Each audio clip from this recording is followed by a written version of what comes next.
Chapter 126 Strengthening the Musket? Lord Seignior, how on earth is this done?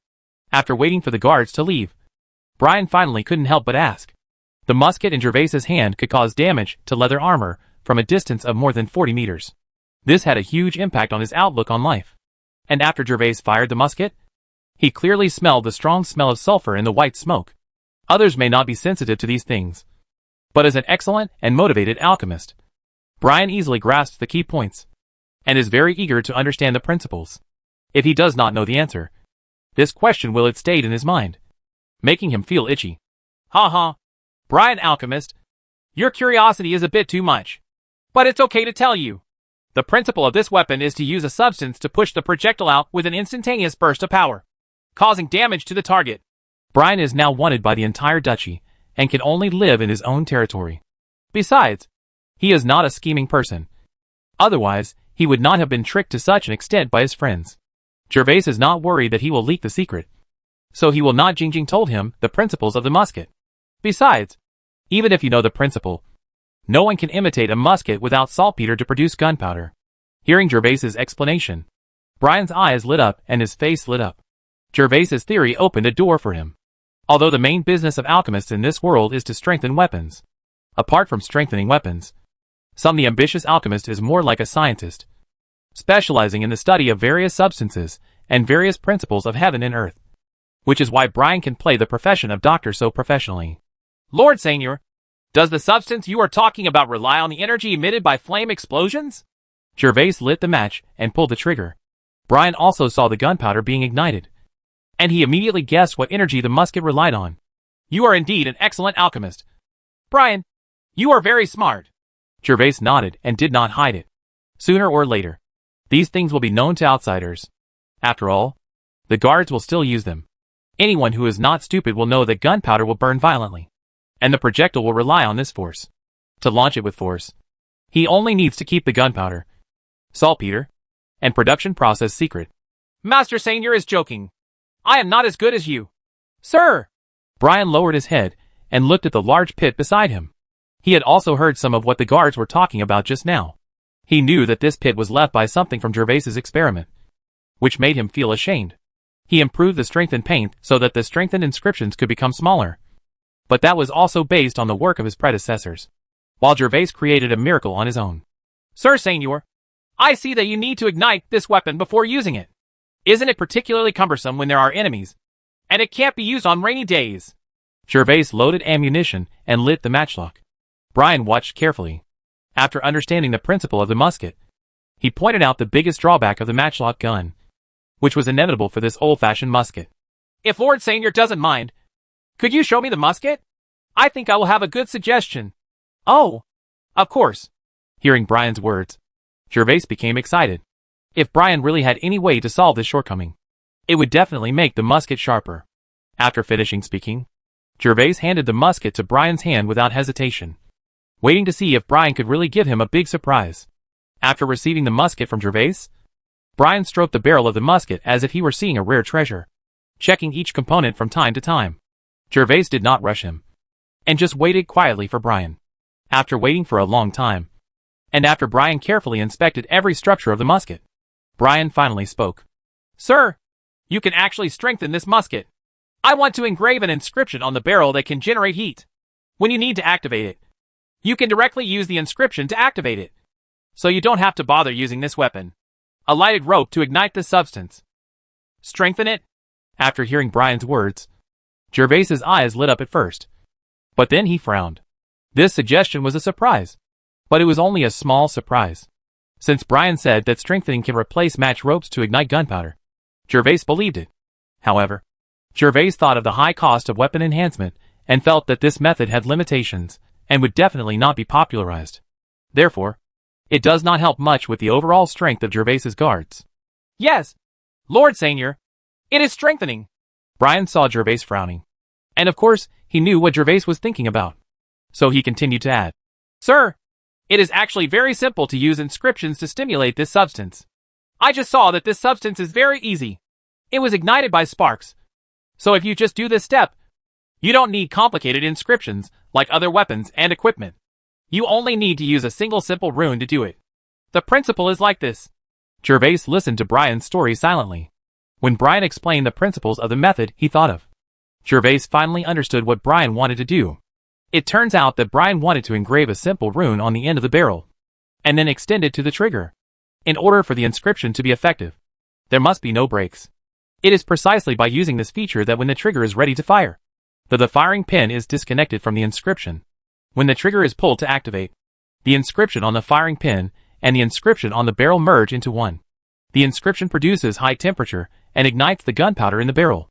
This can replace the A-match rope ignited the gunpowder. Another advantage of using this method to control the firing of the musket is that there is no need to open a small hole at the bottom of the barrel.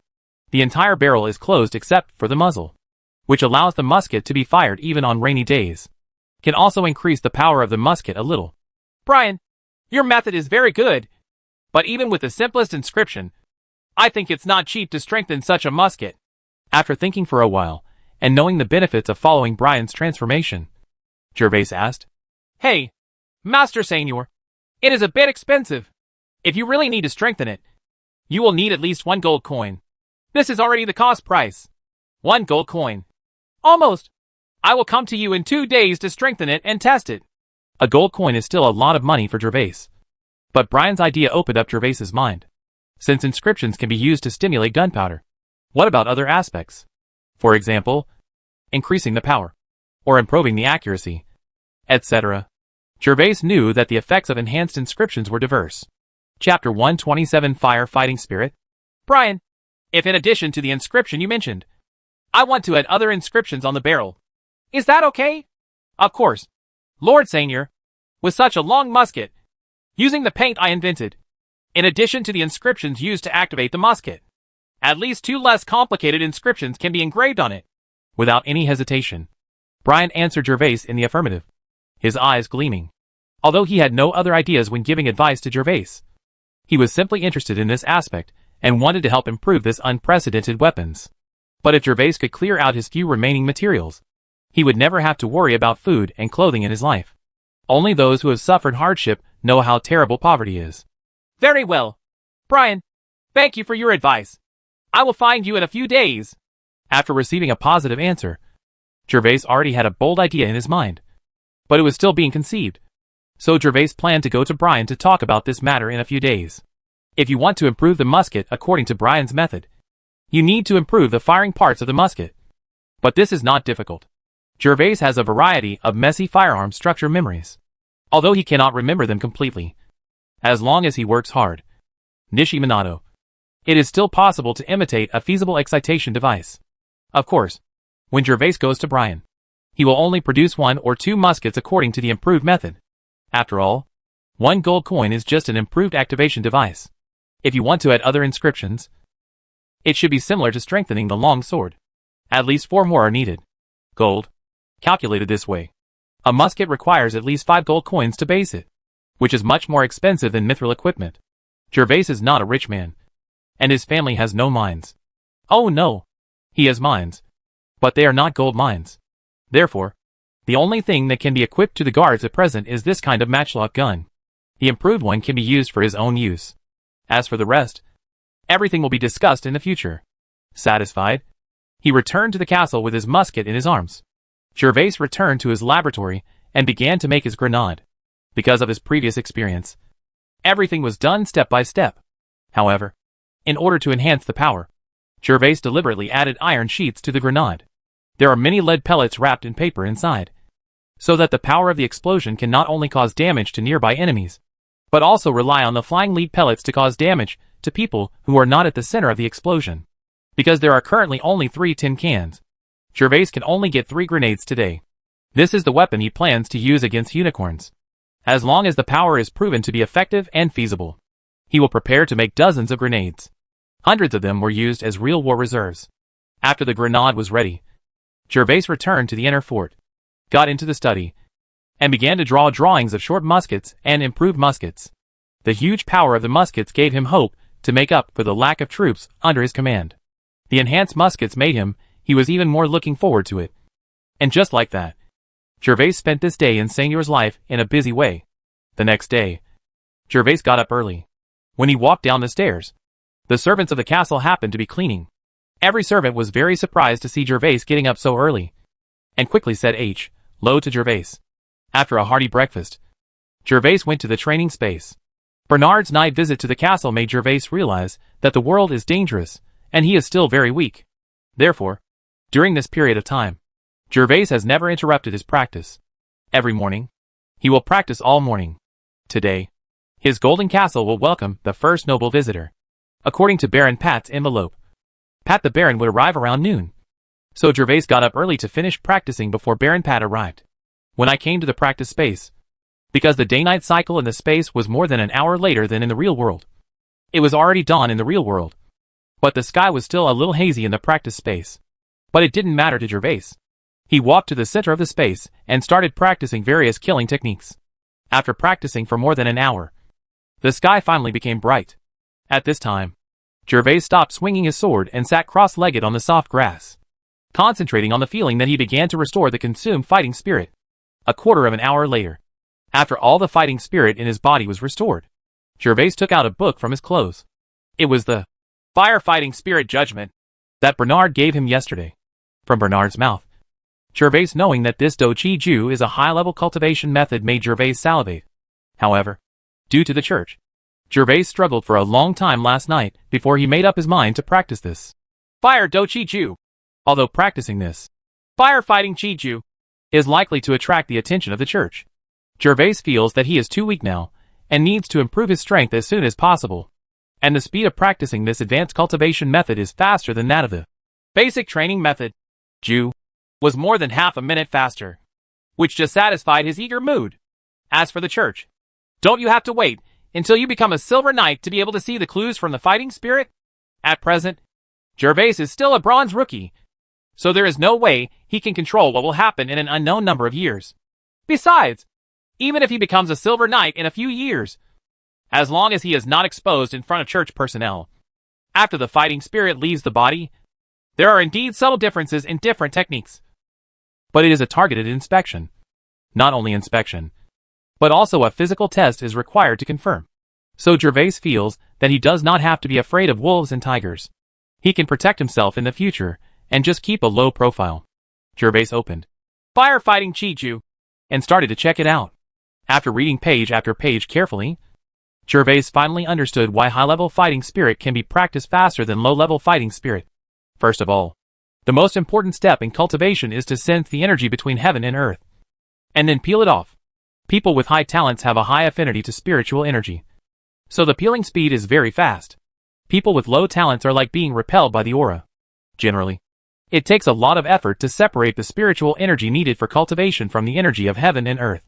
But this Fire Flame Fighting Chi Ju teaches people to change their own breath through a special method of running chi pulses after taking potions made from certain specific medicinal materials, thereby increasing the practitioner's affinity with the spiritual energy, making it possible to it is easier to peel off spiritual energy from between heaven and earth.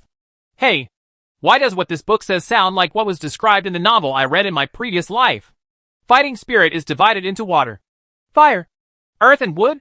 After reading the pages about preparing potions in the first stage, it entered the stage of stripping away the spiritual energy and running the energy channels in the body. But it was seeing this stage that made Gervais a little surprised.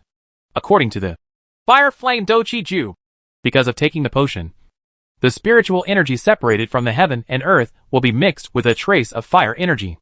With years of practice, this fire energy will nourish the body of the cultivator. Not only can the body be stronger than those of people of the same level, but it can also be greatly immune to poisonous evil. Of course, that is an effect that requires reaching a more advanced realm. It was precisely because of this description that Gervais was surprised, because in his memory, he did not know the difference between fighting spirit and earth, wood, water, and fire. Gandalf had never told him, and he didn't know if Gandalf didn't know, or it was something else. Reason, however, whether what is described in this book is true or false, Gervais will know as long as he experiments according to what is written in the book. After all, although the materials for preparing potions are not cheap, they are not particularly rare. As long as you have money, you can preparation. As long as Gervais's oysters and ice cubes can make money, he doesn't have to worry about the potions for practice. Chapter 128 Bonita and Vivian. Gandalf leads. With the return of Nazhen and Gandalf's soldiers, the entire territory returned to normal. Today it was Nazhen's turn to lead the soldiers on patrol. So Nazhen got up early, with his armor neatly dressed, and a long sword hanging on his waist. Shin took out his war horse from the stable. This war horse was rewarded to him by Gandalf for his military exploits a few years ago. He touched the horse's mane lovingly, and then he got on the horse's back, prepared to go to the castle and lead the team to start patrolling. Uncle Nazhen, good morning. Nazhen just rode his precious war horse to the gate of the manor and met Bonita, who was riding a maroon pony. Bonita was different from the two Gervais brothers. The two Gervais brothers met Nazhen. Everyone calls him Lord Nazhen. Although this is very formal, and there is nothing wrong with it. It is also less cordial. But Bonita was different. Although she was coquettish towards her brothers, she was very polite when meeting elders like Nazhen, and even called her uncle. Miss Bonita, why are you so early today? Have you had breakfast? I'll ask Vivian's mother to make something for you later. To be honest, Nazhen is the most satisfied with the Baron's youngest daughter. Not only is she sweet-tongued and talented in cultivation, she is also a good playmate with her own daughter. So Nazhen immediately asked Bonita enthusiastically. Road. Uncle Nazhen, I have already eaten. I am here to tell Vivian some good news today. Bonita was extremely excited today. She quickly shook her head to express that she had eaten, and also revealed the purpose of coming so early today. Oh, what's the good news? Can Miss Bonita tell it to me? Nazhen was stunned, and a little curious as to what good news could make Bonita come to his manor so early to tell Vivian. Nazhen needed to patrol the entire territory today, so he got up quite early. At this time, noble ladies like Vivian and Bonita should not have gotten up yet. Of course, Uncle Nazhen. Bonita didn't hide anything and immediately told the story excitedly. My father said, let me ask Vivian to go to the castle to practice. Vivian can practice with me in the practice space from now on. What? This time it was finally Nazhen's turn to not be calm. He quickly dismounted and came to Gervais's horse. He took Bonita's reins and waited for Bonita to dismount before asking in an unbelievable tone. Miss Bonita, is this true? No wonder he was so excited. Gandalf spent a huge amount of money to buy his training space. However, the space was not large, and the spiritual energy in it was not much. It could only be maintained by 3 people at most. Although Gervais has now become a Seignior and gone to the Storm territory, Gandalf has an extra place in his training space. But if he allows Vivian to practice together, isn't it the same as giving him Nazhen's daughter several years in vain? 100 gold coins? Uncle Nazhen, of course it's true. My father told me this personally. It seems that my father said that the heartless man Gervais mentioned it to him in a letter. I don't know the details. My father never showed me that. A letter. But my father said that because my brother practiced critical strike 3 sword slashes a few days ago, he asked me to tell Vivian today. Bonita's tone was very firm, and when she talked about Doug Weiss, she suddenly became angry again, and even labeled him as a heartless man. A letter from Master Gervais? This time Nazhen was finally sure that Bonita had not heard wrongly, or was joking. The letter Bonita was talking about should be the letter Gervais asked him to help deliver to Gandalf when he returned. However, Nazhen did not expect that Gervais would Weiss actually asked Gandalf to arrange for Vivian to practice in space. Miss Bonita, then go find Vivian. I'm going to the castle. Okay. See you, Uncle Nazhen. After saying goodbye to Nazhen, Bonita led the horse directly to the manor. Because it was just a lord's manor, there was no such thing as luxury. It was just that the main house in the center of the manor was built of stone and had 2 floors. The land is about less than 300 square meters, and connected to the stone house is a 10-meter-high stone tower. After handing the horse's reins to the serf, who came forward to greet him, Bonita rushed into the house shouting, Vivian! Vivian! Get up quickly! Without the slightest bit of ladylike image, Bonita had let herself go without her elders and started shouting on the stairs. Bonita! Why are you so early today? Vivian didn't have the habit of sleeping in. She always got up early. After getting dressed and washing, she would look into the distance on the windowsill. When Bonita's call just sounded, she had already heard it. So she opened the door. When I arrived at the stairs, I happened to bump into Bonita, who was going upstairs. Hee hee. Vivian, I got up so early today to tell you some good news. Upon seeing Vivian, Bonita immediately hugged Vivian's arm and spoke happily. My father asked you to practice in space with me. Don't you want to become a titled knight? Your cultivation talent is not low. As long as you practice in space, You will soon become a titled knight. Me? Really? Bonita? Vivian was in a daze, wondering if she had heard wrong because she hadn't woken up. Of course it's true. My father said it to me personally. And it was Gervais who was so heartless. Bah! It was my brother Gervais who mentioned it to my father. Bonita repeated what she had just said to Na's hen, but casually also said the label she put on Gervais. After saying it, she suddenly remembered every time she said bad things about Gervais. Vivian knew how to preach when she was young, so she immediately changed her tone twice and said it using a normal title. Did he mention it? After listening to Bonita's words, Vivian's face did not show the excited expression that Bonita expected, but just looked a little sad. This made Bonita feel at a loss. If he encountered such a good thing, wouldn't he be very happy? Are you happy? Why does Vivian seem a little sad? Oh, don't care who mentioned it. Come with me quickly. You have never practiced in space. Let me tell you, practicing in space is very fast. 1 day of practice can be equal to practicing outside. 2 or 3 days. Unable to figure it out, Bonita simply gave up and hurriedly pulled Weiwei in downstairs. While pulling her back, Bonita explained the benefits of the space to Vivian. In this way, Vivian was dragged to the stable by Bonita. Bonita rode her bay red horse, and Vivian rode the little white horse given by Gervais and rushed to Gandalf's castle. Chapter 129 Annoying. After carefully reading through Firefighting Chiiju and confirming that there were no other special difficulties except for potions, Gervais put away Firefighting Chiiju and could only wait until there was more space before arranging Thomas to purchase medicinal materials. After preparing this potion, try practicing again. After putting away the fighting spirit battle, Gervais still sat cross-legged on the ground and began to concentrate on super-controlling the fighting spirit in his body and constantly wandering through some small air veins. It has been more than half a month since he received Secret Technique of Stealth 2 from Bernard. Although Gervais has been working hard to practice during this period of time, but the progress has been very slow, and he still has not mastered this secret skill. Fortunately, although he didn't get started, he still gained a lot. As time went by, Gervais' proficiency in controlling fighting spirit has been greatly improved. Controlling fighting spirit is like arranging troops. As Gervais becomes more and more proficient, the stimulation of fighting spirit and the speed of operation have also been greatly improved, which indirectly also improves Gervais' combat ability. Therefore, even if there is no progress in the practice of secret skills, Gervais is not in a hurry and just spends his time with water, practicing for more than 2 hours every morning and evening. There is always not enough time to practice, and it is already noon before you know it. The little maid Anna enters the space to wake Gervais up, because the guards arranged by Gervais have rushed back to the castle, which means that Baron Pat has left. There are still more than 10 kilometers to the castle, and we will arrive in a while. Baron Pat's visit has already been informed by a messenger to Gervais, so it is considered very formal. Gervais must give Pat's visit a sufficient welcome. After being reminded by Anna, Gervais quickly returned to the inner castle without delay, took a pleasant bath in the bathroom, and put on a brand new silk dress under the service of Anna's maid. After being dressed neatly, Gervais West came downstairs, but happened to meet Thomas in the corridor, who was looking for him. My lord, Baron Pat's team has arrived at Marina Town.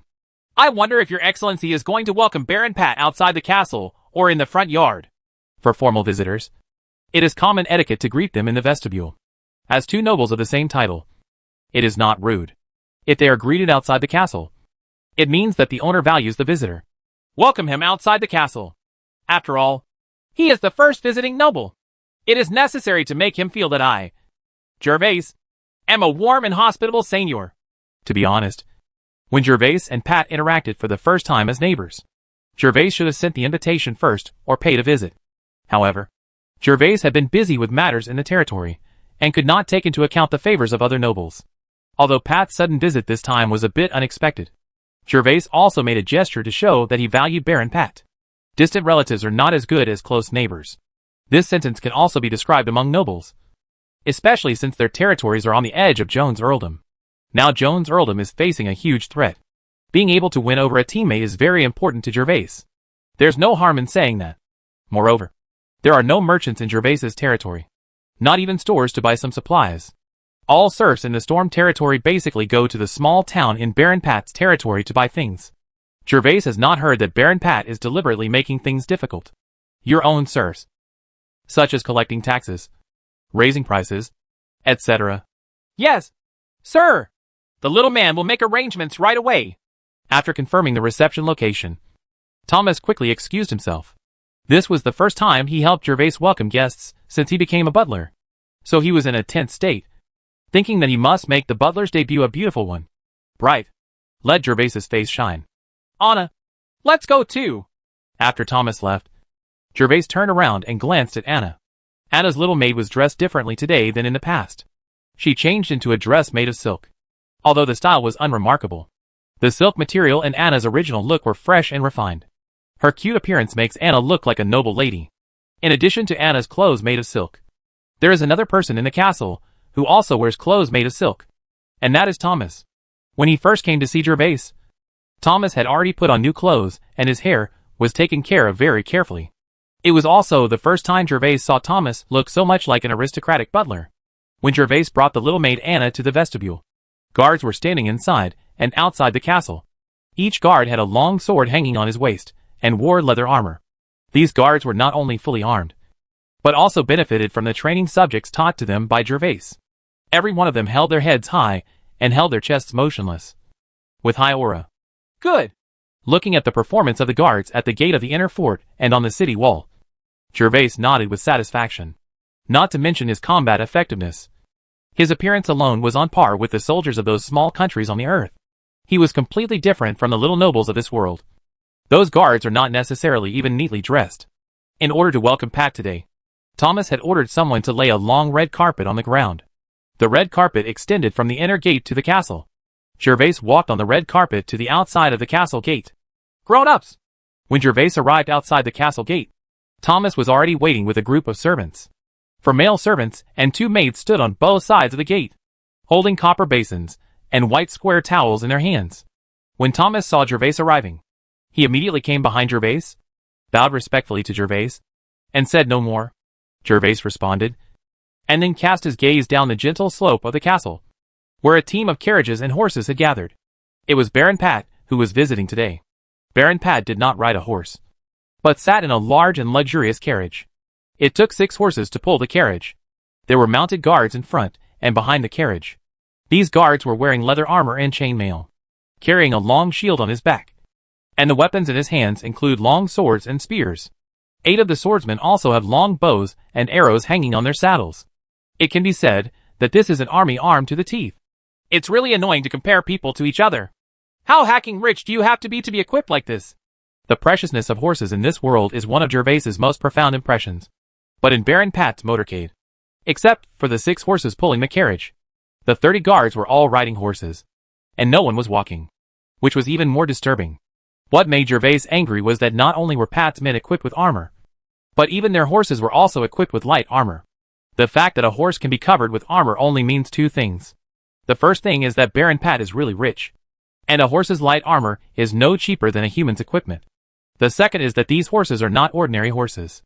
Not only can they afford fully armed riders, but they also wear light armor. This shows that these horses are war horses. War horses that even Gandalf dare not neglect.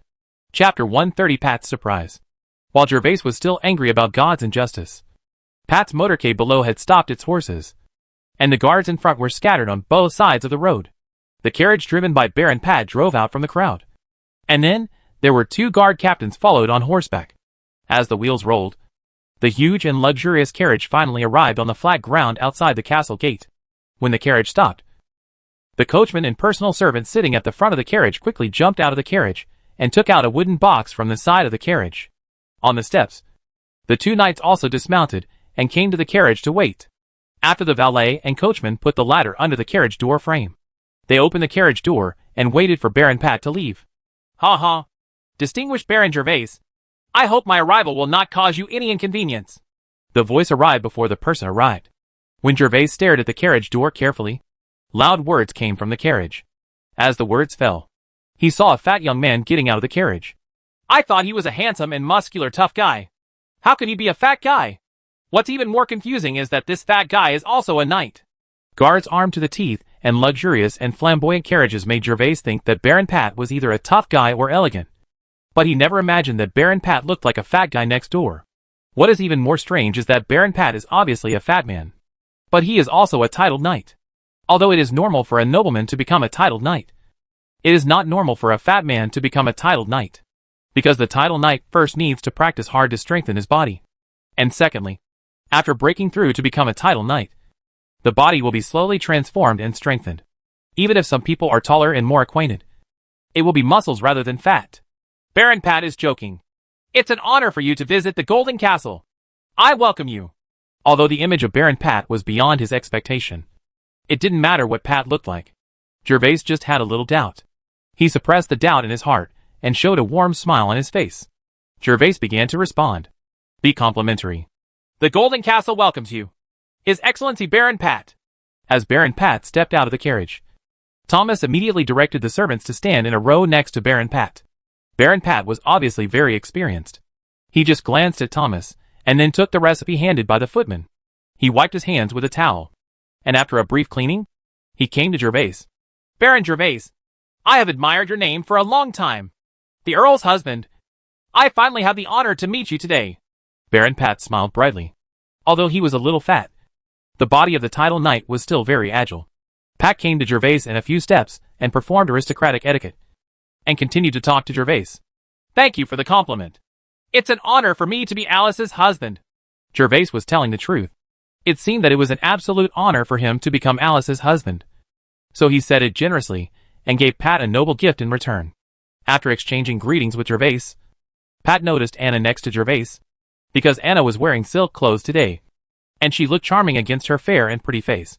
And she was also standing beside Gervais. She was beside him, which made Pat hesitate to say low, because as far as he understood, Gervais seemed to have a younger sister, who was about the same age as the woman in front of him. If she was really Gervais' sister, it would be very rude if he didn't greet her. After thinking about it for a moment, Pat still asked Gervais cautiously, Baron Gervais, is this beautiful lady your sister? Baron Pat, this is my personal servant. Gervais was slightly embarrassed. He could understand what Pat was thinking.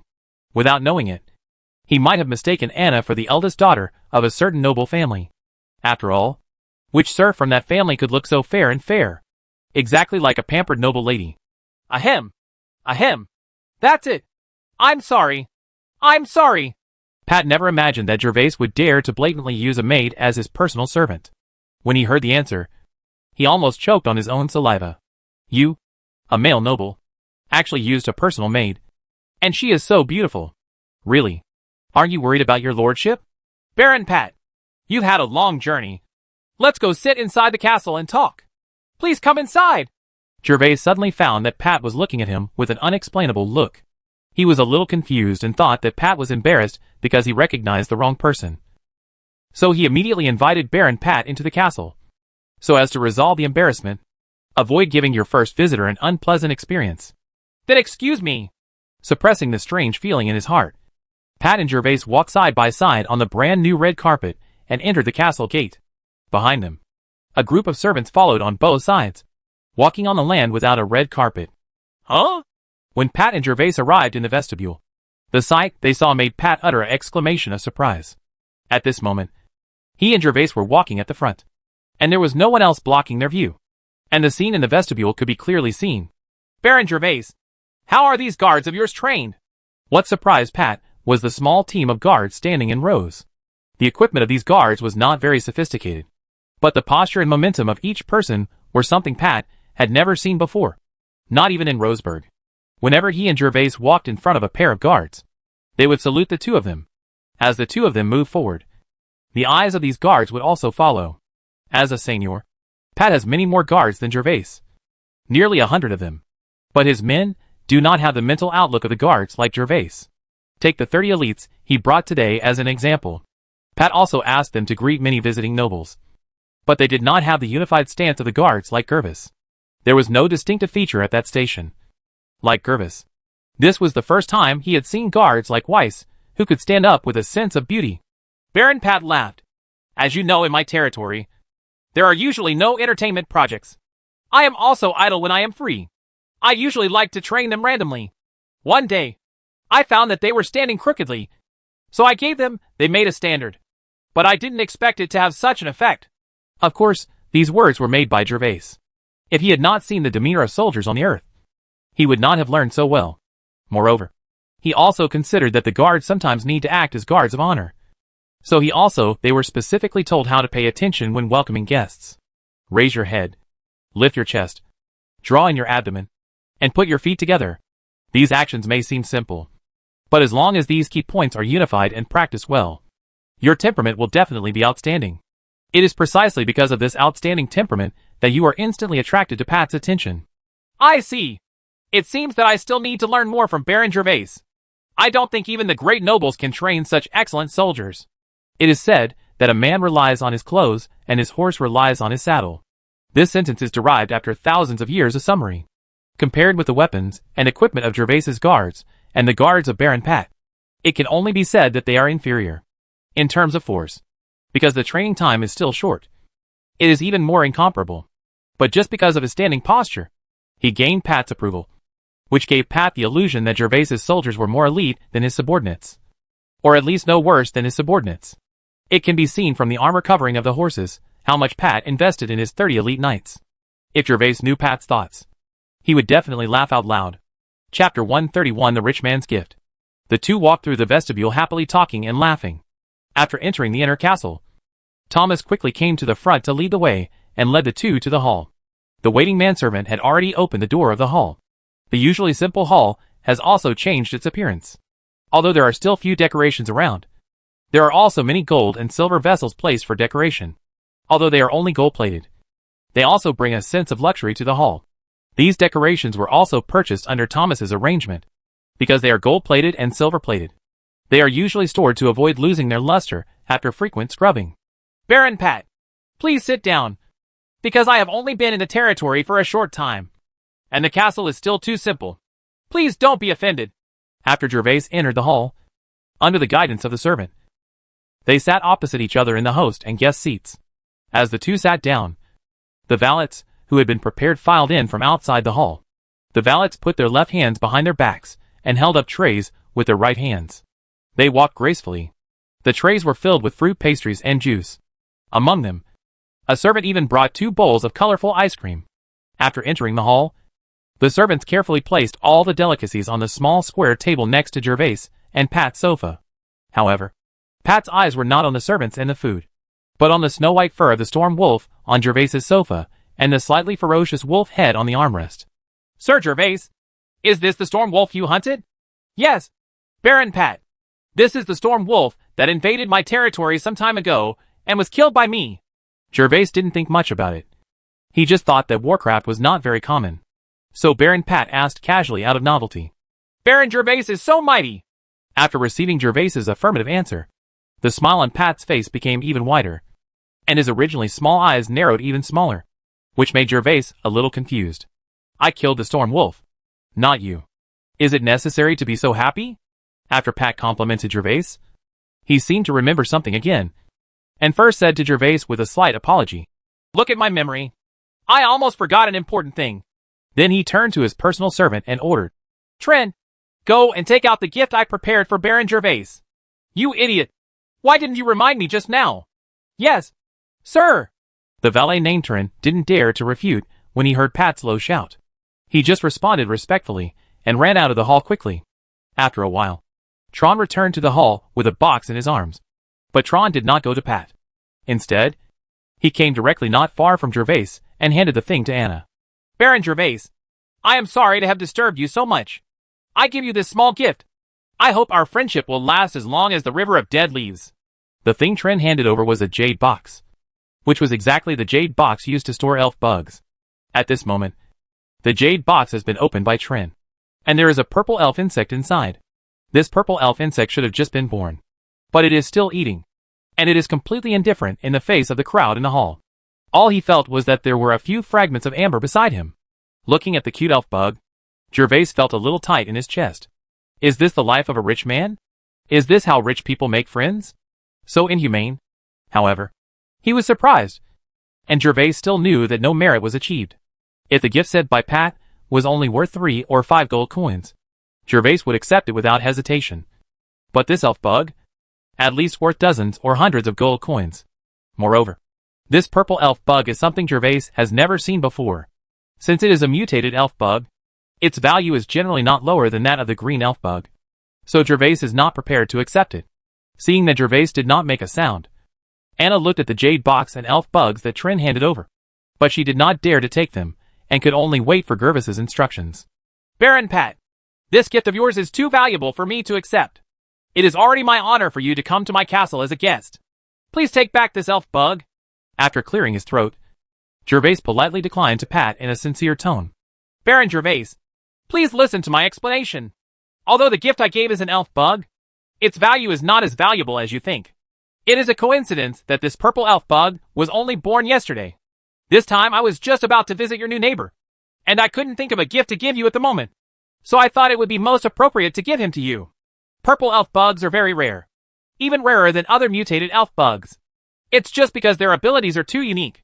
Therefore, elf bugs of this color are generally not used by nobles, and are basically sold to the church, or put it as a collection, which makes elf bugs of this color rare among nobles.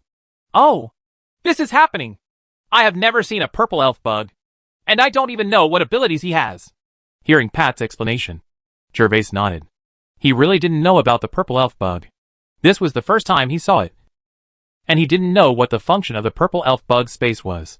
It's normal for Baron Gervais not to know. I only found out last year that there are purple elf bugs in the world. Regarding Gervais's confession, Pat smiled and looked into Gervais's eyes.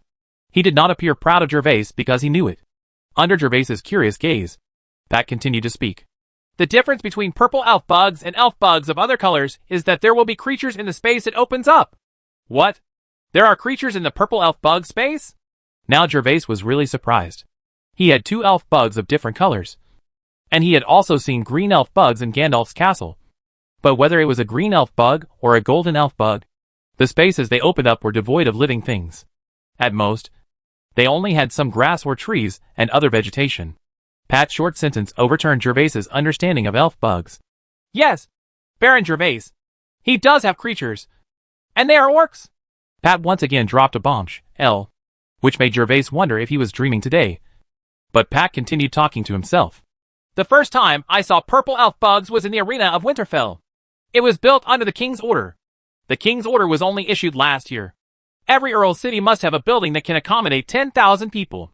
The arena, and the only function of this arena is to release the orcs in the purple space, so that the warriors can fight the orcs. 2 months ago, the gladiatorial arena in Winterfell was completed, and the first gladiatorial convention was held. At that time, I rushed over to watch it.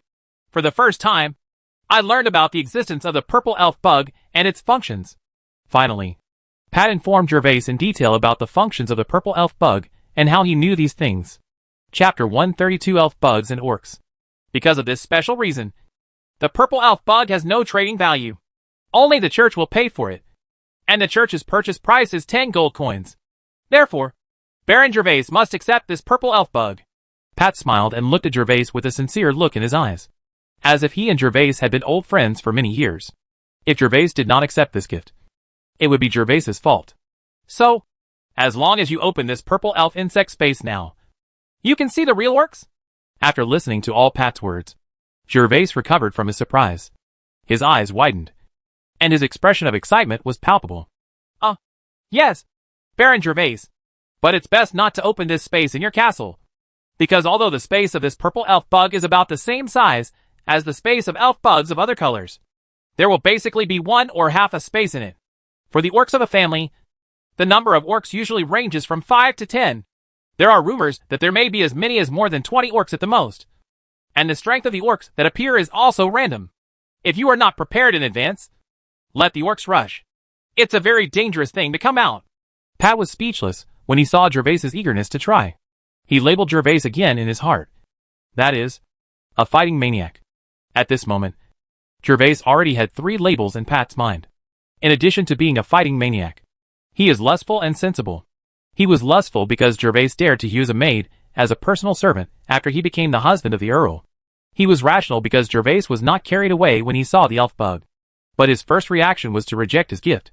Baron Gervais, if you really want to open the elf bug space, I suggest you open it in the arena of Winterfell in a month. Since the Colosseum was completed, nobles have become very popular in using this purple elf bug space.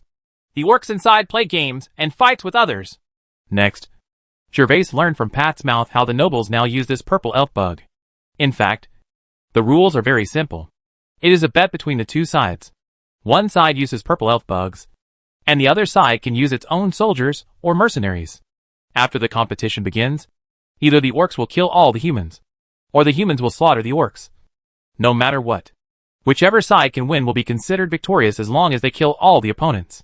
In addition to the nobles betting on both sides, there will also be gambling boards in the arena for people who come to watch to bet on the outcome. In this case, the arena has been full since it was officially opened 2 months ago. For people who lack entertainment in this world, this novel and exciting game brings them into a new world. Countless nobles and commoners lingered over the arena. After hearing this, Gervais couldn't help but wonder.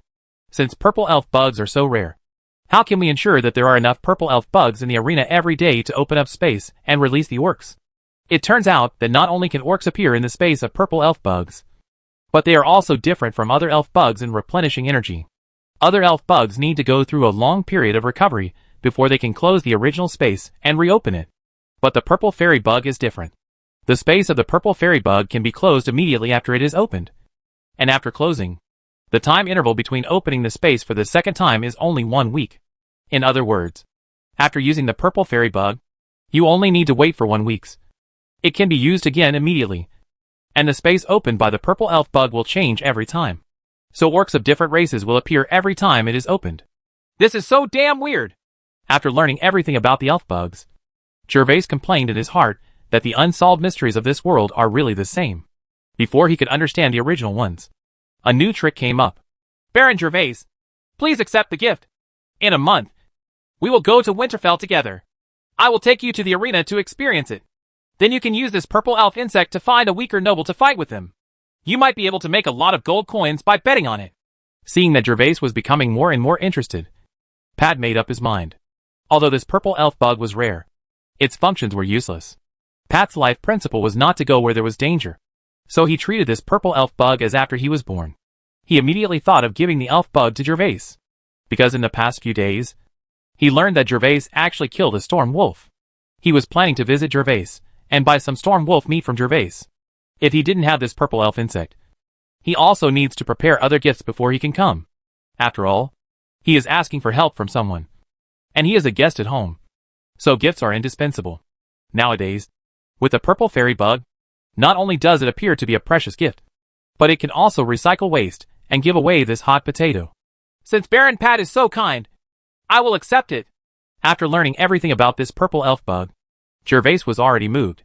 Moreover, Baron Pat said that this elf bug was only worth more than 10 gold coins. Although some were beyond the value of a courtesy exchange, he would find something similar to return when the time came. A gift will not owe you too much favor. When the words fell, Anna had already heard it. And then she took the jade box from Trin's hand and held the jade box in her arms. Seeing that Anna had already taken over the jade box, Gervais was not in a hurry to identify the owner by dripping blood. Looking at the eating speed of the purple elf bug, it would take at least half a day. So he continued to speak to Pat. But Baron Pat, I have only become the Seignior of the Storm Territory not long ago. There are still a lot of things going on in the territory. I'm afraid I won't have time to go to Winterfell in a month. If I want to go in the future, I can make an appointment then. You go together.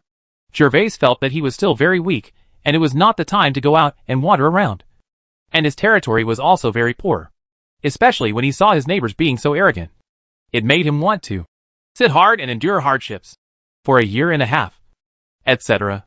Once you have money and strength, go out and have some fun. Baron Gervais, I think you must go to Winterfell then, because it is the Earl's birthday in a month. The Earl only became the new Earl this year, and you are still his husband. So, well, look at my memory. I was so focused on the territory that I forgot about such an important thing. If it hadn't been for your reminder, Baron Pat, I might not have remembered it until Alice's messenger arrived. This was embarrassing. He couldn't even remember his wife's birthday. Fortunately, he had a flexible mind, and the original owner also had knowledge about the cultivation of nobles, actors, so he could lie shamelessly. To be honest, Gervais knew nothing about Alice except her name, because he only saw Alice for the first time on the night of their wedding. And then they met overnight. He was kicked out of the castle, and came to this remote territory to live an isolated life. Chapter 133 Buying Warcraft Meat. I understand. I understand. Then we can rush to Winterfell together. Let me tell you, Baron Gervais, I am very familiar with Winterfell. I know all the exciting and fun things there.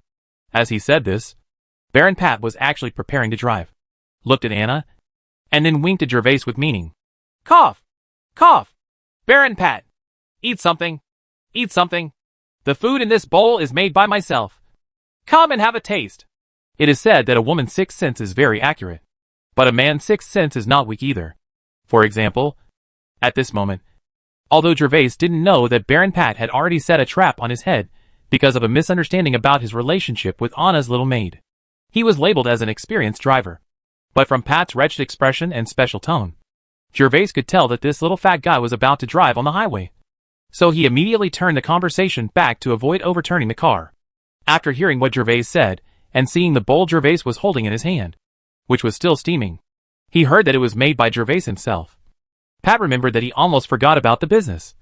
So he was about to pick it up, the small bowl on the square table. After a few symbolic compliments to Gervais, he went directly to the topic. When it comes to ordinary food, Pat can be said to have no love. Although he is not as wealthy as a big noble, he is worth a lot thanks to the several minerals in the territory. He is also considered a top-notch little noble in the Earl of Jones. He thinks that there is nothing delicious that he has not tasted. So he has no special expectations for the food prepared by Gervais. Pat turned around and raised his arm towards the porcelain bowl. However, the moment Pat touched the porcelain bowl, his heart skipped a beat and his body was slightly startled. It actually feels cold? Pat couldn't believe it. He suppressed his slightly unnatural expression so as not to be rude. Pat moved his eyes to the porcelain bowl on the square table. The contents in the porcelain bowl were exactly the same as those in Gervais's hand, including several colored beads. There are different balls, and the ball at this moment is emitting a trace of gas. Just now, Pat thought that this thing was emitting hot air, but he never imagined that it was emitting cold air. Where did the ice come from? And why is this ice so weird? It has neither color nor smoothness. When his eyes were fixed on the colorful balls in the pottery bowl, countless thoughts popped up in Baron Pat's mind. Because even a rich man like him had no chance to taste ice cubes in the summer unless he went to a big noble's restaurant. You could only taste it if you were a guest in the castle. He did not expect that it was also available in the remote territory of Gervais. Could it be that the Earl sent it? It seems that the rumors are not accurate. Who said that the Earl doesn't like Baron Gervais? Why would he send ice cubes all the way? How much ice cubes are wasted in the transportation process? No wonder Gervais Baron Weiss dares to use a maid as a personal servant. In an instant, everything he saw and heard at Gervais today was connected by Pat. He didn't even taste the ice cream, but he had already relied on this ice cream to explain how Gervais owned this ice cube and how he dared to let it go. Anna's work as a maid was explained. In a word, Gervais is deeply favored by Alice. To use the lyrics on Earth, anyone who is favored has nothing to fear. Pat believes that Gervais must have won Alice's favor. Baron Pat, it's delicious. You really have to try it. Seeing that Pat was in a daze, Gervais thought that Pat hadn't tried it before and didn't dare to speak. So he tried to persuade him. Oh, thank you Baron Gervais for your kindness. Pat broke away from his thoughts, finally picked up the porcelain bowl and silver spoon and turned back. However, at this moment, Pat's eyes on Gervais were different from before. But Pat didn't know that the things that would surprise him had just begun. With mixed emotions, Pat scooped up a spoonful of ice cream and put the spoon into his mouth without hesitation. What does this smell like? Why does it smell like fruit and milk? There is no milk or fruit in the bowl. Pat tasted the deliciousness of the ice cream, and for a moment he held the spoon in his mouth and forgot to take it out. At the same time, doubts filled his mind. When the servants around saw Pat looking like this, they all wanted to laugh. Especially Anna. She was even more shocked than Pat when she ate ice cream for the first time. But being shocked yourself is one thing, and seeing others surprised is another. Tron, who had returned behind Pat, saw Pat's reaction. He didn't know why Pat had such a reaction. However, for the sake of Pat's face, Trent could only carefully bend down and whisper in Pat's ear. Cough! Cough! Hearing Trent's call, Pat finally reacted, coughed twice to cover up his embarrassment, and then looked at Gervais with complicated eyes and said, Baron Gervais, the food in this bowl is you did it? Yes, Baron Pat. Gervais smiled and nodded to Pat. Seeing Pat's reaction, Gervais knew the money for ice cream. I'm rude. It's my first time to taste such delicious and unique food. Thank you, Baron Gervais, for your hospitality. After receiving a positive answer from Gervais, Pat politely replied to Gervais. What I usually like most is food. To be honest, when I visit Baron Gervais this time, I actually have a merciless request. Please don't take offense to Baron Gervais. Baron Pat, please tell me. But my ability is limited, so I don't know if I can help Baron Pat. After hearing Pat's next words, Gervais straightened his body. The next step was the real purpose of Pat's visit. He came in a hurry and brought purple elf bugs as a gift. Gervais had already known that Pat there must be something going on. Actually, the thing is like this. I won't be afraid of Baron Gervais's jokes when I say it. I have never had any talent in cultivation since I was a child. But as a noble, if you don't have enough force to protect yourself, that is a very bad thing. And well, the territory my father left to me is quite prosperous, and I have been relying on eating the meat of monsters to increase my cultivation. But the monsters are rare, so I have been looking around to buy the meat of monsters. A few days ago, I heard that Baron Gervais hunted a storm wolf, so I came to visit this time. I actually wanted to ask Baron Gervais to help me. Can he sell the monster meat to me? I know this is unreasonable, but don't worry, Baron Gervais. The price is negotiable, and you will never suffer a loss or damage the friendship between our neighbors. Now Gervais finally knew why Baron Pat was so fat. It turned out that he got the title of knight by eating. How rich does it take to become a knight by eating? Anyway, Gervais could not imagine that at least the cost would not be less than buying a sapphire blue elf bug. Chapter 134 Buying Warcraft Meat B. Baron Pat wants to buy Warcraft meat. To tell you the truth, we are really like-minded. Ever since I tasted Warcraft meat, I have been enjoying every meal without meat. This was not the case when my father's motorcade returned a few days ago. I gave him 50 kilograms of Warcraft meat, and another 50 kilograms of Alice's meat. I kept the rest for myself and was reluctant to sell any of it. It would be very reluctant for Gervais to sell Warcraft meat. After all, the taste of Warcraft meat is first class and has conquered Gervais's taste buds. In addition to enjoying it, it can also increase his cultivation level. I just received Pat's gift. If it was a bit ugly to immediately turn his back on him. So Gervais did a lot of foreshadowing. However, Baron Pat gave me such a heavy gift and came to the castle to visit my new neighbor despite the heat. Because of your kindness, I decided to give you half of the remaining 100 kilograms of monster meat. After hearing what Gervais said, Pat's eyes widened. He was also an old man who went to other noble castles to buy Warcraft meat. It can be said that what Gervais said above was true or false. He could tell at a glance whether it was true or false. He knew that Gervais' inventory of Warcraft meat must be more than 100 kilograms. But Pat was not angry. After all, Warcraft meat is such a precious and rare thing. It would be very rude to come directly to the door to give gifts and then negotiate with others to buy it. I am touched by Baron Gervais's friendship. If Baron Gervais needs help in the future, please tell me. I, Pat, will never refuse anything that I can do. Pat's eyes met Gervais's. His face showed true feelings, and his words were sincere and eager. Regarding the cultivation of aristocrats, Pat's education since he was a child is his specialty in this area, because he is the only heir in his family. If Gervais didn't have all kinds of memories brought about by the earth in his body, he really wouldn't be as good as Pat. I have been accustomed to eating Warcraft meat since I was a child. I have never stopped eating it since I was 10 years old. I relied on eating Warcraft meat non-stop for the past 9 years to become a junior title knight. However, I also lost a quirk, which is, I feel hungry when I can't eat World of Warcraft meat. I'm not afraid of Baron Gervais's jokes. I haven't eaten World of Warcraft meat for 3 days. In these 3 days, I have lost 5 pounds. So I shamelessly came to Baron Gervais's place. Want to buy? As he spoke, Baron Pat's eyes turned slightly red. Just like an ordinary person who was suffering great suffering. The helplessness and bitterness revealed in his eyes simply made those who heard the sadness shed tears. I'll go. You're better at acting than Nalani's housekeeper. Gervais felt that he should consciously accept the defeat, and asked himself whether Gervais felt that he could not play the fat guy Pat. Oh, it turns out that there is still this matter.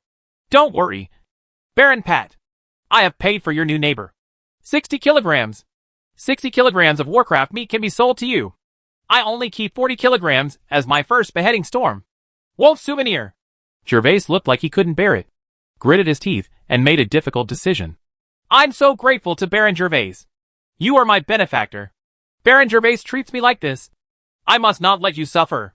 Pat was instantly moved by Gervais's words. His hands and lips trembled slightly. as if Gervais really saved his life. And he thanked Gervais in a sonorous and powerful tone. I will pay Baron Gervais with 2 gold coins and 10 kilograms of monster meat. Oh, Baron Pat, why are you doing this?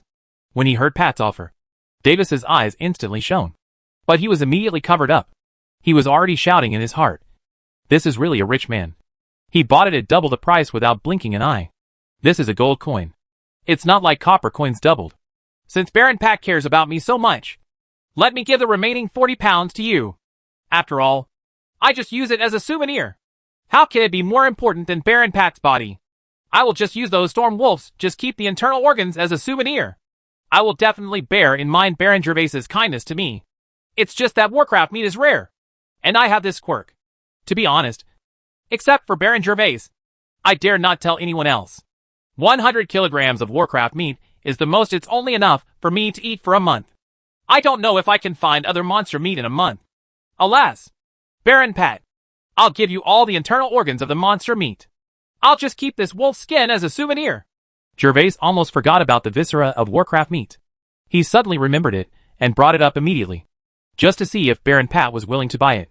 Unexpectedly, he was really willing to buy it. After all, although the viscera of Warcraft meat has the same, it is effective. But there are still many nobles who are not willing to eat it. And the price given by Pat has doubled. I am very grateful to Baron Gervais for helping me. Then I will ask my personal servant to pay the money for the purchase of Warcraft meat to Baron Gervais now. Pat was very happy to get more than 100 kilograms of Warcraft meat from Gervais. After all, Warcraft meat is precious. Although the price is doubled, Warcraft meat is often priceless, and there is no place to buy it. Looking for it, he felt that his purple elf bug was not at a loss. In order to prevent long nights and long dreams, after finalizing the final purchase quantity, Pat immediately made a request to pay for delivery. Thomas, take Baron Pat's personal servant to deliver the goods. Gervais didn't care that Pat was so impatient. Since he agreed, there was no difference between the earlier transaction and the later transaction. The reason why Gervais was willing to sell more than 100 kilograms of Warcraft meat was not entirely because of the purple elf worm.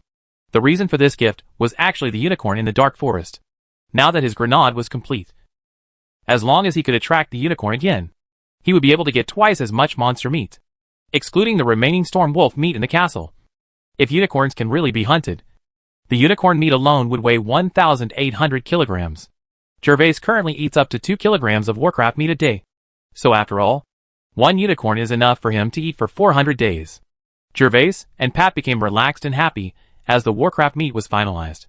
While tasting ice cream and juice, they talked about various jokes in the aristocratic circle.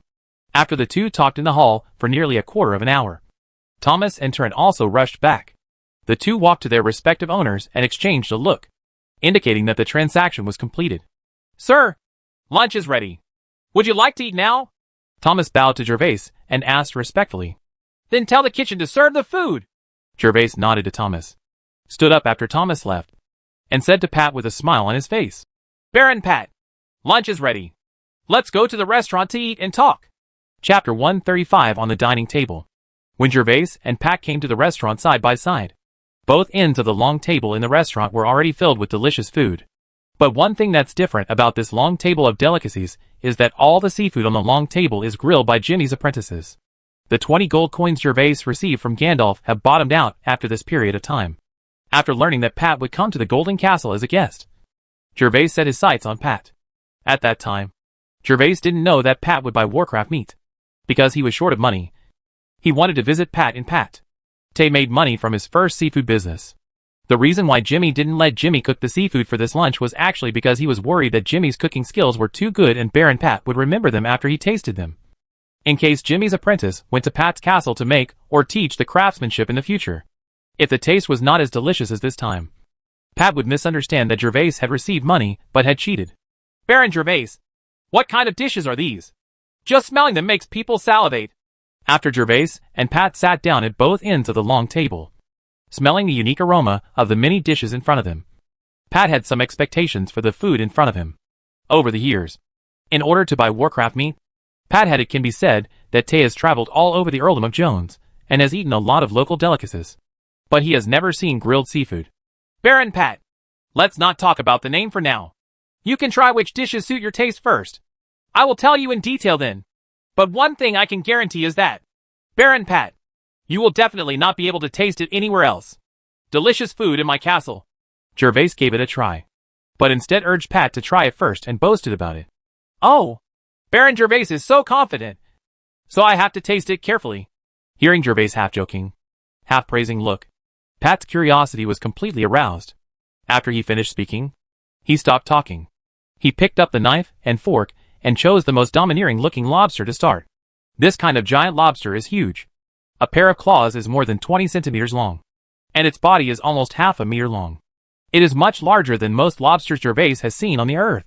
This lobster it was the villagers of the seaside mountain village who captured and brought them to the castle for Gervais to enjoy. The shell of the lobster has been removed by the chef during the preparation. Except for the head of the lobster, only the tender and juicy shrimp meat is left in the whole tail. Pat directly selected the middle part and pressed the knife and fork to cut it off. A large piece of shrimp meat was immediately put into my mouth. When the shrimp meat entered his mouth, Pat's eyes suddenly lit up. He looked at this not so unusual big lobster with some disbelief.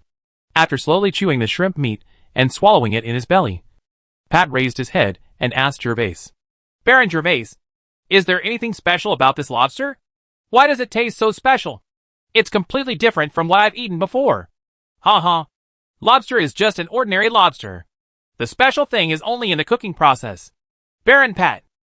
And you haven't tasted that L-shaped delicacy yet. Try that L first, and you will find that lobster is really just an appetizer. Because of the huge size of lobster. Although garlic is added to improve the taste, it is very difficult to enter the taste. So the impact on the taste buds is not great. When eating, the more experience lies in the freshness and tenderness of the meat. Of course, this was not a big impact. Just for Gervais. For Pat, who had tasted this delicacy for the first time, he already regarded the giant lobster dish as a rare delicacy. Real? Hearing what Gervais said, Pat didn't believe it. In his opinion, this big lobster has reached the top level both in terms of appearance and taste.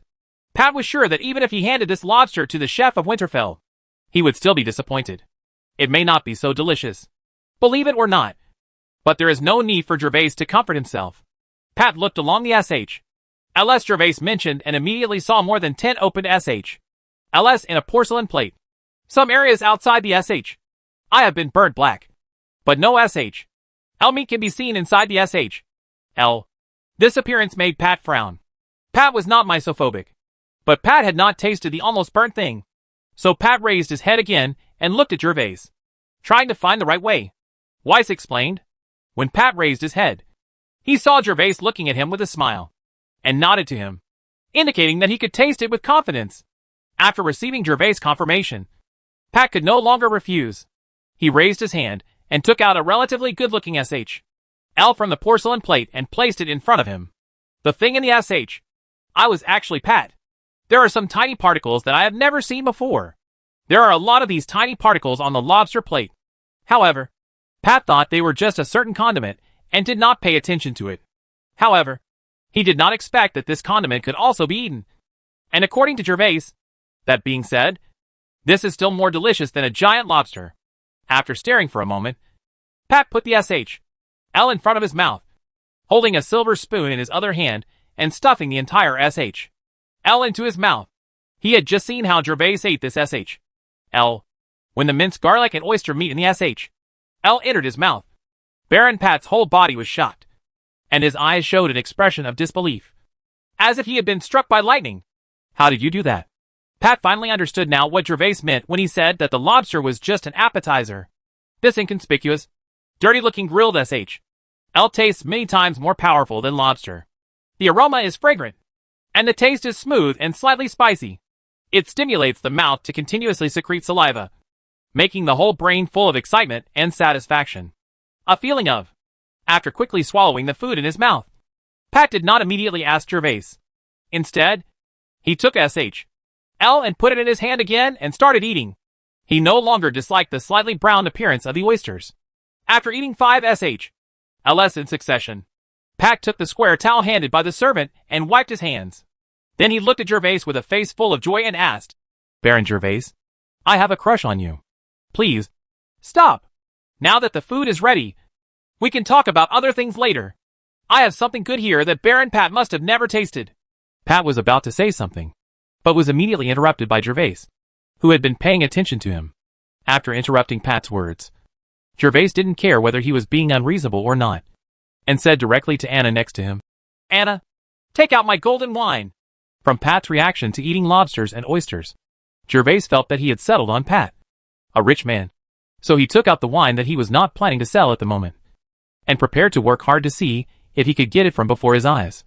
This rich man made a fortune. Yes, sir. Soon, Anna came out of the kitchen holding an exquisite silver pot. Arriving at the long table, Anna carried the silver jug and carefully poured Gervais a glass of wine. Then she came to Baron Pat's side and poured a glass for Baron Pat as well. Chapter 136, The First Transaction. Baron Pat, come and taste my different wine. Liquor? Having just been interrupted by Gervais, Baron Pat had been waiting to see what else Gervais would bring out next. After all, the delicacy of grilled SHLS came first, and Pat believed that he would take it last. What comes out will definitely not be bad, so I am full of expectations. However, when Gervais's maid poured the purple-red liquid into the silver cup in front of him, and then heard Gervais say it was wine, Pat felt an earth-shattering feeling. Wine? In Pat's 19 years of life, the only kind of wine he knew was wheat wine. Wheat wine is unique, and no one else has been able to brew other types of wine. At most, they just improve and innovate on the beer invented by Carlton Beer Count, brewing expensive beer with better taste and more hops. The most symbolic thing about beer is its bubbles and hops. But looking at the purple-red transparent liquid in the silver cup in front of him, Pat couldn't find even a single bubble or hop. This made Pat wonder whether Gervais was entertaining him, or perhaps Gervais's thinking was disordered in order to gain fame, and his servants didn't dare to say it openly. But it didn't matter to Pat whether it was wine or a drink. Anyway, the I had completely conquered him. After he decided to taste the purple-red liquid, he shamelessly asked Gervais about the method of cooking the if he could directly cook the from Gervais. It would be best if Weiss bought this cook. Lifting the silver cup, Pat poured the purple-red liquid into his mouth. After taking the wine into his mouth, Pat realized that he was completely wrong. This purple-red liquid was actually wine, and the texture and taste were so good. If this golden ordinary wine could not be regarded as wine, then what about those beers I drank before? Soured water? Baron Gervais, how on earth is this accomplished? To be honest, after tasting the delicious wine, Pat began to be jealous of Gervais. In the past, because of the rich mineral resources in the territory, Pat had always been the jealous and envious protagonist of other small nobles. But today, Pat finally met Gervais, a man who makes him feel jealous. The husband who was lucky enough to become the Earl was also deeply loved by the Earl. And this wine, which represented endless wealth and fame, was no worse than the silver mines in his territory. Ha ha. Baron Pat, it's just a coincidence. Everything is a coincidence. There is nothing to do in the territory. I often look for fun when I am bored. And it suddenly happened like this. Gervais did not interrupt Pat this time. The bait has been thrown out, and Pat should have taken the bait. Now it is time to see the harvest. You can make these delicacies just by having fun? How come the only thing in the entire continent besides beer is your golden wine? Of course, Pat didn't believe Gervais's nonsense. Things like wine were destined to make Gervais skyrocket. However, because of the Earl, Pat felt that he could not get involved. So he focused on the Baron Gervais, during this visit, you showed me what it means to be a knight shrouded in glory. I believe your future achievements will be no worse than Earl Carlton beer. It is my honor to be your neighbor. After eating the delicacies in your castle, I realized that all my cooks should commit suicide by jumping into the Dead Leaf River. I have a merciless request. I hope Baron Gervais will not blame me for being unreasonable. Can Baron Gervais transfer the chef who cooked these seafood to me? And of course, I will provide enough gold coins to make up for your losses. How about 10 gold coins? Baron Gervais? Exactly the same as Gervais's behavior in Roseburg. Pat also told Gervais about asking for a cook without any shame. However, unlike Gervais, Pat gave 10 gold coins to use. Buy it. And Gervais was a completely empty-handed wolf in the beginning, shamelessly asking for it from his cheap wife. It's an honor for me to be recognized by you for these delicacies. But Baron Pat, in fact, I have already made a better plan. The temptation for Gervais for 10 gold coins is not small. At double the price, Gervais sold more than 100 kilograms of World of Warcraft meat for more than 20 gold coins. And a cook apprentice only weighed 100 kilograms. But it was actually worth 10 gold coins. Gold coins. This kind of SH.L. delicacy is called golden oysters. I am preparing a caravan these days. I will set off soon to sell golden oysters. And the cook will accompany me all the way.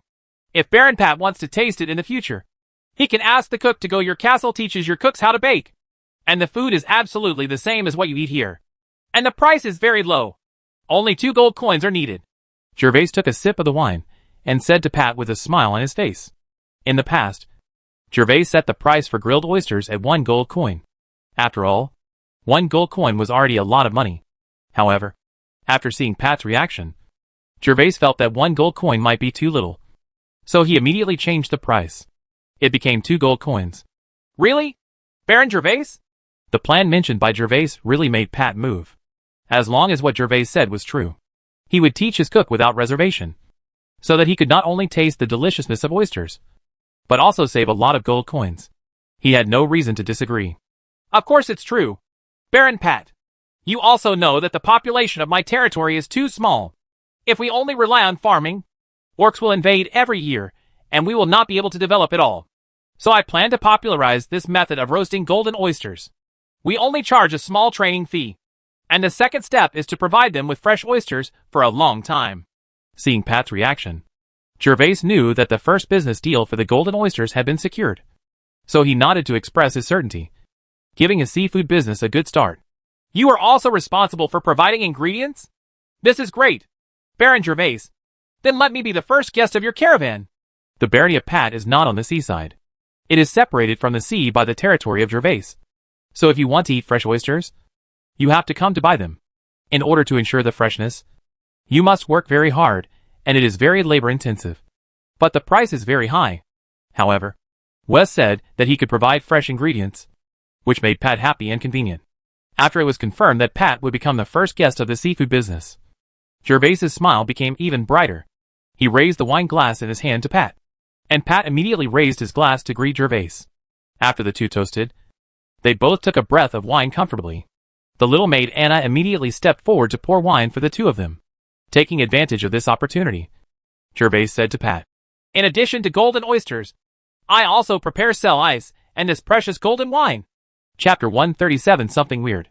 Baron Gervais, do you have a lot of golden wine? When Pat heard the words, he was immediately moved. He couldn't wait any longer. With such a delicious wine, it would be no problem even if he soaked his whole body in it. The quantity is not large, but it should be enough to meet the consumption of the entire earldom. Gervais did not deceive Pat on this point, because the grapes are picked from wild grapevines, and because there is no artificial care and cultivation. Even if the entire territory is turned over, there will still be about 6 or 7,000 kilograms of grapes. Even if some could be purchased from serfs in the future, the total would not exceed 10,000 kilograms. 10,000 kilograms of grapes sounds scary, but there will still be losses when making wine. Even if there is no loss, it is not much. The population of the Earl of Jones is over 1 million. Regardless of whether there is a territory or not, the registered nobles are at least good. A few thousand, or an average of a few kilograms per person would be able to empty out Gervais's wine in no time. What's more, a wealthy little aristocrat like Pat can say more or less, as long as he is favored by them. It is normal for one person to buy dozens or hundreds of kilograms. Oh, that's really not much. How much does Baron Gervais plan to sell it for per pot? Pat's heart finally calmed down slightly. If such delicious golden wine could be brewed and sold year-round like wheat, Gervais would definitely be richer than the Jones family in a few years. Pat asked a question, but Gervais did not answer immediately because he had just taken another sip of wine and held it in his mouth to make it difficult to speak. So without thinking, he raised his hand and made a 1 gesture, indicating that he was prepared to sell it at this price. 1 gold coin per pot. When Pat saw Gervais's gesture, he immediately understood that although the price was a little high, it was not expensive. After all, this golden wine was absolutely extraordinary. Things are rare and expensive, so a higher price was acceptable. Just when Pat guessed the price and was about to say that he wanted to buy 5 bottles of gold wine, he saw Gervais puffing up his cheeks and shaking his head, putting down the silver cup in his hand and making a sign of the cross with both hands. 10 gold coins? Pat frowned slightly. The price was a bit outrageous. Cough! Cough! Hearing that Pat's guesses were getting more and more outrageous, Gervais almost choked on his wine. He quickly swallowed the wine in his mouth and calmed his breathing before continuing. 10 silver coins. What? 10 silver coins per pot? Pat almost stood up from his chair. This wine, Gervais, was only sold for 10 silver coins a bottle. This was so surprising to him. After all, his expression had made it clear just now that he was ready to buy several bottles even for 1 gold coin a bottle. But Gervais did not go along with the situation and tricked himself. Instead, he offered such a low price. This price was only slightly more expensive than the top beer. Yes, Baron Pat. The price is currently 10 silver coins per bottle. Of course, wine also has quality. 10 silver coins is just a medium level. Other high-quality wines need to be priced later. Like the one we are drinking now. It's just a medium-quality golden wine. Gervais only believes in one rule when doing business. And that is not to cheat customers. Although he also wanted to temporarily increase the price just now. He didn't think it was interesting. After all, there are only a few wealthy young nobles like Pat. If the price is raised again, it is estimated that at that time, few people in the entire earldom of Jones can afford it. Wine is not golden oysters. This is a long-term business. Now it only costs a few gold coins to cheat Pat. But it is not cost-effective to offend a neighboring noble because of these few gold coins. Baron Gervais, your noble character is beyond anything I have ever seen in my life. This sentence is what Pat said from the bottom of his heart. Although most nobles claim to be noble, they often get into the eyes of money. They will never let it go if they can cheat them. Even if they want to steal a copper from others, they will never let it go. Come down. Baron Gervais, I want to buy a barrel of wine. And I can give you the money right now. By the way, there is also high-quality wine, which I also want to buy. Baron Gervais, just tell me how much it costs. A pot in this world is about 2 liters. And 5 pots are exactly 1 can. And 5 cans are exactly 1 barrel. In other words, the barrel Pat wants to buy is actually equivalent to 25 pots of golden wine. Baron Pat, I'm sorry. If you want to buy wine, you still have to wait half a month. The winemaking process takes time. What we are drinking now was made during my original experiment. You still need to wait half a month? Then I'll wait too. Baron Gervais, I'll make a reservation with you first. Please notify me as soon as possible if the golden wine is ready. No problem at all. Gervais once again toasted to greet Pat. Unexpectedly, Pat sent him so many gold coins in one visit. Gervais felt that he wanted to be friends with Pat. But Baron Pat, you are interested in buying golden oysters and wine. So why aren't you interested in ice cubes and ice cream? When Pat tasted the ice cream just now, Gervais also liked Pat very much. Why didn't he mention buying these now? This made Gervais feel a little strange. So he asked directly. After all, he was about to leave in the next 2 days. In addition to seafood, the main products of the caravan are ice cubes and ice cream. Baron Gervais, will your lordship blame you for selling ice? Gervais' inquiry made Pat a little speechless. It was already difficult to make big money from golden oysters and gold wine. What Pat couldn't figure out was why Gervais still sold the ice cubes that Alice rewarded him with. Alice? Why is she blaming me? Is there a law against selling ice? Gervais didn't know that Pat was wrong. Thinking that his ice cubes were all gifts from Alice. Wine and seafood can be innovative, but ice cubes can only be obtained in winter.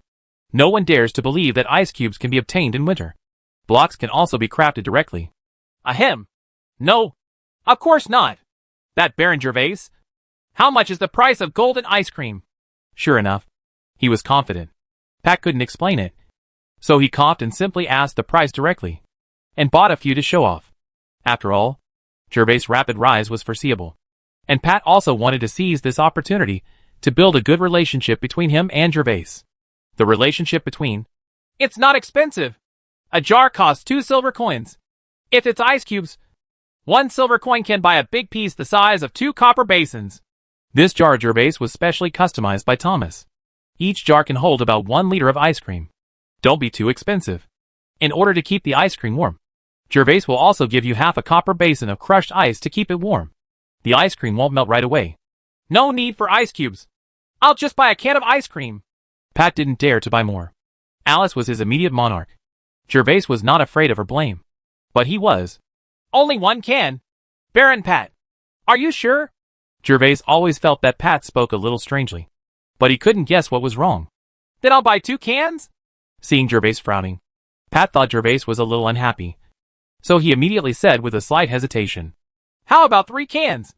It's like I'm forcing you to buy it with a musket. Gervais was speechless. In the end, Pat settled on 2 cans of ice cream. and Gervais stopped asking any more questions. Otherwise, it would really make him feel like he was buying and selling by force. Chapter 138: The Scapegoat. After discussing the transaction, Gervais and Pat got into dining mode. The delicacies on the long table made Pat completely let go of his aristocratic elegance and began to sweep across the table. More than 10 golden oysters on the plate were covered by he ate nothing. And the huge lobster also entered Pat's belly. After every few bites of food, Pat took a sip of wine. Gervais was stunned by Pat's huge appetite. No wonder Pat could become a fat man. Even if it wasn't for eating monster meat, would definitely be able to grow into such a figure with such an appetite. Ahem. Baron Gervais, please forgive me. These foods are really too delicious. I can't help myself. After finally having enough wine and food, Pat discovered that Gervais was looking at him with a strange look. And then he realized that he was a little rude. It's okay, Baron Pat. You don't have to be polite. It's an honor for me to satisfy your distinguished guest. Baron Gervais, have you paid attention to an interesting thing happening next door to us these days? Although Gervais said this, Pat felt that he was rude and a little embarrassed. So he immediately started to change the topic and talk about other things. The territory next door? Viscount Lenny's territory? Gervais was stunned. Viscount Lanny really didn't pay much attention to him during this period. It was only after the miners crossed the border that Gervais sent 1 or 2 clever men to serve as secret sentries for 2 days. But they did nothing unusual. It is indeed the territory of Viscount Lenny, but it can also be said to be the entire Earl of Kerwin. A gloating smile suddenly appeared on Pat's face. And then he began to tell the story enthusiastically. I heard that Viscount Lanny didn't know that something was stolen by an acrobatic troupe. That thing was very important. After the thing was stolen, Lanny became furious and turned the entire Earl of Kerwin upside down. He said he wanted to track down the acrobatic troupe. For this, he offended many of his father Yolanda's vassals. And finally Yolanda personally stopped Lanny, and the matter gradually calmed down. However, the above are just trivial matters. I heard that Lanny and his brother got into a fight because of this matter. It seemed that they were trying to snatch a woman. More than 10 men of both sides died. It is precisely because of this that you only then did Earl Rand step in to stop him, and also ordered Lanny not to step out of his territory for a year. Ha. He has today too. Baron Gervais, as a friend, I want to remind you, be careful of Lanny. He is a greedy nobleman. I encountered 2 robbers in my territory some time ago. I guess it was Lanny. Ghost. Because he drank a lot of wine and mentioned that the person he hated the most was in big trouble.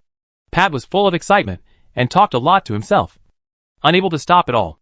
Oh, there is such a thing? That is really an interesting and wonderful show. The lost thing Pat mentioned must be the mithril mine that he had robbed. Those masked men might be members of the acrobatic troupe. Gervais did not expect that it was the unexpected appearance of this group of people that allowed Lanny to temporarily his eyes move to his brother, putting Gervais, who was still much weaker than him, behind his head. You are so lucky. This is the scapegoat. Gervais sighed for no reason in his heart. And by the way, he wished the scapegoat and Lanny would continue to fight, so that he could gain time to develop. Baron Pat, thank you very much for the reminder. I will be on guard. Without Pat's reminder, Gervais has long regarded Lanny as his enemy. Sooner or later, he will go to war with Lanny to seize the ownership of the buffer zone. However, he still has to thank Pat for his kind reminder to Gervais. Sir, the monster meat is ready. In the study room of Rose Castle, Lena walked in carefully carrying a tray, came to the desk, and said to Alice, who was concentrating on processing various letters. Well, Lena, just put it on the desk. Alice raised her head and smiled slightly at Lena. You can just let the servants do these things. There is no need to do them all yourself. Sir, I am used to doing these things, and I am worried that the other servants will be clumsy and unable to serve you. You? It's so hard to have 2 days free, and you don't know how to get a good rest. Seeing Lena speaking in an extremely serious tone, Alice couldn't say anything else. After saying that, seeing Lena staring at her intently, Alice shook her head helplessly, then lifted up the World of Warcraft meat on the desk and started eating it in Lena's sight. This is the reason why Lena personally sent the Warcraft meat. Because Alice was busy with government affairs. She ate while busy. By the end of the meal, the Warcraft meat was already cold, but she didn't realize it. Ever since she was touched by Lena once from now on, Lena would personally deliver World of Warcraft meat to the study every time, and then watch Alice finish it before leaving with peace of mind. Alice is a genius with excellent cultivation talent. However, since inheriting the title of Earl, Her cultivation time has been reduced to less than half a day. She needs to spend a lot of time dealing with government affairs every day, in order not to let her with her cultivation behind. Alice has begun to eat monster meat. The Warcraft meat he consumed during this period was basically purchased from the north of the Principality, because Warcraft was very rare in the entire continent. Even if Alice wanted to eat Warcraft meat for a long time, she would have to make great efforts to find it. But there was still, fortunately, he has a grandfather who loves him. The snowy north is cold and barren, but on this barren land lives a weak magical beast, the snow-eating rabbit. The snow-eating rabbit feeds mainly on grass and ice and snow, but it contains violent fire magic within its body. The snow-eating rabbit needs to constantly eat ice and snow to maintain its own temperature.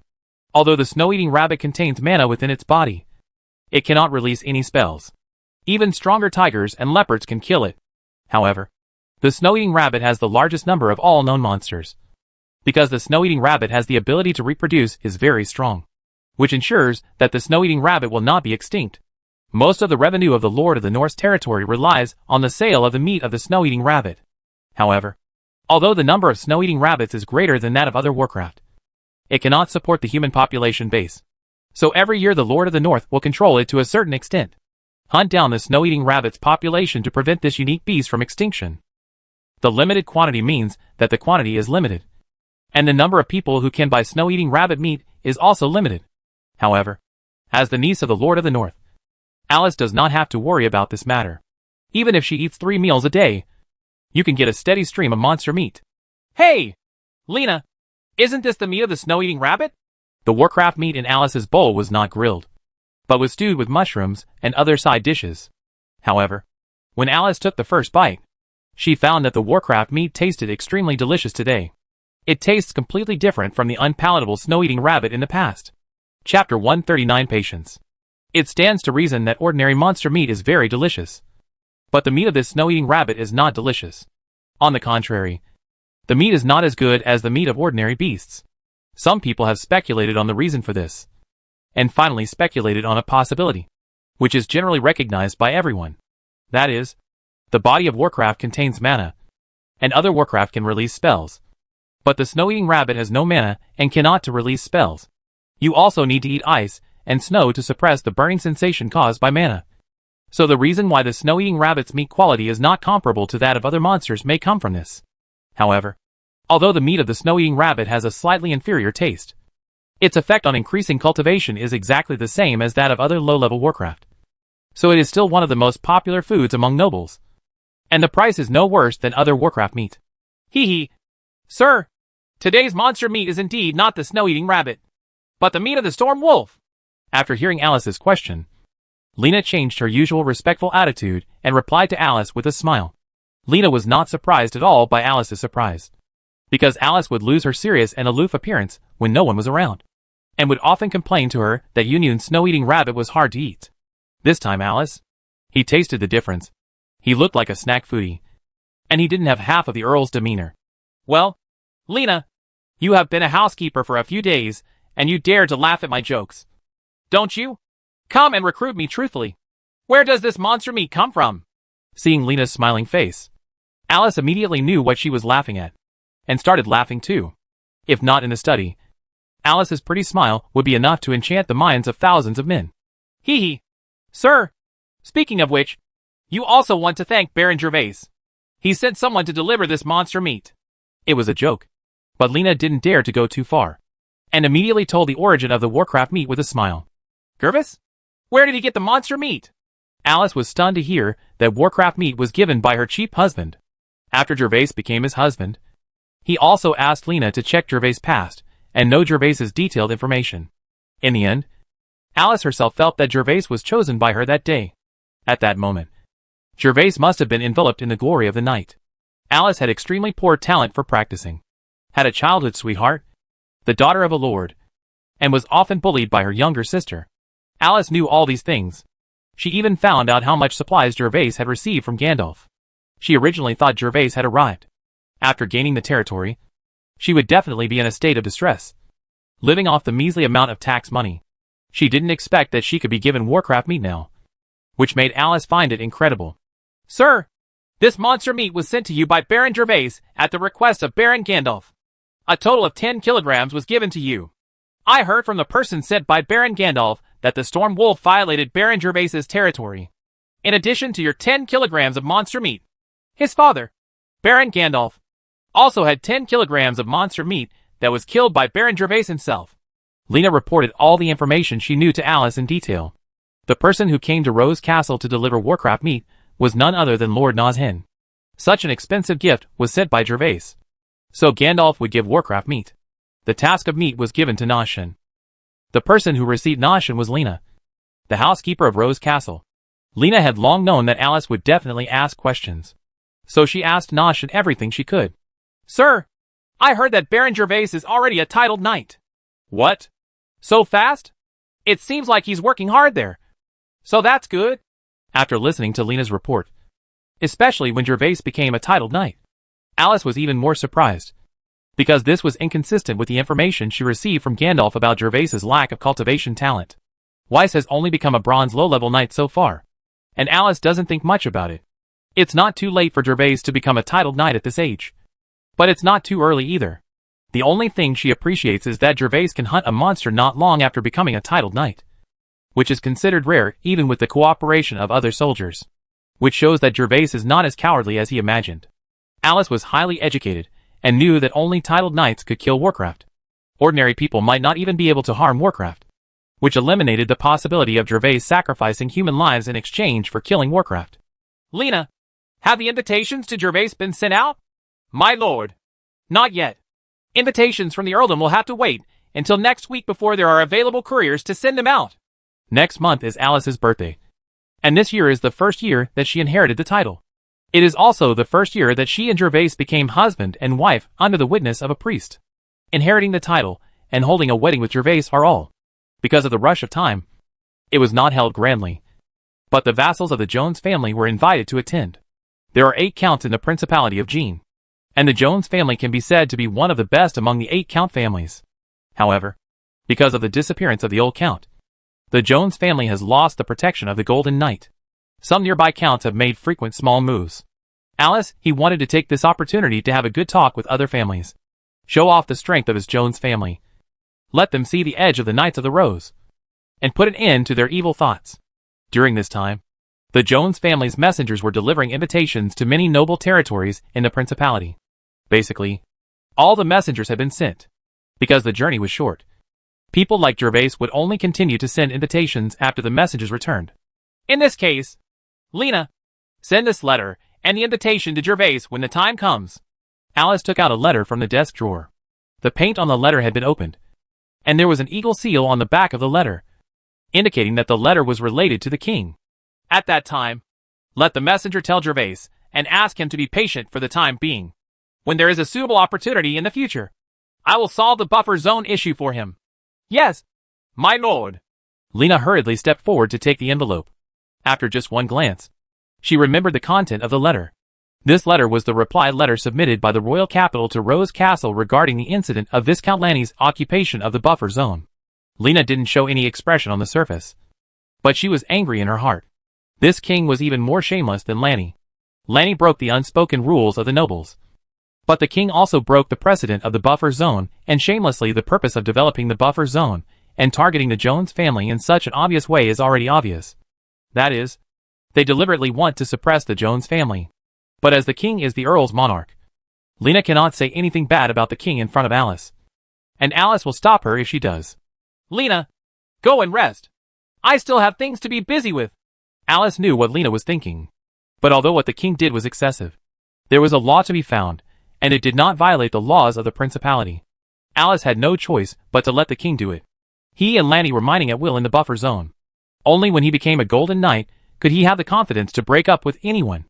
Alice is not stubborn. For a noble, 3 or 5 years is nothing.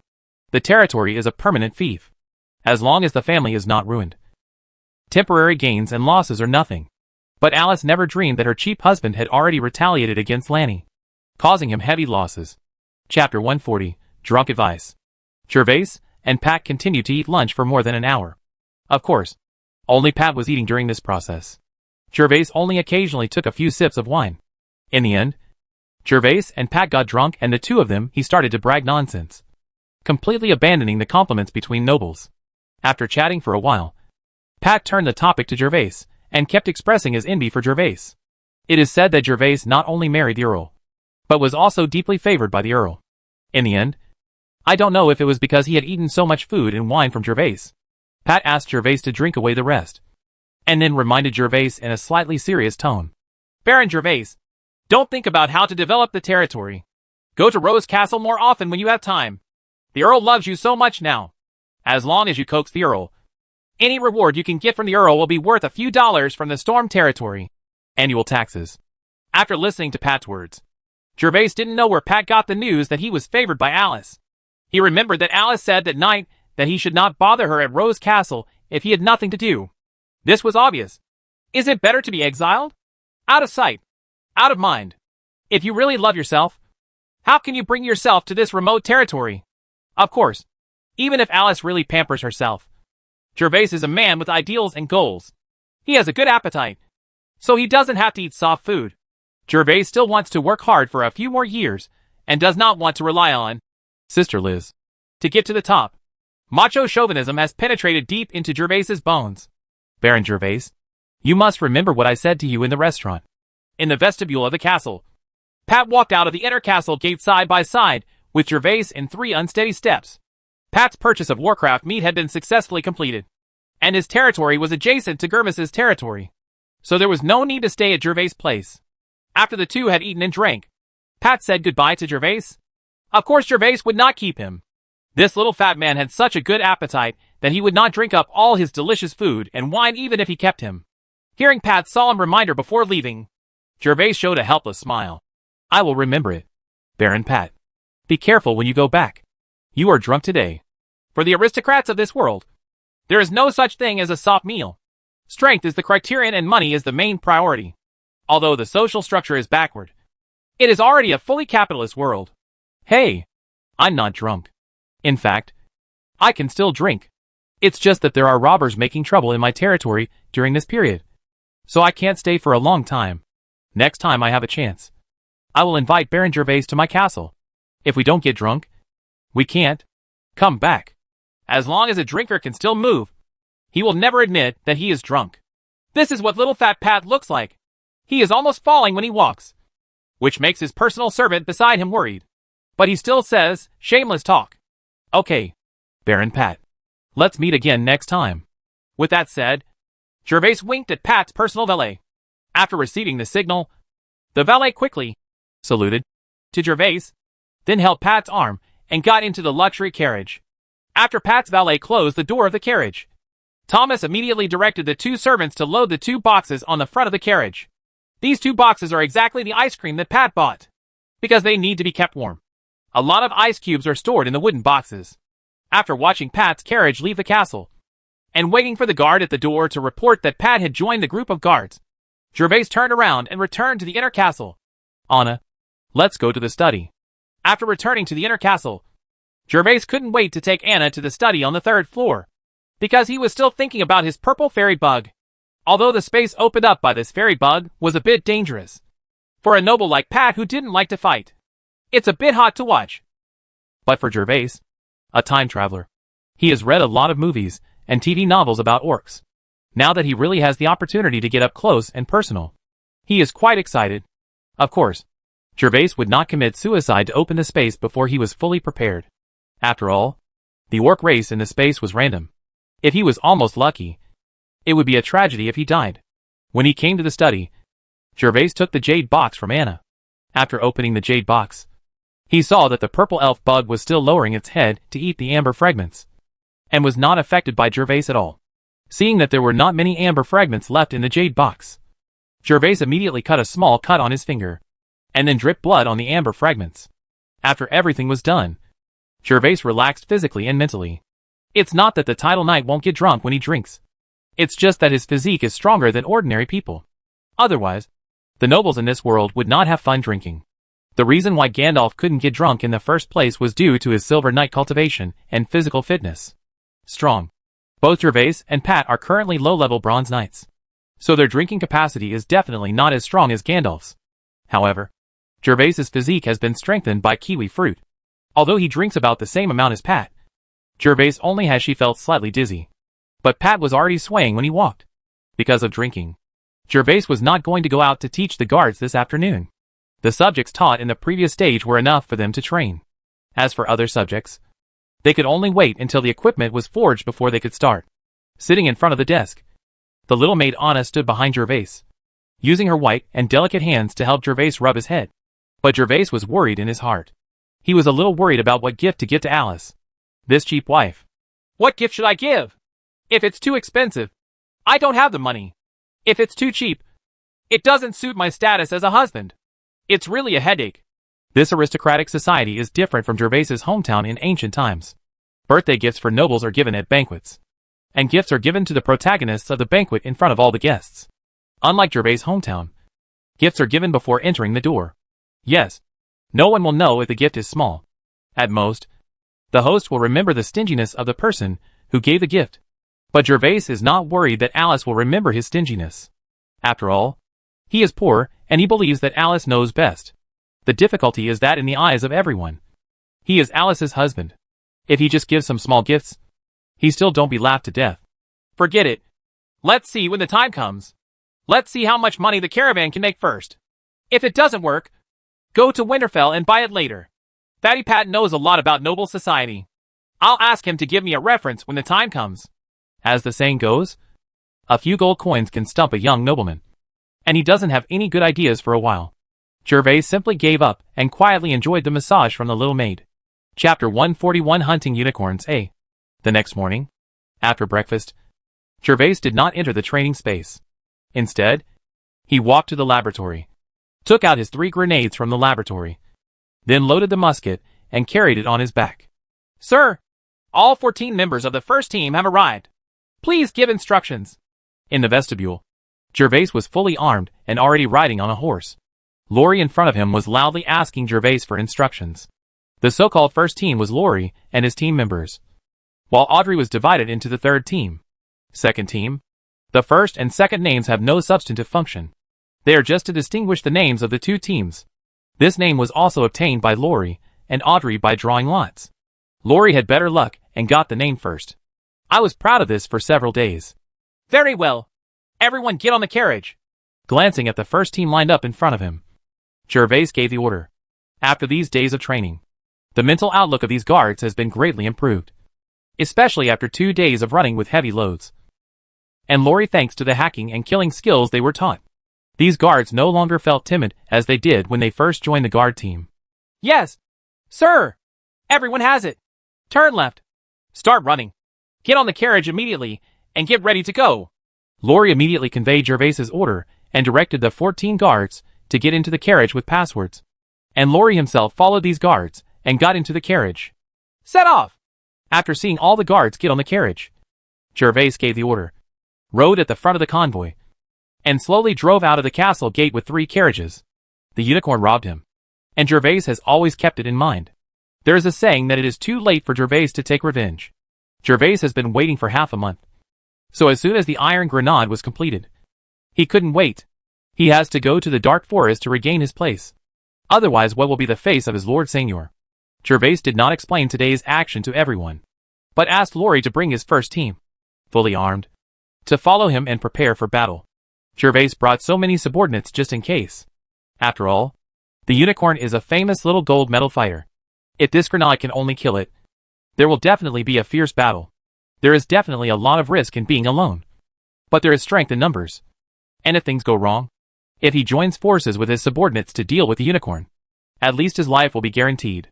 Gervais and his party were speeding along the dirt road, because they had a direct destination.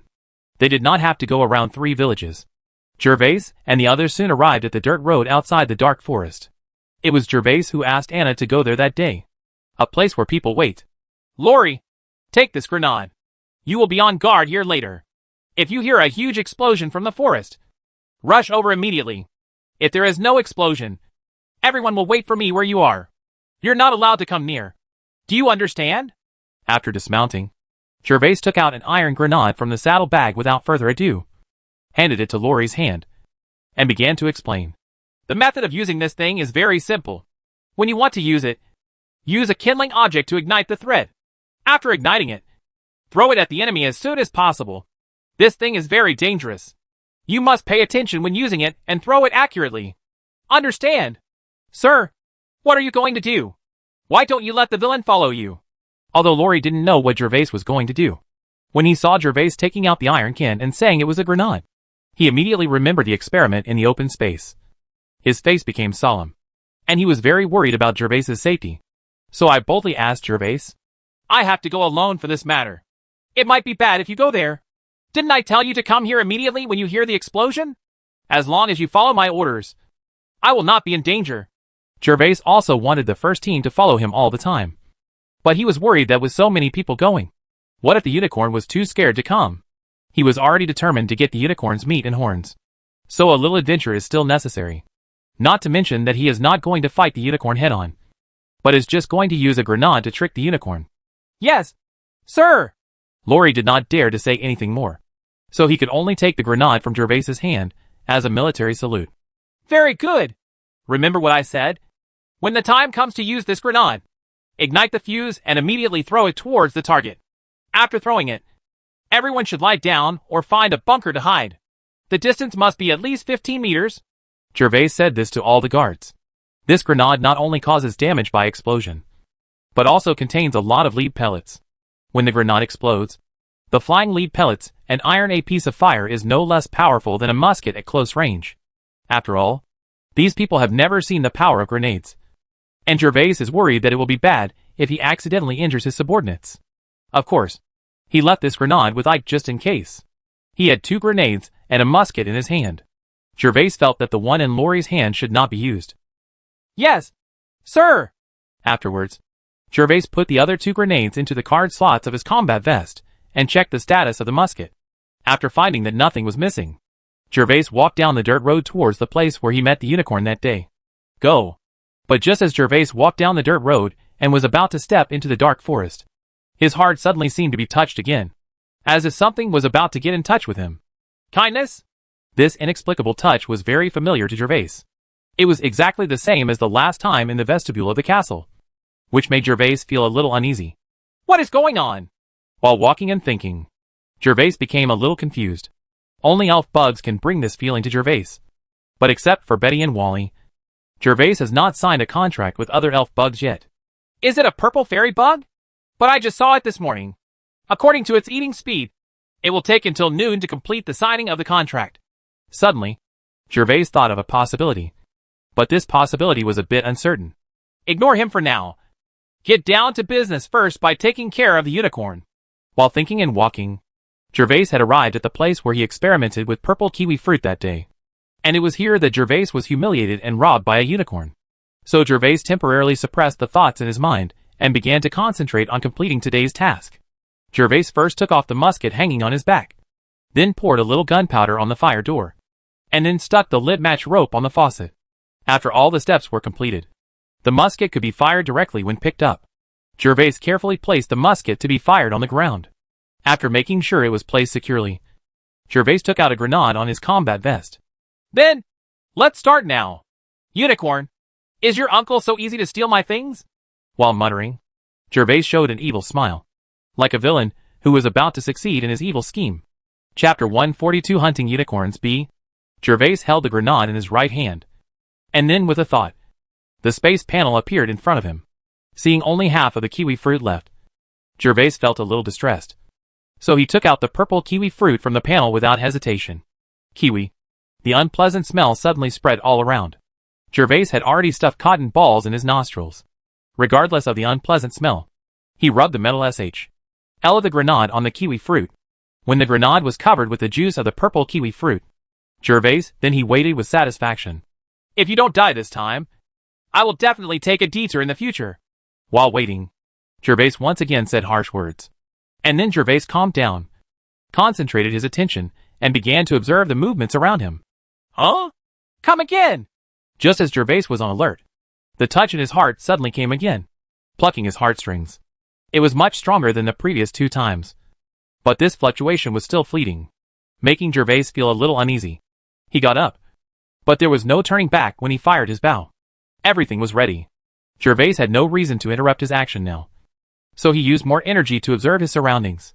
Deep in the dark forest, while Gervais was waiting attentively, a snow-white unicorn about 2 meters tall was lying down and resting among the soft grass. There were many horses around the unicorn. Although the horses are not as tall as unicorns and have horns on their heads, each horse is very handsome and is a rare war horse in the outside world. However, these horses are all centered on the unicorn, guarding the unicorn to rest. The place? Suddenly, the unicorn who had been lying on the haystack opened his eyes. The unicorn with a little intelligence showed a trace of doubt in his eyes. Ever since he ate the attractive fruit that day, I found that there seemed to be something extra in my mind. With the intelligence of a unicorn, it is still impossible to distinguish what the extra things in the mind are. But as time goes by, the things in the mind affect it more and more deeply. It seems to be a familiar feeling, which makes the unicorn, the horned beast, couldn't help but protect the feeling of surrender. This feeling can frighten the unicorn. As a gold medal thug in Warcraft, to be honest, the unicorn has never really convinced anyone yet. I think the unicorn is also the king of a herd of horses, and has a harem of beauties. How could 4 or 5 horses surrender to the things in their minds? So the unicorn immediately took his herd of horses away from its original habitat, and went more than 30 kilometers deep into the dark forest. It thought that after running so far, it could always escape, which made strange thoughts arise in its mind. Something, but unexpectedly, just now, there was another summoning feeling in his mind, which made the unicorn unintentional to sleep, and immediately stood up from the ground. Hiss. The unicorn's eyes were slightly red, as if looking for someone to fight for. The unicorn raised its front hooves high, and then hissed. The unicorn wanted to find the thief who plotted against it. But after scanning around, there were people everywhere. It was a horse that was trembling with fear from its angry long neigh, and there was no sign of any enemy. But at this moment, the unicorn seemed to smell something suddenly, and its 2 big nostrils couldn't help but twitch. This familiar smell reminded the unicorn of the delicious food he had eaten that day. It was not only delicious, but also enhanced it with a lot of strength. That small piece of fruit is worth 2 or 3 years of growth of a unicorn. Hiss. Smelling this delicious smell, the unicorn forgot about the unpleasantness just now, and only longing appeared in his eyes. So he neighed randomly to the horses around him, asking them to follow him, and then moved towards the direction of the smell like electricity, running away. After the unicorn disappeared, the other horses reacted, and then they all started to roar, and then chased in the direction of the unicorn. Why haven't you come yet? It's been more than 10 minutes. At the edge of the dark forest, Gervais didn't know that the unicorn had moved its position for some inexplicable reason, and was wondering why his target hadn't appeared yet.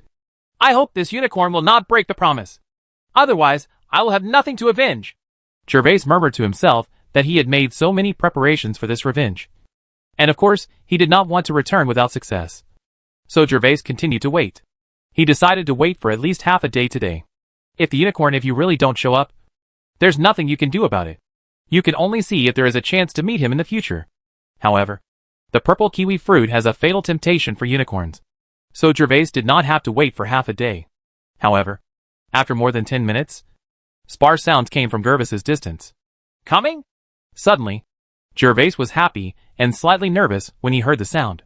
In this complicated emotion, Gervais once again confirmed that the ignition was fixed on the branch and was not extinguished.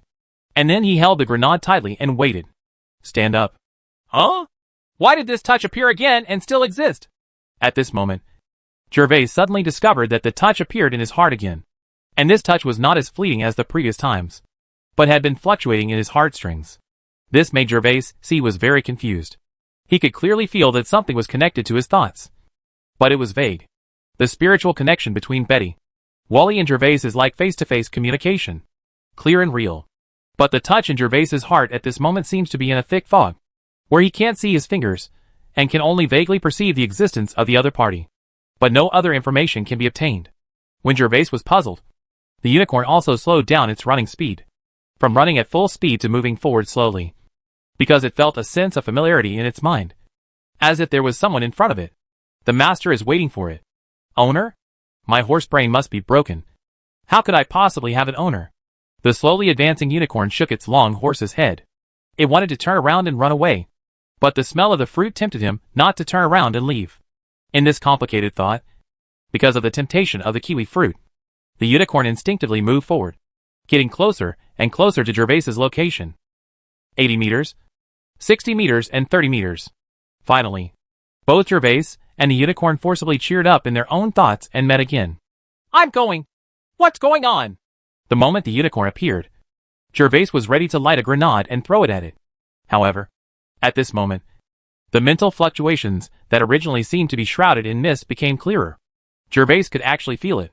It turned out that what was connected to the fluctuations in his heart was the unicorn in front of him that had robbed him. This sudden situation made Gervais pause the action of lighting the grenade, and instead shouted to the unicorn more than 20 meters away in confusion. Unicorn? Are you contacting me? However, the unicorn did not answer Gervais. He just kept shaking his head on the spot, his eyes sometimes turning red and sometimes returning to clarity. I'll go. Could it be that monsters also go crazy? Seeing the appearance of the unicorn, Gervais was a little surprised and confused as to why the unicorn became like this, and why it established a spiritual connection with himself. Chapter 143. Give it a try. Gervais didn't know that the unicorn was fighting fiercely in his mind to react the way he saw. When Gervais and the unicorn face each other, the imprint in the unicorn's mind is conveyed to it. The human in front of it is its master, making it surrender and get close to Gervais. But it still remains in the unicorn's mind. However, the self-thinking tells the unicorn that it is a Warcraft, and it is the noblest existence among the low-level Warcraft. It can only die standing up, and there is no reason to kneel down to recognize its master. The remaining reason shows that the unicorn must kill Gwei. Only then can this end. So under such chaotic thinking, the unicorn sometimes looked at Gervais with hatred, and sometimes wanted to get close to Gervais. Could it be the effect of a unicorn eating a kiwi fruit? While riding the unicorn spinning in circles and shaking his head, Gervais combined the spiritual connection between the unicorn and himself, and suddenly thought of a possibility. Could this purple kiwi fruit make the monster recognize its master? Gervais was faintly excited. If the world of Warcraft could really be recognized as its master, then the 10 energy points he spent in exchange for the purple kiwi fruit would not be a loss, but a huge profit. Warcraft creatures have mana, can release spells, and are physically strong. It is very dangerous for ordinary knights of the same level to encounter them. For example, the unicorn in front of you. If no trap is set, Gervais and the unicorn can fight alone. Give him 10 courages and he wouldn't dare. At least he would never commit suicide before the high-level Bronze Knight, because there is no chance to save his life. The Storm Wolf Gervais met last time was also considered to be extremely lucky. The Storm Wolf was already old and weak, so other Storm Wolves usurped his position as the leader of the pack and were kicked out of the pack. He happened to be got a bargain. Just after Gervais made the guess, the unicorn over there made a different move. The unicorn's eyes remained red, glaring at Gervais, and it was stepping up its hooves, its nostrils breathing heavily. He came closer to Gervais. Let me go! What should I choose now? Throw bombs? Or throw the remaining purple kiwis? Seeing the unicorn's movements and appearance, Gervais also became nervous. You didn't need to look at the unicorn's appearance to know that it was trying to kill him. Gervais now only has 2 choices. Either throw the grenade and follow the original plan to see if he can kill the unicorn and obtain its meat and horn. Another option is to throw out the remaining purple kiwi fruit in his hand and let the unicorn eat it to see if his guess is correct. If it is correct, he is likely to be recognized as the owner of a monster, and he will become the owner in the future, the owner of this little gold medal thug. But if Gervais guesses wrong, not only will he lose the remaining purple kiwis, but he will also have to go back to the first choice, blasting the unicorn with a grenade, and then fight with it. No matter what, give it a try and the pony will turn into a monster. So why not give it a try? Finally, when the unicorn was about to get within 15 meters of Gervais made up his mind to choose the second option and throw the purple kiwi fruit to the unicorn. Look at what Mr. Glory has done today. Are you covering yourself? In fact, Gervais was willing to fight because when he first met the unicorn, he had no spiritual connection with the unicorn. But after being robbed by the unicorn half of the kiwi fruit, he had with this connection. Gervais is mostly sure that the purple kiwi fruit is the one that allows the unicorn to sign a contract with him. The reason why the spiritual connection is now blurred is because the entire kiwi fruit was not eaten by the unicorn. Gervais raised half of the purple kiwi fruit in his right hand and threw it in front of the unicorn. The unicorn, whose eyes were bloodshot and was about to fight Gervais to the death, saw the kiwi fruit suddenly appear in front of him. Xing couldn't help being stunned, looked at Gervais, lowered his head, and smelled the purple kiwi fruit, and immediately chose to swallow the kiwi fruit first. After all, when he first arrived, the unicorn had already noticed something strange in his mind. But he did not choose to escape from this place, because of the fatal temptation of the purple kiwi fruit. Although the purple kiwi fruit was the size of a grapefruit, it was completely swallowed by the unicorn in just 2 bites as it chewed impatiently.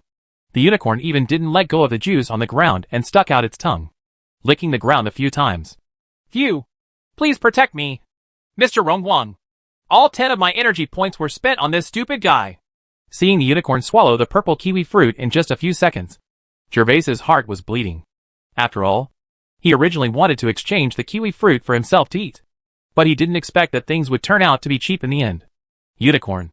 Gervais now hoped that his guess would be accurate, and it would not be in vain for the 10 energy points he had earned through hard work.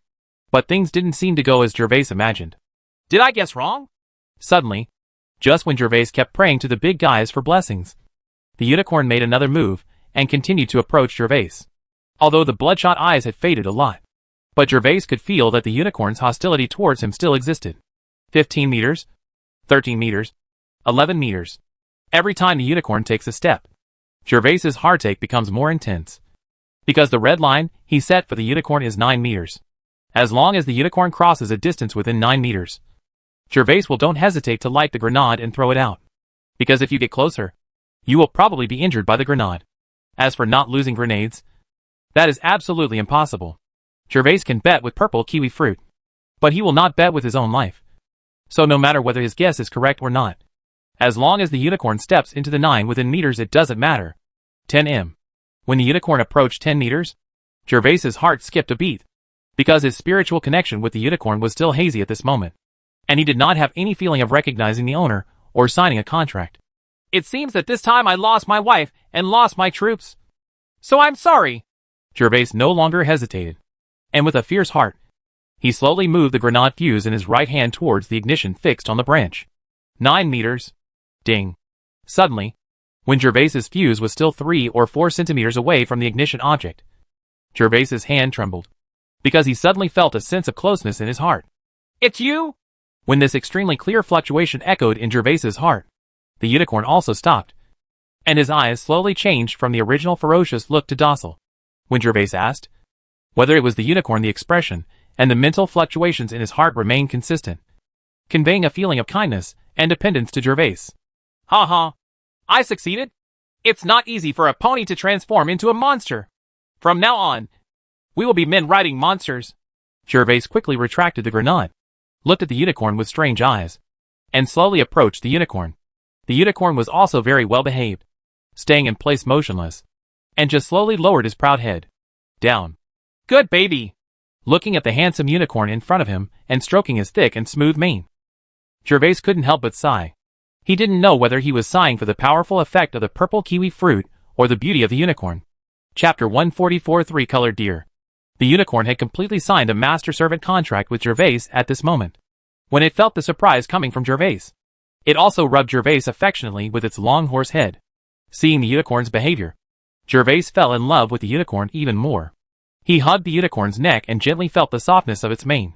Although the unicorn in this world is somewhat different from the flying unicorn in Western legends on Earth, it has a little wisdom and likes to be clean. This can be seen from the fact that his whole body is white but spotless. Unlike the unicorn, the beasts interacted for a while, and Gervais suddenly noticed the long horn on the unicorn's head.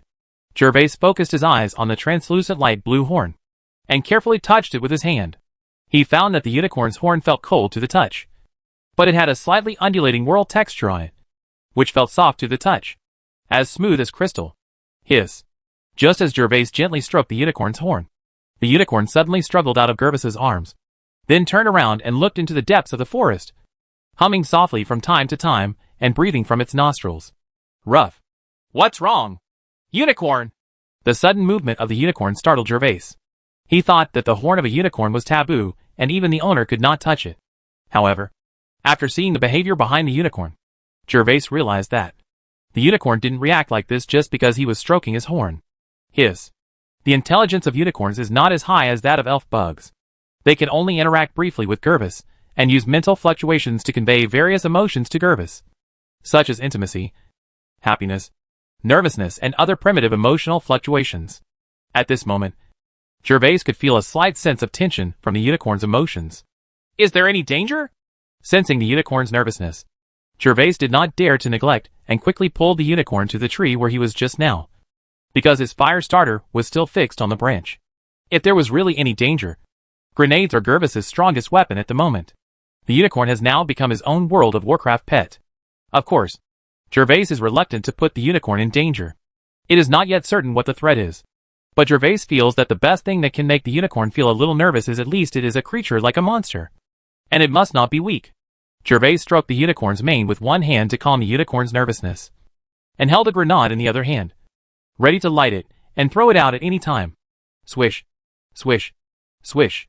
Sure enough, after a while, the rustling sound of branches and leaves was heard from the forest again. As the rustling sound got closer and closer, a Seignior with 3 colors appeared in Gervais's sight. This Seignior was as big as the horse Gervais was riding when he arrived. 3-colored deer? This purple kiwi fruit is so tempting.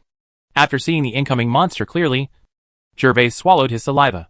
This Seignior with 3 colors at the same time looked very beautiful.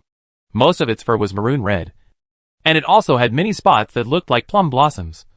But it was strange. What's interesting is that these plum-shaped spots are all pink, but the pair of antlers of the tricolored deer are green. Don't think that the 3-colored deer is harmless to humans and animals just because it looks beautiful. Although the 3-colored deer is not as rare as the unicorn, its combat power is also extraordinary. Even ordinary storm wolves would not dare to attack easily when encountering it, because this 3-colored deer can summon vines with poisonous stings. The vines can restrain the enemy, and the spikes of the vines also contain venom with an anesthetic effect. If you are entangled in the vines, you cannot break free in a short time, and you will eventually die. It can only become meat on the chopping board and die under the horns of a 3-colored deer. Of course, Gervais got this knowledge from books. To be honest, he was panicking now. But fortunately, he had just acquired a gold medal thug, and he still held a grenade in his hand. His life should not be there would be danger, so Gervais relaxed a little.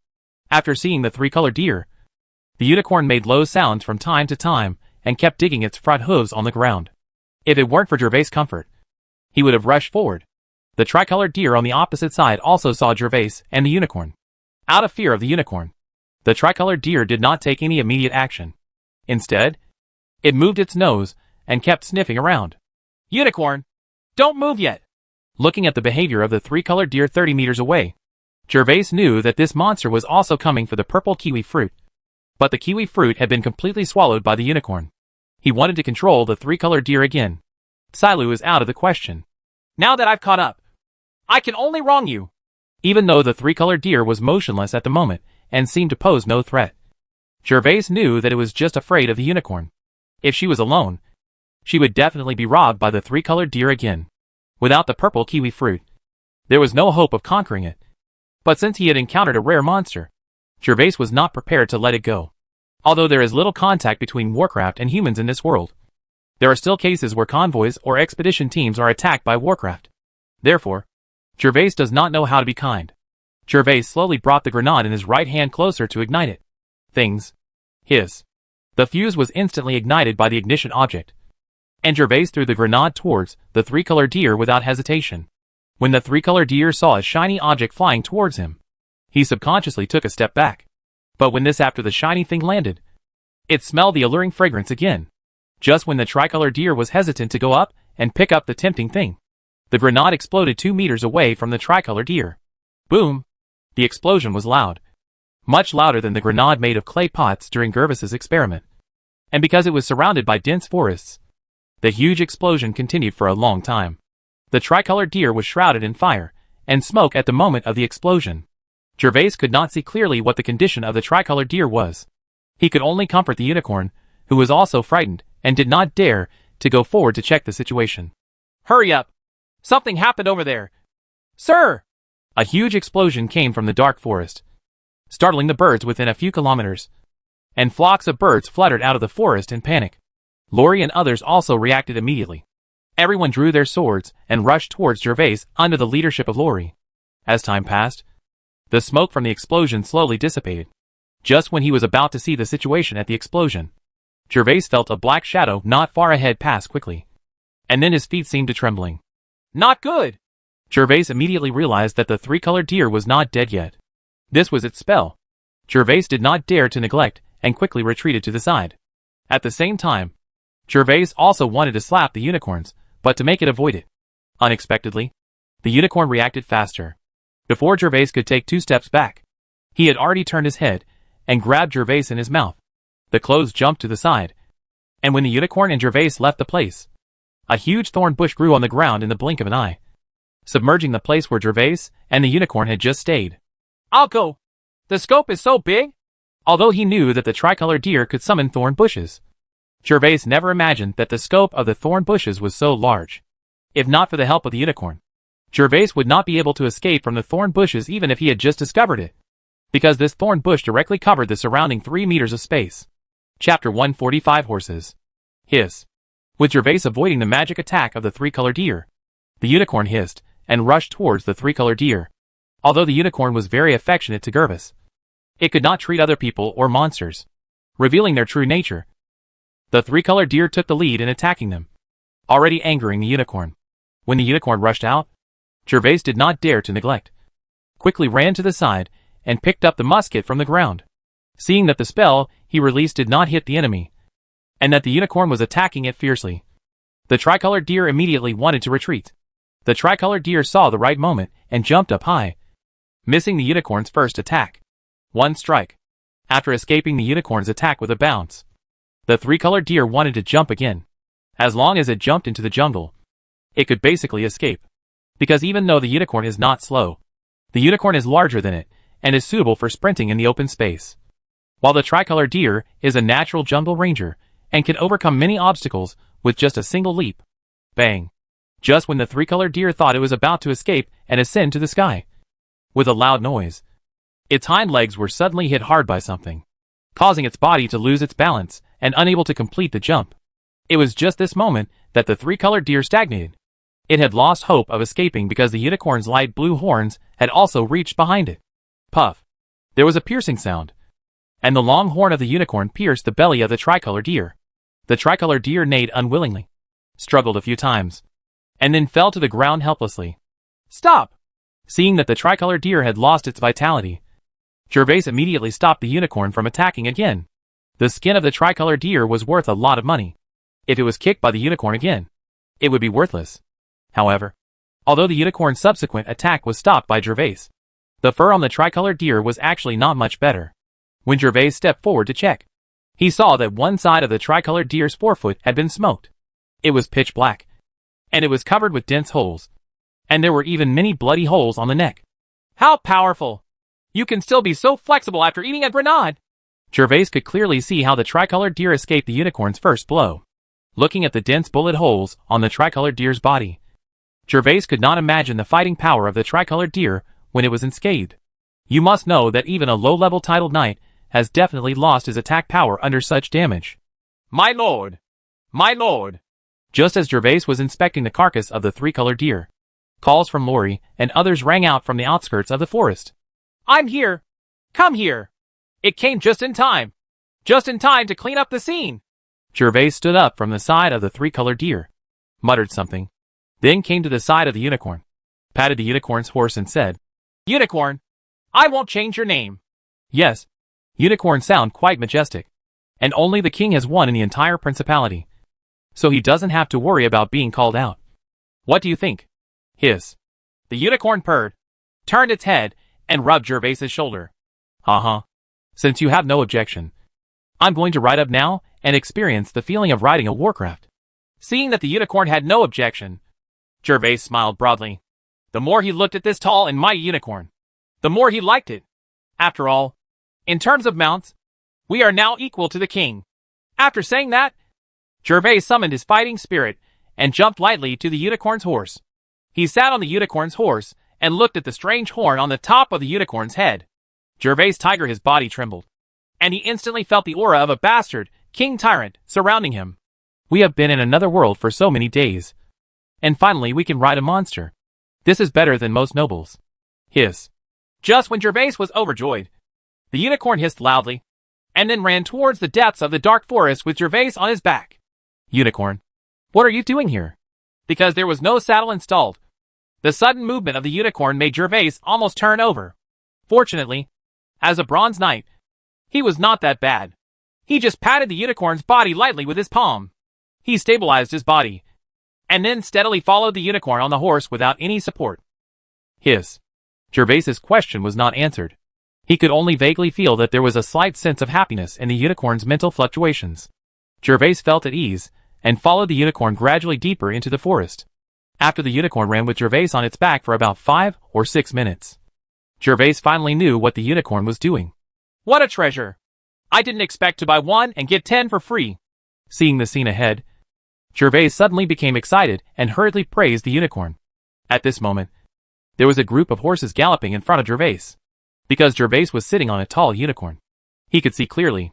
These low-level monsters usually bring their own groups, which not only can reproduce offspring, but also effectively protect themselves. After all, unity is strength. Hiss. Hiss. When the horses heard the neighing of the unicorn, they immediately responded, and then they all ran to the unicorn. However, when these strong horses came to the unicorn, they found that their king riding on the back of a strange creature. A horse did not dare to approach and stopped more than 10 meters away to observe cautiously. Hiss. The unicorn quit. Although he had signed a contract with Gervais, he was still the king of the horses, so he neighed angrily. The group of ordinary horses trembled when they heard the unicorn's long neigh, and quickly came to the unicorn, lowering their heads to show their submission. Only then did the unicorn hold its head high, showing an extremely proud look. Unicorn, you did a good job. Let's go back to where we were just now. Looking at the horses in front of him, Gervais really wanted to laugh, but he was worried that his laughter would scare the horses, so he endured it.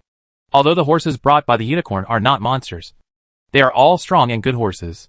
Pat's appearance yesterday made Gervais envious. Unexpectedly, God is not as good as man. Not only did he conquer the unicorn today, so many good horses were harvested. Gervais counted among the horses. There were 18 horses in total, large and small. Hiss. Following the simple signal transmitted from Gervais's heart, the unicorn immediately understood what Gervais meant. So he turned around, carried Gervais on his back, and led a group of younger brothers back towards the original road. My lord! My lord! Laurie was really anxious now. He had just heard the shouts of the adults. Unexpectedly, when they arrived in a blink of an eye, they did not see the adults. The ground was in a mess, and there was a weird monster corpse. Laurie immediately asked members of the first team to search nearby, but no trace of Gervais was found. Laurie was very worried that Gervais was too injured due to fighting with the monster. He could only reply in a hurry and fainted. So he shouted more urgently and searched nearby while shouting, "There's a situation ahead!" While searching, the first team discovered the situation. The trees in front of them shook, and the sound of numerous horse hooves was heard. "Form up and raise your shield!" With such a big movement, Laurie immediately issued the order. Although the members of the first team were a little panicked, they were still well trained. They ran to Laurie in a slight panic, and then they all raised their shields with one hand and long swords with the other. The sword is on guard. My lord! However, when they saw clearly the situation ahead, their jaws dropped, and no one could even say greetings smoothly. Ha ha! Are you surprised? Hurry up and get rid of that 3-colored deer. Let's go back to the castle. Chapter 146 Return. Yes! Yes! Sir! Everyone, including Laurie, was shocked by the way Gervais appeared. Although everyone was already moving after Gervais's instructions, their eyes kept wandering around the unicorn, their eyes full of difficulty, confidence. Although these guards did not know that the unicorn that Gervais was sitting on was a unicorn, they could guess from its huge and muscular body and the strange long light blue horns on its head that it was a Warcraft. And the Warcraft was now, he was also being ridden by Gervais. To these ignorant guards, this was as surprising as seeing a knight riding a dragon. Gervais was very pleased with the surprised expressions of the guards, seeing them slowly cleaning up the scene. Gervais was not angry, and just rode on the back of the unicorn and waited quietly.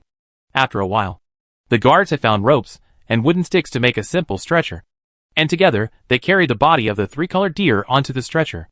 Sir, it's done! Do you want to tie up the horses behind you with ropes? After 10 guards lifted the stretcher containing the 3-colored deer, Laurie came to the front of Gervais. Because he was afraid of unicorns, Laurie did not walk as close as before, but stood on both sides. Mikawai bowed respectfully to Gervais and reported, Ha ha! Laurie, you are a little timid. Don't worry about the horses behind you.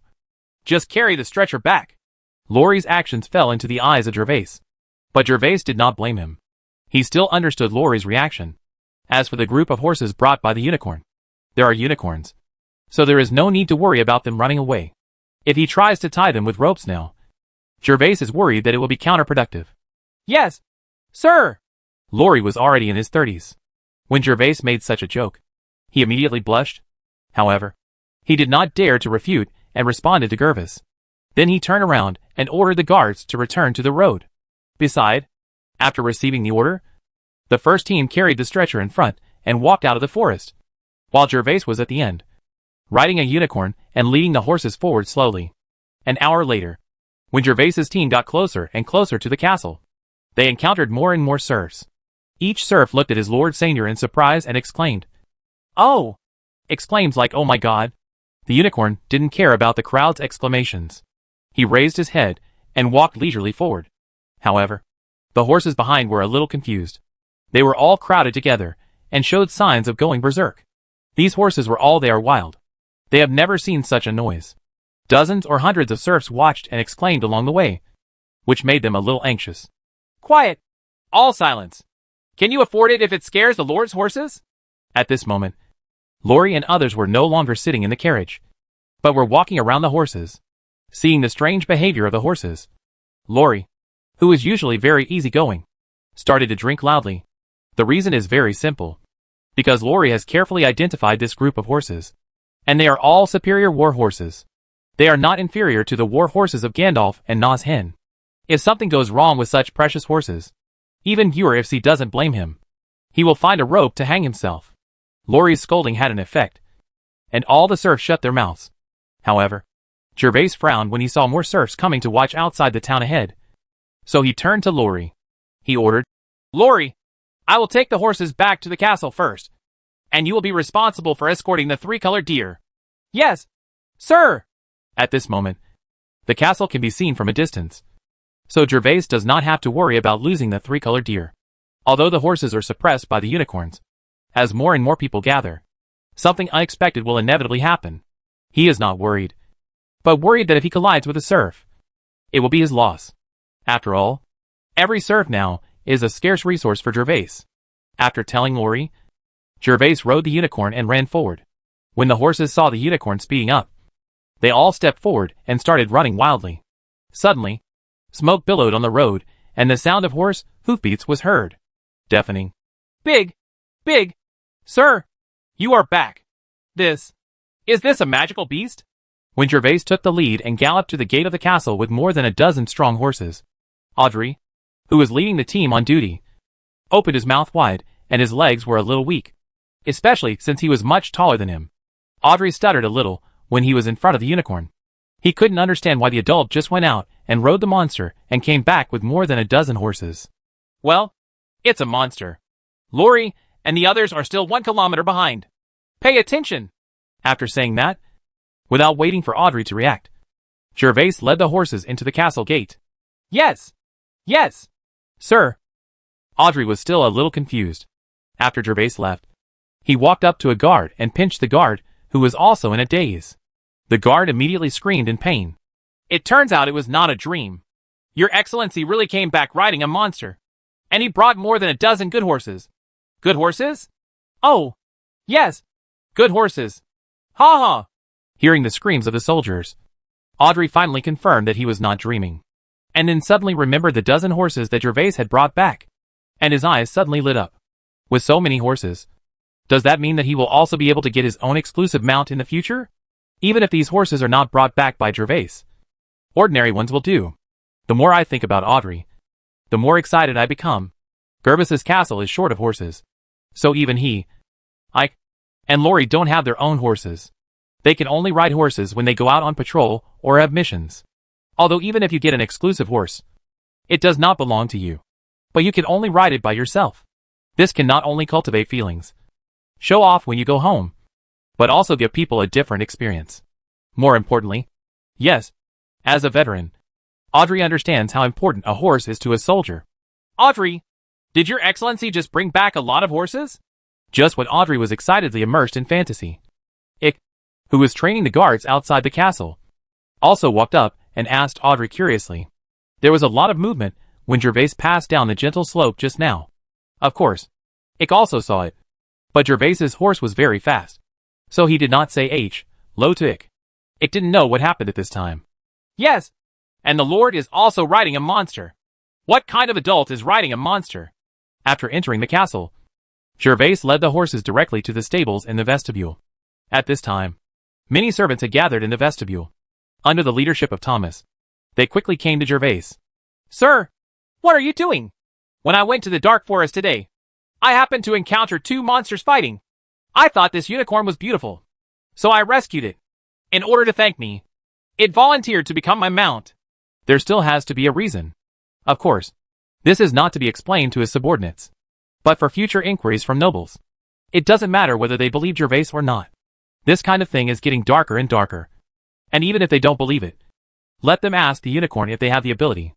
My lord, the glory of knighthood has enveloped you. Of course, Thomas has nothing to say about this. Not to mention that he doesn't know the value of unicorns. Even if he knows, he won't consider anything else. The more capable Gervais is, the greater his power as a steward is. So giving him his flattery is the only thing Thomas needs to do now. Chapter 147 Two Elf Insects. Ha ha. Thomas, you must take good care of these horses for me. By the way, I will recruit a few grooms to take care of them later. The castle's horse farm also needs to be repaired.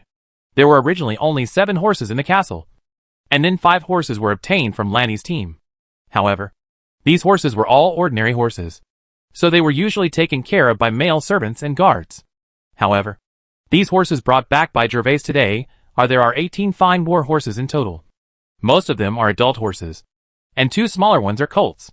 This group of war horses is only stronger than Gandalf's little flowers. Not to mention the horses of Pat's knights.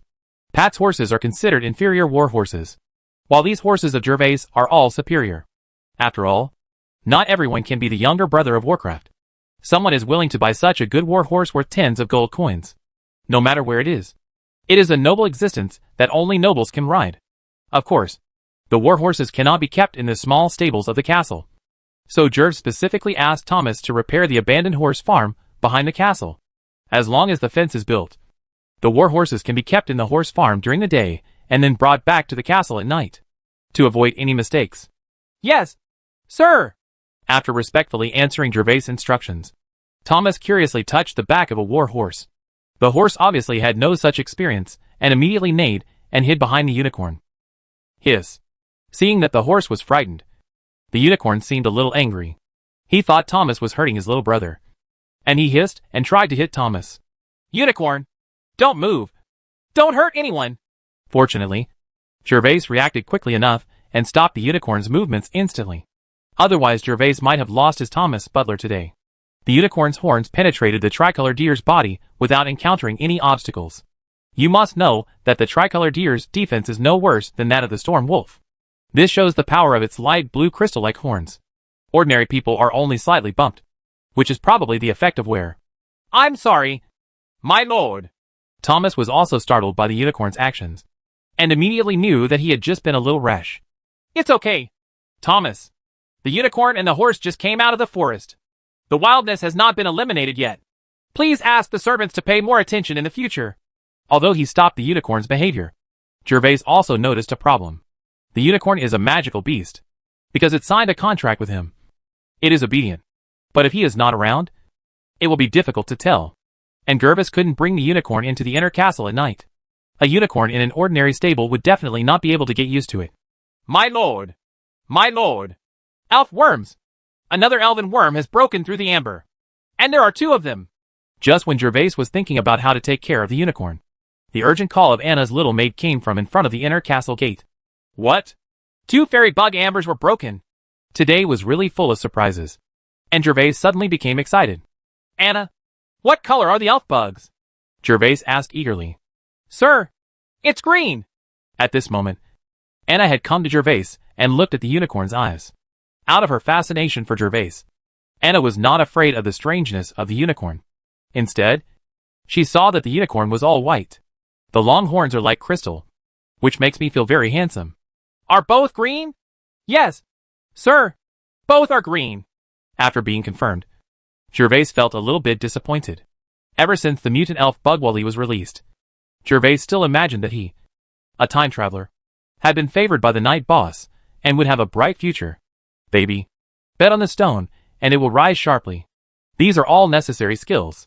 Unexpectedly, the two elf bugs born today are both green. It's true that the higher the expectations, the greater the disappointment. Can't be greedy. Can't be greedy. Gervais warned himself in his heart that because of the smooth sailing during this period, Gervais had become accustomed to miracles. So he immediately adjusted his mental state. Thomas, I'll leave these horses to you. Yes, sir. I will take good care of these horses for you. After getting Thomas's response and settling the horses, Gervais said to the little maid Anna, Anna, go wait for me in the study. I'll be up right away. Yes, sir. After all the instructions were given, Gervais rolled off the unicorn's back and prepared to take the unicorn to the training space. When the horses saw the unicorn leaving, they wanted to follow, but Gervais ordered the unicorn to stop them. Unicorn, they will live there from now on. There is food and drink there, and it is very safe. They can still live in the horse farm after the horse farm is completed in 2 days. You don't have to worry. I don't know if the unicorn understood what Gervais said or what happened. After Gervais finished speaking, the unicorn turned around and whispered to the horses. All the horses calmed down and became quiet. He stayed where he was and obediently allowed Thomas and others to be sent into the stable in batches. In this way, Gervais finally felt relieved and took the unicorn to the small space courtyard. The unicorn is a monster after all, and Gervais was worried about leaving him outside. At present, the most suitable place for the unicorn to stay is the grid. Weiss estimated that it was in the training space. The space was not small, and it was all grass. There was no one else coming, so there was no need to worry about the unicorn hurting anyone. After the guard opened the door to the small courtyard, Gervais took the unicorn directly to the entrance of the training space. I don't know if you can get used to staying around. I'll ask Alice where the king's unicorns are kept when I have the opportunity in the future. Gervais has no experience raising Warcraft, and other minor nobles Gervais probably don't have either. He can only see if his chief wife knows. After all, he is a big noble, and he has been to the royal capital. The king also has a unicorn. Maybe Alice knows how to raise them. However, when Gervais brought the unicorn into the space, he found that his worries were unnecessary. Because the moment the unicorn was brought into the training space, the joy of Gervais was conveyed through the contract. The mood seemed to be very happy for Gervais to bring it here. Do you like it here? Very good. Then you will stay here for the time being. You are not allowed to leave this space until I come. Do you understand?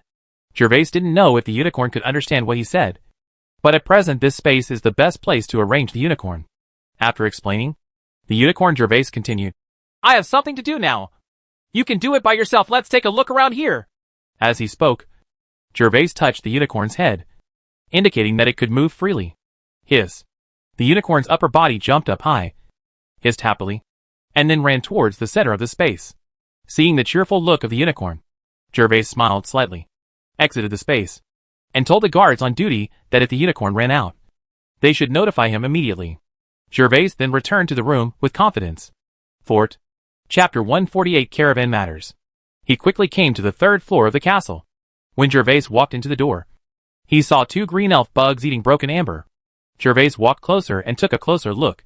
And then he skillfully made a small cut on his finger and dripped blood on the amber fragment. Although there is no mutation, I hope you 2 little guys can work harder and open a 2-acre paddy field for me. It is impossible to mutate. Now Gervais only hopes that the 2 green elf bugs can be more powerful and open up better land to grow wheat, which is also a good space. The 2 elf bugs had no time to pay attention to Gervais. They continued to chew on the amber fragments in front of them without blinking, which made Gervais feel quite bored. Huh? Is the recognition of the master completed? The so-called 5 blessings describe Gervais's situation today. Now he has received unicorns, horses, and 3-color venison. Then these 2 elf bugs were born. Now Pat gave Gervais the purple elf bug. Just as he finished eating and recognized his master, Gervais felt an unfamiliar mental fluctuation in his mind. Gervais quickly picked up the jade box containing the purple elf bug. After opening the jade box, the purple elf bug was staring at Gervais with its big watery eyes. Squeak. The purple elf bug is quite well behaved and not shy. When Gervais opened the jade box, he immediately squeaked and greeted Gervais. Although the space you created is a bit dangerous, don't worry, little guy. Others are afraid of orcs, but I'm not afraid. I'm worried about how to keep orcs out of my territory in the future. Seeing the purple elf bug's sensible look, Gervais rubbed his hand on the little guy's head. His main purpose in accepting Pat's purple elf bug was of course not to collect it or take it to the arena to bet with others, but to consider the future of his territory. As the saying goes, the enemies you don't understand are the most terrifying. Although Gervais has a character of being content with a small amount of money, he can't allow others to sleep soundly beside the bed. Storm territory is invaded by orcs every year, even if this place didn't belong to him before. But now that it is our own land, we must start to deal with it. At least we must find a way to keep the orcs out of our territory. Gervais even wanted to imitate the first emperor's method of building the Great Wall to see if it could prevent the invasion of orcs. But because he had no money and no population, his method could not be implemented yet. The orcs invade from the deep dark forest every year. Apart from Gervais and Pat, the orcs invaded. Lanny's territory can't escape either. However, Lanny and Pat's territory can rely on the minerals to make them live a wealthy noble life. And Gervais's territory was only separated by a mountain, but could not find minerals. So he could only rely on the serfs to farm and pay taxes to survive. Squeak! Squeak! Squeak!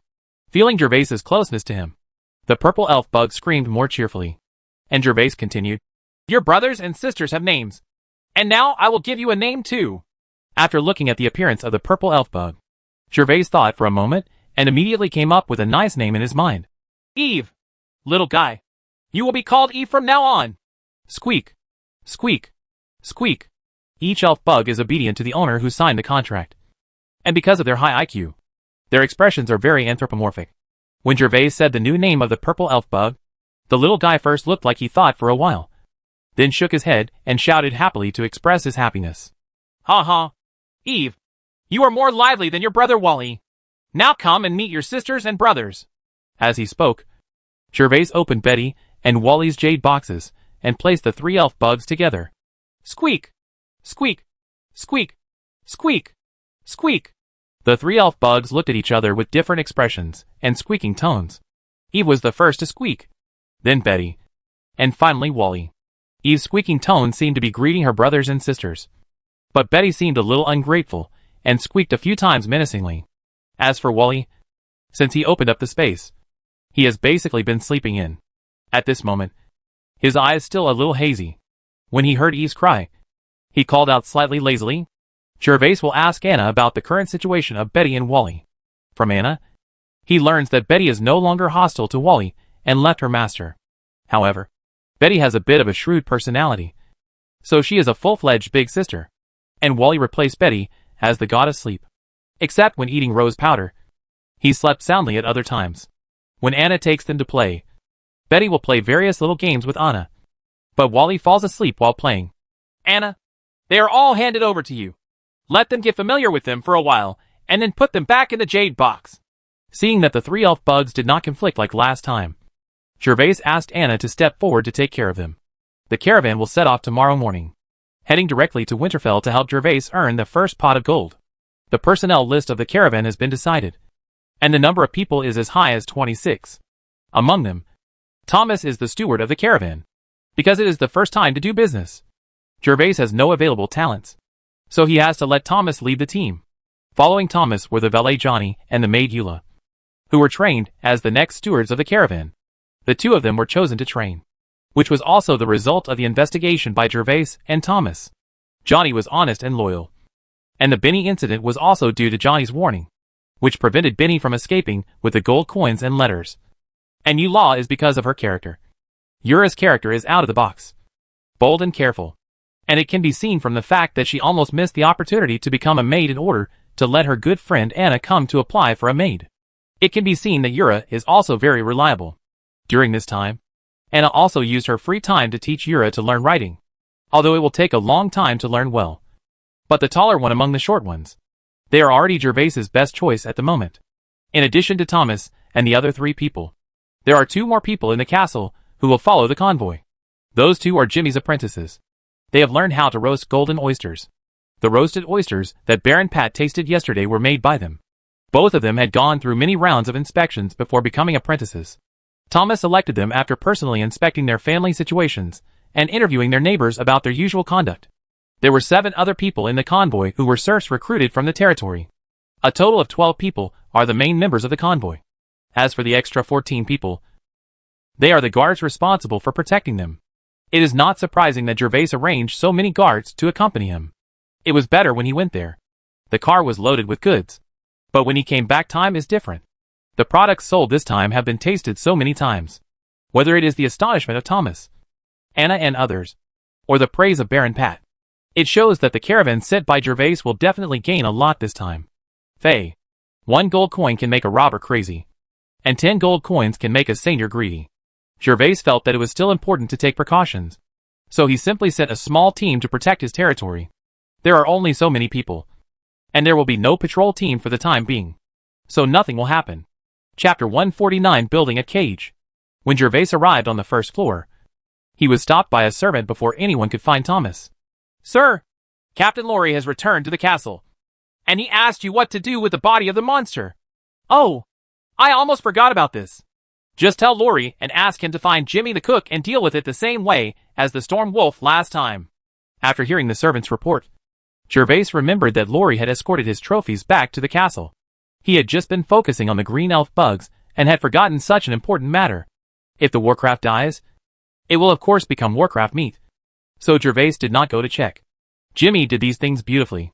The fur of the Storm Wolf is the masterpiece of Jimmy's superb knife skills. By the way, after you inform Laurie, go to the stables and ask Thomas to come to the hall. I'll wait for him there. Yes, sir. The servant responded quickly, and quickly walked out of the inner castle. Next, Gervais came to the hall alone, and sat on the sofa.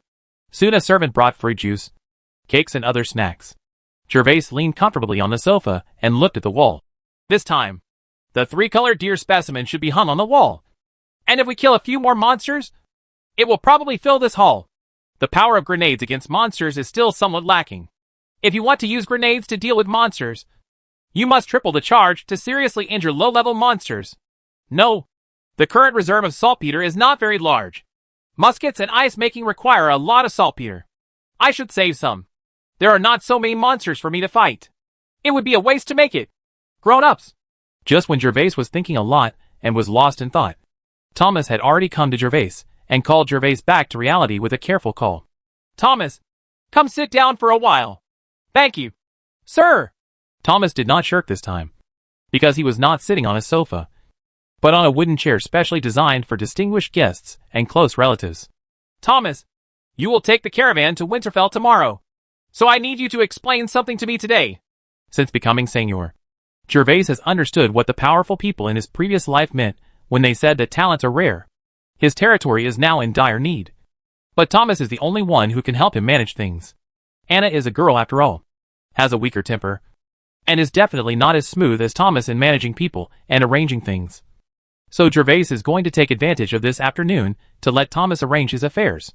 At that time, Gervais will only need to send someone to supervise him. It will be completed. Sir, please give me your orders. First of all, I have been the master of the Storm territory for so long, but I haven't done much about the territory. In order to develop better in the future, I have formulated a 5-year development plan. The first item of this plan is to let the serfs eat first. Full meal. Gervais slowly spoke out the plans he had made during this period. After a pause, Gervais took a sip of juice before continuing. Eat a full meal. This matter is actually being done. As long as you, the caravan that sets off this time, can make money. And then in addition to farming, serfs can also support themselves by looking for seafood or picking grapes. After we have enough food, the second step is to develop infrastructure. Currently, we want to carry out large-scale construction projects. We do not have the manpower and material resources for the time being. But we can start small. That is, build public toilets.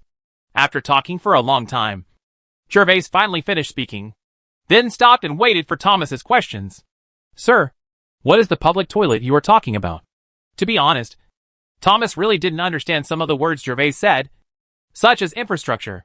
Only later, when he heard Gervais talking about large-scale construction projects, he finally understood that Gervais wanted to build something. It's just a hut. But what I want to build is a hut that can be used by multiple people. And there will be more than one. Your Excellency is wise. Thomas had a very good mind.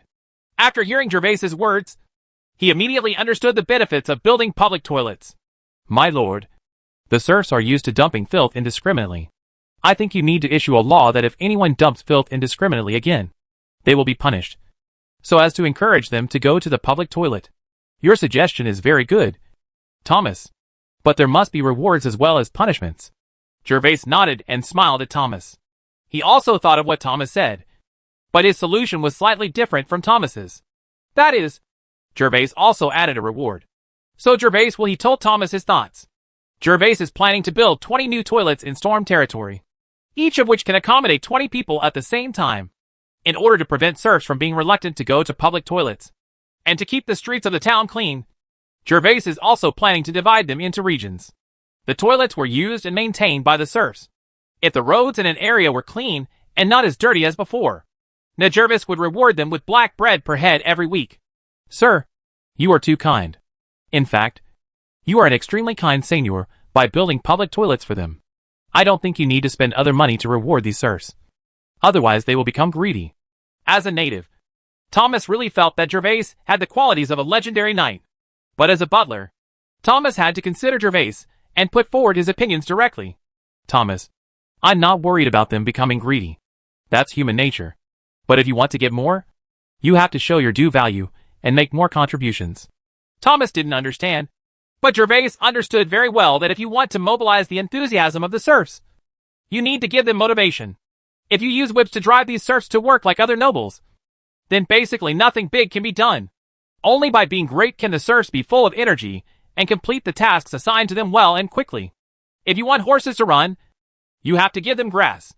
There are only about 2,000 serfs in Stormland. A meal of black bread for each person every week only costs a few silver coins. But these few silver coins can not only win people's hearts, and it also allows the serfs to take the initiative to take charge of the sanitation work on the streets. Moreover, after building the public toilets, Gervais will not only lose money, but he can also compost, which will be available in the spring of next year. This is a multi-purpose business. Thomas, please note this matter and do as I say. There will be both punishment and reward. The reward period is 1 year. Once the habit of loving cleanliness is developed, it will be difficult to return to the original mess. So Gervais set a date of 1 year. It's an adult. I've already noted it down. Well, I have another thing to do next. You need to ask someone to help me. Find some serfs to work. I am going to build a new cage on the cliff by the sea. The cage Gervais mentioned was actually a small closed courtyard, which was prepared for the orcs in Eve's space. Gervais was not planning to open Eve's space after a month, but was waiting for his own after the guards were equipped with equipment. They opened a space in the small cage courtyard to release the orcs and see what the orcs looked like. Okay. Sir. Chapter 150, The Magic Crystal of the Three-Colored Deer. The third thing is, I have a prescription here. Please arrange for someone to help me purchase it. With that said, Gervais took out a piece of paper from his arms, which was exactly the various herbs needed for firefighting Chiju. These herbs were not cheap, and Brian definitely didn't have them. So he needed to send someone to Pagoda. Baronial purchase. These are the 3 things that need to be done at the moment. Thomas, please tell me what plans you have for this caravan's trip. Sir, I am preparing to report to you. After listening to Gervais's question, Thomas put away the recorded notebook and respectfully began to answer the caravan's plan. Sir, in the first half of this period, I will take Jimmy's 2 apprentice chefs to visit other seigneurs' castles. First, I will bake oysters for the nobles for free in your name. I will accompany them to the castles of at least 2 nobles. By then, they will be familiar with how to get along with noble lords. And I will split the caravan in 2. And I will lead Johnny, Yura, and others to Winterfell to sell ice cream and ice cubes. The other team is Jimmy's 2 apprentices. I have prepared 4 assistant chefs for them in advance, and will leave half of the bodyguards for them. They will visit every noble seigneur in the earldom to sell golden oysters. Very good, Thomas. Gervais was very satisfied with Thomas's arrangement. Jimmy's 2 apprentices had been recruited not long ago, and many etiquettes were still unclear. If Thomas didn't lead them to try a few times, he would probably be rude and risk angering other seigneurs.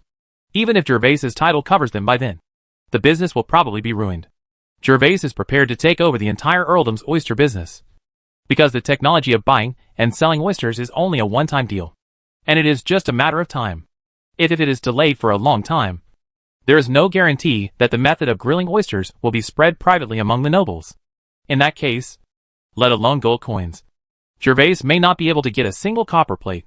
The technology of roasting oysters is just a one-time deal. What Gervais really wants is the oysters themselves. As long as the nobles accept the oysters.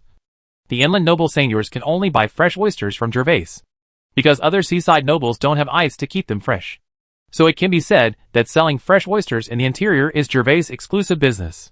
Seeing that Gervais was very satisfied with his plan, Thomas carefully continued to report to Gervais. Sir, in order not to be rude when visiting those noble seigneurs, I also made a set of silk shorts for the 2 apprentice cooks. The shirt is the cheapest one. Of course Gervais didn't care. Instead, he felt that Thomas was doing the right thing.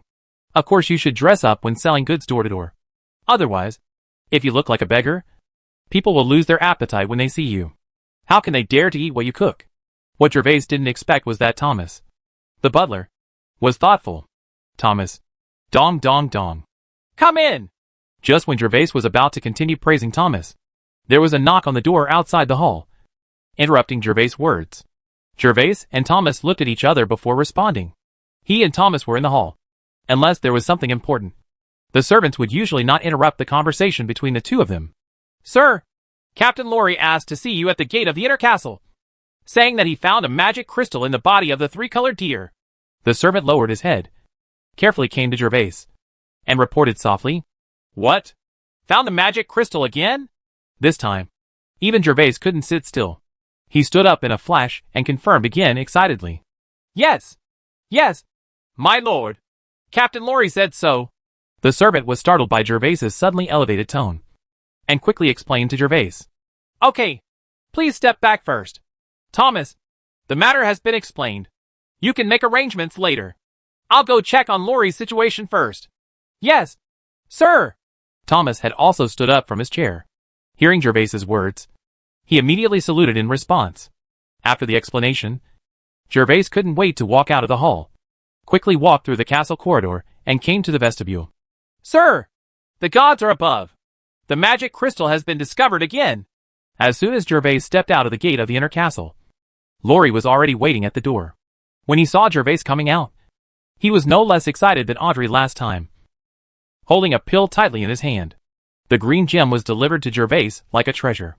It is indeed a Warcraft crystal. Gervais took the emerald from Lorry, and after careful inspection confirmed that it was a Warcraft crystal. The shape of the 3-colored deer's Warcraft crystal was exactly the same as that of the Storm Wolf's Warcraft crystal. The surface was sharp and angular. The only difference was the color. It's green.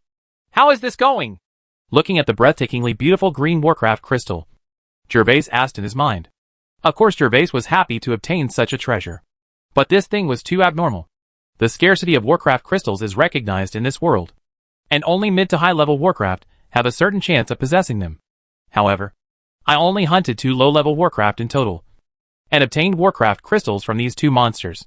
Being able to obtain a Warcraft crystal from a low-level Warcraft, Gervais would feel that he was being protected by the Night Boss. But obtaining this second one in succession made him doubt his life. Sir, is this Warcraft crystal fake? Lorry has been in excitement, and he feels honored to be able to participate in such a lucky thing. However, when Gervais took the Warcraft crystal, he did not show the joy he deserved, which made Lorry couldn't help but wonder if there was something wrong with the Warcraft crystal. No problem. This Warcraft crystal is real. It's just that Lorry. 2 low-level Warcraft have opened Warcraft crystal. Don't you think it's a little strange? Seeing Lorry's nervous look, Gervais smiled and asked him, Sir, what's so strange about this? You are the one who has been shrouded in the glory of a knight. This has been proven to be true during this period, so I think it's normal. And for such a treasure, the more you get, the more you deserve. Are you happy? Lorry said this from the bottom of his heart. Not only him, but everyone in the castle basically believed that Gervais was a man shrouded in knightly glory, because Gervais had created too many miracles. Ha ha. Lorry, you are right. The more treasures like this I can get, the happier I should be. There are too many unsolved mysteries in this world, which made Gervais too wary in his heart, so he couldn't help being startled. However, after hearing Lorry's words, Gervais suddenly became cheerful. No matter what the reason, he could get it. A baby is a happy event. How can we look forward and backward? Otherwise it would be so tiring to live a new life. Today is such a good day. Gervais held the second Warcraft crystal in his hand and cheered in his heart. Chapter 151. The caravan sets off. Early the next morning, The forecourt of the castle was already bustling with activity. Each guard was fully armed. And even Gervis's special combat vest was worn outside. 14 guards, including Lori, lined up to wait for the motorcade. Departure. The servants of the castle carefully loaded boxes of goods for sale on carriages. There were 5 carriages in the vestibule. It was these carriages that Gervais owned after intercepting Lanny's convoy. However, Gervais of Courcy would not be so stupid as to use the stolen carriage openly. Lanny's carriages had actually been exchanged with Gervais's when he returned from Naz Hin. These carriages of Gervais were used by Gandalf to transport supplies. And Lanny's carriage had been taken to Gandalf's territory. Thomas, this time the important task of the caravan is in your hands. I hope you can bring well for me and the storm tie. At the gate of the inner castle, Gervais looked at the busyness in the vestibule and said to Thomas behind him, Sir, I must try my best. If I make any mistakes, I can ask you. Doing business this time is not difficult. But it is not easy either. Because this was their first time doing business. Gervais's subordinates did not have any experience to be strict. The products Gervais sold were all foods. And they were not foods that the public had never been exposed to. Ice cubes were better. But ice cream was better. And golden oysters are both new products. So it will take some effort to open the market. Of course, the advantages are also obvious. Since it is all about eating, taste is the most important. Needless to say, the taste of ice cream and golden oysters has been tested and is definitely delicious. Now it's time to see how to open up the situation. There is a way. The first time means the second time. How to let people taste this first time is exactly what Thomas needs to do. Very good. Thomas, it's all your fault this time. The carriage is almost ready. Go and get busy. I'll go to Laurie's place to explain. Yes, sir. Please take care of yourself these days when I'm not around. Thomas bowed respectfully to Gervais and then walked towards the carriage. Take a break. Stand at attention. I've seen you. Sir. Grown-ups. When Gervais arrived in front of the first team, each guard stood like a green pine, as steady as a rock, with their chests raised and their heads raised without squinting. Today, your team will leave the storm territory with the caravan. This is your first mission since becoming guards, and it is also a mission without my leadership. I hope you can remember the military regulations. Stay vigilant at all times, and guard the caravan. Tell me, can you do it? Yes, sir. The guards raised their chests and raised their heads and shouted in unison. Very good. I'm waiting for your triumphant return. Gervais felt that the training before leaving was necessary. A proper sense of ceremony could enhance the cohesion of the guards. If they were to follow him, they would just protect the caravan. There was nothing to say. But if he was not there, it would be equivalent to the biggest spiritual support and biggest deterrent were not there. So Gervais had to give some words of encouragement at this time. Laurie, I leave the safety of the caravan to you. Yes, sir. I will not let you down. After Gervais handed over Thomas and Laurie, the team was ready and ready to set off at any time. Gervais looked up at the rising sun and said to everyone, It's time to set off. Yes, sir. Set off. As Gervais spoke, Thomas, who was in charge, bowed respectfully to Gervais, then got on his horse and gave an order. The convoy slowly started to move, with the sound of horse hooves and with the sound of creaking wheels rolling. A total of 26 people and 5 carriages slowly drove out of the castle, except for Thomas and Laurie. Everyone in the caravan was walking. After watching the convoy leave the castle, Gervais walked to the stables to check out the group of horses he had obtained yesterday. Grown-ups! Grown-ups! When Gervais came to the stable, there were already several new faces in the stable. 5 people in total. These people were the serfs Thomas had just transferred from the territory yesterday. How are these horses? Are they still calm? Sir, these horses are still wild and agitated after being locked up in the stables. Gervais randomly grabbed a groom and asked him. The groom seemed to be in his 40s or 50s. When he heard Gervais' question, he immediately answered Gervais's question honestly. Gervais knew nothing about raising horses. After listening to the groom's words, he looked towards the stables and saw the horses that were kept alone in the stables. They were all stamping their hooves restlessly, and some horses even whined low from time to time. Sir, I think these horses need to be tamed, and then you can interact with them more. After developing a relationship, the horses will settle down. Oh, do you know how to raise horses? This surprised Gervais. Before he came, only the guard team in the entire storm territory owned a horse, and it was also taken care of by the guards. He had not expected that this serf in his 40s also knew horses. Otherwise, how could it be possible to answer so definitely? Yes, sir. I worked as a groom for a period of time when I was young. It is said that Gervais was lucky. This old serf was a knight's groom when he was young. He was not from the Principality of Jean. He was captured by the Jones family because of the war and became a serf. Because he was old, he was finally assigned Stormcaller. Help raise cows. Yesterday afternoon, when Thomas followed Gervais' instructions to look for the groom. Of course, the first thing he looked for was a serf who could raise livestock. After learning that he not only raised cows, but was also a groom, he immediately brought him to the castle and assigned those cows to others. May I have your name? Since there are people who understand horses, Gervais can feel relieved. According to the value in this world, these war horses are more expensive than people. If someone accidentally cares for the horses, it will definitely be a big loss. Sir, my name is Kenny Ponytail. Oh, Kenny. Then you will be responsible for managing and taking care of the horses from now on. By the way, you have to teach the 4 of them your experience. If you do a good job, you will be rewarded. You really do what you do and love what you do. Surnames in this world are so casual. Gervais is used to it. Knowing that Kenny has experience as a groom, Gervais handed over the director of the stable to him without hesitation. After all, Gervais has no other choice at the moment. Whether Kenny can be a supervisor for a long time depends on his real ability. Thank you, sir. Kenny immediately knelt on the ground and saluted Gervais deeply. These are top-quality war horses. Now that Lord Seignior has given him the responsibility of managing these horses, Kenny feels that his glorious moment is coming again. Chapter 152, opening up a new space. After inspecting the stables, Gervais went to the training space. After Gervais put the unicorn in yesterday, he only went in once at dusk and put some fodder and meat. After a night he had just obtained, I really miss the unicorn. Gervais's mood at the moment is like that of people who have just obtained something they like very much. They are very interested and would like to watch and play with it from time to time. Quickly arriving at the small space courtyard, Gervais directly entered the training space. When Gervais entered the space, he saw a surprising scene. He saw the unicorn kneeling on his knees, his eyes closed and motionless. The long horn on his forehead, which was like a sapphire crystal, was emitting bursts of light. Are you practicing? You've made a lot of money this time. Maybe you can advance to a higher level in the future. Seeing the appearance of the unicorn, Gervais made some guesses, and his heart became hot. In fact, the level of Warcraft is not restricted by race. It can only be said that the type of Warcraft creates the probability that different Warcraft can become a high-level Warcraft. What really limits the level of a Warcraft is intelligence. When a Warcraft's intelligence allows it to actively absorb the spiritual energy between heaven and earth, it is likely to become a mid to high level Warcraft.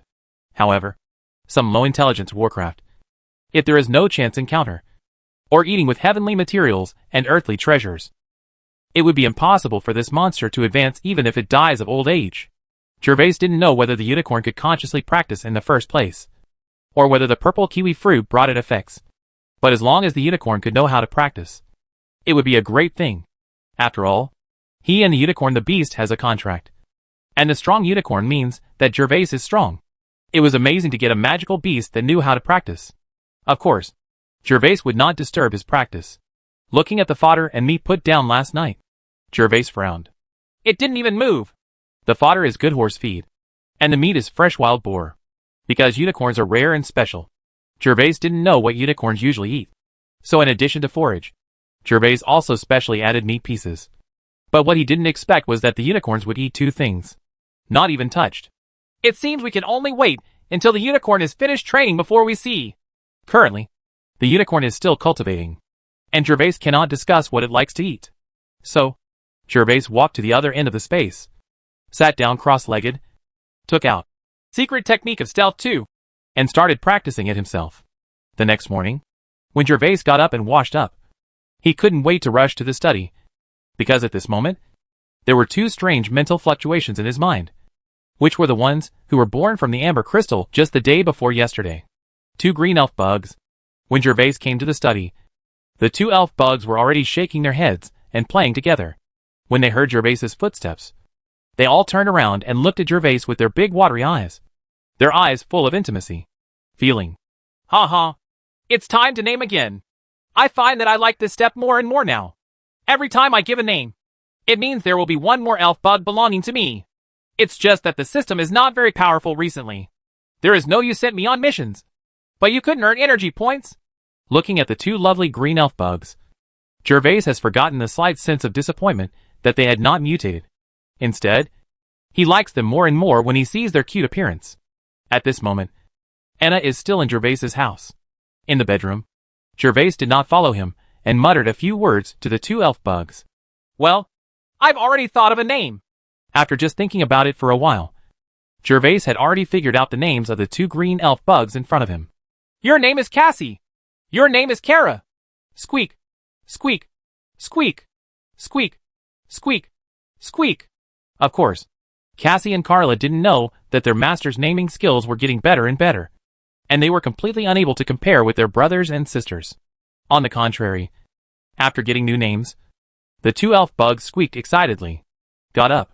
After taking the name, Gervais asked all his elf bugs to have a big meeting. Betty was still the same, with a somewhat arrogant temper. Wally was a little hazy. He had just been woken up by Gervais. He greeted his new partners listlessly, and then fell asleep. The friendliest one was Eve. When he saw Kara and Cassie, Squeaky chirped, greeting them warmly. After the meeting between the 5 elf bugs, Gervais took out the 2 remaining jade boxes, put Cassie and Carla in them respectively, and put some rose powder into the 2 jade boxes. It seems that when I go to Winterfell in the future, I will buy jade boxes and rose powder. Especially the rose powder. It is almost bottomed out. Only then did Gervais discover that the jade box had been used up and the rose powder was about to bloom. In fact, according to general conditions, 5 jade boxes are basically enough for a small noble like the Baron. And some even only have 1 or 2 elf bugs. Like Gervais, who has only been a Seignior for a month or 2. It is rare to have 5 fairy bugs at the same time. And 3 of them are obtained from one's own amber crystal. If other nobles know about it, they will definitely be scolded by them for their bad luck. After covering the jade boxes, Gervais held the 2 jade boxes and walked towards the door of the study. Today is another day to open up space. Although it is a green elf insect, Gervais is still looking forward to it. When Gervais walked out of the study holding the jade box, Anna's little maid had just walked out of Gervais's bedroom. So Gervais took the little maid to the first floor. After finishing breakfast quickly, Gervais asked Anna to find 5 serfs who knew more about farming, and took everyone to the small space courtyard. The space opened by the green elf bug is a plug-in for crops. But the target of this plug-in is random. Maybe the space opened up will be a good paddy field, which can grow crops such as wheat. But sometimes it will also open up space that is not suitable for growing wheat, can only grow other crops. In this world, most people still do not have enough to eat. So the value of space that cannot grow wheat will be greatly reduced. Kara, you come first. When he arrived at the small space courtyard, Gervais did not delay. Opened the jade box, held Kara, who had just had a feast, in his hand, and carefully placed it on the ground. Squeak! Squeak! Squeak! Of course Kara, who had just had a full meal, had no objection. Her plump body moved a few steps forward, and then she began to gather the energy in her body. Bang! As Kara floated in the air, the concentration of energy reached its peak, and a familiar voice came to Gervais's ears. After hearing the voice, Gervais immediately opened his eyes, and saw another scene in the small space courtyard. There is an extra entrance to the space, like a water curtain cave, with undulating surfaces. Thank you for your hard work, Kara! After the door to space opened, Gervais immediately leaned down and carefully put Kara back into the jade box. After scooping a spoonful of rose powder in front of Kara, Gervais waved to everyone at the door. You guys should follow me and have a look. Chapter 153 to Extremes. Gervais didn't know much about farming. Neither his previous life nor the original owner had any experience in this area. So Gervais still needed these guards to judge the space opened up by the green elf bug. Several guards are over 18 years old, which is just adulthood in terms of the earth. But in this world, as serfs, they have been crawling in the mud for 4 to 5 years, or even longer. After ordering a few people, Gervais walked into the entrance of the space on his own. When Gervais stepped into the space opened by Kara, he instantly felt a chill all over his body. Feeling the comfortable temperature in the space, Gervais glanced around. He was surrounded by large areas of uncultivated black land, and there was a small stream more than 3 meters wide flowing at the edge of the space. The length of this creek is only more than 5 meters long, but there is enough water You can hear the sound of the stream. The source of the stream is unknown. And the place where it flows is even more unknown. I only see that the stream flows from space. It flows from the edge. Only the 5-meter-long distance flows within the space. And then turns a corner and flows outside the fuzzy boundary. You guys, take a look and see how this space looks like and what crops are suitable for cultivation. In fact, when Gervais stepped into this space, felt the cool weather, saw the stream and the black earth, he already had a guess in his mind. However, since several guards had already come in, and they were better at farming, he might as well listen to their opinions. Several guards did not dare to neglect, and quickly looked around. After taking in all the scenery in the space, they exchanged glances, and one of the guards respectfully replied to Gervais. Congratulations, sir. Wheat likes cool weather and needs water for composting. The land in this space is black, fertile and water-rich, so it is very suitable for growing wheat. Congratulations, sir. After several guards unified their opinions, they all congratulated Gervais. Very good. After being able to confirm that this space was tailor-made for wheat farming, Gervais felt much better. Although he was not planning to make a fortune by farming, having such a space meant that his castle would have high-quality wheat every year. Reward? Moreover, the symbolic meaning of this space is greater than its actual use. After all, it is only about 1 acre of land. Even if it is 3 cooked and guaranteed, it cannot feed many people. However, the serfs are very concerned about whether Seignior can have such a space. If Lord Seignior with the most suitable space for cultivating wheat, they will be able to purchase fine wheat seeds from Master Seignior next year. Legend has it that wheat produced from space can be used as seeds to allow these wheats to survive better, reduce insect pests, and increase yields. Of course, there is no way of knowing whether this legend has any trace. After coming out of Kara's space, Gervais couldn't wait to take Cassie out of the jade box. Cassie, it's up to you now.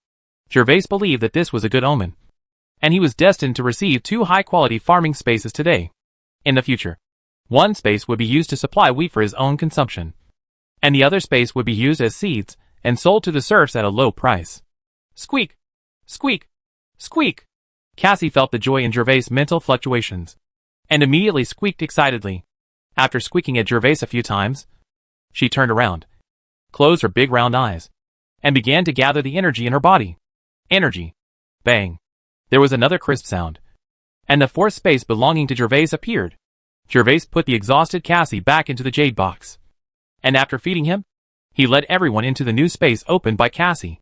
However, when Gervais stepped into the space created by Cassie, he did not feel as cool as before, but instead felt as hot as outside the space. Holy shit! Are you kidding me? Give me 2 extremes in the morning. When Gervais entered the space, what he saw was no longer black soil, but dry, soft sand that was about to turn into sand. Although there was also a stream in this space.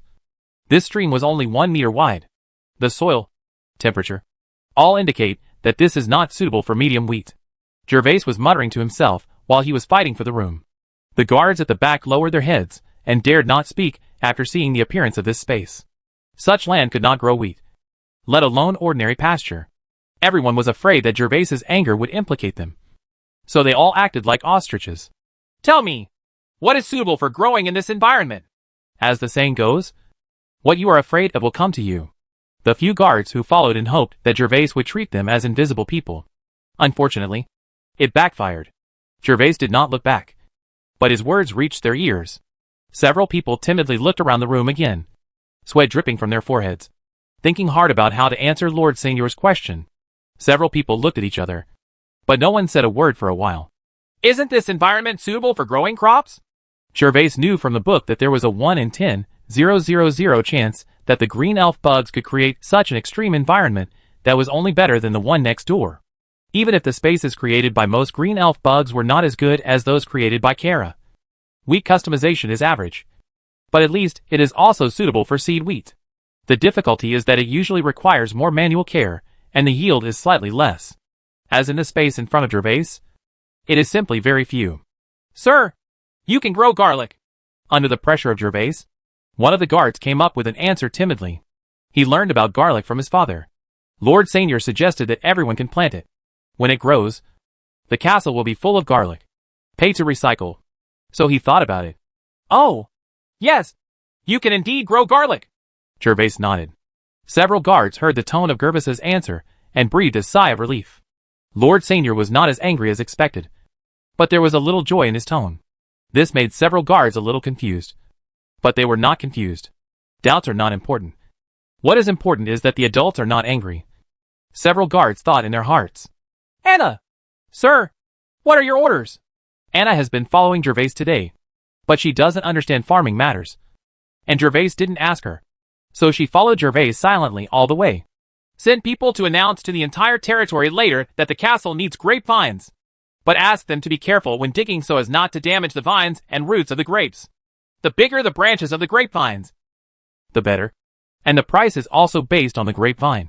The money is calculated based on the size. Each household can only dig out 5 vines.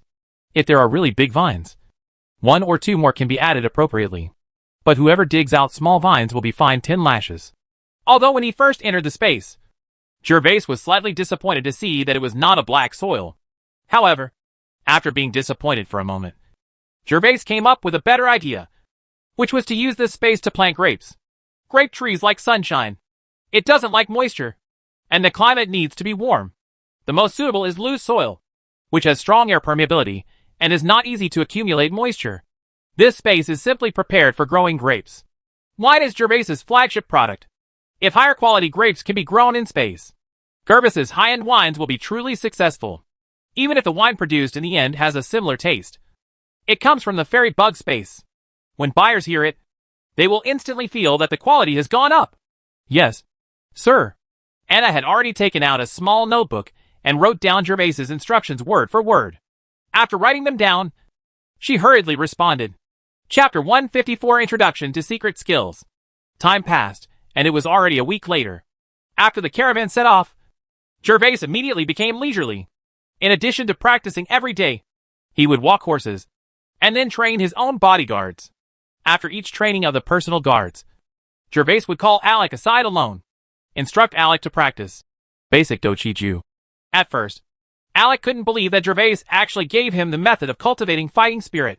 His face suddenly turned red with excitement, and he said a lot of words about swearing to serve Gervais to the death. But Gervais smiled and said nothing. And of course, he would not tell Alec that this was the deal Bernard made with him. The horse farm behind the castle has also been repaired. Every morning, Gervais takes the unicorns and the horses to run happily in the horse farm for a while before returning to practice Kong Kong.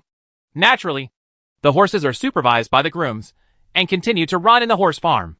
It is not until dark that Gervais will take the unicorn to the horse farm again and bring the horses back to the stable.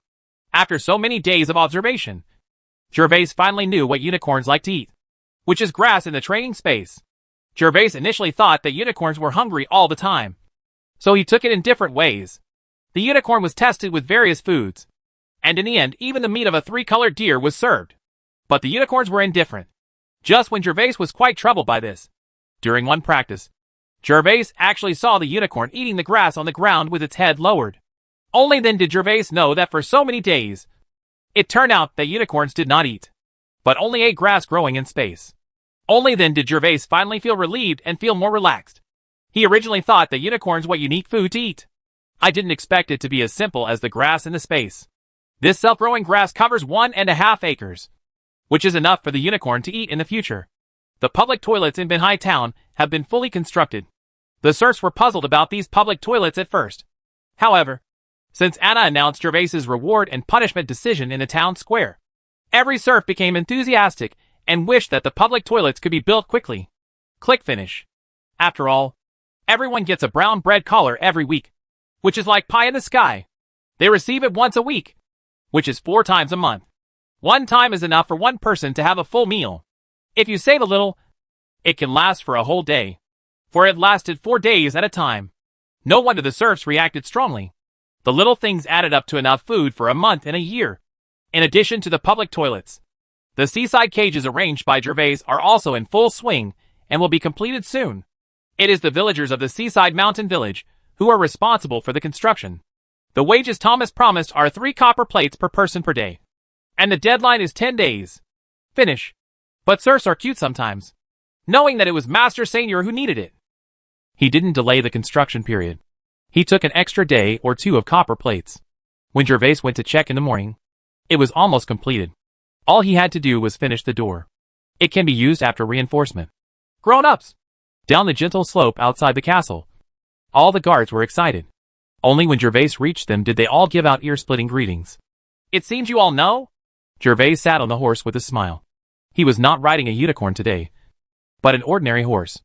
The body of the unicorn is much taller than the horse's, and the saddle and other accessories need to be customized. During this period, except when he takes the unicorn and the horses for a stroll in the horse farm in the morning, he will ride the unicorn. Sadu was riding his old mount. Yes, my lord. The guards' eyes were bright, and their spirits were high. Gervais's words made them finally sure that today they would get their own equipment. Very good. Then follow me to the blacksmith shop now. To be honest, Gervais is in a very excited mood at the moment. The weapons and equipment of the guards have been forged. And of course his own weapons and equipment are also ready. Gervais has also been looking forward to the mithril weapons for a long time. Especially his third weapon. A set of full body armor. Just now, Gervais had just finished lunch. And Bernard came to the castle to report to Gervais. Except for the matchlock gun, all the weapons and equipment had been forged and were just waiting for Gervais to pick them up. Gervais immediately sent someone to ask Ike to suspend today's field training, and informed him of the completion of the weapon, and asked them to gather under the castle and wait for him. Yes, sir. All in a team. Turn right and walk in unison. Gervais rode in front, and the guards behind him lined up in 2 rows and followed Gervais under Ike's command, marching towards Benhai town in unison. Soon Gervais led everyone across the square to Bernard's blacksmith shop. As soon as he walked into the blacksmith shop, Gervais heard the sound of hammer hammering. But this time the hammering sound came from the blacksmith shop. But there were more than one, and the sound of the hammer falling had no rhythm at all. Lord Seignior! Lord Seignior! When Gervais walked alone through the outer hall and came to the back room, he saw 3 14-year-old boys inside who were beating and practicing on the iron felt. These boys were selected by Thomas and sent to the blacksmith shop as apprentices of serfs. Well, get up. Practice hard. Don't be lazy. Yes, Lord Seignior. The 3 apprentices carefully stood up from the ground, picked up the hammers again, and started hammering hard. Bernard, do these apprentices still satisfy you? Gervais then turned his attention to Bernard and asked Bernard with a smile. It's okay, but my strength is too low, and I need to take care of myself for a while before I can really start learning. Bernard's eyes glanced at the 3 teenagers before he answered Gervais's question in a leisurely manner. Ha. Don't worry, Bernard. The castle will be responsible for the meals for the 3 of them from now on. As long as they have a full stomach, their strength will slowly grow. Gervais was also quite helpless. As long as the children of serf families didn't starve to death, it would be fine. It was a foolish dream to want all of them to grow strong. The children originally selected for Bernard were changed one after another. Most of them were due to long-term malnutrition, and their physical development had been delayed. The 3 children who were finally selected by Bernard were not much better. It was just that their development is better than other children, and their plasticity is still there.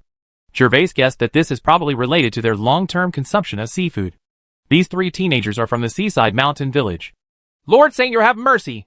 Bernard glanced at Gervais approvingly. But just after he finished speaking, Bernard's eyes suddenly narrowed. And then he said again in surprise. Master Seignior, are you ready? Ha. Did you just find out? Chapter 155 Mithril Equipment. Gervais's expression was quite proud, and his tone also revealed joy. Gervais was so happy today. In addition to being able to get his mithril equipment, he also had a breakthrough in his secret technique of stealth too. Getting started. It happened this morning. Yes, Lord Seignior. I just found out now. Bernard didn't have any intention of competing against Gervais's proud expression. Instead, he casually admitted that he didn't realize at first glance that Gervais had hidden his cultivation. Bernard, you are so boring. Forget it. I won't joke with you. Where is my equipment? Show me it quickly. Gervais also wanted to joke with Bernard, but Bernard turned out to be stagnant, without any mood swings at all. Gervais is now a newbie in bronze, and his own cultivation fluctuates little. So after getting started with secret techniques of stealth too, he can easily turn Gervais into an ordinary person. As long as Gervais does not stop using the secret technique, then no one can detect the abnormality except the Golden Knight. As for whether the Silver Knight can detect it, Gervais has already got the answer from Bernard. Gervais had already begun to use his secret skills as soon as he entered the blacksmith's shop. When he first saw Bernard had no reaction. Gervais thought that his secret skills were just for beginners, and could not be hidden from Bernard. It wasn't until Bernard took the initiative to ask that Gervais realized that it was Bernard who reacted too slowly. Otherwise, if he hadn't realized that he was hiding his cultivation, how could Bernard be sure that he had entered the level? Sir Seignior, please come this way. Now this place is too cramped.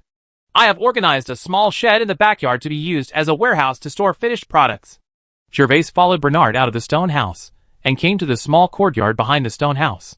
The yard was not big, just over 60 square meters. However, in this storm country, the stone house and the backyard were still built with stone walls. It is already regarded as a top-notch mansion. Bernard took Gervais to a wooden house in the yard, and Gervais saw many weapons that he had asked Bernard to forge.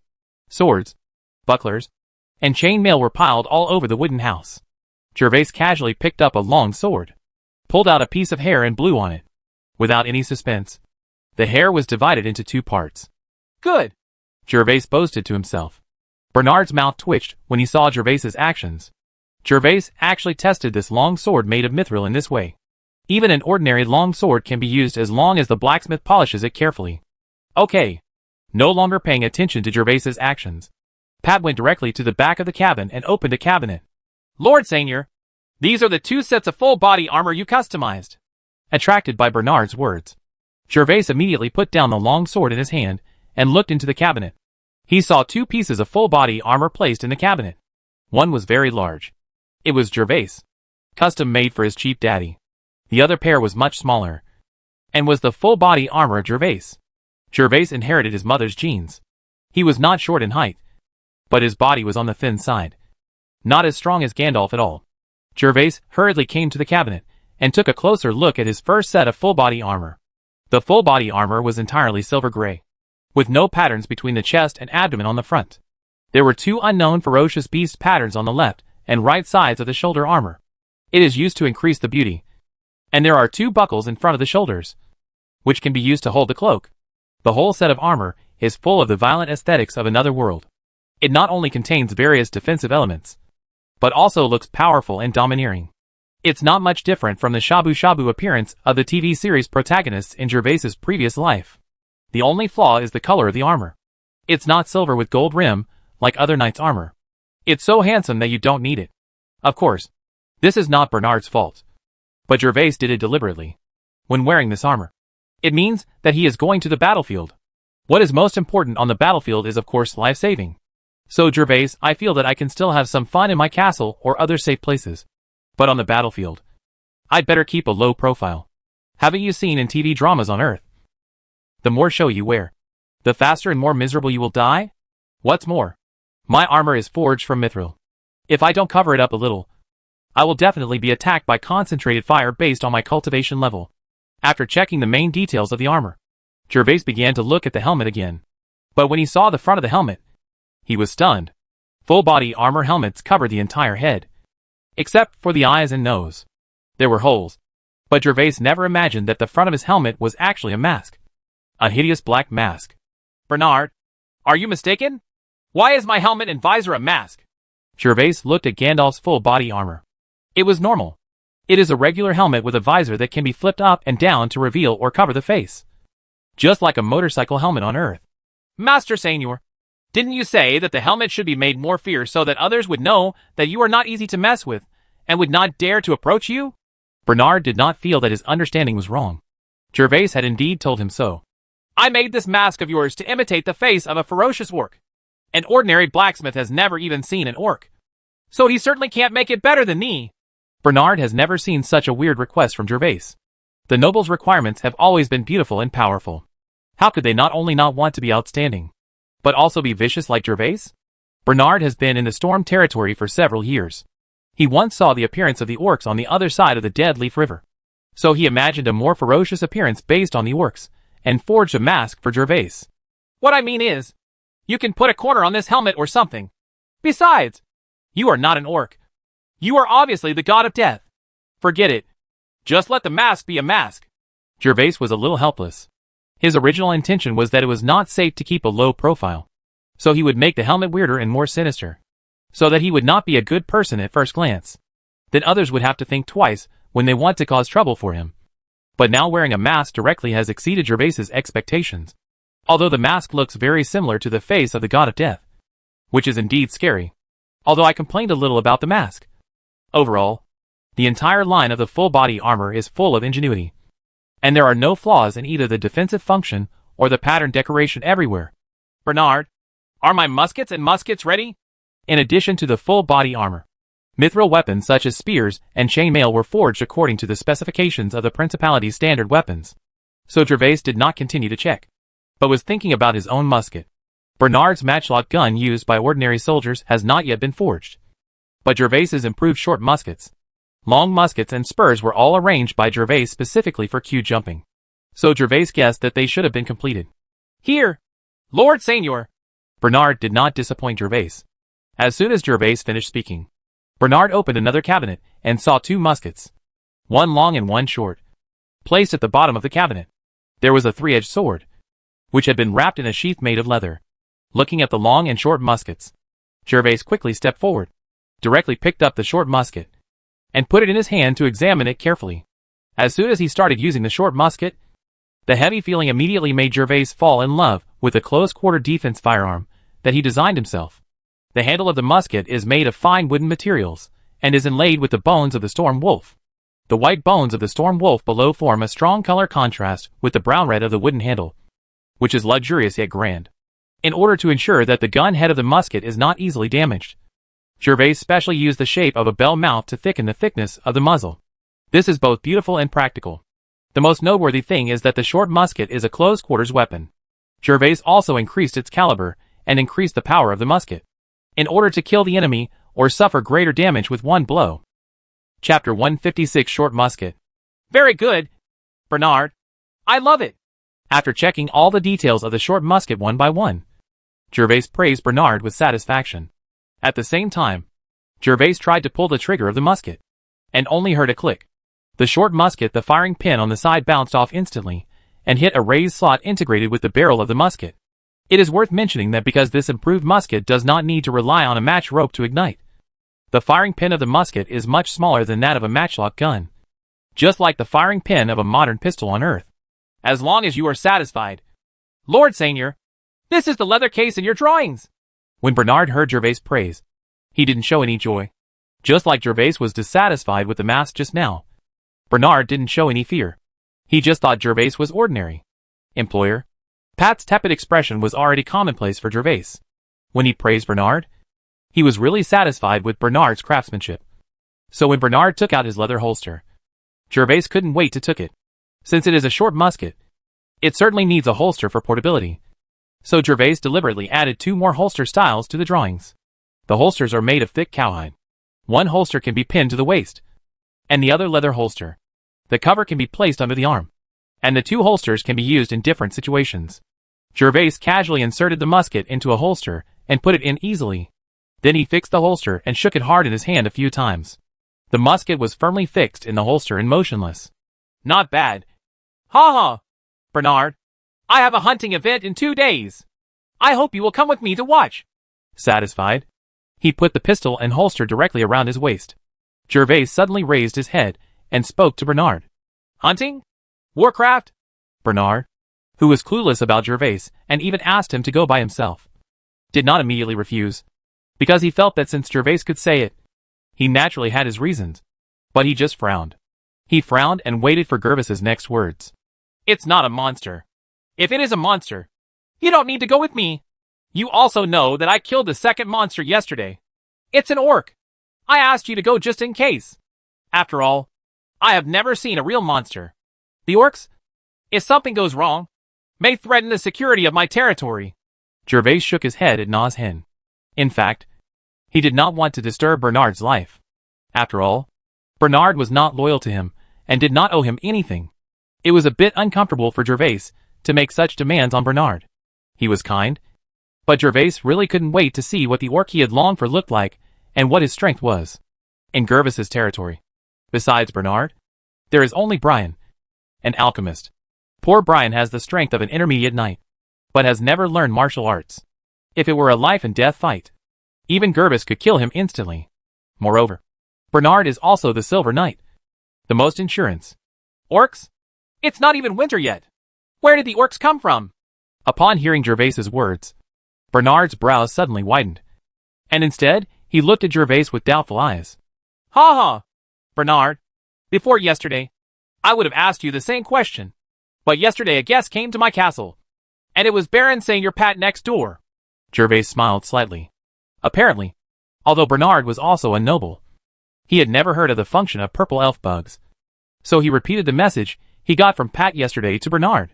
I have built a cage on the cliff by the sea. When the time comes, I will open the space of the purple elf bug there, so that my subordinates can see the orcs and learn how to fight. Alec will also go. Just in case. Just in case. That's why I need you, Bernard, to go there. There are such magical elf bugs as purple elf bugs. I am so ignorant. After listening to Gervais's explanation, Bernard was also shocked. Before the Hammer family was targeted by the church, they also had many elf bugs, especially golden elf bugs. But they could open up, he had not heard even a trace of rumors about the orc space. But Bernard now knew what Gervais had asked him to do. Lord Seignior, since you have spoken out, I have no reason to deny your request. I just want to tell you one thing. I will never take action unless it is absolutely necessary, even if your subordinates are killed or injured. After all, the power of the church is pervasive. And once my cultivation is exposed. Before Bernard could finish speaking, Gervais directly interrupted Bernard's words and said to Bernard in a positive tone. Bernard, I understand what you mean. Don't worry. I'll let you go. Just in case. Even if my subordinates suffer heavy losses. As long as the security of the territory is not threatened. You are free to choose whether to take action. These subordinates are very important to Gervais. But Gervais also knows that when they embark on this road, death and injury are inevitable. If death and injury can be avoided, Gervais will certainly be happy. But since it is a battle, it is cruel, bloody, without being washed away by the rain of blood. His subordinates would never be able to call themselves a strong army. In order to protect his precious subordinates, Gervais will train them hard these days. Such sophisticated equipment and rigorous training are the only things Gervais can do. Fightings are happening anytime and anywhere in this world. If you want to survive, you can only rely on yourself. In that case, Master Seignior, as you wish, you can inform me at any time before departure. Having said this, Bernard has no worries. From what Gervais just said, the number of orcs in the elven bugs is limited and generally does not pose much of a threat. So he basically does not need to take action during this trip. And he himself, his son Alec, will also go to participate in the battle. So Bernard will definitely go after learning about this. Very well, Bernard. Nodding with satisfaction, Gervais turned his attention back to the weapons and equipment in the room, took away the long musket and the three-edged thorn that belonged to him. And then Gervais continued to speak to Bernard. I am now go out and let the guards come in to get the equipment. And you can come to the castle later to get the forging fee. Originally, Gervais usually left the payment to Thomas. But now Thomas leads the caravan to Winterfell. So Bernard needs to go to the Golden Castle by himself. After Anna counts the quantity and price of the weapons and equipment paid to Bernard. Thank you for your generosity, Lord Seignior. Of course, Bernard would not doubt Gervais's character. So he immediately bent down and said polite words out of habit. Gervais shook his head helplessly at Bernard's respect. If Bernard hadn't proactively revealed it to him that day, he would never have guessed that he had the strength of the Silver Knight. But Gervais also admired him very much. In order to let Alec live a stable life, a titled knight was willing to live an ordinary life. Chapter 157 Firearm Strengthening. Coming out of the blacksmith shop, Gervais divided the guards into two groups. One group returned to the castle with their own weapons and equipment, while the other group took 2 pieces of full-body armor and a spear belonging to Gervais. The long sword followed him to Brian's stone house. Lord Seignior, you are here. When Gervais walked into Brian's house, he happened to see Brian sitting at the square table eating lunch. After Brian saw Gervais, he immediately stood up from his chair and quickly came to Gervais to salute and greet him. His expression reminded Gervais of the attentiveness of some people at the fireworks venue. Brian, good lunch. The food is not bad. Stewed mushrooms and broth. And white bread. Gervais nodded to Brian, looked at the lunch on the table, and joked to Brian with a smile. Thanks to Master Seignior for taking care of me. Brian was not embarrassed today. After all, this was a fact.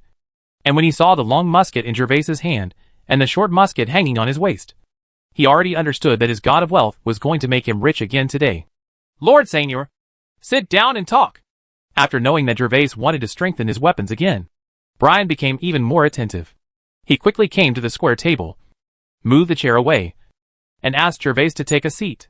Gervais was not polite, and went directly to the chair to do it. Then he handed his long musket to Brian, took out the short musket from the holster on his waist, and placed it on Brian's dining table. Beautiful. Perfect. Master Seignior, I envy you. Brian took the long musket from Gervais, and immediately began to look at it carefully. After looking at it for a long time, he turned his attention to the short musket. When Brian's eyes fell on the short musket, his eyes lit up, and he could no longer take his eyes away from the short musket. Sir, did you also design this short musket? The graceful curves and the interlacing of white and red on the handle are simply intoxicating. Brian carefully placed the long musket on the dining table. He held the short musket in front of his eyes with both hands and looked at it. One hand kept rubbing the handle of the short musket. When he saw the storm wolf bone on the handle, it looked like white marble. The pure white inlaid on the brown-red solid wood handle made Brian sigh sincerely. Yes, Brian, I designed it. Brian's expression fell into Gervais's eyes, and his words of praise also benefited Gervais very much. Sir, I think the handle of this short musket can also be engraved. After being engraved with exquisite patterns, it will better highlight your temperament. Oh, you can have this. The combination of the storm wolf's white bones and the brown-red solid wood made the short musket look like a work of art. However, Gervais always felt that something was missing. He didn't expect Brian to point it out, but it wasn't surprising after thinking about it. Brian, he is an alchemist. Carving inscriptions is his old profession, and he is most sensitive to this aspect. But the carving thing is not urgent. Brian, let's talk about strengthening first. As you wish. Lord Seignior, I wonder which aspect of function you want to strengthen.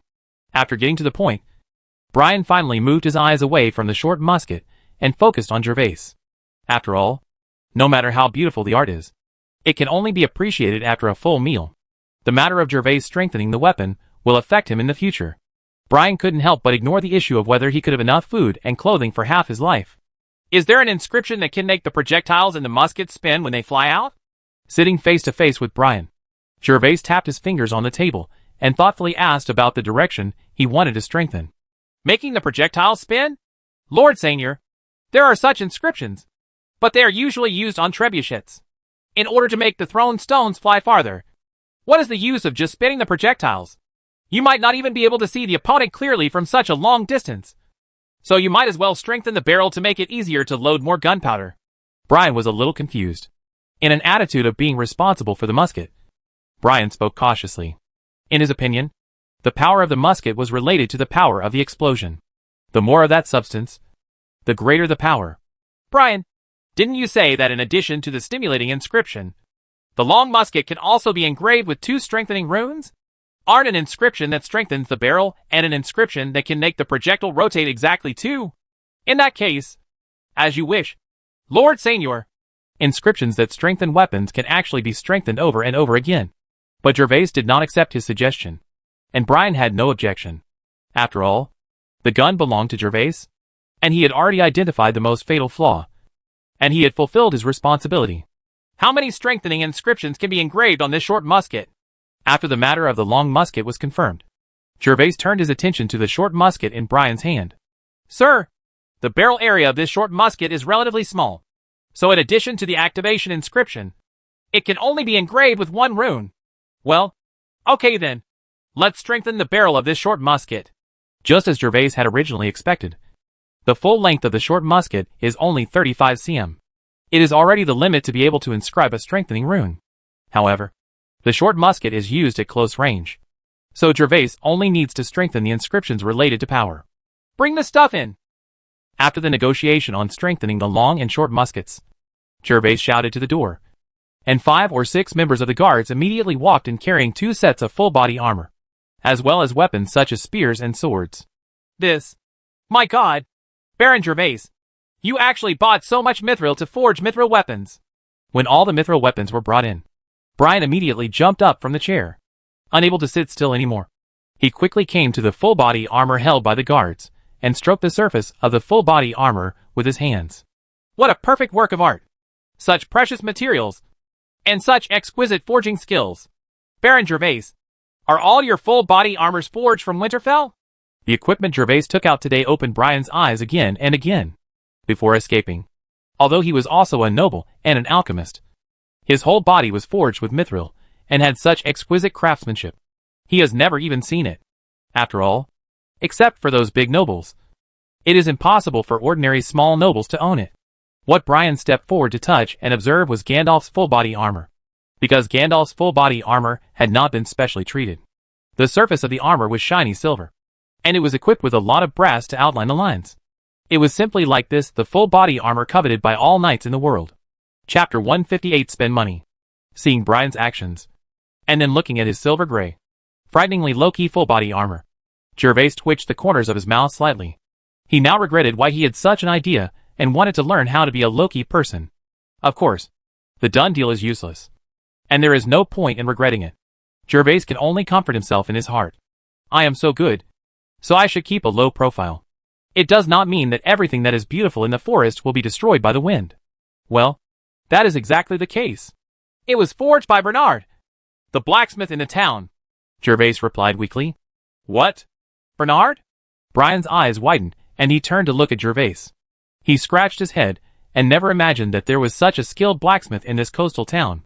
Seeing Brian's look of disbelief, Gervais just nodded to him, and then continued, Brian, I will leave this armor with you later, so you can do the admiration later. Now let's talk about strengthening these weapons and equipment. Of course, Lord Seignior. After hearing what Gervais said, Brian sat back on the chair without hesitation, looked at Gervais with bright eyes and said, Lord Seignior, when I was in the royal capital, I also strengthened the full body armor and armor for many knights and nobles. Weapons such as spears and shields have also been proven on the battlefield. If you believe me, just leave it to me to strengthen it, and I guarantee your satisfaction. Oh, Brian, all my equipment is forged with mithril. Are you sure? Gervais asked casually. It wasn't that he didn't believe Brian. It was just that these weapons and equipment cost him too much financial and material resources. So he had to be cautious. Of course I'm sure. The helmet with full body armor can be engraved with 2 runes. Strongness and lightness are essential. The helmet with full body armor can be engraved with at least 5 inscriptions. It is strong, light and anti-shock. Next, Brian told Gervais about the various auxiliary functions that need to be strengthened for the full body armor and the long gun. Brian, isn't this a cheap set?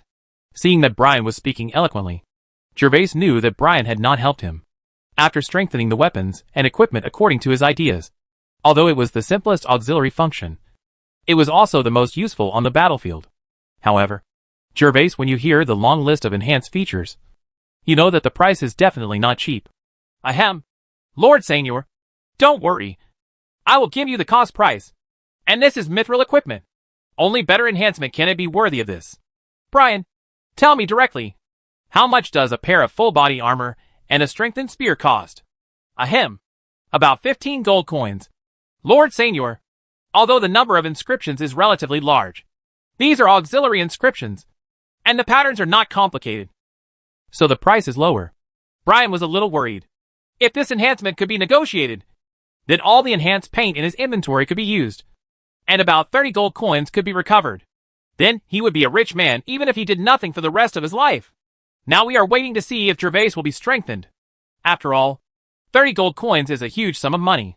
Of course, if Gervais enhanced a few functions, the price would be much less. Brian, when you were in the royal capital before, when the nobles strengthened themselves, did they also strengthen so many functions? Gervais did not say expensive words directly, but curiously asked about other things. Lord Seignior, most nobles only engrave 1 or 2 strengthening runes on their armor. Of course, some nobles will engrave more strengthening runes, but the number is still not as large as yours. Brian didn't know the meaning of Gervais' question, but he still answered Gervais's question truthfully. Then what is the highest cost for using the previous paint to strengthen the full body armor? About 5 gold coins. Lord Seignior, I only have improved paint here. Brian became a little worried. Okay, let's strengthen it. But Brian, there is one thing I want to tell you in advance. I can't take out so many gold coins at once. I can give you up to 20 gold coins first to pay you for strengthening. Cost. but I will settle the remaining gold coins to you within 3 months. What do you think? If possible, I will leave these equipment here for you to strengthen. If not, then I will take back a pair of full body armor first. Strengthen it later. Gervais asked about the previous price just to give himself a better idea, and did not think about using unimproved paint.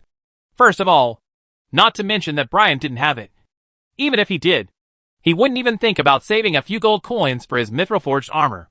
After all, wearing armor is life-saving, and the more protection he has, the more safety he will have. Lord Seignior, of course I can. Your credibility is obvious to all.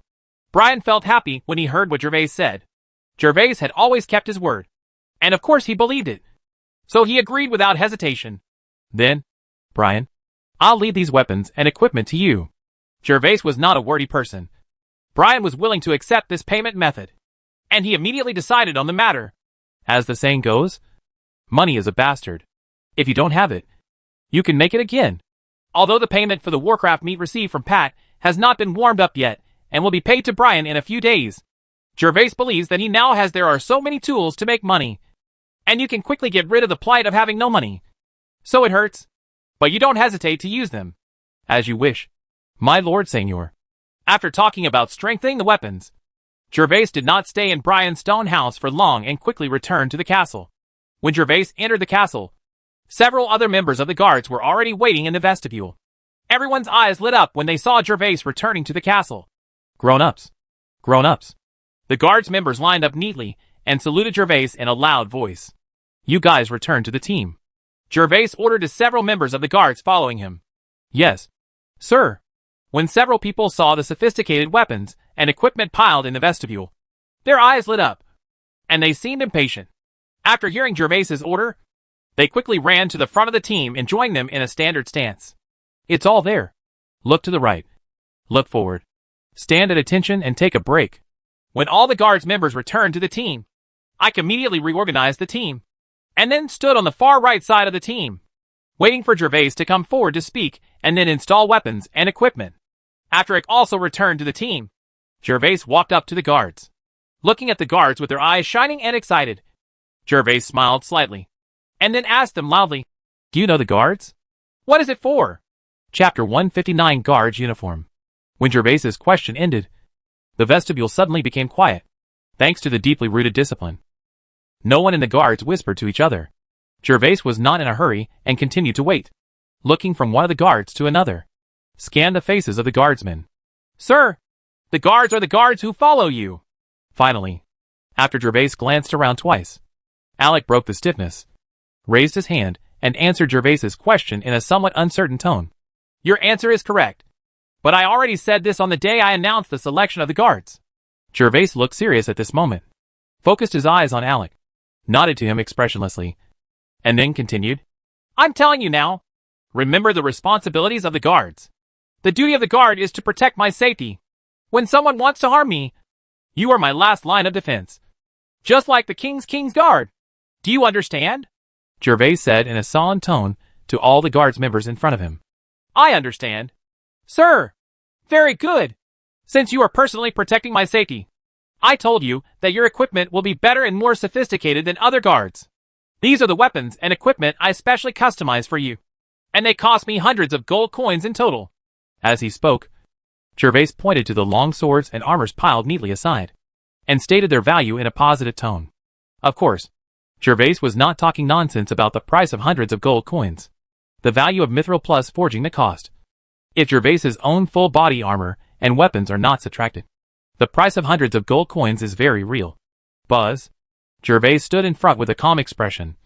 But when the members of the guards heard about the hundreds of gold coins, their faces were dull, and their bodies shook uncontrollably. Then, they looked at Gervais and the piled equipment with their eyes. It was red, as if they had encountered a treasure mountain. If Gervais hadn't said it himself, they would never have imagined that they could equip weapons and equipment worth several gold coins. 100 gold coins? Oh my god! Why didn't I work harder the past few days? If I held such an expensive long sword and put on those leather and chainmail armors of the guards, I would dare to fight the monsters. How much white bread can you buy with 100 gold coins? How many beautiful girls can you find? The guards standing in front of Gervais did not dare to whisper to each other. But the guards stationed on the city wall had already exploded. A few days ago, they saw the guards training with wooden sticks, and they all scolded the guards. Pause. But after hearing what Gervais said about the value of those long swords and armors, they all felt as if they were mourning for their heirs. They regretted why they didn't grit their teeth and work hard, so that they would have the opportunity to join the guards. Then this equipment is worth several gold coins. They also have their share. It's unbelievable, isn't it? 100 gold coins. No discount. Now let me show you what kind of power the 100 gold coins equipment has. Gervais could clearly hear the whispers on the city wall. He wanted to make the guards the dream of all the guards. A dream that is close at hand, so that the ordinary guards would continue to work hard for this dream. The members who have become members of the guards will also feel honored by their status. To enjoy the glory, they must pay their due responsibilities. This is actually a yoke placed on them by Gervais. But this yoke is definitely for serfs and ordinary people. It is what the guards dream of, and they can fight for it. Bring the sword and armor over there. After the words fell, Gervais turned around and ordered Ike. Yes, sir. After giving instructions to Ike, Gervais came to the neatly arranged new equipment, randomly selected a long sword and chain mail among them, took them in his hands, and then returned to the front of the members of the guards. Sir, the sword and armor you want. Gervais waited for a short while holding a long sword and chain armor made of mithril. It came to Gervais with a very difficult long sword and armor. Put it on the ground. The long sword and armor that Ike brought were the trophies obtained on the day he ambushed Lanny's convoy. This armor was the one that Lanny's knights could only wear, although it was made of ordinary iron materials. The armor was Gervais had already seen the defensive power when Lanny's men fought with the masked men at night. The heavy weight alone meant that it was difficult for ordinary swords to cause damage to the armor. After Ike put down his long sword and armor, Gervais stuck the mithril sword in his hand on the ground and picked up the somewhat damaged ordinary long sword. See clearly now. I saw Gervais raising the chain mail on his left hand high, and then slashed hard on the chain mail with his long sword. The long sword was swung out by Gervais with great force, and it instantly scratched the surface of the chain mail. The moment the sword blade collided with the surface of the chain mail, sparks were visible to the naked eye, which was enough to prove the effectiveness of Gervais's sword. Strength. When the long sword slashed through the chain mail, Gervais didn't care. He didn't even look at the chain mail. Instead, he held the intact chain mail directly in front of him and showed it to all the members of the guards. This is the chain mail specially made for you. After making sure that all the guards had seen clearly the surface condition of the chain armor, Gervais put the chain armor aside without stopping, and then pulled out the mithril sword from the ground. Gervais left the mithril sword in his left hand, holding an ordinary long sword in his right hand. Gervais waved his hands vigorously, and a crisp sound came from the vestibule. The two long swords slashed together fiercely. The ordinary long sword was cut out in half in an instant, and 1/3 of the width of the sword body was dented. It is conceivable that if the force of the sword was enough when slashing, the mithril sword can completely cut off an ordinary sword with one strike. The guards on the city wall have been secretly paying attention to the movements in the vestibule. When they saw the effect of Gervais' long sword, they all took a breath of cold air, because Gervais's position was not far from the city wall. Therefore, the huge gap on the ordinary long sword is clearly visible. They are just ordinary guards. They have never seen the power of mithril equipment. The effect of Gervais's chop just now. The mithril long sword is already a god to them. A weapon. This long sword. If I had it, I would definitely be able to chop off a piece of flesh from the storm wolf that day. A guard on the city wall once followed Gervais to participate in the action of killing the storm wolf. When he saw the scene, his tone was quite sour, and he murmured, while the guards beside him were all like a deflated ball. He didn't even bother to answer him. Different from the state of ordinary guards on the city wall. When Gervais conducted 2 tests in succession, the guards finally intuitively understood how powerful the weapons forged with hundreds of gold coins were. What exactly was Lord Seignior equipping himself? What kind of equipment? The bodies of these team members began to tremble slightly unconsciously. Chapter 160 Becoming a Bronze Intermediate Knight. Ha. You're very excited, aren't you? Let me tell you. This weapon can only have the same effect as before in your hands, but it will be even stronger in my hands. Next was the highlight that Gervais had prepared for them. Gervais directly discarded the ordinary long sword, held the mithril sword in his right hand, and then picked up the heavy iron armor on the ground. Drink. After Gervais picked up the armor, his fighting spirit circulated, and he threw the armor high. The moment the armor fell from the sky, Gervais shouted, held the long sword in both hands, and instantly swung the sword, as fast as lightning. Before anyone could see clearly, Gervais's sword had been retracted, and the armor had fallen to the ground. Bang bang. The armor hit the ground with two muffled sounds. And the armor that was originally only slightly damaged had been split into two. Mighty! Looking at the armor that was split into two on the ground, everyone, whether they were the personal guards or the ordinary guards on the city wall, were stunned. In the end, it was Ick who was the first to react and shouted the word mighty with trembling lips. Mighty! Mighty! Mighty. With Ike taking the lead, the members of the guards, who had come to their senses, and the ordinary guards on the city wall also shouted excitedly. Gervais smiled and waited for everyone to cheer for a while, then raised his hand to stop their cheers. Let's start the installation! Seeing the faces of the personal guards blushing with excitement, Gervais gave the order. After the order to equip was given, the three male servants, who had been waiting aside, immediately picked up the equipment and came to Gervais's side. Ick! Arrive! When he heard Gervais calling his name, Ike instantly ran out from the right side of the guards, came to stand upright in front of Gervais, performed a military salute to Gervais, and then remained motionless, waiting for the gift of armor from Gervais. This is your equipment. Thank you, sir, and I will swear to serve you to the death. Gervais handed the entire set of equipment to Ick. Ick immediately lowered his head, stretched out his hands, and took the entire set of equipment from Gervais's hands, including a round shield, long sword, chain armor, and leather armor, and a helmet. Agrico! Arrive! Thank you, sir, and I will swear to serve you to the death. Gervais called out the names of the guards members one by one and handed the mithril equipment into their hands. Now, everyone, disperse and go back and put on your equipment. Ike, since the equipment has been installed, you can start training according to my method later. Yes, sir. The equipment of the guards has been prepared, and the next training subjects can be carried out, the most important of which are crossing obstacles and running with heavy loads.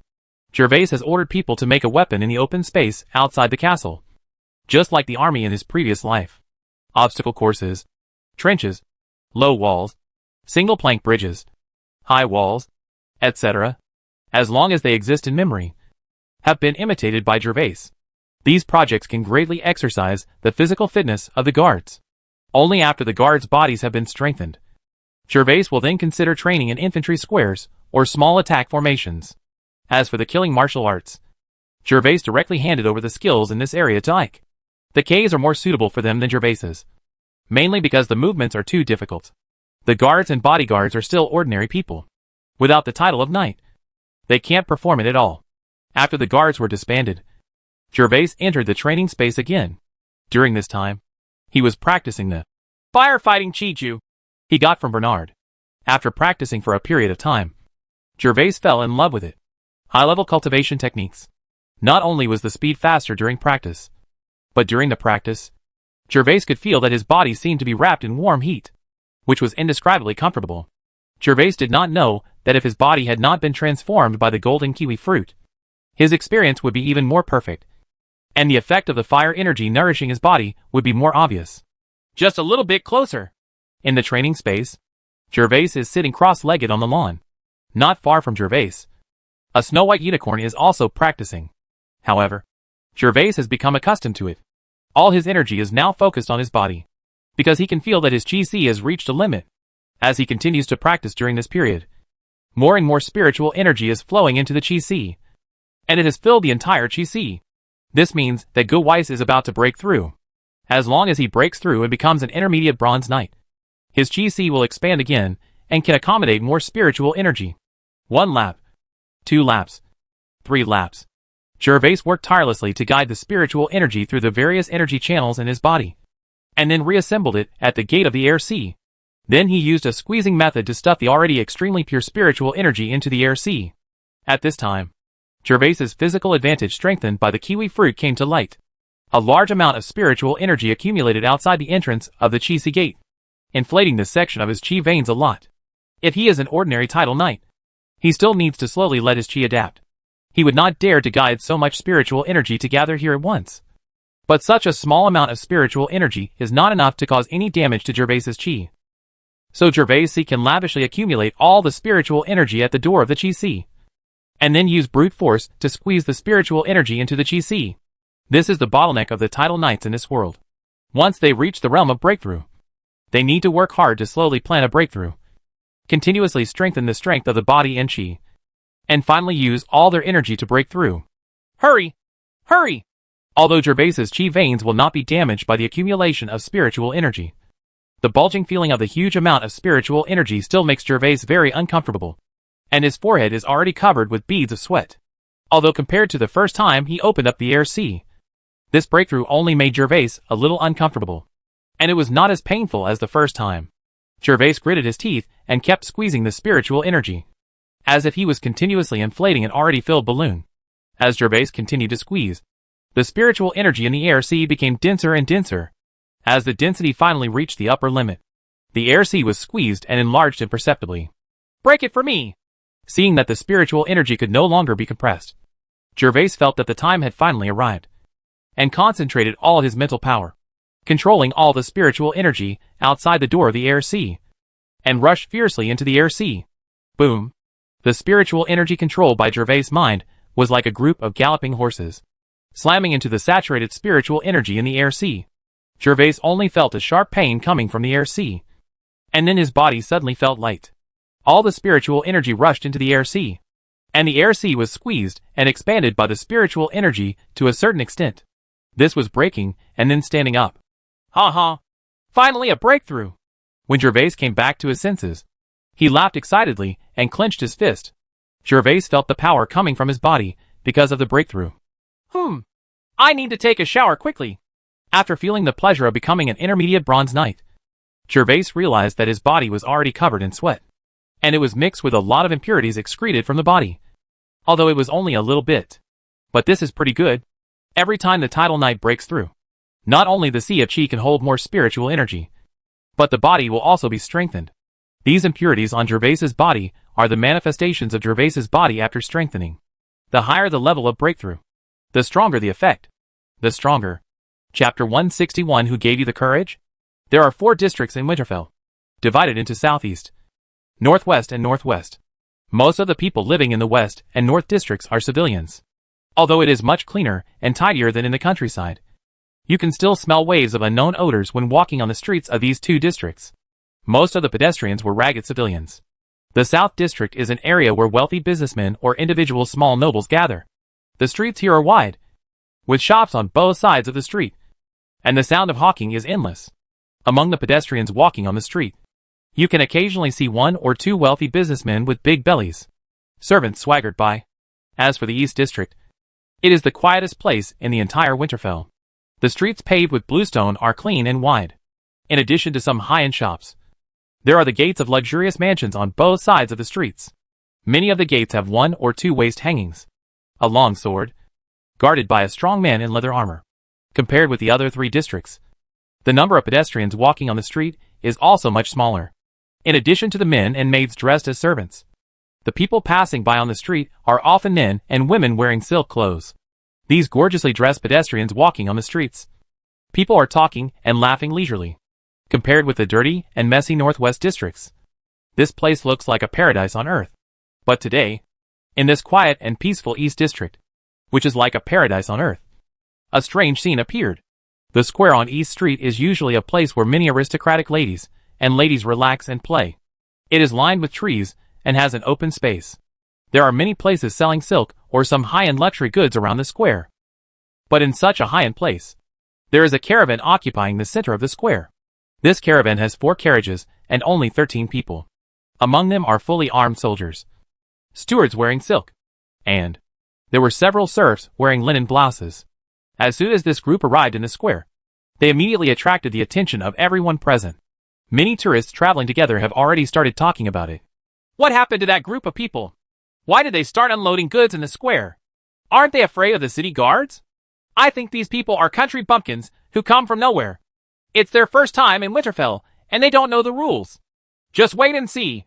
There will definitely be no good things to eat later. I think they must be a caravan under Seignior. Otherwise, why would there be so many soldiers guarding them? Why are they planning to stop here? Don't you know that caravans cannot stay in Winterfell and will accept at the cargo station? For the nobles in the East District, it was unheard of for this convoy to behave in such a weird way. Some were gloating about the misfortune, while others were speculating on the origin of this convoy. As a large city with a population of 100,000, Winterfell is the most prosperous existence in the Earl of Jones. Of course, there are many rules in this prosperous place. When a caravan comes to Winterfell, there are only 2 places to go after entering the city. If there is no buyer for the goods yet, you can stop at the cargo station. Not only is the cargo station complete with food and accommodation, it also has many merchants, and any goods can be traded there. If the goods already have a buyer, they can be taken directly to the buyer to unload the goods. After unloading the goods, they must leave, and the carriage cannot occupy the street for a long time. There are 2 such cargo stations in Winterfell, one in the South District and one in the North District. As for the East District, there is certainly no place for nobles to live. If any caravan does not abide by this rule, it will be fined at a minor level, and the goods will be confiscated at a serious level, and it is very likely that it will be imprisoned. Just when the nobles were talking and preparing to watch the show, a scene that they did not expect appeared. The caravan in the square, after unloading its goods, actually set up a platform in the middle of the square, as if it is common to start setting up stalls and doing business. When all the nobles saw this scene, they couldn't help but gasp, and a thought came to their mind. Who gave them such courage? Who gave you the courage? Of course it's Liangjingru. Oh no. Of course it's Alice. In the eyes of the nobles, this incredible caravan belonged to Gervais and was led by Thomas. With Thomas's behavior and status, of course, he would not dare to bring a caravan to set up a stall in the East Square. Everything he was doing now was arranged by Gervais in advance. Before setting off, Gervais asked Thomas about the situation in Winterfell. The West and North districts are, to put it bluntly, slums. Although they are all civilians, most people live in poverty. The South District is mostly populated by wealthy merchants. Although they still have some money, Gervais still chose the East District as his first stop because the first thing he needs to sell is the ice cream made by Gervais himself. Ice cream was originally sold to the nobility, and for wealthy merchants, Gervais prepared ice cubes for them, because the ice cream has been made in advance. If it is not sold as soon as possible, a lot of unnecessary costs will be added to keep the ice cream from melting. As for the ice cubes, they can be made on site using saltpeter, so there is no need to worry about melting. So as soon as they entered the city, Thomas led the caravan non-stop to the square in the East District. This square has the largest flow of people in the East District, and the place is clean and spacious. Along the way, in order to take Jimmy's 2 apprentices to other seigneurs' castles to sell golden oysters, Thomas and his party have been delayed for 3 days, and visited 2 seigneurs in total, due to Gervais's relationship. Although the 2 seigneurs initially he didn't care much about the so-called golden oysters, but he didn't refuse them entry into the castle to make delicious food on site. After all, Gervais was Alice's husband. On the day of the wedding, Alice made harsh words, and no one dared to disobey them, since they were allowed to grill the oysters. The next thing went smoothly. With the unique taste of the golden oysters, the 2 seigneurs were immediately conquered by this delicious food that they had never experienced before. It is worth mentioning that except for Seignior, the noble ladies and ladies were not prepared to taste this dirty-looking food. However, Thomas followed Gervais' instructions and told everyone present that these golden oysters not only is it delicious, but if a man eats it, his health will be better, and if a woman eats it, her skin will be whiter. Just because of these words, the aristocratic ladies at the scene lowered their posture and tasted it. Later, these ladies and ladies were also successfully captured by the golden oysters. In the end, the caravan got 2 gold coins and 1 silver coin from each seigneur. 2 gold coins are the tuition for the professor to bake oysters, and 1 silver coin is the price of 50 kilograms of oysters. As for garlic, which is free for the first time, the next purchase will be calculated at 10 copper coins per kilogram. In just 3 days, the caravan obtained 4 gold coins and 2 silver coins. After coming out of the second seigneur castle, the caravan was divided into 2 under Thomas's assignment. Thomas led a team of 13 people in total. Johnny, Yura, Thomas plus 3 serfs, and 7 guards. The team rushes to Winterfell. The other team, led by Jimmy's 2 apprentices and 4 serfs, is preparing to go to every noble castle in the Earl of Jones to sell golden oysters. This team is also protected by 7 guards, and the Captain Lorry is also among them. Ice cream! Extremely cold ice cream! Come and have a try! Things that only the nobles could taste in summer. You can also taste here now. This is a rare opportunity. Don't miss it if you pass by. Seeing the noble ladies and ladies around the square looking here, To be honest, Thomas felt a little panicked. But thinking of Gervais and Alice as his backing, Thomas calmed down and arranged for Yura and Johnny start shouting loudly. This is actually setting up a stall in the square to sell food. This is the first time I've seen such a ruthless person. Mom, Dad, is there something delicious? I want to go and eat it. When the loud shouts of sales rang out in the square in the East District, the tranquility here was instantly broken. The jaws of the nobles around them almost dropped. This was the first time they had seen such a ruthless person setting up a stall in this square. A caravan they had never seen in decades. They didn't even pay attention to what they were selling. Only the children who were ignorant of the world began to ask their parents when they heard that it was food. It's ice cold. Ice cold ice cream. Don't miss it if you pass by. There's a big opening discount today. You can try it for free. If you're satisfied, you can buy it again. If you're not satisfied, there's no charge. In this way, Johnny and Eula shouted at the top of their lungs in the center of the square for more than 10 minutes. However, although the surroundings were full of onlookers, no one came forward to taste and ask. Even some children heard that it was delicious and still wanted to eat it. Bing Bing Lung Lung wanted to come to the front of the motorcade to have a look. But this move was immediately stopped by the parents beside them. Sir Thomas, they seem afraid to come and buy it. After shouting for a long time, Yura found that the tourists were just watching but did not come to buy. Yura was a little depressed and said something to Thomas next to him. Of course, Thomas also discovered this situation. He did not expect that the golden oyster thing would go smoothly, but he encountered difficulties in selling the ice cream. After thinking for a while, Thomas stood up from the chair beside him, walked to the table where the merchandise was placed, and shouted loudly, Dear gentlemen and ladies, this ice cream comes from the storm territory south of the Dead Leaf River. It is made of ice cubes and milk, made with white sugar. It is delicious and precious. You can try it for free. If you are not satisfied, no money is required. In addition to ice cream, we also sell ice cubes here. They are cheap and good quality. If you are interested, please hurry up and buy. The quantity of ice cream is not large. Once it is sold out, it will be gone. When Thomas finished his words, especially when he heard that it was made with ice cubes, milk and sugar, the crowd suddenly started to discuss. And there were also a few ladies who clearly felt something strange and wanted to step forward. But they saw after looking at the large crowds around. I felt a little embarrassed to step forward, so I could only stop where I was and continue watching. After Thomas finished shouting, he saw the reaction of the crowd. At first, he thought it was done, but after waiting for a while, no one came forward. But he became really worried.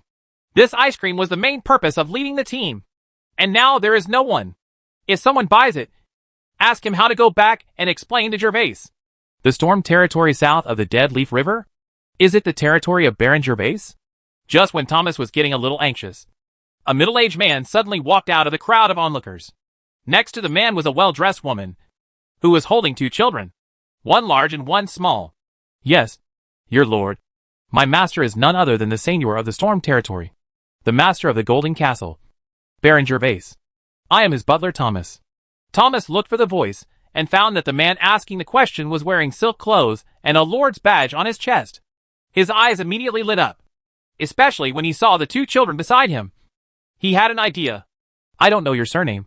Please allow me to say hello to you on behalf of my master. Thomas saluted to the middle-aged man walking out of the crowd in front of him, and then asked with a smile. Chapter 162 Ice Cream Sales. My name is Eagle. When Lord Gervais went to the territory that day, I was the herald who delivered the certification documents issued by Lord Gervais to Lord Gervais. After confirming that the identity of the convoy was sent by Gervais, Eagle stopped hesitating and immediately came to the front of the convoy with his wife and children, and revealed his identity with a smile. He was the Herald Eagle who was when Gervais arrived in the territory. Dear Lord Eagle, I say hello to you on behalf of my master. Thomas greeted Eagle respectfully. Thomas was also present when he met Eagle that day. However, Eagle rushed to Stormland day and night and looked a little embarrassed. Today, however, he is dressed gorgeously and is in high spirits. It was more than a month ago, so Thomas didn't recognize him immediately. No need to be polite. I wonder how Baron Gervais is doing lately. Eagle smiled and waved his hand. Although the wedding between Gervais and the Count had also become the focus among the nobles, everyone talked more about Alice and the lucky Gandalf's second son. Not many people know Gervais's name, but he was different. When he met Gervais that day, Gervais was polite to him. He was not as cowardly and timid as the nobles rumored. So he was deeply impressed. Thank you for your concern. Your Excellency Seignior. My master is well. Father, I want to eat ice cubes. Father, I want it too.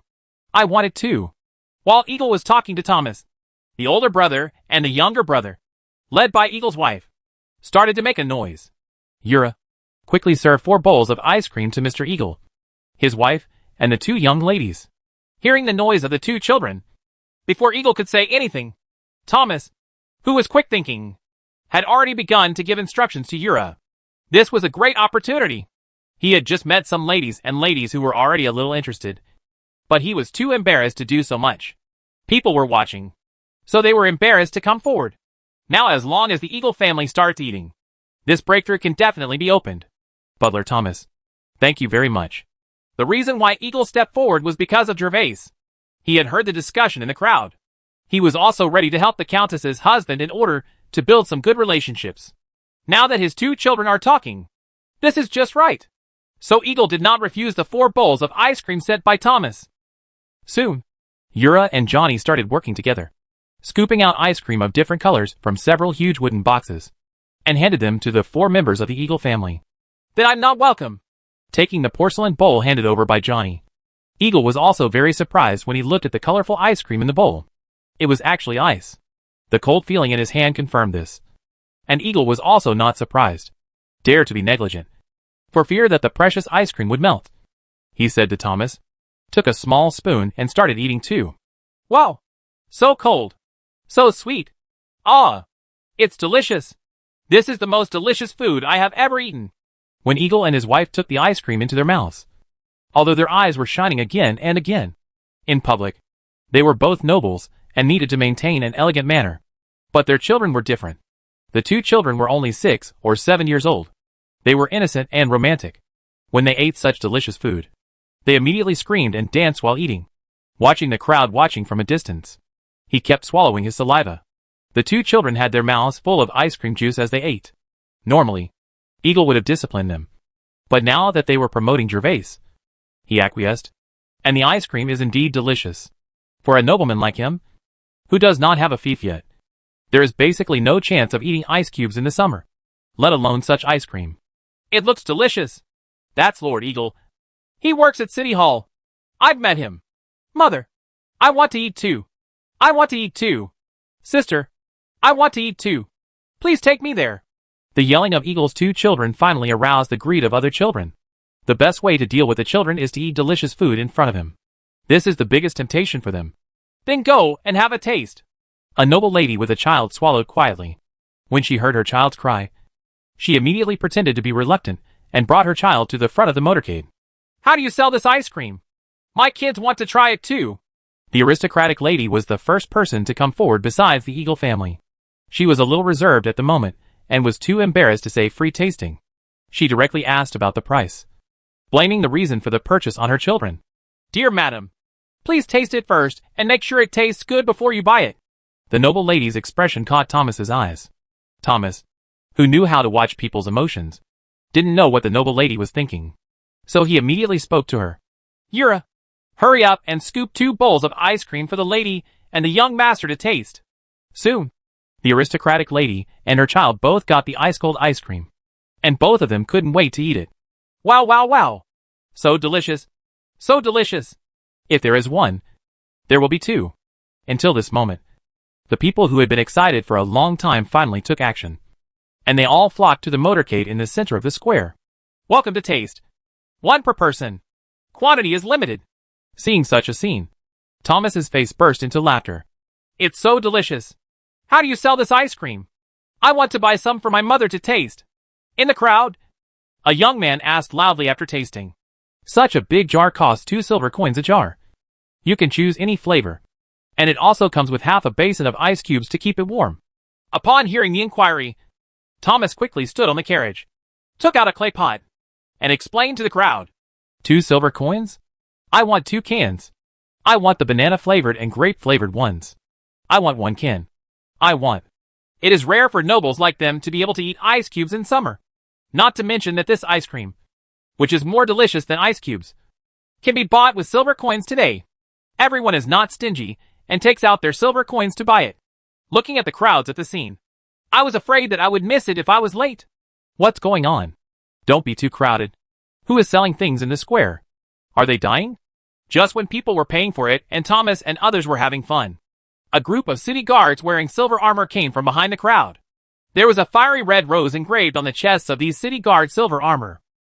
Hearing the shouts, the crowd rushing to buy ice cream immediately fell silent.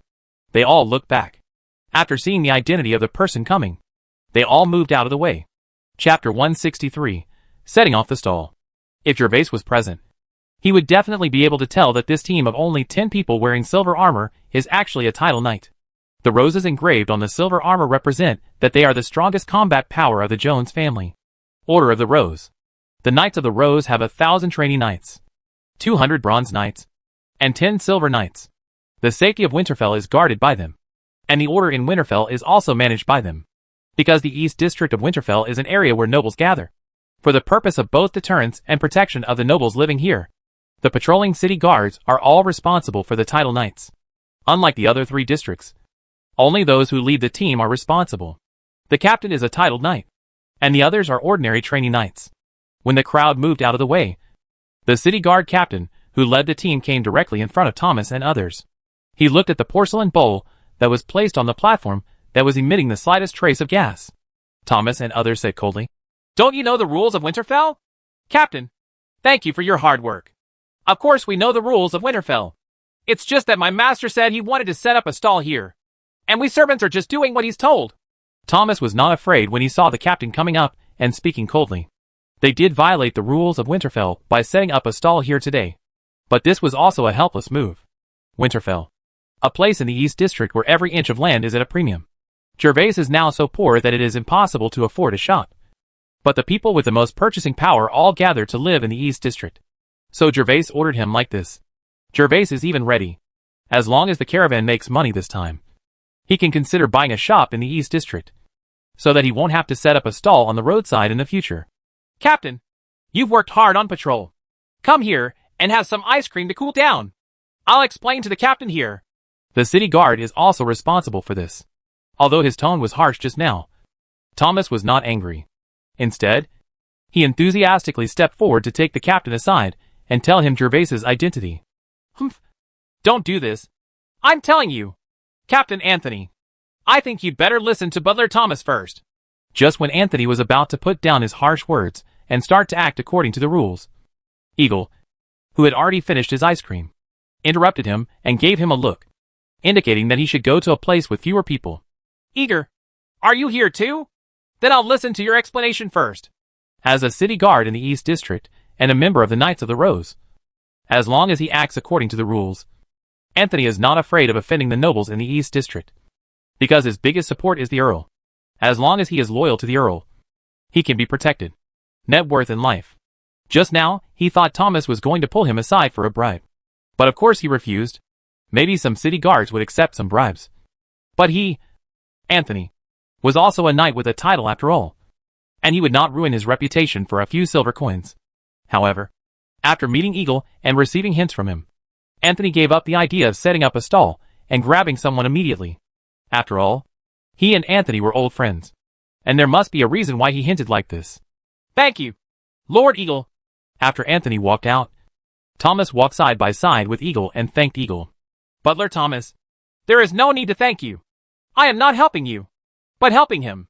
After all, I have been friends with him for more than 10 years. Hearing Thomas's thanks, Eagle shook his head. "Your Excellency Eagle, you are so polite. I didn't dare to say my master's name under the circumstances just now. Otherwise, if it spreads, it will damage the master's reputation. I will definitely tell you the truth about your help to the caravan when I go back." The master related. Next, the two of them stopped talking and quickly walked to the outside of the crowd and walked to the shade of a tree, where Anthony was waiting with a frown on his face. "Captain Anthony, let me introduce myself first. My master is Seignior Baron Gervais of the Storm Territory. I am his steward Thomas. This caravan belongs to my master Baron Gervais, and it is here the stalls in the square are also set up according to my master's instructions." When they got here, there were no other people around them. Thomas's words became serious. Neither humble nor arrogant. Compared with his enthusiastic appearance just now, he didn't look like a human being. Otherwise, Anthony wouldn't have misunderstood him as wanting to bribe him. Baron Gervis? Stormlord? Even Seignior's caravan cannot set up stalls in Winterfell, especially in the East End. Hearing the neither humble nor arrogant tone, Anthony didn't react at all. But he was a little confused about the Gervais and Storm leader he mentioned. He vaguely seemed to have heard the name Gervais somewhere, but he couldn't remember it for a while. And Stormland? That's simply unheard of. At this moment, Anthony's frown deepened, and he looked at Eagle beside him with confusion, waiting for his explanation. Because if Eagle hadn't spoken just now, he would not have come here. Ahem. Baron Gervais is the Earl's husband. Seeing Anthony's confused look, Eagle knew that if he didn't tell his old friend the truth, he would definitely get into trouble today. The Earl's husband? Baron Gervais? The gentleman south of the Dead Leaf River? At this moment, Anthony finally remembered why Gervais's name was so familiar. This was because the Knights of the Rose had also received a notification from Roseburg about the identity and name of the Earl's husband. However, in addition to this ordinary notification, there are no other unnecessary situations. And as time goes by, everyone basically forgets about it. That's the one! Seeing that his friend finally reacted, Eagle smiled and nodded to him. After receiving the confirmation, Anthony did not speak to Eagle anymore, but only cast a grateful look, and then turned his attention to Thomas. Butler Thomas, I'm very sorry for what happened just now. I don't know the identity of your team, so I will act according to the rules. Captain Anthony doesn't have to be like this. It's your responsibility too. We won't be selling goods in this square for a long time. My master has ordered me to find suitable shops nearby. If it weren't for the fact that the goods this time are ice cubes and ice cream, it's not easy to preserve, and we won't set up a stall in this square to sell it.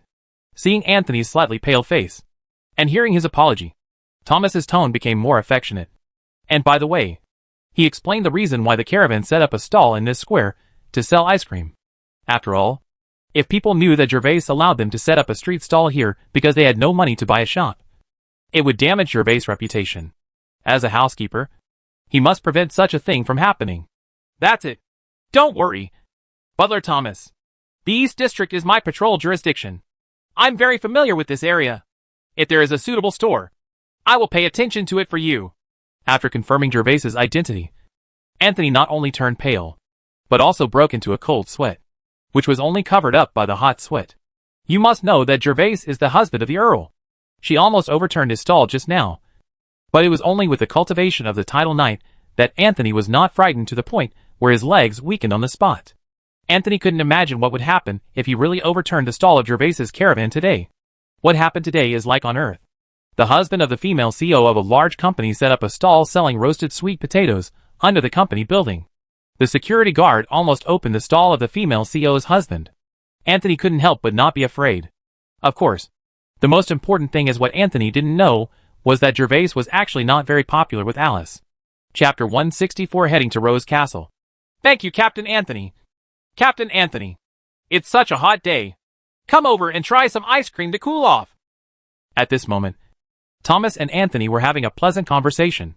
Thomas saw that the crowd over there was still waiting, so he no longer delayed and invited Anthony to go to the motorcade. Thank you so much, Butler Thomas. Only then did Anthony realize that he had just interrupted the business of Gervais's caravan, and now the crowd over there was still waiting. So he immediately followed Thomas's words and agreed. After finishing speaking, the three of them quickly returned to the motorcade. Johnny, serve 10 bowls of ice cream to the city guards to cool down. On such a hot day, the city guards are still patrolling in armor. It's too hard. Back in front of the motorcade, Thomas immediately ordered Johnny to serve some ice cream to the guards. Although Anthony was frightened by the names of Gervais and Alice, the tactful Thomas knew that he could use force to overwhelm Anthony. People are most perfect when they work together with advantage and temptation. After all, he can't help Gervais offend people for no reason. Thank you, Butler Thomas. Why don't you guys thank Butler Thomas? By the way, you guys should spread out and help maintain order among the crowd. Gervais and Alice are only a couple in name. Of course, little people like Anthony don't know why. Now Thomas invites them to eat ice cream. He regards it as a reward from the Earl's husband. So he accepts it happily, and also looks towards himself. 9 of his subordinates gave orders to help maintain order at the scene. Thank you, Butler Thomas. Although the several guards didn't know how Anthony could change so quickly. It didn't matter. Anyway, even if something happened, Anthony would be the one to take care of it. They just had to follow the orders. So they thanked Thomas one by one, and then dispersed to protect him. Bring order to the scene. Anthony's order, and the actions of the city guards made the nobles at the scene a little confused. Why did they just look like they were going to stir up trouble? But now they started to take the initiative to maintain order. Could it be that what we encountered today were fake city guards? You must know that the city guards in the East District are notoriously strict, because they belong to the Knights of the Rose. The Knights of the Rose are the trump card of the Jones family, and all of them are titled knights. So of course, they are strictly disciplined. Ahem. Didn't everyone just want to buy ice cream? If you want to buy it, hurry up. The quantity of ice cream is limited. First come, first served. After Johnny carried the filled ice cream and distributed it to the guards, Thomas stood on the high platform again and shouted loudly to the crowd in front of him. I want 3 cans. I want 1 can. Following Thomas's reminder, everyone finally realized that no matter why the city guards changed like this, they should finish buying the ice cream first. I don't know if they can taste such delicious food next time. In this way, as the crowd gathered, Gervais spent many days making the accumulated ice cream, but it was sold out in just 1 day. Of course, the harvest was not cheap. More than 500 cans of ice cream were sold in total, and 5 golden coins were put into the money bag, which was carefully placed in Thomas's arms. 5 gold coins sounds small, but it is actually a huge sum of money. You must know that Gandalf has a population of tens of thousands, and 5 years of tax revenue only costs more than 1,000 gold coins. Gervais's ice cream sells for more than 5 gold coins in 1 day. Excluding the cost, you still earn more than 4 gold coins. In the eyes of Thomas and others, this is as easy as picking up money. Moreover, the market has been open today. There is no need to give it to everyone for free in the future, and the profits will be even higher. Captain Anthony, thank you for your help today. The ice cream was sold out, and it was already dusk now, but Anthony's team was still guarding the convoy. You're welcome, Butler Thomas. This is what I should do, and I have already gone back and reported it, and the superior has approved it. Anthony's team was stationed in this square for half a day. Of course, it was impossible not to notify his superiors. Anthony returned to the station alone in the middle and reported the situation here to the squadron leader. He immediately received permission, allowing him to guard here with peace of mind and ensure the caravan safety. As for the patrol, it will naturally be arranged for another team. Just kidding. The Earl's husband's caravan, of course, must show enough respect. You must know that everything they have is given by the Earl. This Winterfell, it's like the Earl's back garden. Of course, the Earl's husband has privileges here. Captain Anthony, these 2 cans of ice cream are for you and Mr. Eagle. These crushed ice will be given to the 9 guard brothers who help maintain order. I would like to thank you for your help today on behalf of my master. Please accept it. With that said, Thomas pointed to the 11 clay pots beside the carriage and said to Anthony, although the ice cream for Anthony and Eagle was in a can, only a small half of the can was left in the corner. Thomas simply made the decision for Gervais and gave it to Anthony and Eagle. After all, the 2 of them helped a lot today. As for the crushed ice, they were all used to keep the ice cream warm. For safety, they were made of copper basins separated by saltpeter, which can also be eaten. Thank you, Baron Gervais, but I will be disrespectful. Anthony would never forget the delicious taste of ice cream, and Thomas also said that this was a reward from Gervais, so he accepted it immediately without any hesitation. Thank you, Lord Baron Gervais. When the pots were distributed to the guards one by one, and feeling the coldness of the pots, everyone expressed their gratitude from the bottom of their hearts. After packing up the motorcade and saying goodbye to Anthony, Thomas led the motorcade in the direction of Roseburg. After all, Alice was Gervais's wife. His caravan came to Winterfell. There was no reason why he should not understand Alice's reasoning. And when he came this time, Gervais specially asked Thomas to bring a gift. In addition to giving some ice cream to Alice to taste, he also brought 20 kilograms of Warcraft meat, which is the meat of tricolored deer, because he only gave away 10 kilograms last time. Gervais always felt that he was quite unable to get rid of it. This time he hunted a monster again, and asked Thomas to send it to him immediately to make up for it. Gervais's cheap daddy was not left behind. He also sent 20 kilograms. And even Na's hen also had 2 kilograms. The Warcraft meat for Gandalf and Na's hen will be sent by the convoy of Jimmy's 2 apprentices. At that time, they will also go to Gandalf's castle to bake oysters for them. Gervais clearly remembers who is kind to him. As long as the situation allows, he will definitely repay kindness and revenge. This is his code of conduct. Stop! Who is it? When Thomas led the convoy along the central access street to the gate of the city wall between Winterfell and Roseburg, he was stopped by the guard on duty. We are subordinates of Seignior Baron Gervais of the Storm Territory. My master has asked us to come to Rose Castle to meet the Earl and give him some gifts. Please inform him. Although Thomas came from Rose Castle, he was just a small servant before. There were more than a few hundred servants in Rose Castle. Of course, no one knew him. So Thomas took out a note stamped with Gervais's mark and handed it to him. Gave it to the guard. You guys wait here. I'll report inside. Hearing that Thomas was not timid at all and directly asked to see the Earl by name, the guard did not dare to neglect. He took the note from Thomas and walked into the gate. Although he did not know who Baron Gervais was. As long as he is not a lunatic. Someone who can send his subordinates to name and want to see the Earl is definitely a person with great background, and he cannot afford to offend him. Chapter 165 Another kill? Because of Thomas's confidence in speaking and the note stamped with Gervais' mark, Thomas and others were not kept waiting at the gate of the castle for too long. The guard in charge of the announcement quickly returned to the gate and took Thomas and his party with him. Enter the castle. Are you Thomas? Now you are Baron Gervais's butler? Thomas and others, led by the guards, had already set up the carriage. At this moment, only Yura and Johnny were following Thomas with things. The three of them were taken to the gate of the inner castle by servants, where Lena was waiting for them. Yes, Miss Lena, I am Thomas. Because of Lord Gervais's love, I have become the steward of the Golden Castle. Lena didn't know Thomas, but Thomas recognized the beautiful and capable Miss Lena. He was the Earl's personal maid. At first, there was a huge difference in status from servants like Thomas. That's right. I didn't embarrass Rose Castle. You can call me Housekeeper Lena now. The Earl has appointed me as the housekeeper of Rose Castle. As she said that, Lena glanced at the two people behind Thomas. Although they were wearing linen shorts, they were very clean and not slovenly. Then she turned around and said to Thomas and the others, Come along. Lord Earl is free now. The three of them followed Lena around the castle for a long time, and were finally taken to the open-air balcony on the third floor of the castle. This was the place where Gervais had the courage to tease Alice. I have met the Earl. I've seen the Earl. After being taken to the balcony, the three of them saw Alice standing on the edge of the fence, looking down at the entire Winterfell. Her hair was blowing in the evening breeze. Of course, the three of them did not dare to look more. They just confirmed that Alice was taking C's position. He took 2 steps forward and bowed respectfully to Alice. Thomas is now Gervais's butler, so he does not need to kneel down. But Yura and Johnny are servants, and Alice is also counted as their mistress and needs to kneel down to salute. Get up. What's the matter with Gervais sending you to find me? Hearing the voices of the three people, Alice withdrew her gaze, turned around, walked to a soft chair nearby and sat down, and then asked Thomas unhurriedly. Although Alice's tone was not serious, there was no hint of happiness or anger. This was the words and deeds of a superior person. Several people did not dare to raise their heads to look at Alice, and could only lower their heads.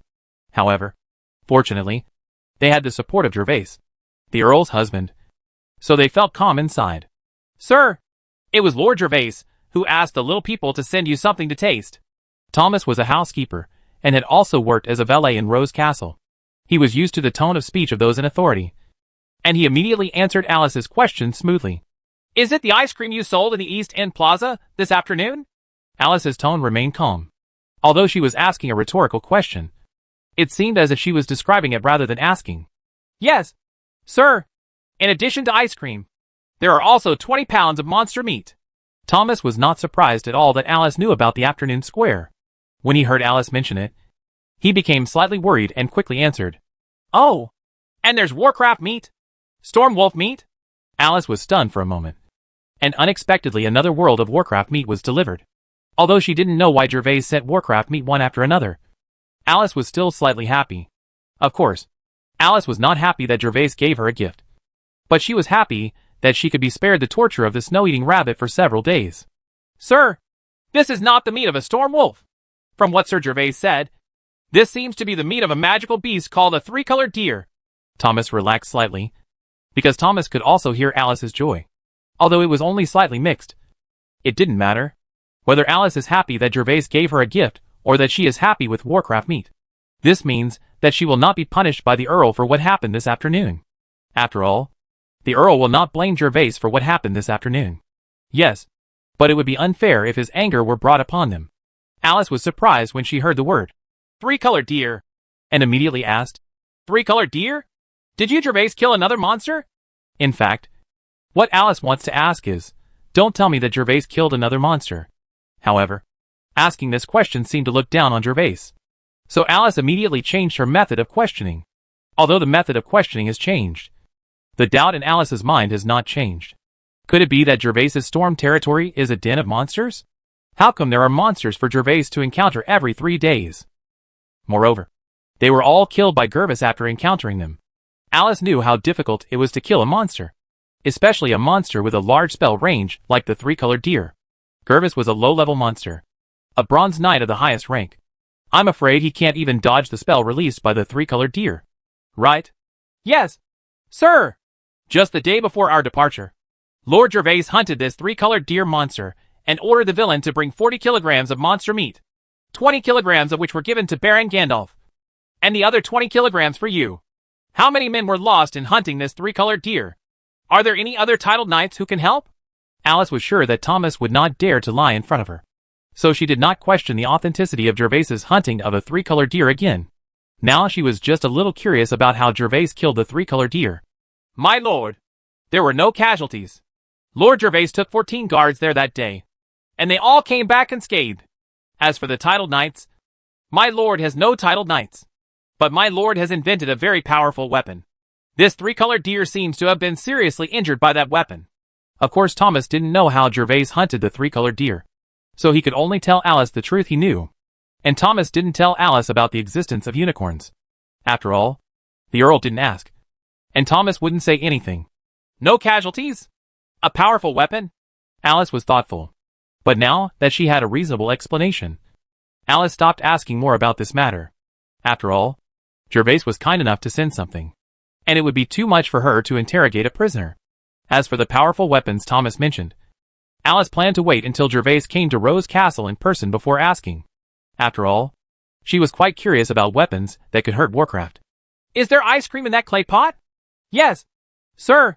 This is ice cream made by Lord Gervais himself, Thomas answered quickly, took the small clay pot from Yura, and handed it to Alice respectfully. Oh, let me try it. Alice didn't expect much about the ice cream. When Lena reported to her in the afternoon, she knew that this thing was ice. Ice cubes are rare for young nobles, but there are a lot of them in her Roseburg ice cellar. If you want to eat them, you can taste them every day, including cold beer, ice juice, and crushed ice mixed with fruits. The cooks in the castle can make it. Hearing Alice's words, Lena immediately took the small clay pot from Thomas's hand, then opened the sealed clay pot, took a delicate porcelain bowl and silver spoon and started scooping out. Chapter 166 God of Storm. Grown-ups, soon. Lena handed the cold ceramic bowl filled with colorful ice cream to Alice. Hey, why can't I see any ice cubes? Alice originally thought that this ice cream was just food mixed with ice cubes, just like the fruit she often eats mixed with crushed ice. But to Alice's surprise, when she felt the texture of the porcelain bowl, it is cold, but there is no shadow of ice cubes in the bowl, and it is still colorful, which is really beautiful. Out of curiosity, Alice raised her slender hand to pick up the silver spoon, gently scooped up a spoonful of light green vanilla ice cream, and then put it into her mouth gracefully. Did Gervais make this himself? Regardless of her identity as an earl, Alice is also a woman, and women love delicious food the most. When the vanilla-flavored ice cream entered her mouth, Alice felt the charm of this ice cream. Although ice cubes were added to the ice food she ate before, the taste was exactly the same as the original. Even because of the addition of ice cubes, the taste was not as sweet as the original. There was no highlight at all. The only use was in this hot weather. Cool off the summer heat and quench your thirst. But when she tasted the ice cream, she realized that there are cold delicacies, like ice cream in the world. She can feel the coldness even though she can't see the ice cubes. She can feel the taste of the fruit even though she sees a lot of fruits. This is as killing as Gervais. Alice was even more surprised by the dead three-colored deer. There are many ways to kill a three-colored deer, including killing it or inviting outside help. However, this ice cream has to be created out of thin air. After all, if such a delicious thing existed in the world, she would definitely enjoy it before Gervais. Yes, sir. This was invented by Lord Gervais and made by himself. At this moment, Alice's tone was no longer as depressing as before, and became cheerful. Thomas quickly emphasized his great achievements in his tone. It's really surprising. I didn't expect that he has talent in this area. Where did Gervais's ice cubes come from? Gervais, who was far away in the storm territory, didn't know it yet, but because he killed 2 monsters in a row and invented the ice cream with the idea of making money, he successfully conquered Alice's taste buds, and Alice finally began to have a taste for him, who had no talent for cultivation. The cheap husband had the slightest curiosity. When the caravan was making a lot of money in Winterfell, Gervais was working hard to consolidate his realm in space. In the afternoon, Gervais would personally train his personal guards and tell them clearly that their first battle is coming, and the enemy they will face is the orcs. When the personal guards heard that their first enemy was the orcs, the joyful expressions of each of the personal guards, who had obtained new equipment, immediately disappeared and turned pale, because the orcs have left a huge shadow in their hearts. They have grown up listening to their parents talk about how terrifying and vicious the orcs are, and they are driven out of their homes by orcs every year. The date for the battle with the orcs is set for a week later. If any of you regret it, stand up now and voluntarily withdraw from the personal guard. I can forget about it, but if anyone dares to take a step back during the battle, I will be 1 step ahead of the orcs. Deal with him with military law. How should military law deal with those who shrink from battle? Gervais' eyes swept over the faces of the guards one by one. Seeing that the guards were all pale, including Alec, he asked them sternly, Kill without mercy. Very good. Those who shrink from the battle will be killed without mercy. So now is your last chance. Tell me if anyone wants to quit the guards. If so, come forward now. Hearing that the members of the guards subconsciously stated the consequences of retreating from the battle, Gervais was very satisfied, indicating that military regulations had been deeply rooted in the hearts of the people, and then asked again if anyone wanted to quit the guards. Of course, there is no need to ask. Gervais also knows that no one will choose to quit the guards. After all, he already has the glory, the sophisticated equipment, and the generous military salary has become something in his pocket. Who would give up the glory and money, then run back and become a serf, crawling and rolling in the mud for the rest of your life, worrying all day about which year the harvest will be bad, and you will starve and freeze to death? In this world, serfs take life and death very lightly because of their hardship, although this does not mean that they are not afraid of death. When they face death, they have less fear and more courage. If Gervais is not after receiving the memory of the original owner, if he used his independent memory from time travel, he would definitely be scared to the point of weakness when he faced the battle for the first time and saw the bloody scene. Sure enough, when Gervais asked the question again, not only did no one stand up to quit the guards, but all of them stood taller and straighter than before, and the paleness on their faces faded. Very good. It seems that there are no weaklings among you. Then remember the military regulations and train well. One day, we will make the orcs never dare to step into the storm territory again. Kill the orcs and protect the storm territory. Kill the orcs! Kill the orcs! A week later, Gervais stood in the vestibule fully armed. At this moment, he had put on his first set of full-body armor and was sitting on the tall body of the unicorn, except that the color of the full-body armor was a bit inferior. In other respects, he can be described as extremely powerful and full of bastard spirit. Tell me, are you ready? Ready! Are you afraid? I swear to serve you to the death. Very well. Let's go! Kill the orcs! Kill the orcs! Kill the orcs! The 11 members of the guards, including Ick, were wearing chainmail and leather armor, with sharp swords hanging on their waists, and holding a round shield on their left arm. At this moment, the guards had been overwhelmed by Gervais's words. Emotions aroused. Everyone's faces turned red, and murderous intent spread. If Gervais gives the order at this moment, even if there is a mountain of swords and a sea of fire ahead, they will rush away without hesitation. Set off! Gervais rode on the unicorn and shouted orders to all the guards present. Following Gervais's order, a total of 20 guards moved towards the outside of the castle with neat steps. In front of Gervais were the ordinary guards of the second team. A total of 9 people were divided into 2 columns. Under the leadership of Audrey, they opened the way for Gervais in front. Behind Gervais were 11 members of the guards, also divided into 2 columns. 2 columns followed Gervais under the leadership of Ike. Today, there is one more thing in Gervais's guards that is different from the past. That is, Gervais's own flag is flying in the team at this moment. Every noble in this world has a badge and flag belonging to their own family. The flag and badge are the symbols of a family, such as the rose of the Jones family and the eagle of the king of the Principality of Jean. These are the symbols of each family. Gervis's emblem and flag were only completed 2 days ago, although it has not yet been reported to Winterfell and is not official in an official sense. There is no problem as long as Seignior approves the emblem and flag. Going to Winterfell to report is just a formality, just like Gervais naming his territory and castle. It only needs to be submitted at the end. Gervais' flag was designed and painted by himself, and then sent to Pat's territory to be made. The material of the flag was also made of fine silk. The overall appearance of the flag is in the shape of an isosceles triangle. The edges of the flag are not flat, somewhat similar to the wavy shape of a fish fin. The color of the entire flag is black with red edges. A white four-clawed dragon is outlined with white lines in the center of the flag. The four-clawed dragon shows its power even more against the black background. Of course, when the flag was ready, Gervais did not tell everyone that it was a dragon, because the dragons in mythology in this world all have wings. They are the kind of giant dragons with double wings and a huge body. Not Gervais, the kind of dragon that swallows clouds and spits mist in my hometown. Gervais told everyone that the pattern on the flag is an extremely sacred beast, comparable to God. He read it in an ancient book, so he used this mythical beast as the pattern of the flag, making it comparable to God. The mythical beast protects the storm territory and the people of Gervais. Gervais finally named this beast the God of Storms. Chapter 167 Kobold A.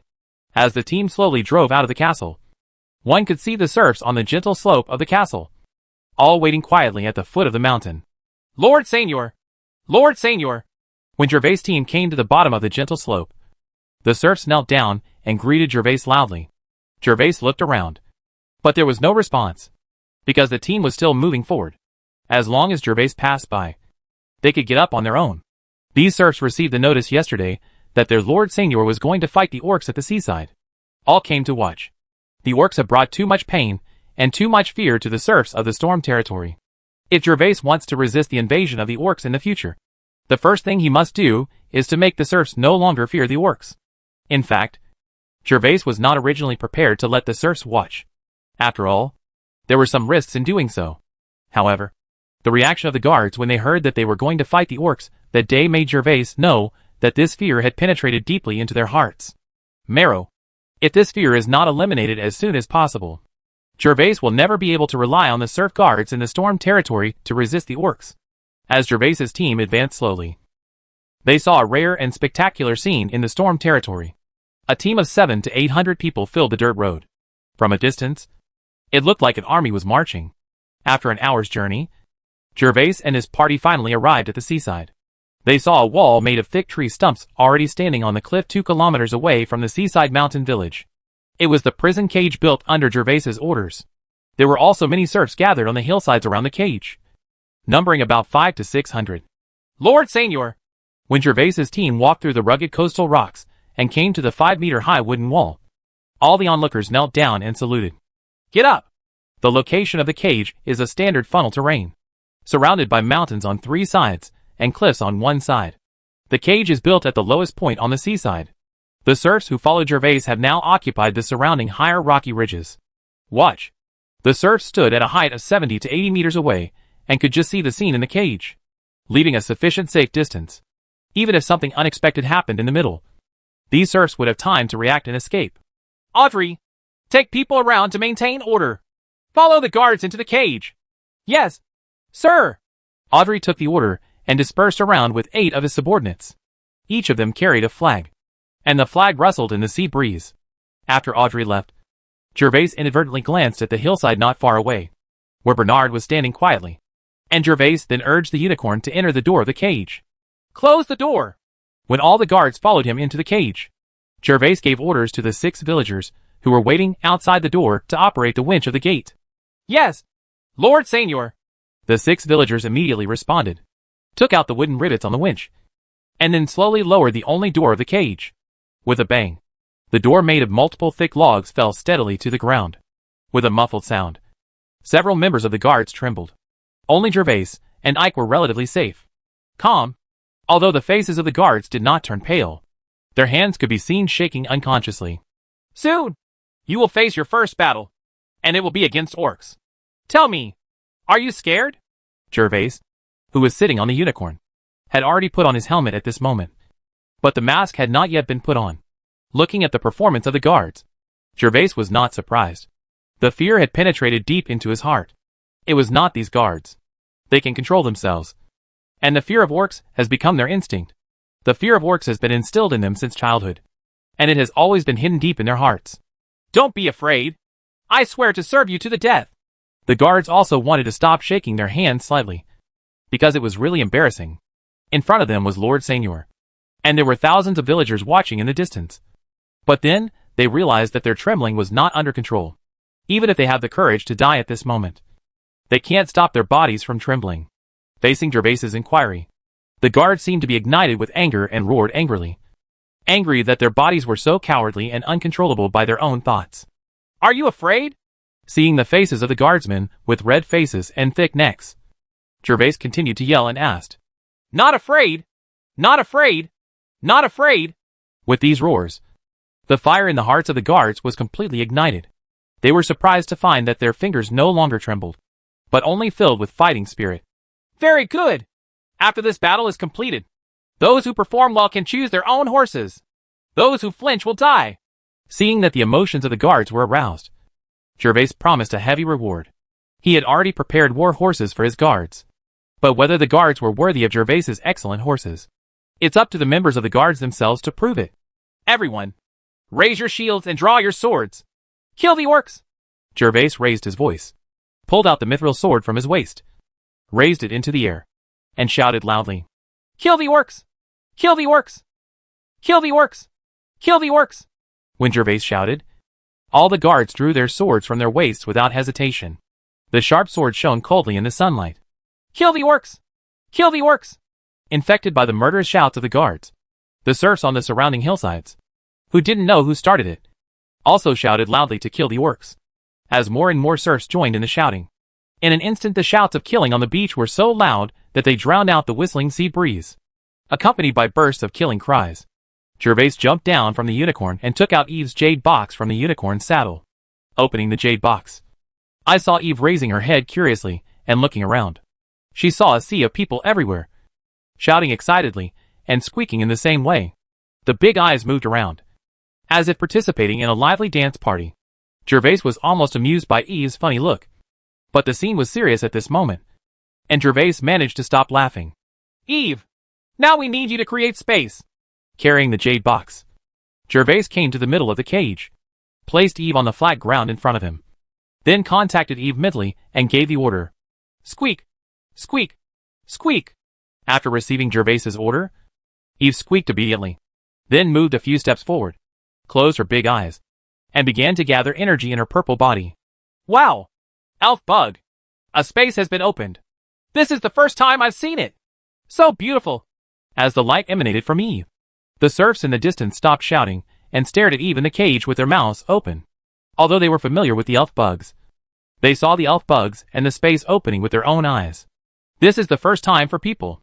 The serfs were talking in surprise on the hillside, while the guards used their round shields to block the strong light emitted by Eve. Because they were closer, they could not look directly at what had become like the serfs in the distance. Eve, who caught the light group. Boom! There was a muffled sound. And before anyone could react, Gervais was already full of luck. He quickly picked up Eve from the ground, put Eve in the jade box, and then put the jade box back into the unicorn. On the saddle, the guards are ready. Gervais did not ride the unicorn. Instead, he came directly to the middle of the guards. 10 guardsmen stood in groups of 5 to the left and right of Gervais, while Gervais and Ix stood in the center of the guards. Looking at the orc space 10 meters away, Gervais gave the order, and then slowly put on his black mask. Chapter 168 Cobalt B. Steady! Steady! 10 meters away, the space gate with its surface rippling like water waves was like a giant beast with its mouth open, causing huge pressure on the guards. Even Gervais himself became slightly nervous, especially when Gervais passed through, when he could vaguely see a dark shadow shaking inside the undulating space gate. He had already held the sword tighter. Wongaba! Wongaba! As the blurry black shadow got closer and closer to the door of space. At the next moment, a figure finally walked out of the orc space. His! Kobold? When Gervais saw the appearance of this figure clearly, he took a deep breath. At this moment, he finally saw the orc he had fantasized about for a long time. The appearance of this orc made Gervais's 3 views have a huge impact. Although it was not we know the real racial name of this orc. But Gervais has already given it a name based on the memory of his previous life kobold. I saw that the orc in front of Gervais had a head similar to that of a wolf or a dog. And the fangs in his mouth were extremely scary. This kobold was about 1.7 meters tall. Which was not very tall. But his body was unusually burly. There are many bone-hanging chains. And only the lower body is simply wrapped with a piece of animal skin. Precisely because there is no cover of clothing. The well-developed muscles on the kobold's body are fully exposed in front of Gervais and others. Just like the transformed body of the werewolf on the earth. Full of explosive muscles. But different from the werewolf. This kobold has no hair on its skin. Only dark green skin and protruding veins under the skin. Wongaba! When the kobold stepped out of the space, he first turned around and looked around. And finally set his sights on Gervais and the others. His originally confused expression instantly became ferocious. And he let out a roar that sounded like a beast or some kind of language. Voice. Grinning as if to attack Gervais and the others. Hold still. Everyone is on alert. Wait for my order. Gervais knew that there must be more than one orc in this workspace. So he still had to wait.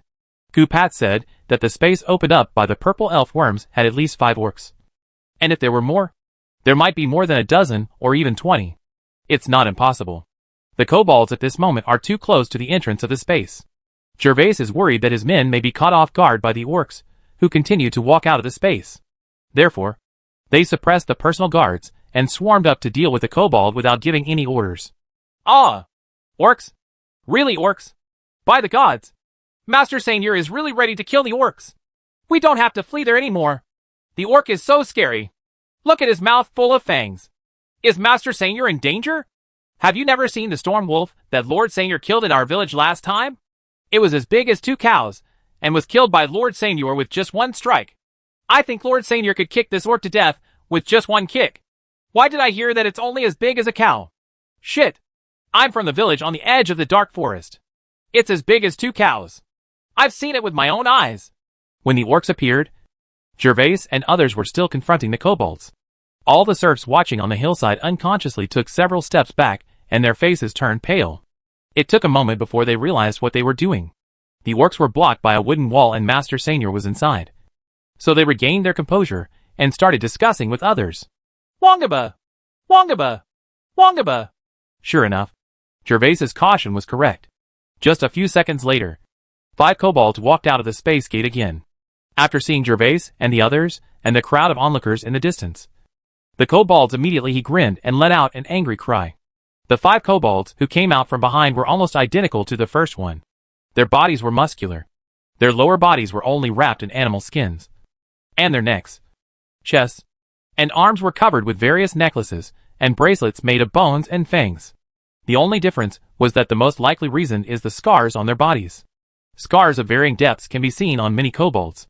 Everyone, listen to my orders and prepare to fight. Holy crap! What kind of space did I open here? Did I drive to the kobold's lair?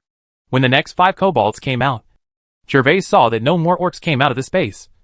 And his anxious heart finally fell. The 6 orcs were neither more nor less. As long as he was careful, he could experience the personal guards. They would not suffer any casualties. Gervais was about to give the order to fight. Unexpectedly, at this moment, several vague figures flashed through the space gate again. Gervais was so frightened that he quickly stopped ordering and his brows jumped wildly. 1, 2, 5, 10, 11. As the kobolds walked out of the space door one after another, Gervais had the urge to curse. This is so unscientific. It's usually 5 to 10 people as promised. Why did I open an orc space with 17 people as soon as I opened it? And what the hell is this last one? The kobold leader? Why does he have a meteor hammer in his hand? Will it still shine? At this moment, Gervais's face was really full of black lines. In addition to the original 6 orcs, 17 kobolds walked out of the orc space that Eve opened today. What made Gervais vomit blood was that the last one walked out. There are obvious differences between the kobolds and the previous kobolds. This kobold is over 2 meters tall and extremely muscular. The most bizarre thing is that the skin of other kobolds is dark green. But this tall kobold is actually purple. And the one in his hand, the meteor hammer, is made of metal and iron chains. Unlike the other kobolds, who just use iron chains to tie a sharp stone as big as a watermelon. Which is extremely simple. What's even worse is that Gervais clearly saw the silver light flashing from time to time on the larger meteor hammer, which was scary to look at. Wongaba! Die! When the purple kobold leader walked out of the space, he immediately roared, his eyes filled with bloodthirsty. In his roar, the other 16 kobolds seemed to have received the order and immediately began to move, waving their hands. A meteor hammer the size of a watermelon rushed towards Gervais and the others. Raise your shield and kill! Although the number of kobolds exceeded his expectations, Gervais didn't think much about it when they were in close combat. He had mithril equipment on him. If he couldn't deal with such a small battle, Gervais didn't have to rely on them to protect him. Boom! Boom! Boom! The guards and the kobolds collided in an instant. The meteor hammer in the kobold's hand swung out and hit the guards' round shields hard. Suddenly, there was a muffled sound like a drum in the field. Puff! The guards raised their shields and charged forward. And Gervais also rushed forward.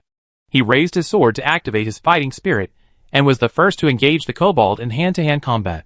Before the kobold could react, he was killed by Gervais' long sword. The strengthened mithril sword cut into the kobold's shoulder like tofu. Chapter 169 System Rewards. Puff! Puff! As Gervais took the lead in killing a kobold, 2 people from the guards also killed 2 kobolds each. It was Ick and Alec. Ick used his body to avoid the kobold's meteor. The hammer was not forcefully connected. While leaning down to avoid the meteor hammer, the mithril sword also scratched the kobold's abdomen. But Alec took the kobold's blow forcefully, blocked the kobold's attack with his round shield, and then pierced the kobold's chest with his sword.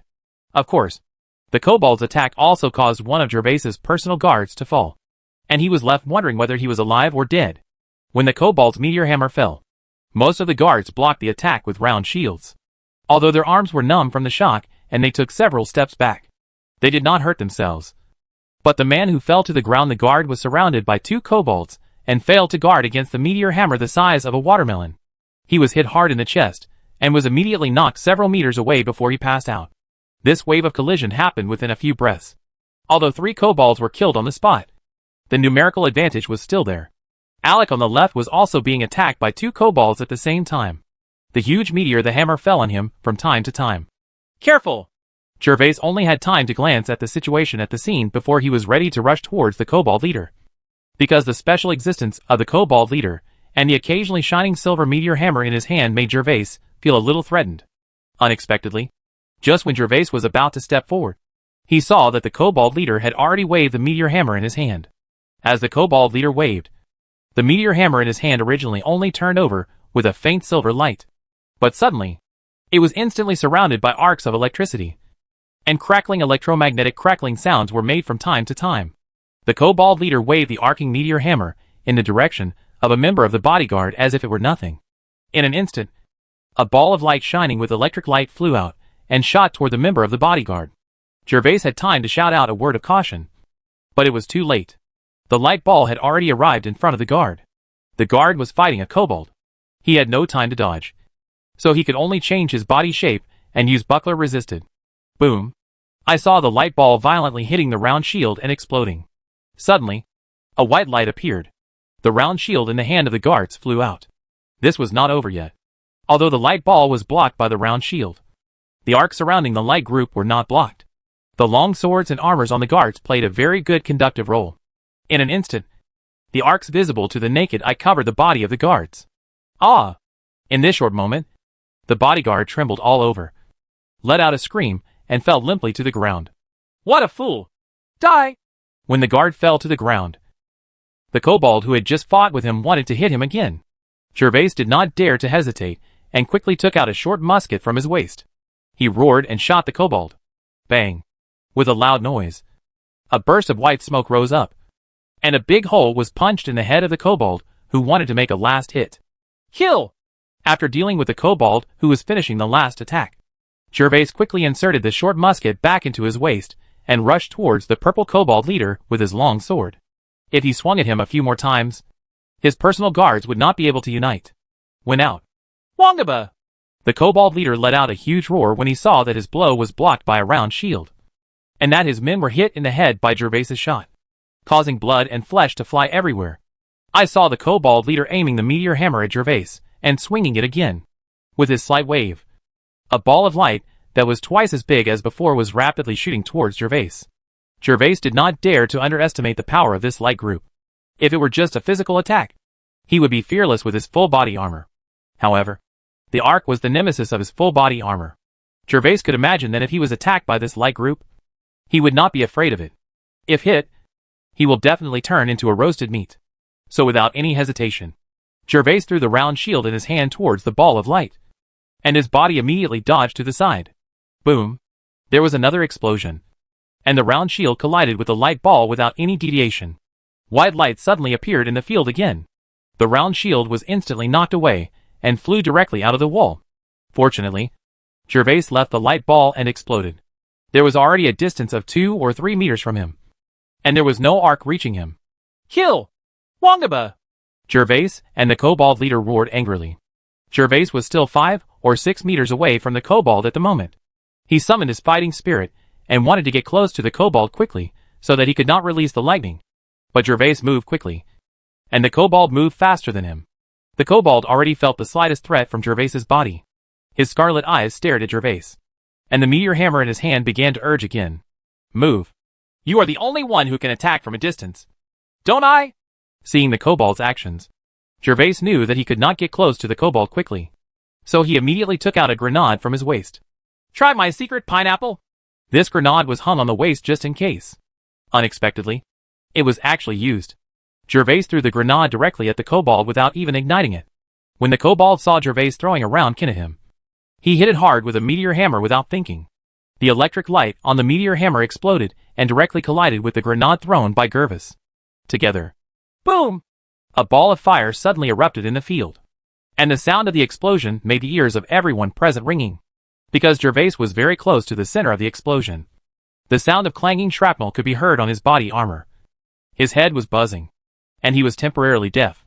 With the experience of the three-colored deer, Gervais did not dare to without hesitation. He quickly gathered his fighting spirit and rushed towards the center of the explosion, where the smoke had not yet dispersed. Critical 3-sword slash. In just 1.5 breaths, all the fighting energy of Gervais was concentrated on his arms, and his body was like lightning, and he slashed into the smoke with his secret technique of critical strike 3-sword slashes. When Gervais swung out his first slash, the sound of iron weapons clashing came from the smoke. Gervais instantly changed his body shape and swung out his second slash. There was another collision, but as the collision fell, Gervais saw that the kobold leader's meteor hammer had been broken by him, and the huge hammer fell to the ground. Wongaba! The angry roar of the kobold leader came from the smoke.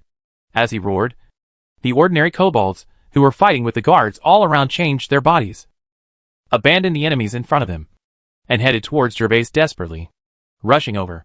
Die! All the fighting energy was drained out by the 3-sword strike. After this blow, Gervais will be at the end of his strength. However, in this case, he can't care much. The kobold leader can actually release spells. Those personal guards are not at all opponent, although it is still unknown whether the kobold casts spells on his own or relies on the meteor hammer. He has lost the meteor hammer at this moment, which is the best time to kill him. Die! Puff! When Gervais's third slash came out, without any suspense, he felt a touch of sensual feeling coming from the long sword. It's done! Feeling the feeling coming from the long sword, Gervais felt happy in his heart. System reward: kill the kobold leader. Reward 1 energy point. What's going on? Is there any reward for killing the orcs? The joy of killing a powerful enemy came to his heart, and Gervais was enveloped in even greater joy. After he killed the kobold leader, the voice of the system came from his mind. However, just when Gervais was pleasantly surprised, he suddenly felt weak all over. He took 2 steps back and almost sat on the ground. His fighting spirit was nearly exhausted due to the use of 3 critical strikes, so he was different from ordinary people at this moment. Not much better. Although full body armor has enhanced a lightweight function, it is still a bit difficult for ordinary people to equip full body armor. This is why full body armor and iron armor can only be worn by titled knights. Otherwise, even the strongest ordinary people would be fiercely after fighting for more than 10 minutes. He was exhausted by the weight of the armor and fell to the ground. Unicorn! Realizing his situation, Gervais did not dare to neglect, and quickly shouted to the restless unicorn on the sidelines. Chapter 170 Orcs Barbecue. Hiss! Hearing Gervais's cry, the unicorn hissed, opened its hooves, and rushed directly into the field. Before a kobold blocking the way could react, he was knocked away by the unicorn and fell upside down. It was completely cool once it was on the ground. Good guy! Looking at the 8 or 9 kobolds surrounding him, Gervais quickly climbed onto the back of the unicorn. Gervais had not let the unicorn come on stage. This was to allow the guards to experience a real battle. Fighting is also to prepare for this moment. Although the kobolds are strong, they are still inferior to the unicorns. The unicorns led Gervais in a rampage and came directly to the wall. The kobolds who lost their target were immediately killed by the guards behind them. Keep hanging on. With the death of the kobold leader, facing the well-equipped personal guards like Gervais, the kobold's demise was doomed. 5 or 6 minutes later, all the kobolds were lying on the ground, with no one alive. And the personal guards, also 2 of them, fell down. And the remaining guards, who were still standing, were all covered in blood. Their eyes were red, and they had obviously been killed. Leave 3 people to send them to Dr. Brian for treatment, and the rest will follow me into the space to check it out. The 2 fallen guards have been pulled in front of Gervais. After Gervais checked, he found that they were still breathing, but they were both in a coma. The more seriously injured was the one who had just been hit by the kobold leader's light ball. As a personal guard, his left hand holding the shield has been burned, and there are many scorch marks on it. Fortunately, after taking off the armor, there are no scorch marks on his body. Otherwise, he could basically be declared dead with extensive burns. After explaining the good things, Gervais came to the door of the space door and saw that the kobold leader was struck from top to bottom by Gervais and died on the spot. The corpse was covered with blackened craters, and blood oozed from the mouth and nose. He must have been seriously injured by the grenade. Otherwise, Gervais would not have been able to kill the kobold leader so easily. Didn't my chief dad say that most orcs can be dealt with as long as they are titled knights? I am now an intermediate level titled knight. If it weren't for the grenades, I would have almost capsized in the gutter today. Gervais was still frightened when he thought that the kobold leader could emit a ball of light with an electric arc. The armor could protect against physical attacks, but it would also amplify the attack of the ball of light infinitely. What Gervais didn't know was that Gandalf was indeed not lying. All along, the orcs who came to invade this continent were mainly weak races. There were very few who could cast spells like this, and they could basically be an army. The leader of the invading orc team could only blame him for his bad luck. He encountered such difficulties when he opened the orc space for the first time. After briefly checking the body of the kobold leader, Gervais led the unicorn into the orc space. After entering the space, Gervais was surprised to find that this space seemed to have been separated from a certain place at the moment it was opened, because there were actually a burning bonfire in several thatched houses in the space, and a brown piece of meat was roasting on the bonfire. It seems that the kobolds haven't had time to eat the barbecue. You guys search the area. Be careful. There might be some kobolds that haven't come out yet. Yes, sir. It led 8 personal guards and began to search the space. This orc space was not big, only less than an acre. It was mostly open lawns and sparse trees, and there were many orcs left, traces of life. After the guards went to search, Gervais also walked towards the bonfire. When Gervais arrived at the bonfire, he was surprised to find that a thatched house had been cut off at the waist and stripped away, with only doors and windows. The first half appears within the space, but the second half is shrouded in mist. So, this orc was randomly selected when the space was separated, and this kobold tribe is more than just a few kobolds. Looking at the hut that was cut off in the middle, Gervais was thoughtful. After observing the surroundings, he found nothing. Gervais came to a hut and walked directly in. As soon as he entered the hut, Gervais smelled an unpleasant smell. The house was in a mess, with animal skins, meat, and bones thrown away. The dirty and messy indoor environment everywhere made Gervais frown. After scanning around the room and finding nothing of note, Gervais immediately withdrew. Sir, the entire space has been checked and no orcs were found. When Gervais retreated outside the hut, Ike and others had also checked all the places in the space and other huts, but found nothing. Is there anything else in those huts? Nothing was found, my lord. Just some bones and old hides. Well, let's go out then. The kobolds are so poor that even their weapons are made of stone. Only the meteor hammer in the hand of the kobold leader is made of iron. The 4 or 5 huts in front of him are clearly the residences of ordinary kobolds. Gervais guessed that those at the kobold leader's house were here. It would definitely be bigger and more luxurious than these houses.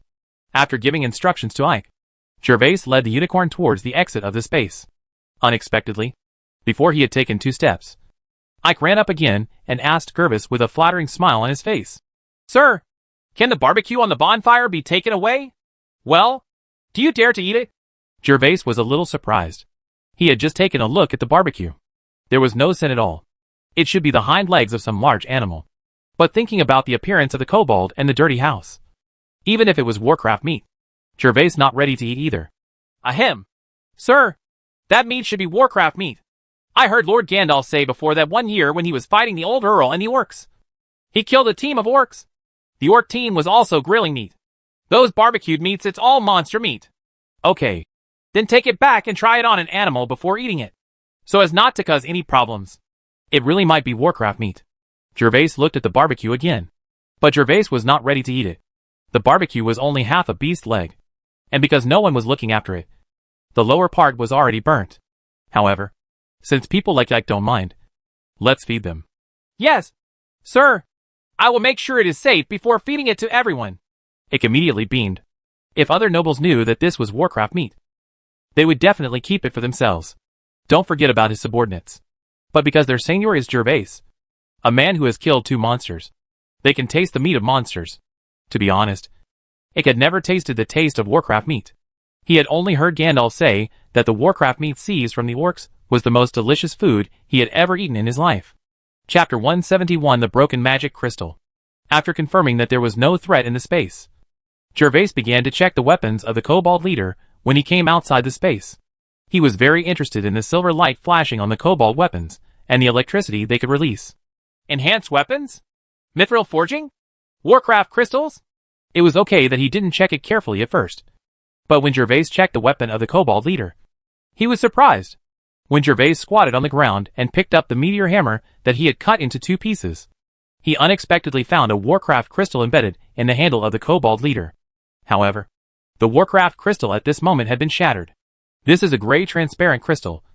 The shape is exactly the same as the one Gervais obtained from the storm wolf and the tricolored deer.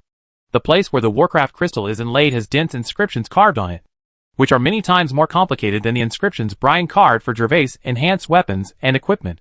The second thing is that Gervais discovered that the handle of the meteor hammer and the iron ball are connected by an iron chain forged from mithril material. Where do these orcs come from? How come they have enhanced weapons? And they know how to forge weapons with mithril? A huge question popped up in Gervais's mind. Although these orcs were simply dressed like humans in ancient times, it can be seen from their ability to forge mithril weapons and use strengthened inscriptions that their civilization was no worse than humans, even far beyond human beings. The use of magic crystals and inscriptions to produce strengthening effects shows this even more. Although Gervais did not know whether the kobold leader was able to release the ball of light due to his own factors or relying on the enhanced meteor hammer, the result was the same. That is, the orcs were not as drunk as Gervais had thought in the past. Hairy and bloody, like a wild beast. Sir, what should I do with these orc corpses? When Gervais was squatting on the ground, thinking a lot, Ike had already wrapped his barbecue and handed it over to other guards. He came to Gervais and asked, "Burn it all!" The serfs who came to watch the battle today accounted for 2/3 of the population of the storm territory. So Gervais no longer had to parade these corpses on the street. In such a hot weather, Gervais was worried that if he did not deal with it early, in case of death, it would be bad if any plague comes. Yes, sir. Soon, all the orc corpses were piled in the open space, and then ignited by Ike with a torch. As the sea breeze blew, they were soon engulfed in raging fire. Gervais also ordered people to remove the weapons of the kobold leader. "I'll go after pretending to be bored. Now return to the castle." "Oh, Lord Seignior is mighty! Lord Seignior is mighty!" When everything was over and Gervais's guards were assembled, Gervais gave an order, and the serfs on the hillside cheered. Today's battle is probably the only chance for most serfs to watch humans and orcs fighting at close range. And this time it is a great victory. This makes the serfs, who are always full of hatred and fear of orcs, instantly regard Gervais as a god. General existence. Only when the team arrived on the dirt road did Gervais have time to check his system panel. For Gervais, there are 2 biggest gains today.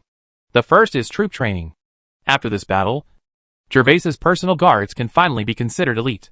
Although there is still a lot of training to follow, they are already worthy of this equipment.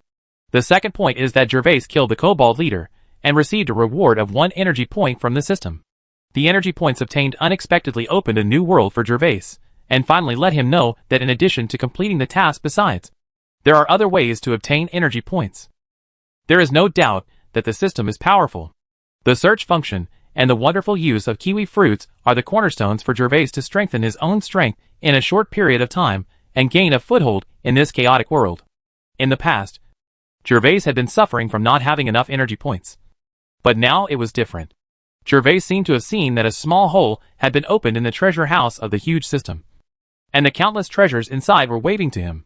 I just don't know if there will be a kobold leader every time I open the orc space. Although he was happy, Gervais was slightly worried because he didn't know much about the space of purple elf bugs, and he didn't know whether there would be a leader-level figure every time he opened it. If not, then he probably can only wait until winter comes, and then find a way to kill a few more orcs and earn some energy points. But compared to obtaining them from the orc space, hunting during winter orcs are undoubtedly dangerous. Facing an army of hundreds or thousands of orcs, Gervais has no confidence that he can kill 3 in and 3 out. Whatever. The boat will go straight to the bridge. Now that I have found a way to obtain energy points, there is no way I will give up. Finally, Gervais put aside his worries about gain and loss, rode on the tall unicorn and headed towards the castle under the protection of a group of guards. The largest main road in Winterfell's southern district was crowded with people today, and the entire street was almost blocked. Have you heard? There are ice cubes for sale over there. And it's summer now. God, where did they get so much ice cubes for sale? Could it be from the north? But how did they bring it to Winterfell? Did you just know? I have found out clearly that ice is very cheap. You can buy 2 large copper basins for 1 silver coin. 2 big pots for 1 silver coin? Although it's cheap, we commoners can't afford it. It seems that only those wealthy businessmen can taste the ice cubes in summer. Hey, you didn't know this. They also sell small pieces of ice for only 1 copper plate. The 2 people talking about are both roadside vendors. Today's crowd has all gone to watch the caravan selling ice cubes. Their place has become deserted. But they are not in a hurry, because they have to eat. They sell it's just brown bread, dried meat and other food. People will come to buy it after watching the show. The leisure at this moment allowed the 2 of them to start discussing the ice sales incident that caused a sensation in the entire southern district. The one who was laughing was the hawker selling dried meat. He had just deliberately tried to hide it just to see how disappointed the hawker selling black bread was. After getting a satisfactory result, he told the news that small ice cubes were also sold there. Speak up. Really? They also sell ice cubes for 1 copper coin? Then why don't you buy it? Of course it's true. In addition to ice cubes that cost 1 copper coin, they also have ice cubes that only cost 2 copper coins. I heard that the ice cubes have a fruity flavor. Sour, sweet and cold. The vendor who bought dried meat was very proud of himself for being well informed. When he saw the vendor selling black bread, he still didn't believe it. So he continued to add, Of course I went to buy it. Didn't you notice? My daughter is not here today. I have already asked her to buy it. I gave her 6 copper plates and asked her to buy both kinds of ice cubes. Ha ha. If you want to taste the taste that only nobles can taste, you have to buy it quickly. I heard that you have to queue up to buy ice cubes. If you go late, they may be sold out. The black bread vendor became anxious when he heard this. He didn't care to continue talking to the dried meat vendor and ran back to his home in a hurry, planning to ask his wife to buy some to try. Being a noble, but being able to eat the same things as the nobles is still very tempting. Chapter 172. Alice's attention. Thomas was very happy today. He thought that the sales of ice cream were already booming, but he didn't expect that the sales of ice cubes were really booming. The whole square was crowded with people, and there was no open space in sight. If there were not hundreds of city guards to maintain order, it is estimated that an accident would have happened at the scene. Line up and come one by one. There are a lot of ice cubes, so don't worry, Thomas shouted to the crowd while collecting the money. The team had arranged for 3 people to be responsible for sales. In addition to Johnny and Yura, a serf was also added. Yura was responsible for selling ice cubes to those wealthy businessmen. The starting price is 1 silver coin, while Johnny is responsible for selling an ice cube with juice flavor for 2 copper coins.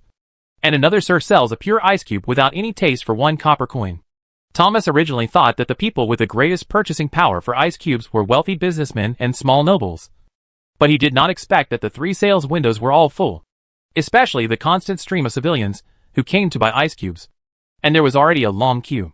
There were already 5 copper plates in the clay pots, and 1 clay pot's worth of silver coins behind Thomas. Thomas had no time to calculate how much money he had received. He just mechanically took the money from Yura and others and threw it into the clay pots. Ibby, tell them to bring the ice cubes here quickly. The bottom of my body is about to bottom out. At this time, Johnny shouted to a guard who was guarding the clay pot of goods. Now Johnny was no longer timid, and under Thomas's guidance, he became more capable. I just went to get it done. The main reason is that the juice needs to be squeezed, so it will take some time. But it should be fine soon. The guard named Ibi also looked helpless. There were 7 guards following Thomas's convoy. However, due to the hot sale of ice today, the speed of making ice with only 2 serfs could not keep up with the sale's speed.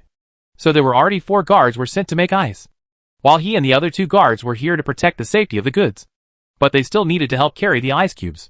As for the order at the scene, luckily the guards from the southern district were there to help. Otherwise, it would have been fine just relying on the 3 of them without losing the money for the goods. Sir Gervais's caravan is selling ice cubes in the square in the south district today. I heard that the price is low. Thousands of people have gathered at the scene, and many more are on their way. In Rose Castle, Lena is reporting to Alice. Ever since Thomas came to the castle to meet Alice 2 days ago, Alice has become interested in Gervais's fleet and ordered Lena to report to them every day. Lena will report to Alice every day about the situation in the city and the situation of Thomas and others in the past 2 days. Well, I didn't expect Gervais to be so lucky that he could get a golden elf bug. He also happened to read in a book that the minerals in the space can make ice. Alice nodded slightly. She was not surprised that Gervais's caravan caused a huge sensation in Winterfell, because it was ice cream and ice cubes. To be honest, she still wants to eat the smooth texture and unique taste of ice cream. But the total of the ice cream Gervais gave her was only 5 cans, and she has already eaten 3 cans. So the other 2 cans are stored in the ice cellar. Ollie the silk is ready to be tasted slowly. Yes, sir. It's really amazing. I watched the making process of ice cubes carefully that night. I really only need to put the white stuff into the water and wait for 2 hours to turn it into ice cubes. Speaking of nitrate, Lena's eyes also lit up, and her tone was full of surprise. At first, she didn't believe it when Thomas said that Gervais could make ice. But that night the convoy was left in the castle and lived in a wooden house in the front yard. That night Thomas invited Lena to watch the making process of ice cubes. Under Lena's gaze, Thomas and his servants actually made the ice cubes. After coming out, and there were ice cubes of different flavors, Lena had to believe that Gervais really knew the fact of making ice cubes after seeing it with her own eyes. The number of guards over there is enough, so there won't be any accidents. Sir, the deputy commander has sent more than 100 city guards to maintain order. There should be no problems. Lena replied immediately. Well, in that case, let them continue to sell it there. The territory of Gervasna is invaded by orcs every year. It is estimated that he will not be able to afford a shop in Winterfell for a while. Alice was a little angry about Gervais at first, but as time went by, she had forgotten Gervais. If she hadn't given her things twice, she felt that she and Gervais were completely the same. A stranger. As the saying goes, those who take people have short hands, and cannibals have a short mouth.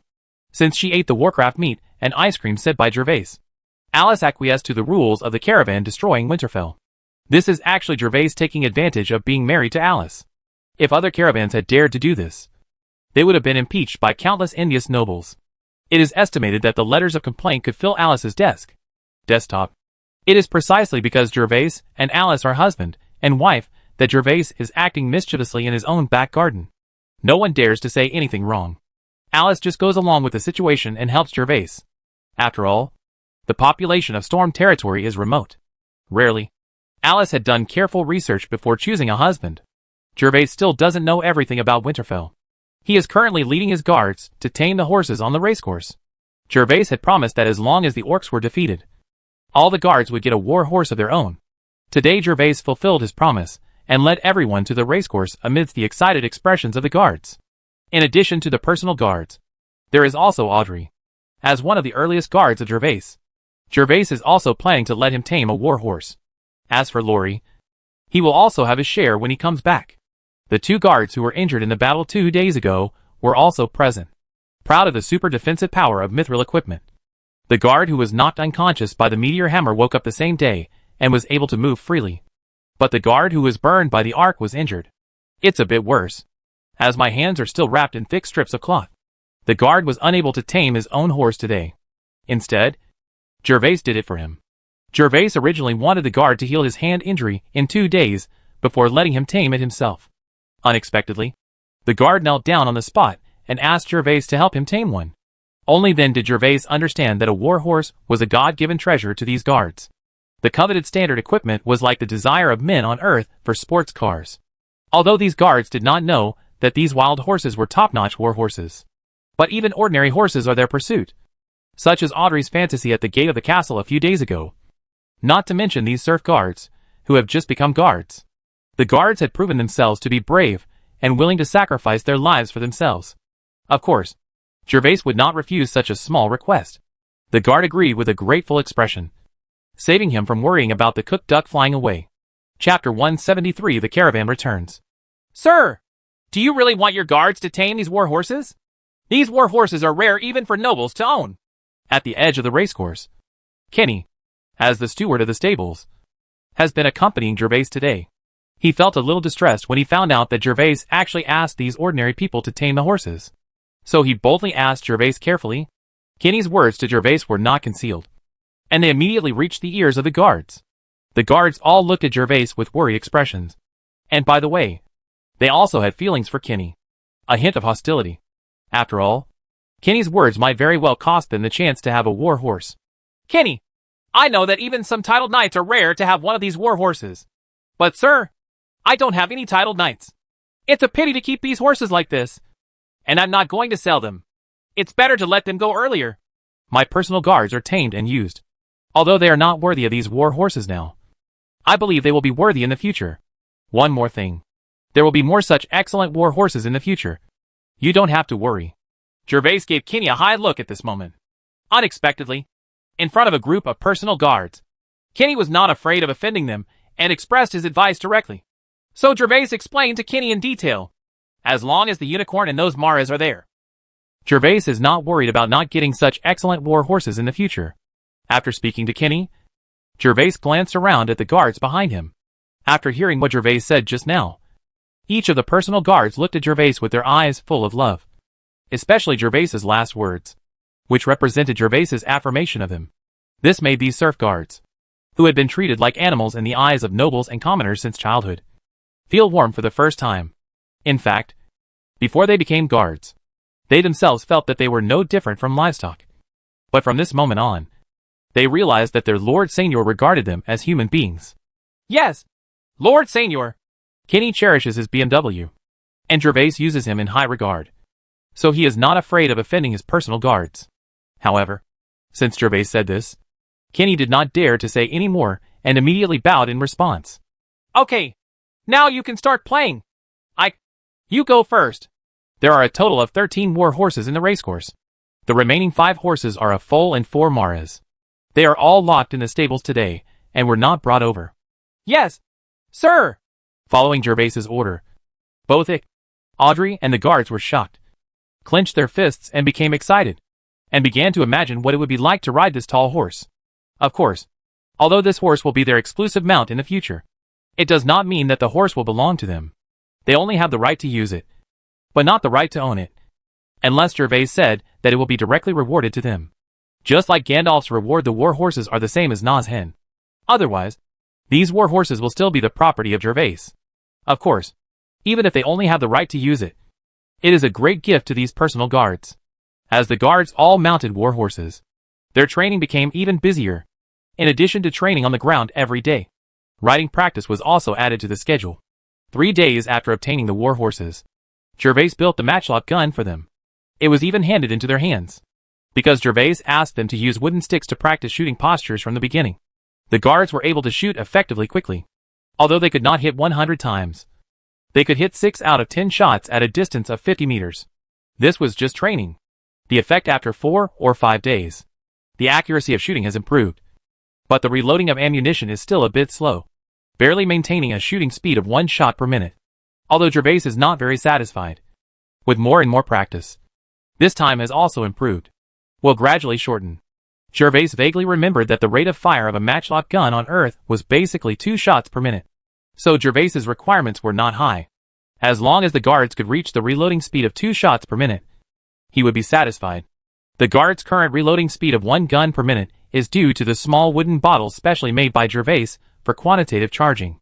Each person is equipped with 10 such small wooden bottles, which already contain a fixed amount of gunpowder. Just pour it in directly when filling. If it weren't for this small quantitative wooden bottle, like when Gervais first experimented with muskets, and it took 5 minutes to reload, the guards would definitely not be much better than Gervais now. The training of the personal guards is in full swing, and Gervais's own intermediate bronze level strength has also stabilized. However, because he practiced secret technique of stealth too, outsiders can now only discover that Gervais is a junior bronze knight. Gervais's secret skills of stealth too has just started, and it can only cover up his level of cultivation. However, this is in line with Gervais's expectations. After all, many people now know that he has become a titled knight. If he suddenly becomes a knight, if you meet an ordinary person, a fool will notice his abnormality. At this moment, more than 20 days have passed since the caravan set off. Gervais is wandering around in the vineyard, looking at the thick grapevines. Gervais is already blooming. The roots of each of these grapevines are blooming. They are all 10 centimeters thick, and some are even as thick as 12 centimeters. Gervais can hardly imagine how many years it will take for these grapevines to grow so thick. Lord Seignior! When Gervais came to the largest vine, a middle-aged woman spotted Gervais and immediately knelt on the ground to greet Gervais. Get up! I'm just taking a look. You go about your business. Thank you, sir. This middle-aged woman is Anna's mother. After recovering from her illness, the fields have been abandoned for several months and cannot be cultivated this year. Although Gervais's vine is within the space, it still needs regular pruning and watering.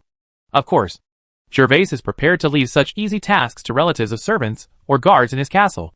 Gervais' first one of them comes to mind, Anna, the little maid. Of course, the little maid Anna was extremely grateful for Gervais' preference and immediately agreed on her mother's behalf. After all, her mother was only one person and would definitely be too busy to cultivate the fields. But taking care of the grapes in the space, it's an easy job, and you can get a lot of salary. 3 coppers a day, which is the price Gervais offered. Sir, Butler Thomas is back.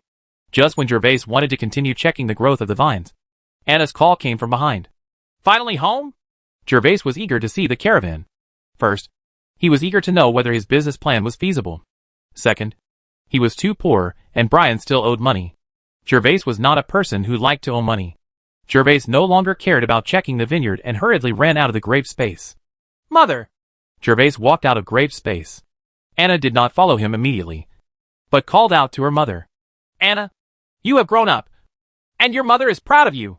Anna's mother glanced at her daughter lovingly. If it weren't for her daughter, she might have passed away from this world due to illness. Not only was she cured now, but it was because of Anna that she got this easy job, which made her she felt that she owed Anna a lot as her daughter. However, although Anna's mother wanted to talk to her daughter for a while, she knew that her daughter was Lord Seignior's personal maid and could not stay here for too long. So she suppressed any more words in her heart. Go quickly. Don't delay Master Seignior's affairs. Yes, Mother. Anna responded obediently, with a happy smile on her face, and then quickly walked out of the space. Chapter 174 Big Profits. Grown-ups. When Gervais came to the vestibule, Thomas and others were already waiting in the vestibule. After seeing Gervais, they all excitedly greeted Gervais. Thank you for your hard work. You all go and wash up first. Thomas, and both of you, follow me to the hall first. Gervais glanced at the carriages. Only 2 of the 5 carriages were filled with things. One carriage was filled with empty wooden boxes, and the other was also filled with a lot of sundries. They were all necessities for the castle. They should be after purchasing it. Gervais felt confident after seeing this situation. All the goods this time had been sold. Yes, sir. Gervais brought Thomas and Jimmy's 2 apprentices to the hall. As soon as he sat down, Thomas handed Gervais 2 bulging and heavy black money bags. Gervais took the money bag and did not check it immediately. He happily asked Thomas and the 2 cook apprentices to sit down, and then asked Thomas, Thomas, how is the response to your products? Touching the money bag and feeling the weight, Gervais already knew that the goods were sold. However, Gervais wanted to know more about the specific sales process and the response of the customers on the scene. This would be important for him to judge products such as ice cream cubes and oysters. Sir, I got a total of 11 gold coins, 10 silver coins, and 75 copper coins from selling ice cream and ice cubes this time. By God, I can guarantee that I have never seen gold and silver coins come so easily, as if they were picked up from the ground. Generally, everyone is afraid that they won't be able to buy something, so they hand the money to us with all their strength. Next, Thomas excitedly told Gervais in detail everything that happened in Winterfell, including meeting Eagle and Anthony. Of course, the most important thing was to describe the scene of selling ice cream and selling ice cubes in the South District. It was a hot scene at that time, and Thomas did not miss even the Count's request for more than 100 city guards to help maintain order at the scene. Looks like Jimmy is going to have to speed up the ice cream making in the next few days. After listening to Thomas's detailed account of what happened in Winterfell, Gervais was sure that his ice cubes and ice cream had a bright future. However, ice cream and ice cubes had a drawback. That is, they could only be used in this hot summer. Best-selling. If it is in winter or the other two seasons, it will basically be unsaleable and very cyclical. Now that summer is about to pass, if Gervais wants to make more money this year, he must let Jimmy make more ice cream. After the caravan sets off, Jimmy's 2 apprentices have also started. So Jimmy was taught how to make ice cream. As a chef, Jimmy only followed Gervais's teachings and reached Gervais's level after making it once. During this time, Jimmy has been making various flavors of ice cream in preparation for the next caravan departure. As for Harold Eagle, it seems that I have to thank you a lot this time. For Eagle to help his caravan, Gervais has already remembered it in his heart. As the saying goes, I respect others as much as I respect others. Gervais will leave for Winterfell in the next 2 days. I would like to take this opportunity to personally thank Eagle. Sir, here are the invitations and envelopes given to you by the Earl. After talking about how to sell ice cream cubes, Thomas took out the envelope and invitation that Alice asked him to bring back to Gervais. The invitation was of course for Gervais to attend Alice's birthday party. Gervais picked up the invitation first. The invitation was covered with leather. The workmanship was exquisite and extraordinary. When Gervais opened the book-sized invitation, and even took a breath of cold air. How rich is my cheap wife? She is actually made of silver. I saw that the inside of the invitation was not made of paper, but made of shiny silver sheets. And the contents of the invitation were engraved on the shiny silver sheets. In fact, Gervais, as Alice's husband, does not need an invitation. However, in order to let Gervais understand the true relationship between them, Alice prepared an invitation for Gervais like other nobles. Of course, Gervais knew this very well. But looking at these 2 shining silver pieces, Gervais chose to forgive, and even hoped that Alice would still send such invitations to him in the future. And it would be best if she could. It would be better to replace the silver invitation with a golden gold piece. As for whether Gervais's idea can be realized, it is unknown. After glancing at the contents of the invitation, Gervais stopped paying attention and picked up the envelope to check its contents. This envelope was the king's reply to Alice. When Gervais read the letter, the corners of his mouth turned up. Thomas, read this letter too. Gervais gave the letter to Thomas, and then turned his attention to Jimmy's 2 apprentices. Now you 2 tell us what happened in your convoy, Gervais said to the 2 of them with a smile. Yes, sir. The 2 people quickly sat upright and began to talk. After they separated from Thomas, they walked slowly all the way, stopping for half a day every time they passed a Seignior's territory. Because of the experience under Thomas's leadership, the 2 of them were a little nervous, but they followed the steps step by step, and the Seigniors agreed to let them bake golden oysters, and were finally conquered by golden oysters and other seafood, and they generously took out gold coins.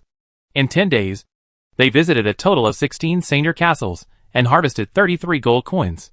The extra gold coin was the money from selling oysters and lobsters. Finally, they sold all the way to Gandalf's castle, where they taught Gandalf, Nazhan and another lord's cook how to bake golden oysters, and waited for the return of Thomas and others. Gervais had already ordered Gandalf's and Nash's cooks to be their cooks. And of course, they were free of charge. In addition, he also gave Gandalf 100 kilograms of oysters, and his vassals 50 kilograms each for free. So far, all the goods in this group of students were emptied. Very good. You lived up to my expectations. After listening to what the 2 apprentices said, Gervais nodded with satisfaction. Of course, the most important thing was that the 33 gold coins made Gervais a big profit this time, which showed their contribution. Thomas, give each of them a quota for the castle's direct food field next year, and let their families be responsible for farming. Of course, there should be rewards for meritorious service. And Gervais was not a stingy person. So he immediately gave Thomas an order. There are about 10 quotas for providing food to the castle. After obtaining this quota, the castle will allocate them good fields and provide them with seeds for free. They only need to cultivate them well and provide the castle with the prescribed amount. Just grow the crops and you don't have to pay taxes. You two go down to wash up and have a good rest. We will set off again in 2 days. Thank you, sir, for the gift. Thank you, sir, for the gift. When the two heard that Gervais had actually awarded each of them a quota to supply food to the castle, they immediately knelt on the ground excitedly and loudly said thank you to Gervais. With this quota, their family could, it is said, that I have no worries about food and clothing. This quota is originally used to win over Seignior's subordinates. Of course, the amount to be paid does not need to be too much. It is several times lower than the tax. It can be said that this quota is the iron rice bowl in this world. After the two thanked them, they exited the hall with excitement. Only then did Gervais speak to Thomas again. Thomas, what do you think of this letter? Sir, Viscount Lanny must have bribed some officials to speak for him. And Viscount Lanny also concealed the fact about the Mithril mine. Thomas thought for a moment and spoke his mind. That's right. If the king knew about the Mithril mine, he would definitely mine it himself instead of deliberately asking Lanny to mine it. The king has only one purpose in doing so, and that is to suppress the Jones family. Since the king's move involves my interests, let's see if their teeth are stronger or my mithril sword is sharper. Although Gervais is still weak at the moment, Lanny's camp has just been destroyed by him not long ago. It will not be completed in a month or two if he wants to rebuild it. Gervais can take advantage of these 2 months to quickly improve his strength and become more powerful. The important thing is that he now has gunpowder.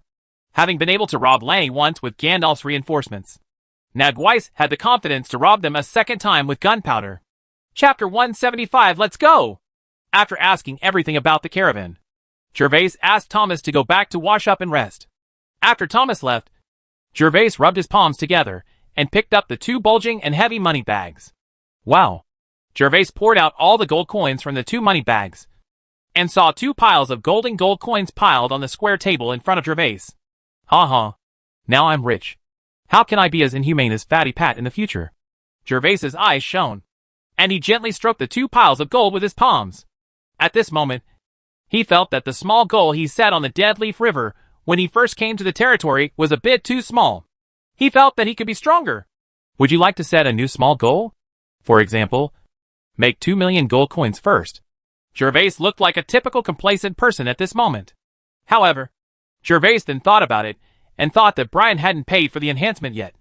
So he immediately shook his head like a deflated balloon and muttered to himself. Said, Forget it. Forget it. Don't change your small goals for now. You must know how to be content as a human being. Gervais counted the 2 piles of gold coins, and after confirming that the number was correct, he put them in the money bag again and put them in his arms. The caravan brought back a total of 44 gold coins to Gervais, 33 of which were earned from golden oysters. However, the caravan has already transferred half of the Jones collar from golden oysters this time. It can only be earned once next time. Amount of gold coins. And the speed must be fast to prevent other nobles from spreading the technology of roasting golden oysters privately. As for ice cubes, they can be sold every year. They are consumables and have high profits. Apart from ice cream, the profit of ice cubes only lies in the labor cost. Of course, ice cubes are only needed in summer. Next, let's look at my wine. Gervais's wine has been brewed, and there are about 45 barrels. If it is divided into small pots, it can hold about 2,300 pots. 2,300 pots may sound small, but if converted into calculation units on Earth, it is about 4,600 liters. This was also due to the fact that many serfs later sent the remaining grapes one after another. A jug of wine costs 10 silver coins. So 2,300 jugs is about 230 gold coins. Gervais felt that if he sold all the wine this time, he could enjoy it in peace and comfort for a while. The serfs tasted the sweetness brought by grapes this year, and each of them protected the grapes they discovered. Moreover, Gervais found that the grapes could easily survive after transplanting. So he asked Anna to issue a notice allowing the serfs to use the grapes they discovered. Grapes were transplanted to their own fields or near their residences, which not only made it easier for the serfs to pick grapes during harvest, but also allowed the grapes to be carefully cared for in normal times. When Gervais's announcement was made, All the serfs stopped what they were doing, and the whole family, young and old, went to the dense forest to transplant the vines. Sir, Baron Pat's messenger has arrived, saying that Baron Pat will set off on time when the sun rises this morning, and he will meet you on the bridge of the Dead Leaf River. In the restaurant, Gervais was wearing a luxurious silk blouse and was eating breakfast elegantly. At this moment, Butler Thomas walked in from outside the restaurant and reported to Gervais respectfully. Oh, that means Baron Pat is about to leave now. How are the preparations outside? Gervais took the square towel handed by the servant and wiped his hands before looking at Thomas. Although it was still morning and the sun had just risen, Thomas was already sweating profusely. Sir, the convoy has been loaded and your personal guards are ready to go. Very good. Then let the messenger go back and tell Baron Pat that I will arrive on time. Yes, sir.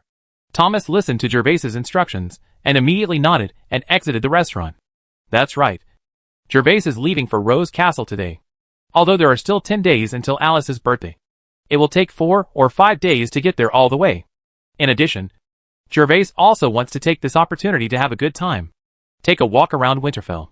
The most important thing is that his wine needs to be handled by him personally.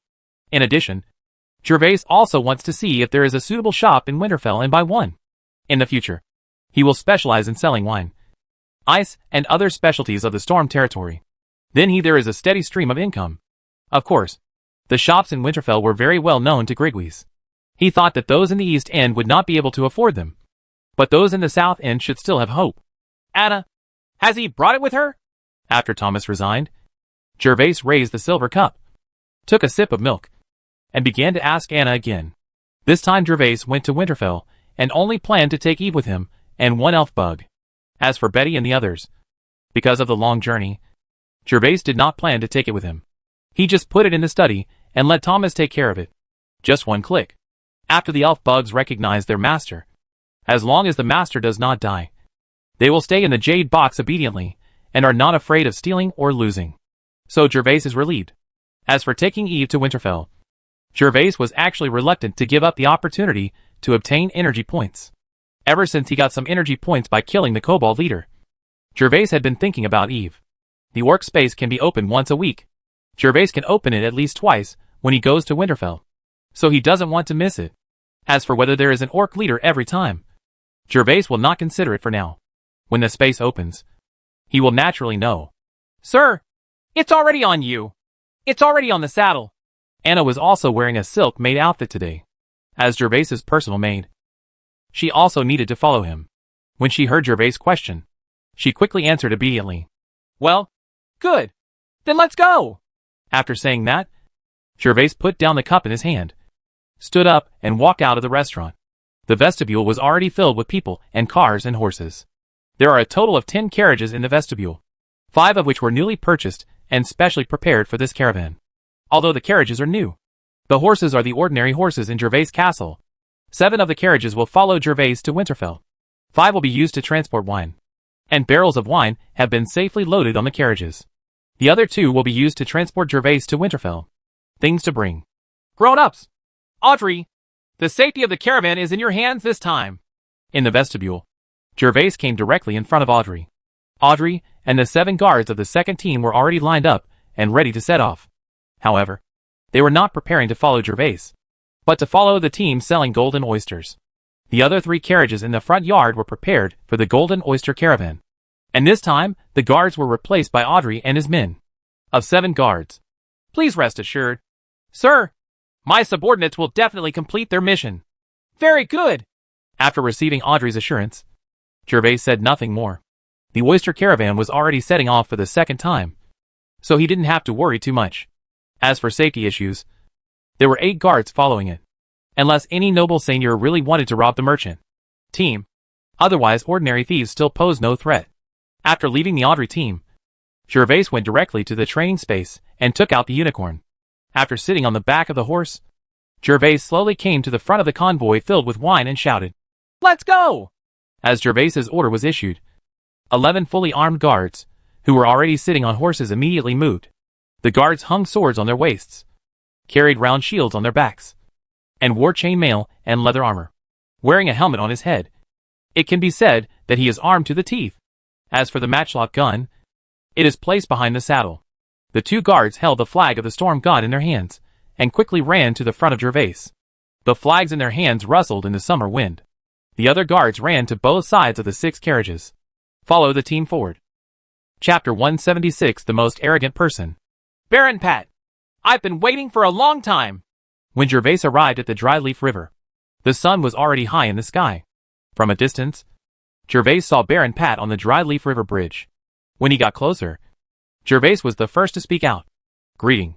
Baron Gervais, is this a magical beast? A unicorn? After Gervais's team walked in, Pat almost dropped his jaw. He rubbed his eyes in disbelief.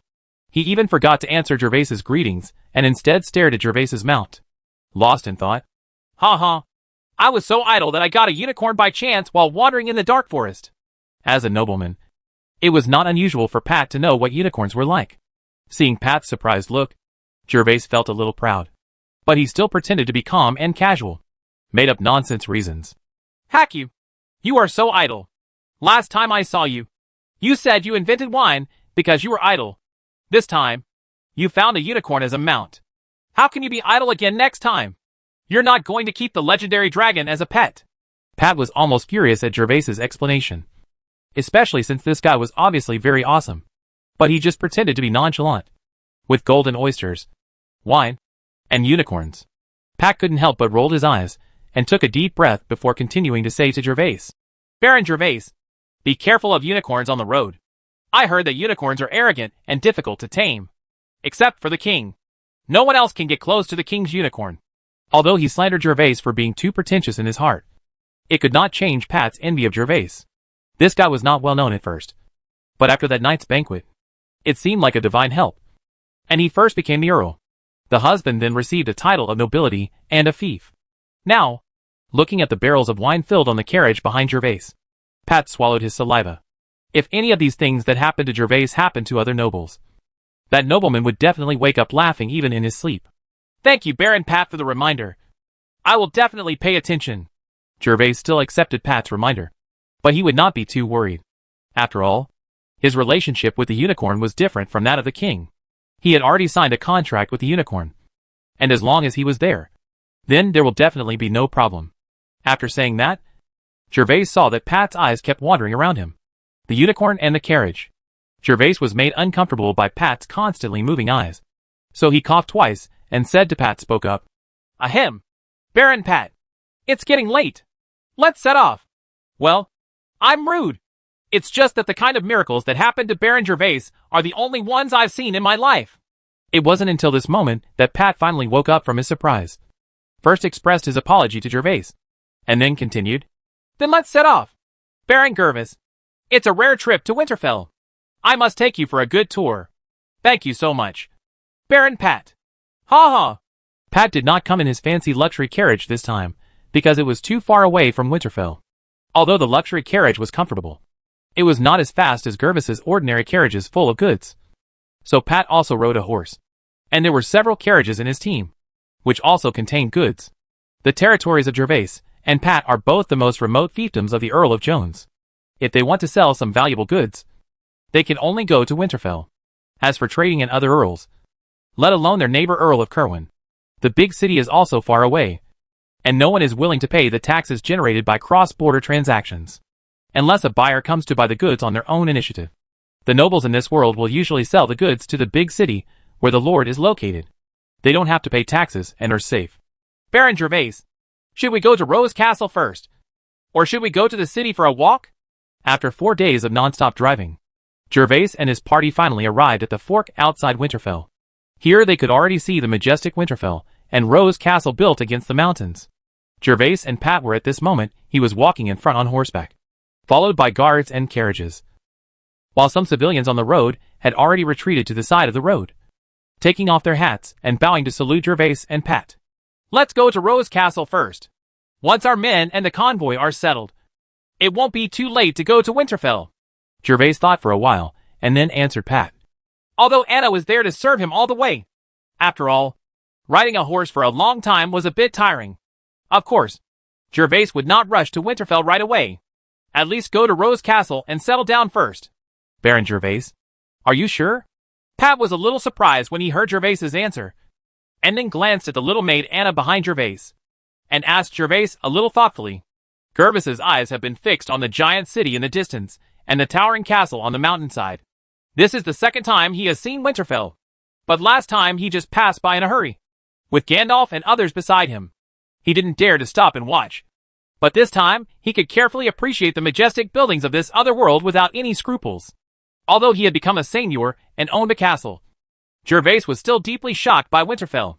Hearing Pat's question again, Gervais regained his composure and said to Pat with a smile, "Of course I'm sure. Let's go, Baron Pat. Don't be impatient." Ha. Gervais didn't notice anything unusual about Pat, thinking that Pat was just used to hanging out in Winterfell and couldn't wait to have fun. After receiving an affirmative answer from Gervais again, Pat could only look at Gervais with complicated eyes, then urged the horse, and set up the horse with Gervais towards the road on the right. Pat really admired Gervais. His real intention in asking Gervais just now was actually to ask Gervais if his little maid should be placed in Winterfell first to avoid suspicion. After all, this is no longer the place in Stormland, a remote rural fiefdom, but the location of the Count's castle where nobles gather. In this world, male nobles using maids as personal servants will be discussed by others. This shows that the values of this world cannot accept such an existence. However, Gervais now dares to blatantly bring Anna into Rose Castle. Other nobles see it. Forget it. If Gervais is thick-skinned and doesn't care what others say, then everything will be just a cloud. But damn, this is your wife's home. Okay, are you really not afraid that your wife will be angry? Your wife is an earl. Pat admitted that Gervais was one of the most arrogant nobles he had ever seen. Of course, Gervais didn't know Pat's psychological journey. The original owner was just the second son of a small nobleman, and there was no such thing as a personal servant. This kind of moral concept only belonged to adults, because there was no mother's teaching, and Gandalf was a careless person. Of course, a fierce man would not teach his children such things, so the original owner had no knowledge of this in his memory, and Gervais thought it was normal for a noble master to have a personal maid. I have never seen in those movies and novels on Earth. The aristocratic gentlemen all live a life of drunkenness and dreams. Now I just purely use a little maid. I am considered the standard equipment of the aristocrats. Because of ignorance, Gervais went deeper and deeper into this huge pit. Chapter 177. Goddess. The group of people arrived at the foot of the mountain in a mighty manner. In front of them was the slope leading directly to Rose Castle. When Gervais and others arrived, 2 guards of the Rose Knights, who were responsible for guarding, immediately came forward to ask, "Thank you for your hard work. 2 adults. Please show me the invitation." Gervais and Pat were not the ones who came early. Some nobles had even set off half a month in advance due to the long journey. Therefore, the 2 guards were not surprised to see Gervais and others, but treated them skillfully. Okay. With a military salute, he stepped forward to ask. Gervais and Pat sat on the horse and did not move. They just nodded to the guards. Then 2 personal servants, Anna and Turin, rode forward and handed the banquet invitation from Rose Castle to the 2 guards. Baron Pat. Baron Gervais. Welcome both of you to Rose Castle. The guard checked and took the invitation. After checking that it was correct, he respectfully saluted Gervais and Pat again, then stepped aside and turned to shout to the other guards. "Let's go! Baron Gervais and Baron Pat are here." Then Gervais and Pat rode their horses smoothly through the gentle slope and arrived at the gate of Rose Castle. "Captain, is that white horse just now a monster?" "It should be. A horse that can grow horns must be a monster. That Baron Gervais must be very rich. I seem to have heard his name somewhere, but I can't remember it right now. Hey, when you say that, I feel like I have heard the name Baron Gervais somewhere before." At the foot of the mountain, after Gervais's people were heading towards the castle on the mountain, the 2 guards who had just stepped forward to inquire began to discuss regarding Gervais's unicorn. The 2 of them had already discovered it. I was amazed that a little baron named Gervais could have a Warcraft as a mount. And then he began to wonder about the familiarity of the name Gervais. "Lord Gervais, welcome back. Baron Pat, welcome to Rose Castle as a guest." When Gervais and the others arrived at the gate of the castle, Lena, who had already received the notice, was already waiting, because Alice is a big noble, while Gervais and others are just small vassals. After all, although Lena is not as beautiful as Alice, she is still one of the best beauties anywhere else, and she is also the personal maid of the future Earl, as long as she marries her. With the relationship between Lena and Alice, everything will be smooth sailing in the future. Moreover, Gervais also heard that Lena was also the daughter of a nobleman, and his father was also a vassal baron. So even if he married her, a maid, he would not dishonor the noble family. Lord Gervais, Baron Pat, your subordinates and convoy will be arranged by servants. Please follow me into the inner castle, and I will arrange guest rooms for you. After bringing Gervais and Pat to the vestibule, Lena stopped, turned around and said to Gervais and Pat, Thank you, Butler Lena. But Butler Lena, what should I do as a unicorn? Of course Gervais had no objection to Lena's arrangement, but he suddenly remembered the unicorn he was holding. Gervais didn't know how to deal with it. It would definitely not work to put him in the stable. The stable could not contain a unicorn at all. Horned beast. It would be bad if he ran out while he was away and accidentally hurt someone. Warcraft. Unicorn? Lena was a little stunned and checked with Gervais again. Of course. Unicorn Lena knows that she is Alice's personal maid. Although she is a servant, she is also a noble, and her status is not low. Whether in Rose Castle or the royal capital, Alice will receive whatever education she receives. So the knowledge reserve will only be higher than Gervais, not lower than Gervais.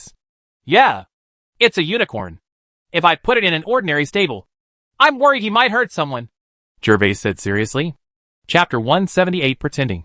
Then please go this way, Lord Gervais, and I will take you to the place where the monsters are stored. After being affirmed again, Lena couldn't help but take a few more glances at the unicorn's horns. The doubt in her eyes not only did not recede, but became even stronger. When she was at the gate of the castle, Lena had actually noticed Gervais's mount, but she didn't take it seriously. There was only one real unicorn in the entire Principality of Jean, and it was in the king's palace. Because of their rarity and majestic appearance, unicorns are deeply worshipped by nobles, especially the fact that only the king is one, which further intensifies the precious status of unicorns in people's hearts. Although people can't get real unicorns, some people can come up with ways to realize this dream in disguise. And this method is still very popular among the aristocratic young masters and ladies in the royal capital. That is to find a white horse, and then customize a crystal horn similar to that of a unicorn. Just go to an alchemist and stick the crystal horn on the head of the white horse, and the appearance will look exactly like a unicorn. It's also more honorable to go up there. Of course, there are good and bad white horses, ugly and handsome, and the wages of crystal horns and alchemists are also expensive. Therefore, among the unicorns that Lena has seen in the past, most of the fake unicorns have very short horns. Some are not as long as the palm of a hand, and some even have crystal horns directly fixed on horses. The hood on his head is also decent. After seeing Gervais's unicorn today, Lena felt that Gervais's one looked the most similar, although the horse's size was smaller than the king's. It could be said to be young. As for the long horns, they were really impeccable. They were perfectly made, and the lengths were almost the same. Lena was a little confused as to where Gervais had them custom made. It must have cost a lot of gold coins. After all, it costs a lot of money to look like a unicorn. There is another reason why Lena concluded that Gervais's unicorn is fake. That is, unicorns are the most arrogant existences among Warcraft. She has also been lucky enough to see the king's unicorn, which is a handsome and violent monster. Except the king himself, anyone who dares to get close to the unicorn will face attack. But Gervais's unicorn didn't have any violent aura at all. Even after Pat had been away for such a long time, the unicorn didn't react at all. But since Gervais wants to insist that his unicorn is real, Lena will not lose Gervais's face. After all, she is the husband of the Earl. So Lena takes him directly to this specially designed a place where monsters are stored. Although Warcraft are rare in this world, and unicorns are even rarer, ordinary Warcraft can be owned by big nobles if they work hard and are lucky. Using Warcraft as a mount is not only popular now, but has become popular among the entire circle of nobles in the former kingdom. Although there are very few people who can actually obtain it, it does not mean that there are none. Rose Castle belongs to the castle of the great nobles. Of course, there is a place to store monsters. Thank you so much, Butler Lena. Gervais didn't know that because of Lena's well-informed. She had deep doubts about his unicorn being a unicorn. And unlike Pat, a countryman who had never even been to the king's capital, like a young rich man, he immediately believed Gervais's words. Of course, the main reason why Pat believed in Gervais so easily was because of wine. Since Gervais can make wine, in Pat's view, it is not a shocking thing for him to obtain a unicorn. With Lena leading the way, Gervais, Pat, Anna enter and bypassed the front hall and came to the side of Rose Castle. After arriving at the side of Rose Castle, Gervais saw a building like a small space courtyard in front of him. It was surrounded by high walls, and only one gate could enter. Housekeeper Lena. When several people came to the entrance of the small courtyard, the 2 guards in charge of guarding quickly saluted and greeted them. Open the yard. Baron Gervais's monsters need to be stored. Go get the jade box. Yes. Butler Lena. Following Lena's instructions, one of the guards quickly ran towards the gate of the inner castle, while the other guard quickly opened the gate of the small courtyard. When Gervais followed him into the courtyard, he found that the scene inside was different from what he had imagined. Although there are space gates in this small courtyard, the number of space gates is rare. There are only 5 space gates in this spacious small space courtyard. The most important thing is that the surface of one of the space gates no longer fluctuates, but looks like it is like transparent glass, and the line of sight can pass directly through the space door and see the scene behind the small courtyard. Lord Gervais, you can just pick a space gate that is still fluctuating and bring the unicorn in. Thank you. After listening to Lena's words, Gervais was not worried and directly chose the second space and walked in. When Gervais entered this space, he found that the scenery inside was no different from other spaces. There were weeds and there are trees, but the size of the space is only about half an acre. Gervais released his senses and felt it for a while. The spiritual energy in the space was not sufficient as the practice space. After finding nothing abnormal, Gervais gave up the investigation. After all, they were still waiting for him outside. Unicorn, just stay here and I will bring you food later. Hiss. The unicorn was okay and immediately threw off the horse's hooves and ran into the space. After the unicorn left, Gervais turned around and exited this space. After walking out of the space, Gervais saw that Lena had just taken the jade box handed by the guard who had just left. So he quickly came to Lena and looked at the jade box. When Gervais's eyes fell on the jade box, he saw 5 brown elf bugs stored in the larger jade box. Squeaking, Talon, close the door to your space temporarily. Under the gaze of Gervais, Lena picked up one of the brown elf bugs, held the brown elf bug in her hand, and then spoke to it in a gentle tone. Squeak, squeak, squeak. The brown elf bug named Trin was also very well behaved. After hearing Lena's words, she closed her big eyes and began to mobilize her energy. A white light suddenly flashed in its head. As the white light flashed by, Trin opened her eyes again. At this time, Gervais was surprised to find that the space door where the unicorn was stored was actually changing. He saw that the surface of the space door that was originally fluctuating slowly calmed down, and the surging ripples on it gradually subsided, and the space door gradually calmed down. The door also became transparent, becoming exactly the same as the somewhat weird space door that Gervais had just seen. Baron Gervais, this is a brown elf bug. Although the space is not suitable for farming and cultivation, it can be used to store Warcraft. The characteristic of this brown elf bug is that its space door can be temporarily closed without affecting the monster within the space. Lena saw Gervais looking surprised, so she explained to Gervais softly, I see. Only then did Gervais realize that there really was a space for storing Warcraft. It was not like he had placed the unicorn in the training space. Fortunately, the unicorn had signed a contract with himself. Otherwise, there would be no way to restrict it at all. The unicorn ran out of space. Chapter 179 Lena's Inquiry. After settling the unicorn, Lena led Gervais and others into the inner castle. However, after walking into the internal security, Lena discovered something strange. That is, Anna was following behind Gervais. As Gervais's personal servant, Anna of course needs to follow Gervais to the guest room. This is also normal. When outside the inner castle, Lena didn't notice Anna yet. She just thought she was an ordinary maid. Just walking in, there were only 5 of them in this quiet castle corridor. Pat's personal valet was obviously Turin, who was following him. Lena had some impression before, so it was clear who the valet of the little maid following Gervais was. Baron Gervais, your personal maid is so cute. I wonder what her name is. Following Lena, Gervais, who was thinking about when he would get a brown elf bug, suddenly heard Lena's questioning voice. Oh, you mean Anna? It's really cute. Anna, why don't you thank Butler Lena for the compliment? Regarding Lena's inquiry, Gervais thought that Lena was really attracted by the cute appearance of Anna's little maid, and felt a little proud that she could have such a cute little maid. Thank you for the compliment. Butler Lena. Butler Lena is also very beautiful. Gervais didn't know the ways between nobles, and Anna didn't know even more. She listened to Gervais's instructions and thanked Lena obediently. Cough! Cough! After hearing the conversation between several people, Pat couldn't bear it. He almost choked on his own saliva and coughed several times before he recovered. Hearing Pat's cough, Lena turned her eyes and glanced at Pat, then stopped talking and focused on leading the way. Baron Pat, are you feeling uncomfortable somewhere? But it was Gervais who asked with concern when he saw Pat suddenly coughing. Ha ha. It's okay. It's okay. Thank you, Baron Gervais, for your concern. Pat looked at Gervais with some admiration and shook his head to indicate that he was fine. Pat can expect that Gervais's personal servant is a charming little maid. This news will be reported to the Earl by Lena soon. Gervais didn't know the intention of Lena's inquiry just now, but Pat did.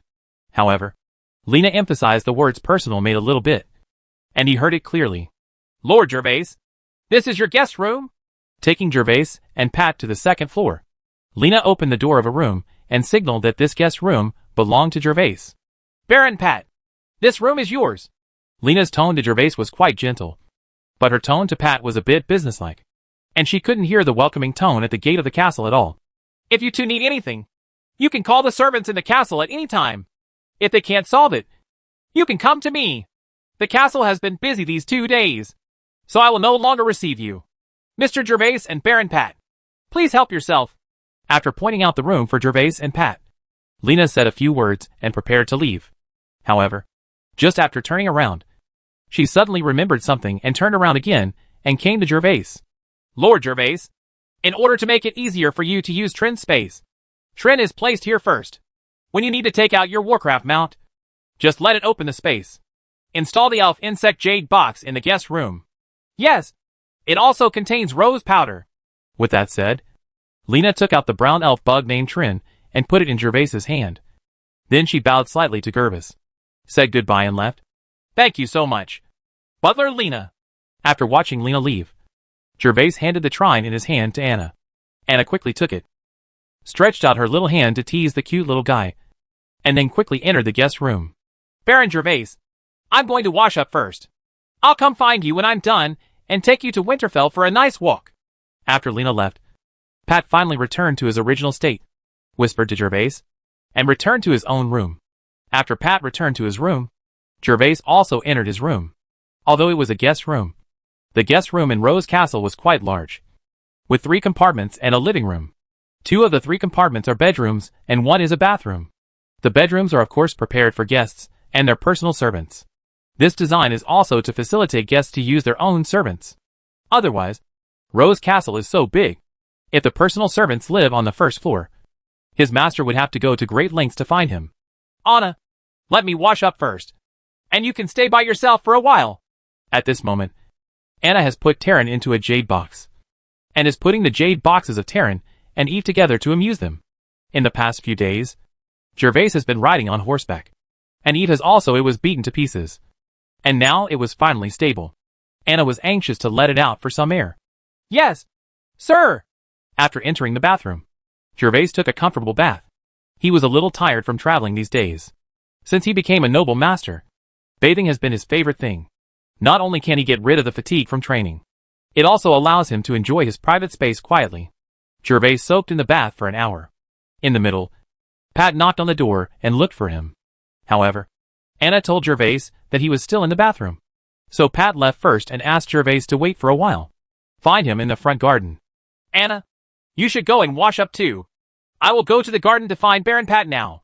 If I don't come back, you can go to the garden for a while or rest in the room. After taking a bath, Gervais stood in his bedroom. The little maid Anna was bending down to help Gervais dress. Looking at the slightly haggard Anna, Gervais said to her with pity, Okay, sir. After making sure that Gervais's clothes were arranged correctly, Anna's cute little face showed a sweet smile. Winterfell and Rose Castle. If she hadn't become Gervais's personal maid, she might never have the chance to come here in her life. Although the journey for a few days was extremely hard, Anna felt that it was all worth it. She stayed with Lord Seignior and experienced there is nothing more joyful than the prosperity of Winterfell. After explaining Anna, Gervais walked out of the guest room. Dear sir, may I be of service to you? When Gervais walked out of the guest room, a male servant immediately came forward and came to Gervais to salute respectfully and greet him. I want to go to the garden. Can you take me there? I'm happy to serve you. This way, sir. To be honest, Rose Castle is really too big, This is Gervais's second time here. If he had to do it on his own, he probably wouldn't be able to get to the garden without spending half a day. But fortunately, Rose Castle is the castle of a great earl like Alice. There are enough manpower. There are 5 male servants standing on both sides of the corridor of this row of guest rooms, waiting to provide services to the guests at any time. Chapter 180 Love Rival appears. Following this servant, Gervais walked for nearly 5 or 6 minutes, and finally arrived at the garden behind Rose Castle. Dear sir, the garden is ahead. I don't know what else I can do for you. The valet was polite, and behaved no worse than Thomas and others. Thank you very much. Nothing else. I wish you happy. After the servant left, Gervais walked towards the garden. This garden covers an extremely large area, and is paved with white marble as the floor. There is also a large sculptural fountain in the middle. The most eye-catching thing is the one in the garden. There is a small waterfall inside, pouring down from the mountain. Even in this hot summer, you can feel the complete coolness in this garden. It's great to have money. Faced with this situation, Gervais really wanted to recite a poem to express his emotions and improve his style. However, his literary talent was limited, and this was a foreign world. It was estimated that no one knew how to appreciate it, so he could only sigh 4 times in his heart. A word to express my envy for Alice. Baron Gervais, come here. I'm here. While Gervais was still in a daze, the fat man Pat in the distance had sharp eyes and immediately spotted Gervais. So he waved to greet Gervais. Gervais looked for the sound and saw Fatty Pat sitting on a lawn. There was a huge piece of silk cloth above the lawn used as a suspended ceiling to block the sun, and 2 long tables were placed under the suspended ceiling. The long table is filled with fruits, pastries, drinks and other food. At this moment, there were already many noble men and women gathered there, dressed in luxurious clothes and looking energetic. Let me introduce to you. This is Baron Gervais, the Earl's husband. Hello, His Excellency Baron Gervais. Nice to meet you. Who is this? Nice to meet you. When Gervais walked to Pat, Pat immediately introduced Gervais to everyone. For a moment, many people present were calmed by Gervais's identity, and they all talked to Gervais in a friendly manner. Greet. Baron Pat, I didn't expect you to like this kind of communication. To be honest, Gervais doesn't really like to attend such parties. If he has this free time, he might as well eat more fruit and drink easily. He has obviously never met each of them, but he still has to compliment them like they are old friends. After a while, Gervais felt that his face was about to cramp from laughter. Cough! Cough! There is no way! Baron Gervais, you are a well-fed man, but a hungry man is hungry. Although my territory has several minerals, if you want to sell the iron ore at a good price, you need to contact these seigneurs more. If you sell it far away, the freight will be high, and it's not cost-effective. Although iron ore is more profitable than coal mines, and is also a commodity in short supply, in this world with backward transportation, it has a fatal drawback. That is, the transportation is inconvenient. The nobles just now are all Pat's regular customers, so Pat rushed come here to connect with them. To be honest, Pat was very envious of Gervais. As long as Gervais's wine was on the market, others would definitely be begging to buy it. Moreover, he was also the husband of the Earl, and was deeply favored by the Earl. His rapid rise was just around the corner. By the way, Baron Gervais, I just heard that Kevin Larkin has also arrived at Rose Castle. He seems to have gone to the castle to find the Earl. Do you want to go and have a look? Thinking that Gervais was Alice's husband, Pat suddenly remembered something. He patted his head, then looked around. After making sure that no one was paying attention, he said something to Gervais in a very small voice. Kevin Trash? Who is this? Seeing Pat's mysterious appearance, Gervais was a little confused. Moreover, because Pat's voice was too quiet and the surroundings were relatively noisy, Gervais could not hear clearly even if his 5 senses were strong. Cough! Pat felt a sense of frustration and thought to himself, no. Don't you even know about your love rival? However, seeing that Gervais looked confused, but it didn't look like he was faking it, Pat raised his voice slightly, and then said to Gervais again, Viscount Kevin Larkin, the 3rd son of Earl Avery. He is the one who claims to be Earl Alice's boyfriend when he was studying in the royal capital. He has just arrived at Rose Castle, and seems to have already gone to find the Earl. After saying that, Pat stopped talking, but his eyes revealed, brother, I can only help you so much. Is this the legendary colorful hat? Gervais had a premonition that he might be attacked by colored hats when he married Alice. Unexpectedly, the colored hat seemed to be covering his head now. Look at Pat's eyes again, showing encouragement in his pity. Ah! What the H am I so pitiful about? We were just a fake couple. Looking at Pat's eyes, Gervais wanted to yell at Pat loudly. I'm not a virgin. My relationship with her is only nominally husband and wife. It's just a transaction. However, Gervais knew that even if he yelled out, no one would believe him. At most, they would think that Gervais had swallowed his anger because of Alice's power. No. What the HL? I am a 7-foot-tall man after all. Even a fake hat can't be put on my head. Suddenly, Gervais was furious. No matter whether the colored hat was real or fake, he couldn't put it on his head anyway. Even if Alice really had someone with whom she was disconnected, she would at least have to wait until she divorced him. Talk about it later. Baron Pat, I have something to do, so I'll excuse you now. I'll come back to you later. With an idea in mind, Gervais immediately took action, saying goodbye to Fatty Pat immediately, preparing to go to Alice and slap away the colorful hat that was slowly being pulled towards him. Well, go ahead, Baron Gervais. Pat was very sensible and knew that Gervais had understood his reminder, so he responded immediately, and his eyes were full of encouragement. To be honest, Pat also hated Kevin's pretty boy, although Alice was an unattainable existence for Pat and other vassals. In the end, they could only focus on Lena. But this did not mean that Alice no longer has a place in their hearts. If Alice falls in love with someone and establishes a relationship, they will only be envious at most. Just like Gervais. So why do you hate Kevin? The reason is simple. Although Pat only met Kevin a few times, the news that Kevin and Alice were in love was released by Kevin himself. However, Alice has never confirmed her relationship with Kevin. And every summer vacation, Kevin would come to Winterfell to show his courtesy.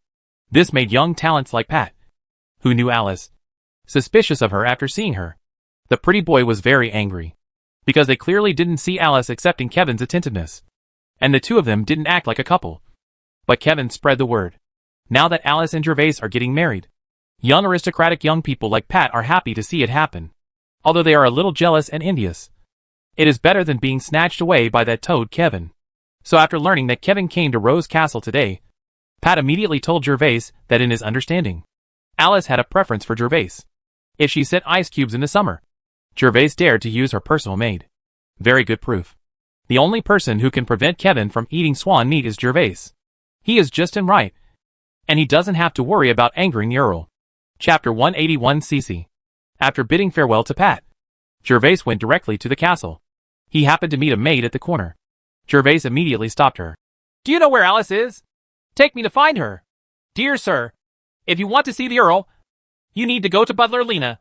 I can't take you to the Earl. The maid was stopped by Gervais. She was quite enthusiastic at first, but when Gervais directly called out the name of the Earl, and did not even know where the Earl was, she rejected Gervais with a trace of vigilance in her eyes. C's request. My name is Gervais, and I am Alice's husband. Gervais was a little helpless. As the Earl's husband, few people in Rose Castle knew what he looked like, which really made him awkward. Ah, I'm sorry. Sir, the villain deserves to die. Please forgive me. The villain doesn't know that you are Lord Gervais. When Gervais revealed his identity, the maid was startled, and was immediately frightened by Gervais's name and knelt on the ground. Of course they knew the Earl's husband, but they had never seen his face before. If Mr. Ming is really the husband of Mr. Earl, if he wants to punish her, it will only be a matter of words, and she has no choice but to be afraid. Okay, get up. You can take me to find Alice now. Gervais had no time to waste time here with this little maid. Gervais felt a little uncomfortable in his head, as if the colorful hat was about to be buckled. So he urged the maid to lead the way to Alice. Yes, sir. It is said that Gervais was lucky. This maid had just collected the tableware from Alice's study where Alice had eaten the monster meat, so she knew where Alice was. If it were other servants, it would be impossible to know Alice's whereabouts in real time. Location. Soon, Gervais followed the maid to the 3rd floor of the castle. After walking through a corridor, Gervais heard something moving around the corner. When he looked around, he saw that it was Alice. You go ahead and do your work. I'll just go and find Alice myself. Yes, sir. The maid also saw the Earl in front, and after listening to Gervais's instructions, she immediately retreated. After the maid left, Gervais did not rush forward, because Alice was not alone at the moment. There was a handsome young man in front of her, who was gorgeously dressed. Gervais guessed that this was the man named Kai. When trash people. Alice, please forgive me. Don't you understand my feelings for you?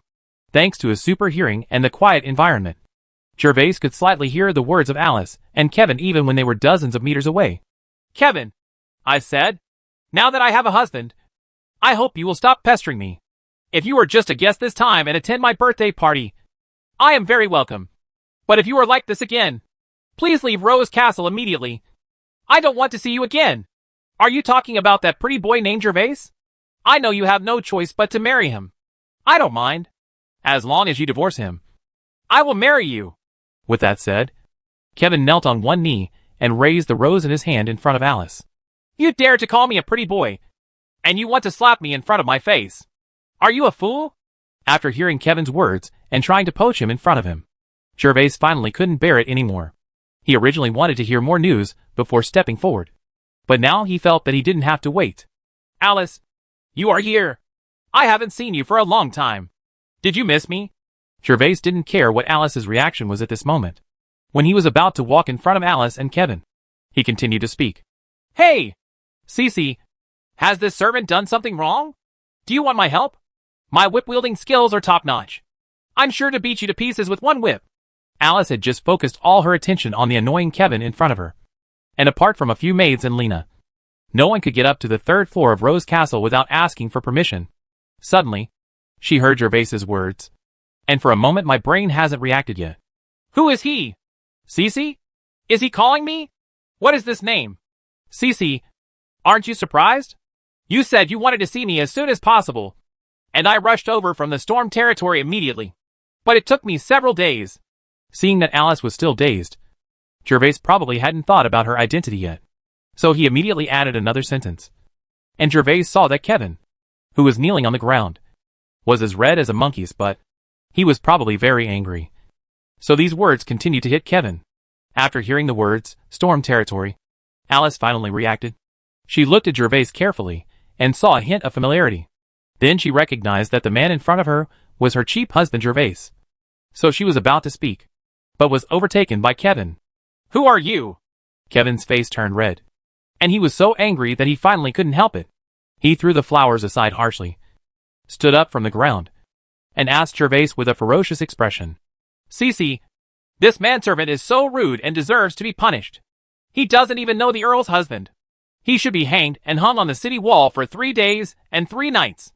And before he is hanged, he should be given a few rewards from me. 10 lashes. Are you that pretty boy? Gervais?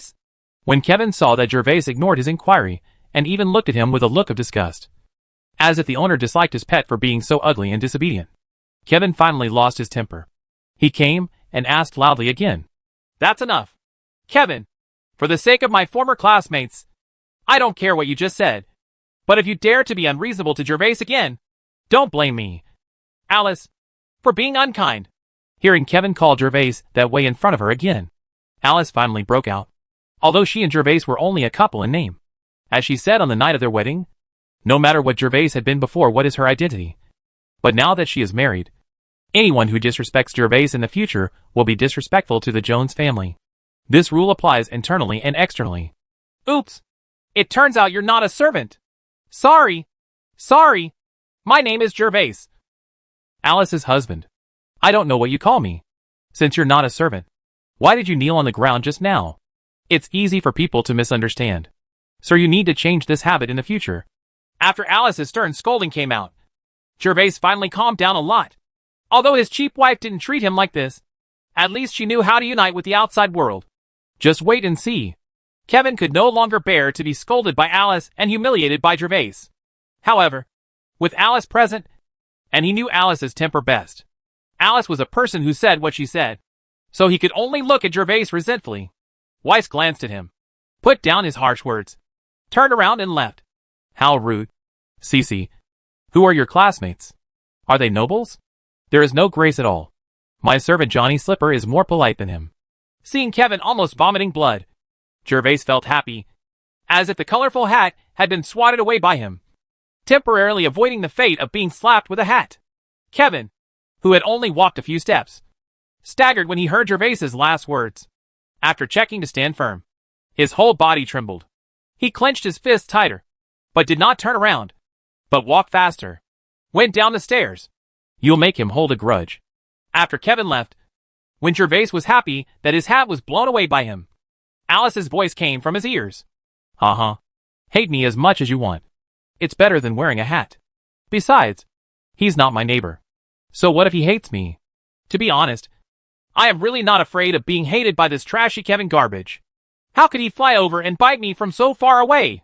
Moreover, I am not the one who wanted force instead of force when I first arrived in the territory. I want soldiers. No soldiers. For a moment, the corridor became quiet. Although the two were in the name of husband and wife, they were actually just strangers meeting for the second time. They didn't know how to continue talking for a while. I think we need to talk. After a moment of silence, Gervais was about to talk to Alice about wearing colored hats.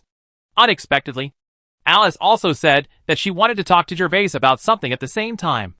And the two of them collided with each other, and finally stopped. Come in and sit down.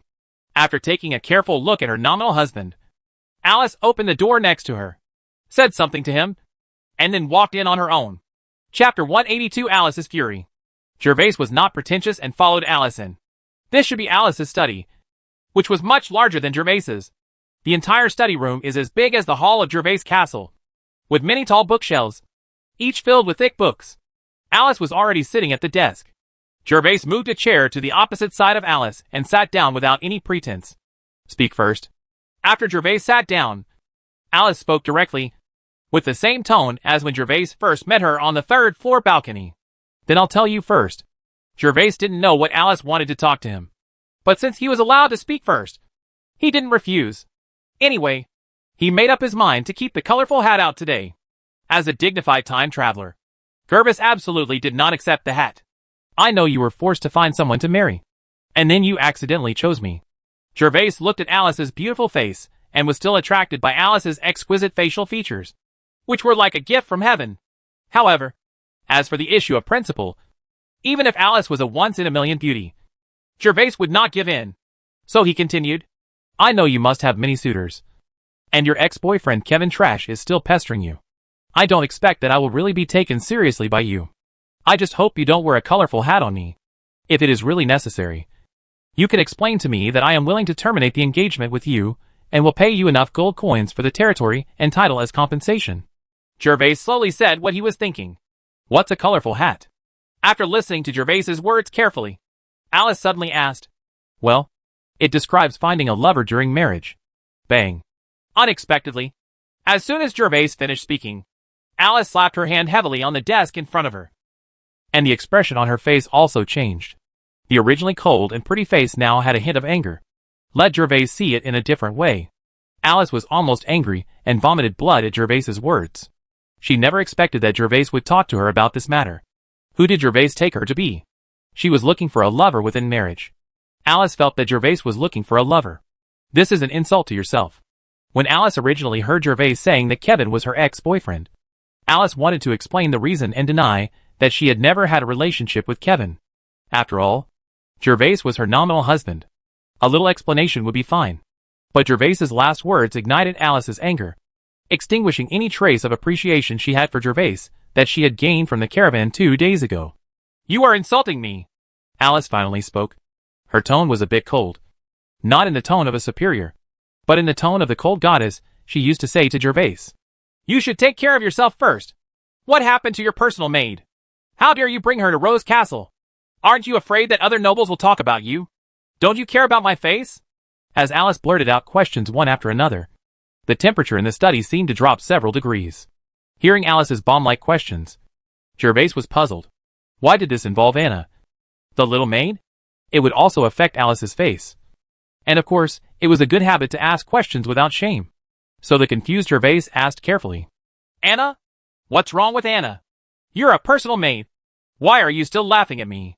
How did I insult you? I'm just talking to you about the facts.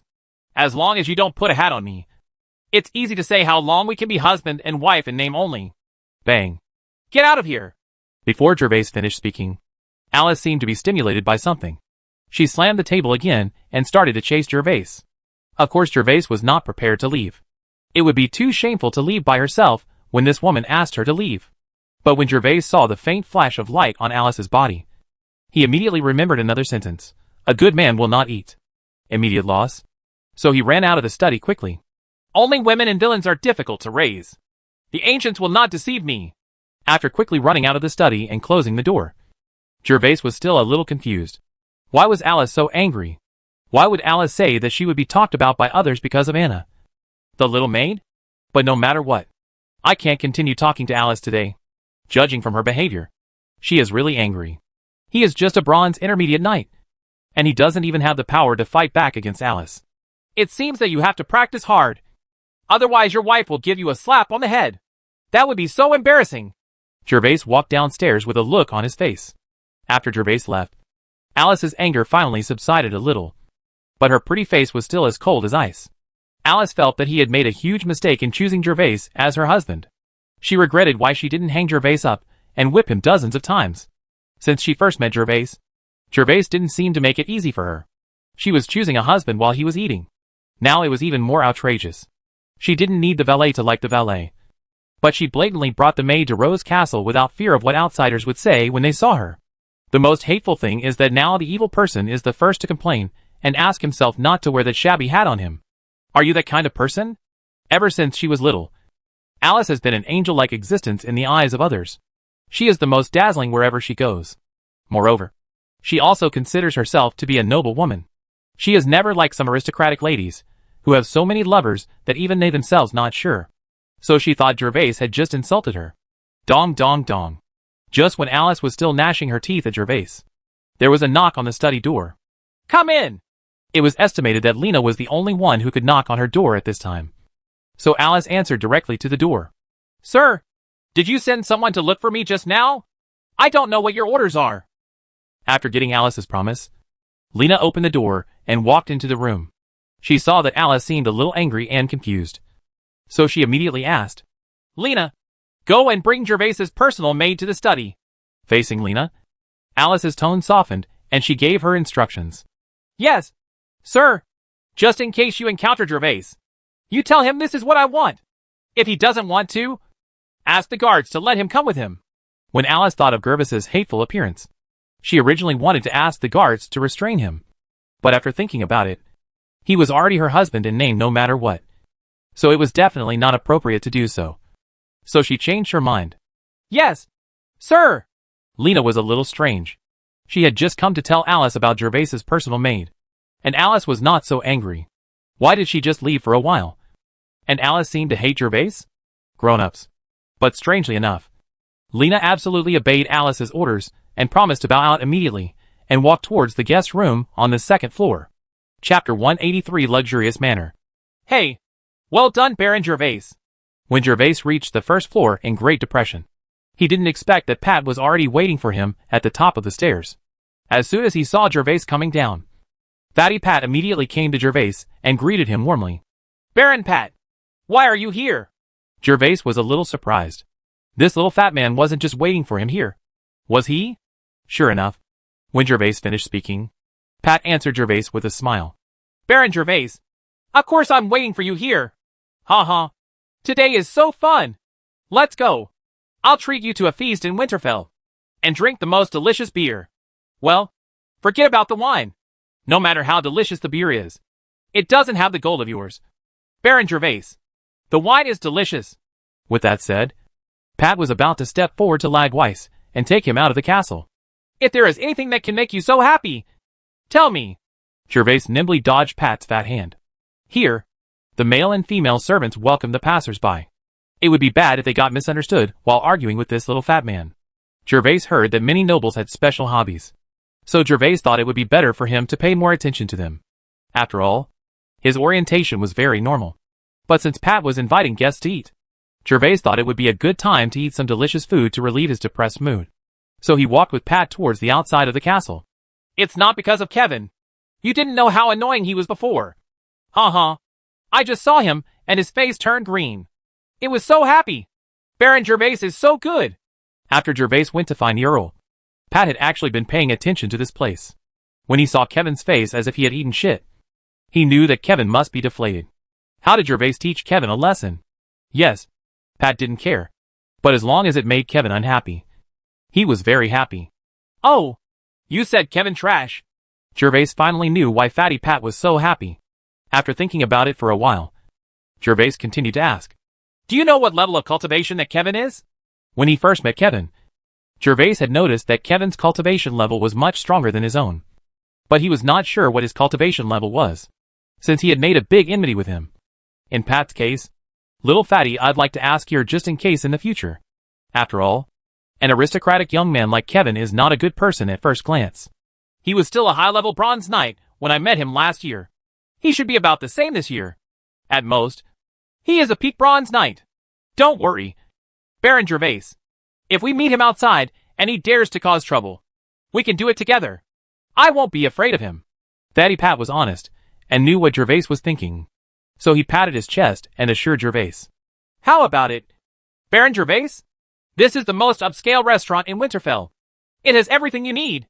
And let me tell you, there is Warcraft meat for sale here all the year round. Although the meat of this snow-devouring rabbit doesn't taste as good as the Warcraft meat of Storm Wolf. It's delicious, but the effect is the same. As for eating other types of Warcraft meat, you have to rely on luck. I've only eaten other types of Warcraft meat here once. It tastes very good, but the price is a bit expensive. Riding a horse temporarily taken from the bodyguard, Gervais followed Pat to the east end of Winterfell, because he was worried that there would be no place to store the unicorn after it arrived. Gervais did not ride the unicorn. At this moment, Gervais and Pat were standing in front of a luxurious medieval manor. This manor covered an area of at least 2 acres. In this east end, where land is at a premium, it was truly remarkable. The facade alone was worthy of what Pat wanted.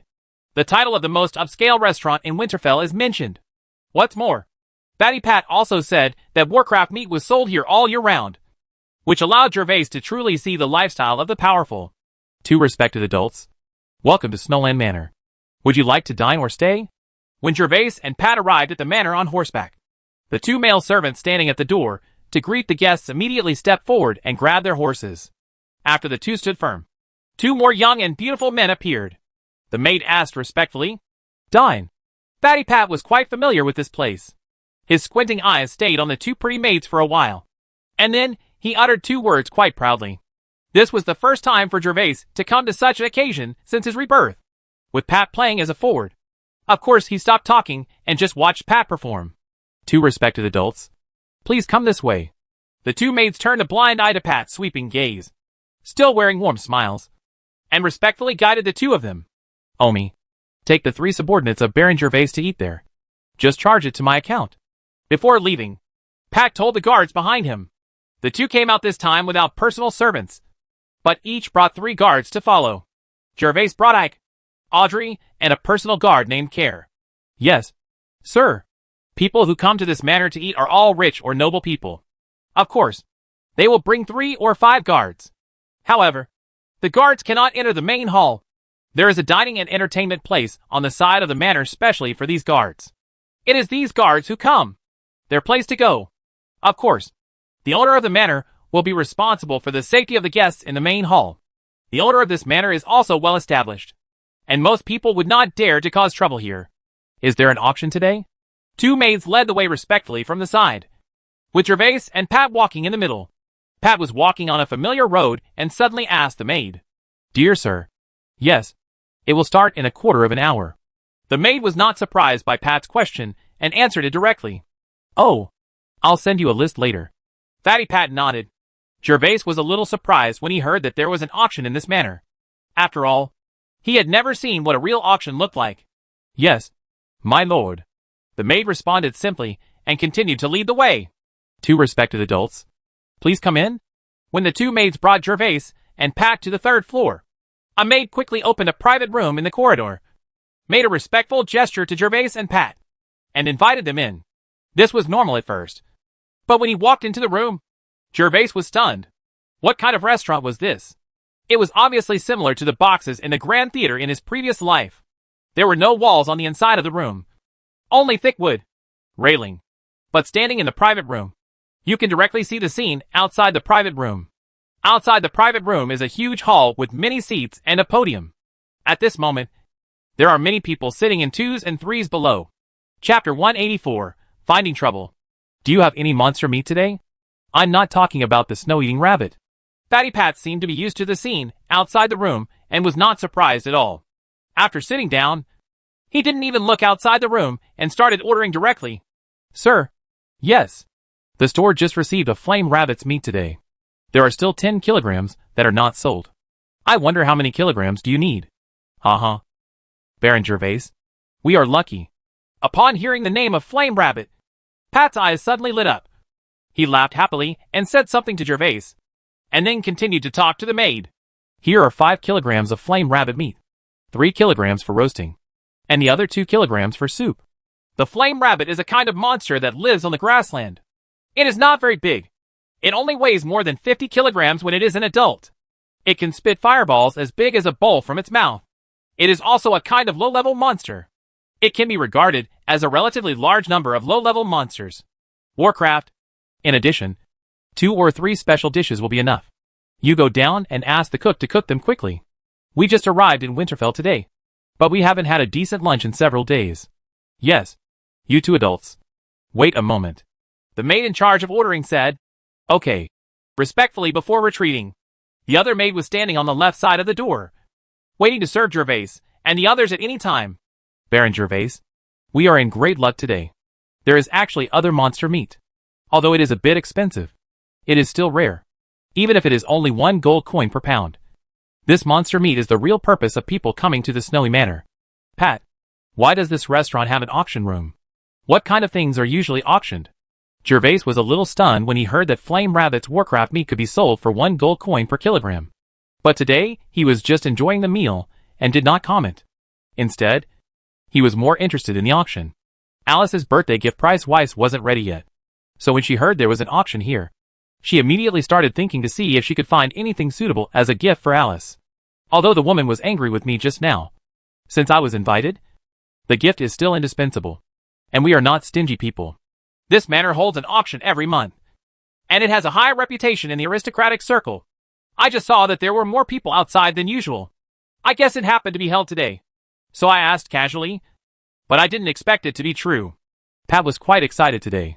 When he heard Gervais' question, he turned to look at the auction house outside the private room, and then explained the details of the estate auction to Gervais.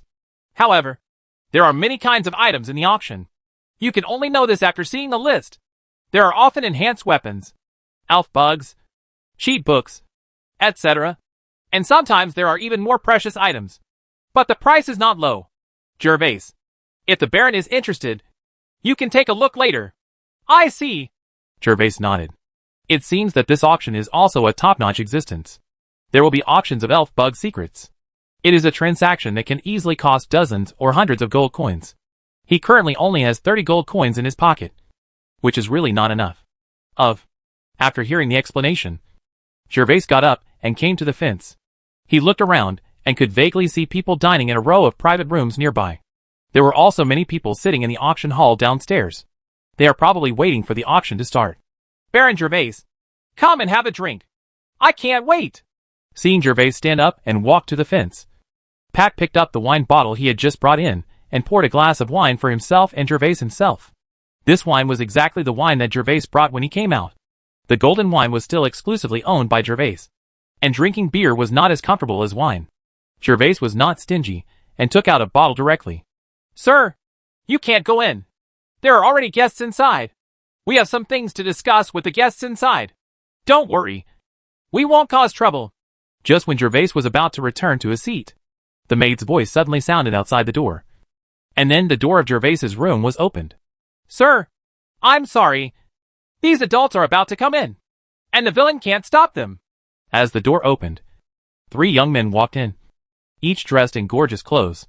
After these people came in, they glanced at Gervais and Pat. A young man walking at the front nodded slightly to the 2, and then said, You two, I take the liberty of disturbing you. You go down first. Seeing such a scene, Gervais and Pat did not respond, just frowned.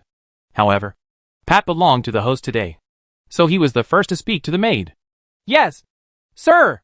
The maid breathed a sigh of relief, immediately exited the private room door, and then ran upstairs.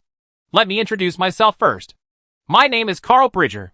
My father is Roll Bridger, the Grand Commander of the Knights of the Rose. I am here to entertain friends today. But I heard that you two ordered 5 pounds. I have a heartless request. I hope my friend can give me 5 kilograms of monster meat. I will be very grateful to you too. Pat and Gervais ignored Carl. But Carl was not angry either. He still said his name with a smile. When he said his father's name, he emphasized the word chief. I'm sorry. My friend and I have already decided on the Warcraft meat, and we are not planning to transfer it.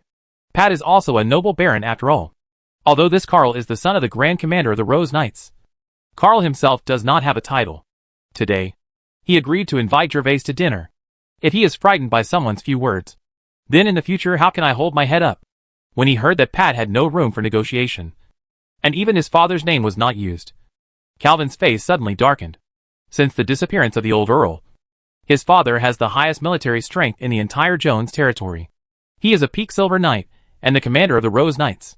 It can be said that in Winterfell, one person is more powerful than 10,000 people. Wherever he goes, he is respected by others. He, Carl, could have walked sideways, but he didn't expect to be defeated here. So you two are not willing to do this little favor for me? I don't know your names. I will definitely visit you if I have the opportunity in the future. Gervais never expected that on his first day in Winterfell, he would encounter the drama in this terrible street. These stupid young men were running rampant with their power. And the targets of today's rampage were none other than himself and Pat. Are you going to wait for these idiot young masters to make a big fuss, and then reveal your identity and get slapped in the face? Of course not. Gervais was not going to do any drama of pretending to be a slap in the face. After all, relying on Alice's name to pretend to be a slap in the face. To be honest, Gervais was a little embarrassed. So he took 2 steps forward and said, because of my identity, I just want to get rid of this garbage quickly, so as not to affect my mood for eating. You want to know our names? My name is Gervais Gale, Alice's husband. It's easy for you to find me. I've been in Rose Castle these days. When Gervais finished speaking, the room instantly became quiet, including Carl's originally arrogant expression. Oh, you're so embarrassed. Pretty boy. You just got lucky and got chosen by Alice to become the Earl's husband. Otherwise, you'd be nothing. But just when Carl was shocked by Gervais's name and was about to retreat, a mocking word suddenly came from outside the door. Then, 3 people, 2 men and 1 woman, walked in from outside the door. Chapter 185 Bet. Kevin, you are not welcome here. Get out of here. After seeing the 3 people who walked in, Pat couldn't sit still, because one of the 3 people happened to be Kevin, the person Pat hated the most. And it was he who mocked Gervais. Even though Carl's father is the commander-in-chief, he is also a vassal subordinate of Alice. Except for people from the Jones family, he can rule over anyone. But Gervais is Alice's husband. Even in name only, he can control everyone. He didn't dare to be presumptuous in front of Gervais, because it was the following crime, and his own father couldn't protect him. Ha ha. Am I not right? Gervais became Alice's husband just because of bad luck. Others are afraid that your identity is of no use to me. Kevin simply ignored Pat and continued to taunt Gervais, because what Gervais did to him this morning had already made Kevin hate him to the bone. He, Kevin, is also the heir of an earl. When did he receive it? Such treatment was likened to a lowly servant by a little baron. Who am I talking about? It turns out to be Brother Trash. Why? Brother Trash? I just asked you this morning not to kneel to others and make you look like a servant. Yes. It has been misunderstood, and it is beneath your status. Not only are you not grateful to me, and now you bite me back, I deeply doubt your quality. Gervais didn't care at all about Kevin's ridicule. This pretty boy wanted to poach him in the morning, but now he dared to appear in front of him. Gervais didn't mind hitting him again. Suddenly, Kevin choked on Gervais's words and turned red. Not knowing how to fight back, he clenched his hands and slowly touched his waist. When Gervais saw his move, Marshawn also put his hand on the holster on his waist. As long as Kevin dared to take the lead in the east, Gervais would not hesitate to hit him in the face with a musket and let him not dead but half crippled. At this time, Pat also came to Gervais's side, looking at the people opposite him with a wary expression. It turns out that you are my cousin's husband, since everyone knows him. Let's forget it. Just when the tension between Gervais and Kevin was about to break out, the woman behind Kevin, who had been silent, walked up, looked at Gervais, and then spoke to persuade him. Caroline, how can this pretty boy be worthy of Alice? I guess I won't be able to pay for this meal later. And I heard that the cultivation talent is still rubbish. Giving them Warcraft meat is a waste. How about you go talk to the manager of the manor, and just give us those 5 kilograms of monster meat? Before and after Caroline stepped forward, Kevin finally resisted the urge to draw his sword, but he continued to mock Gervais. Snap. Oops. Sorry. Something fell. But as soon as Kevin finished speaking, a dark green gem fell out of Gervais's hand. It bounced several times on the luxurious carpet in the box before falling steadily. At this time, Gervais seemed to realize that he had dropped something, so he immediately picked up the fallen dark green gem from the ground. This was the Warcraft crystal that Gervais obtained from killing the Storm Wolf. Weiss always carries it with him. After all, the Warcraft crystal is not like the elf bug. If it is lost, it is really lost. Is this a World of Warcraft crystal? Brother-in-law Gervais? Gervais threw it casually and picked it up quickly. However, several people present had advanced cultivation skills and immediately recognized what the dark green crystal was. However, it was difficult for them to believe that Gervais actually owns the Warcraft crystal. This is a good thing that can only be found for small nobles with no money. 100 gold coins is too expensive because they can't afford it. But for the heirs of these big nobles, if they really need it, it is thousands of gold coins. Also willing to buy. Gervais smiled and said nothing, ignored Caroline's questions, wiped the magic crystal on his own, and then put it back in his arms. Who knows if this Warcraft crystal was given to him by Alice? Thousands of gold coins are not much for a big family. But that is compared to the entire family. For a third son like Kevin, if he divides the family in the future and can get things from the family, in addition to the territory, he may be able to get gold coins. There are still 800 or 900 gold coins. However, since he had already confronted Gervais, Kevin was not allowed to shut up at this moment. Otherwise he would appear to be the loser.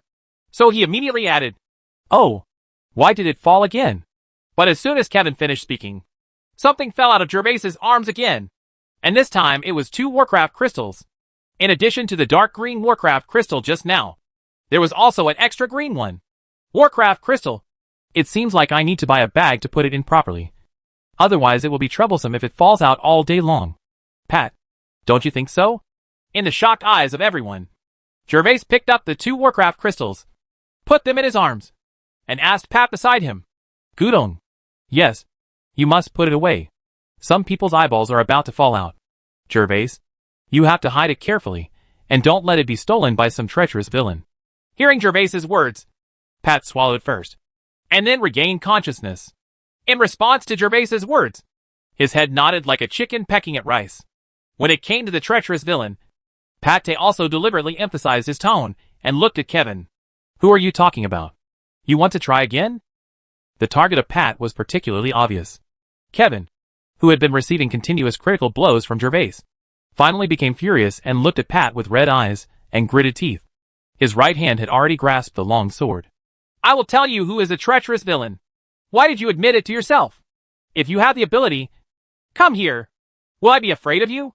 Pat didn't take this trick, and immediately grabbed the long sword at his waist and started to provoke. That's enough. This is Snowland Manor, the property of our Latham family. If you want to do something, you can go to the street outside. I will never stop you. But whoever dares to do something here, don't blame me for being rude. At this moment, Caroline, who originally looked like an elegant aristocratic lady, suddenly gave a cold shout, silencing both Pat and Kevin. Baron Gervais, on behalf of Snowland Manor, I apologize to you for what happened today. Snowland Manor will not charge any money for all your consumption today as compensation for today's incident. After Pat and Kevin stopped, Caroline regained her elegant demeanor, smiled and said to Gervais, her eyes looking at Gervais from time to time. We appreciate Miss Caroline's kindness, but we can still afford this meal. Now we just need Miss Caroline to promise not to disturb our meal with any annoying things.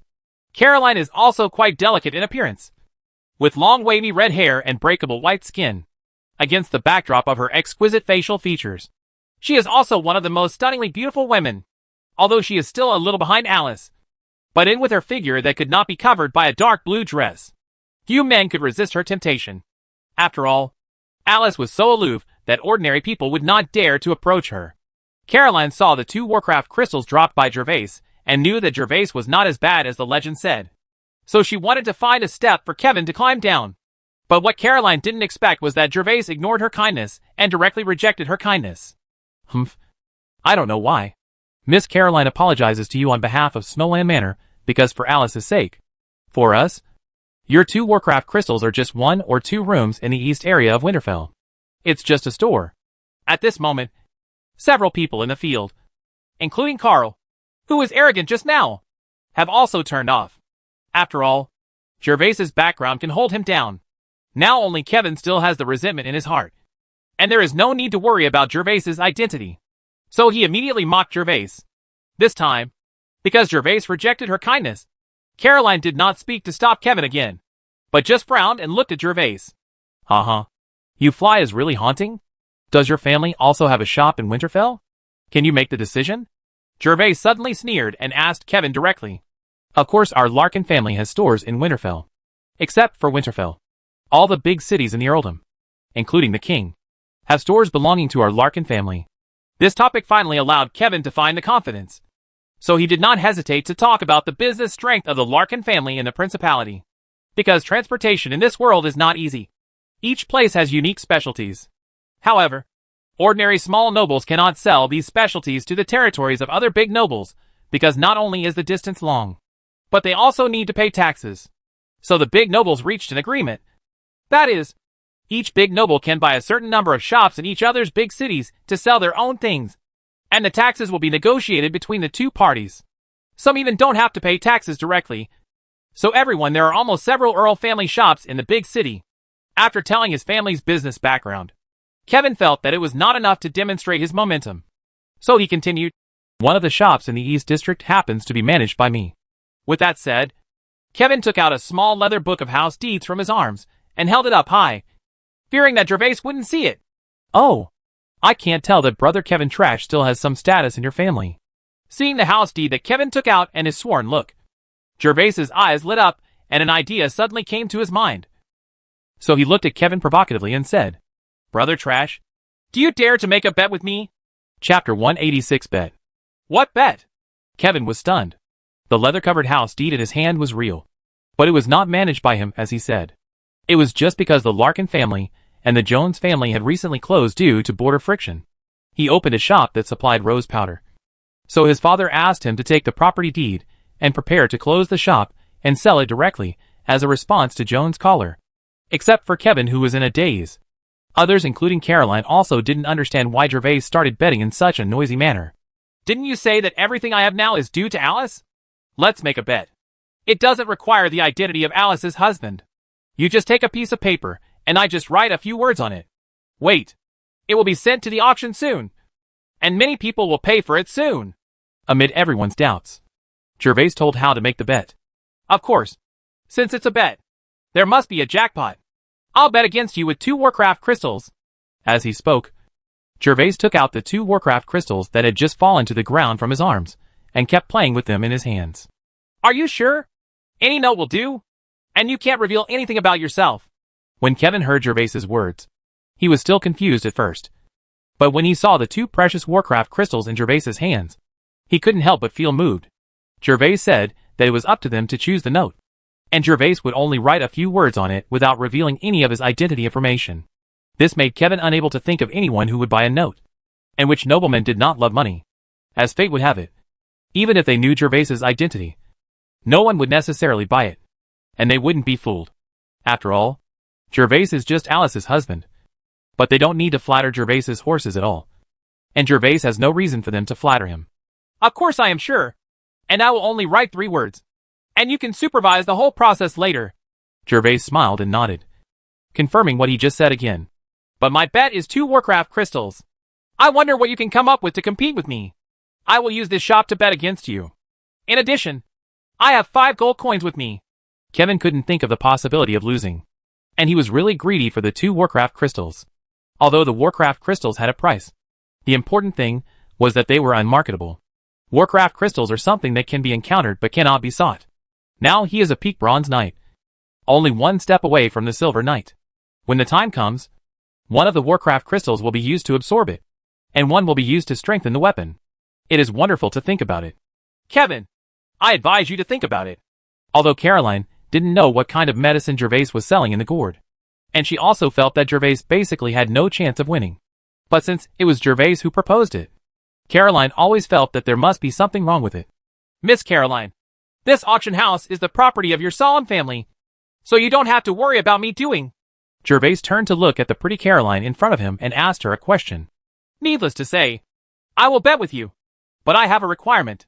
There must be 5 pieces of paper. I will bet with you only after 5 successful bids. Even if the same person bids away, it will not count. Since Kevin was the son of an earl, he was certainly not a fool. So he immediately added conditions. Okay, as long as no one takes a photo. I lose, but your shop and 5 gold coins are much less than the value of my magic crystal.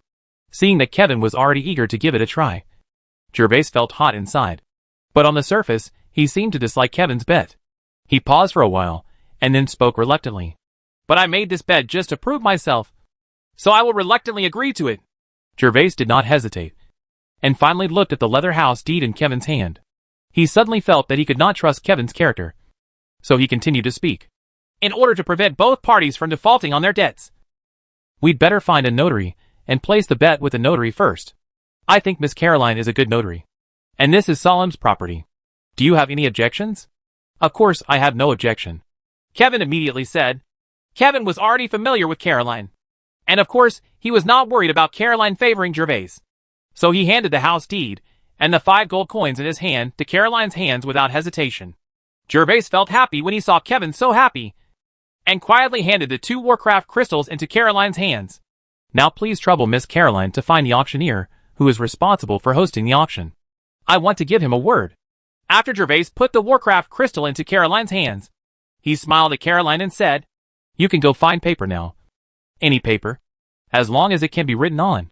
After hearing that Gervais and the 2 had agreed on the bet, Caroline said nothing more. So she walked to the door and gave instructions to the maid outside, and the maid left quickly according to the instructions. After the maid left, Kevin went downstairs himself and found a few pieces of paper from the maid. The paper was ordinary and of the lowest quality. It was a note used by the kitchen to record purchases. When Kevin handed over 5 pieces of paper that had been torn into the size of a cigarette box in his previous life, Gervais wrote a few words directly on the paper. When Gervais was writing, Kevin and Caroline stared at Gervais intently, not giving Gervais any chance to do anything. Gervais didn't care. Anyway, he wasn't going to do anything about it. And in order to prevent Kevin and the others from making excuses later, Gervais didn't even touch the note during the writing process. Just used a single write on the note with your hand in the air. Just after Gervais had written all 5 notes, the voice of the auctioneer in charge came from outside the door. Miss Caroline, are you looking for me? There is something here that you need to auction at today's auction. Please make arrangements. As a direct descendant of the Solem family, Caroline's position in this shop was of course very useful, so she explained it directly to the auctioneer. With that said, Caroline picked up the 5 notes that Gervais had written and handed them to the auctioneer's hand. Miss Caroline, is this the note? The auctioneer originally thought there were some precious items to be auctioned, so Caroline was willing to temporarily add the items to the auction.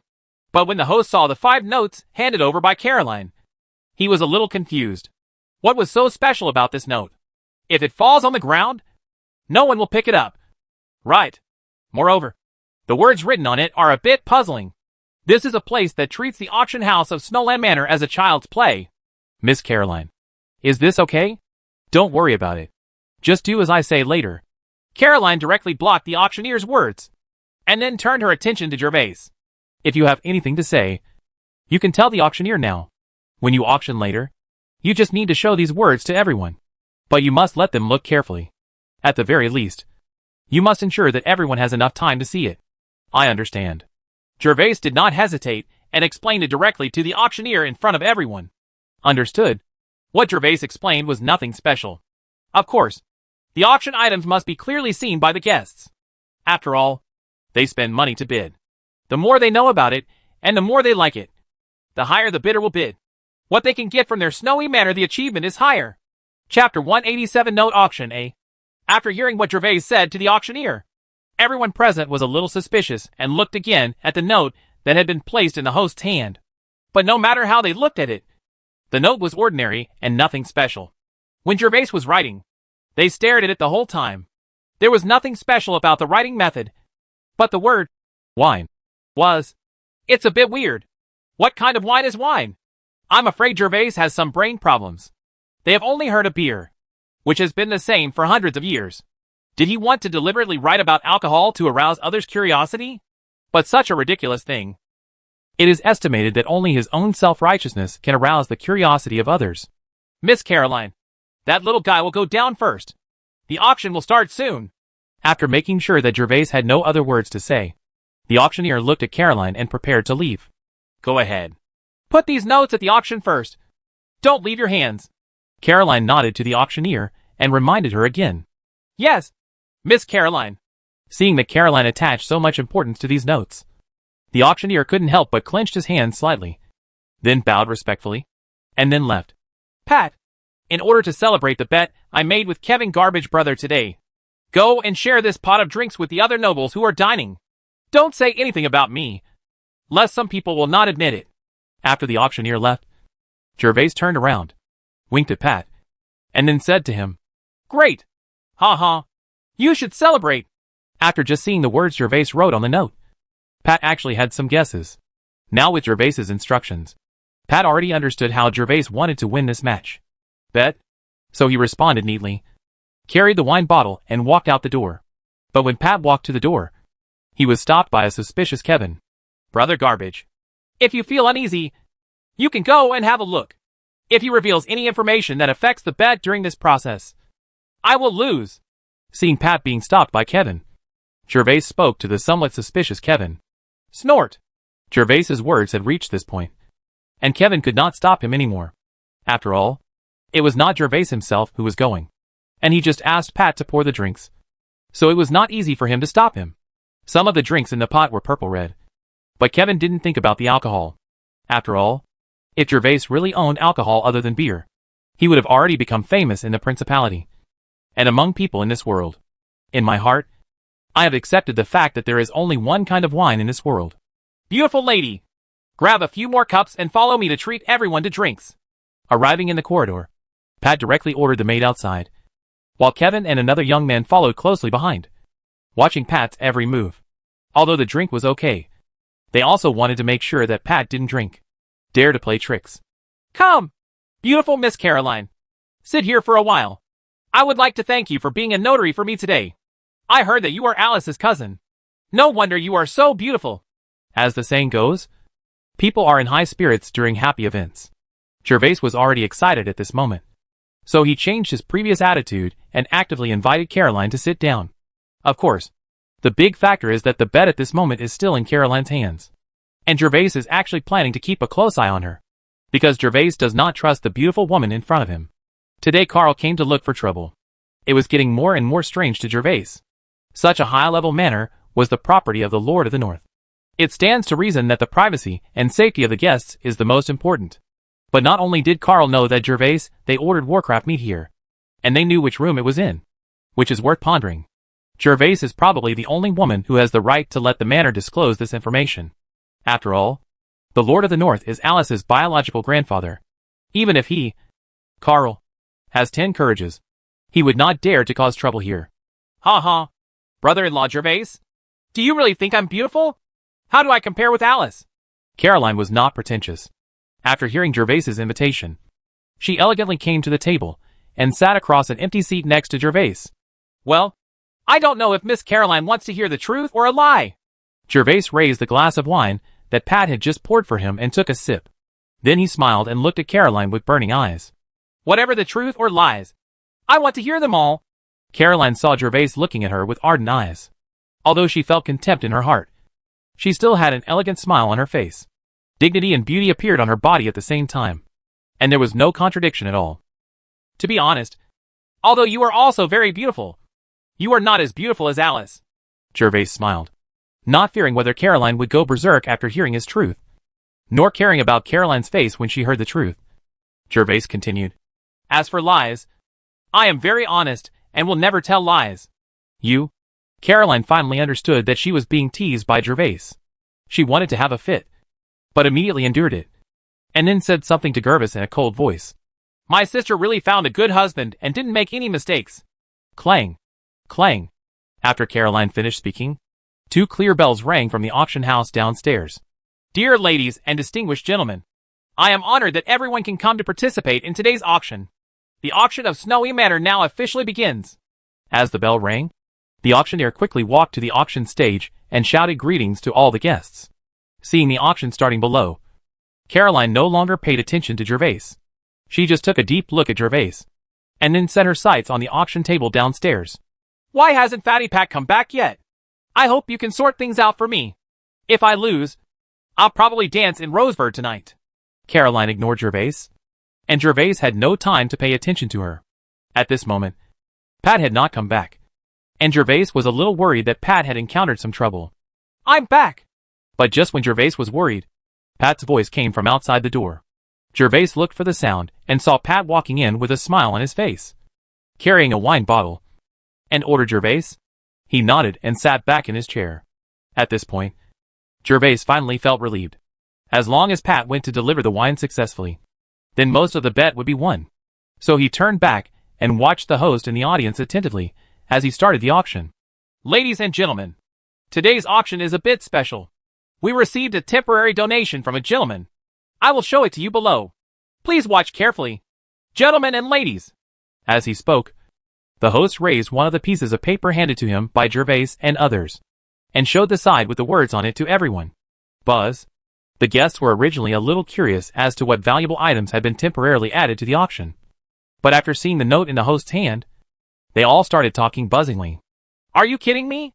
What kind of crap is this? Just write a few words on a piece of paper and put it up for auction? Yes. Is this host out of his mind? Or does Snowy Manor no longer want to do business? Yeah. The lowest price at this auction seems to be 50 silver coins. Right. A piece of torn paper costs 50 silver coins. Does he think it's the king's paper? Ha ha. I guess the king can't afford such expensive paper. In an instant, many spectators who didn't know why were complaining. They were here to participate in the auction today, not to be treated like monkeys. A piece of torn paper that they wouldn't even look at when it fell on the ground was actually taken out and asked to pay for it. Auction. Chapter 188 Note Auction B. Of course, while many people were talking, there were also a few spectators who remained silent, because they were holding cups in their hands, savoring the purple liquid in their mouths.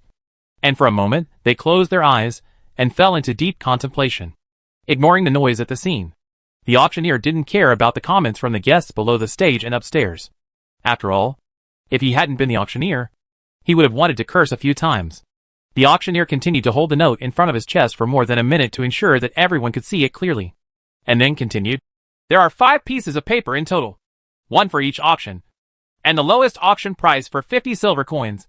You can start bidding now. As the auctioneer finished speaking, the entire auction house fell silent instantly. The people who had just been talking turned their heads and looked around. They wanted to see which fool would pay 50 silver coins for a piece of tattered paper. Ha ha! Seeing that there was a terrible silence in the field and no one bid, Kevin laughed and glanced at Gervais with disdain. His whole body fell into excitement. He seemed to have seen himself holding the Silver Knight after becoming a Silver Knight. The scene of 2 Warcraft crystals. 30 seconds. 50 seconds. 60 seconds. As time passed by second, Pat's face also showed a worried look, and his eyes couldn't help but look at Gervais. At this moment, besides Pat, Caroline and others also looked at Gervais intentionally or unintentionally. But there was no worried look on the faces of these people. Instead, the corners of their mouths were slightly raised, showing a vague smile. Of course, Gervais noticed the gazes of several people, but his face still looked calm. It was just that there was a trace of sweat on Gervais's palms. With 2 Warcraft crystals, he was not nervous. It's impossible. After all, the value is close to 2,000 gold coins. Gervais was originally quite satisfied with his plan, but the nearly 1-minute silence caught him by surprise. Is this too subtle? Those people don't understand the meaning of the note? What Gervais wrote on the note was wine. Gervais believed that no one could resist the charm of wine.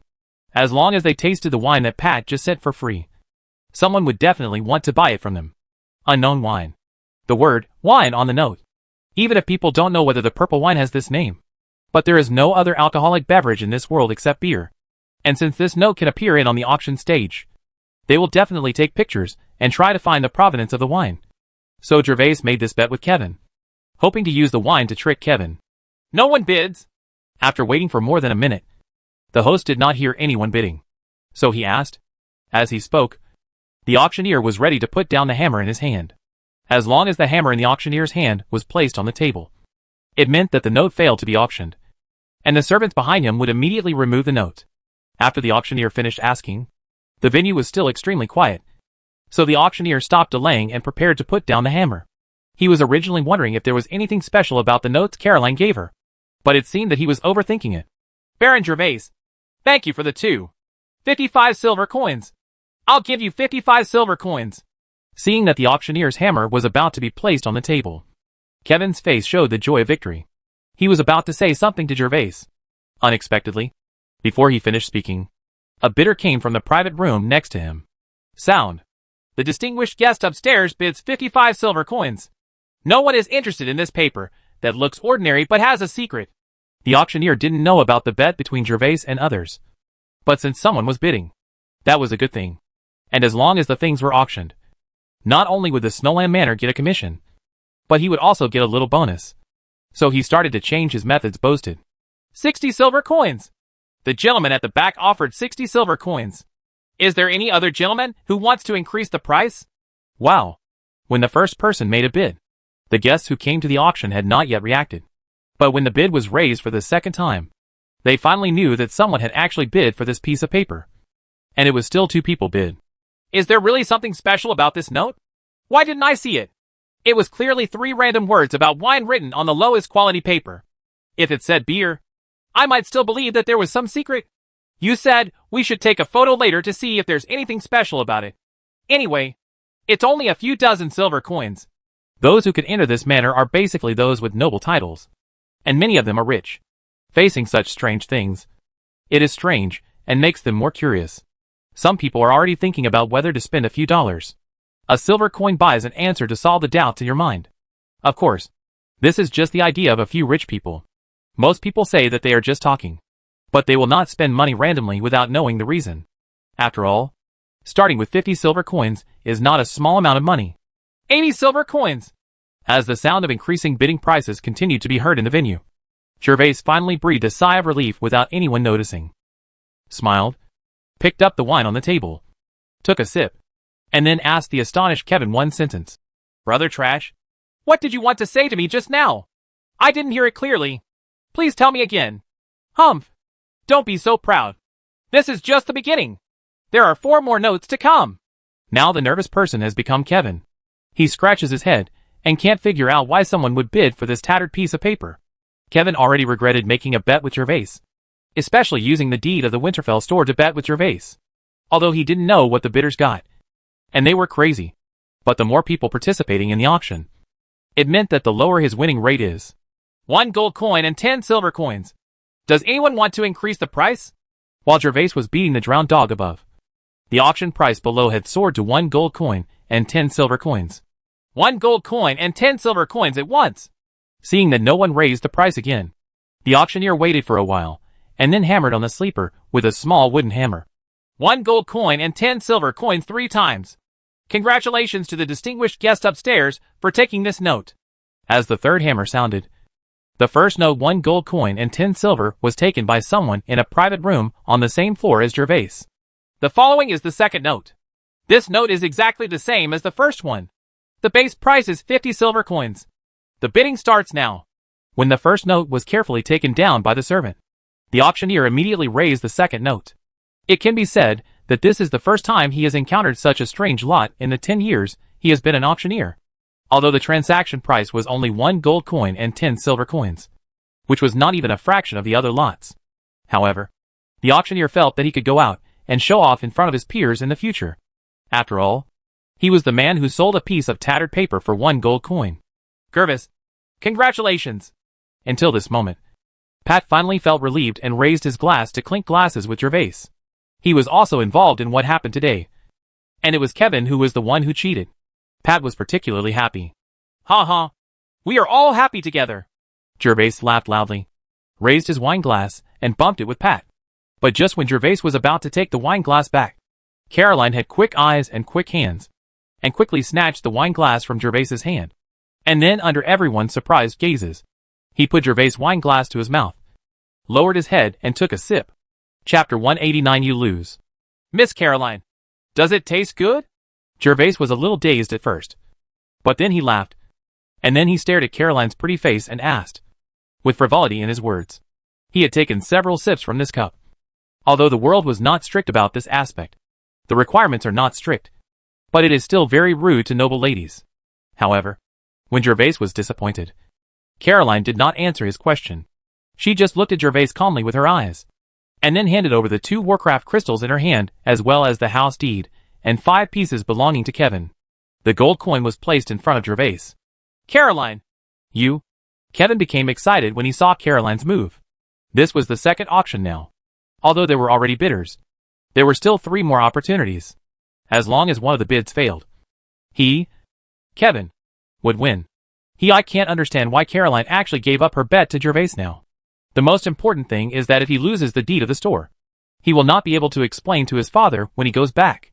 Even if he is his biological son, he will not get any good fruits. Let's go. You will lose. Caroline didn't give any explanation.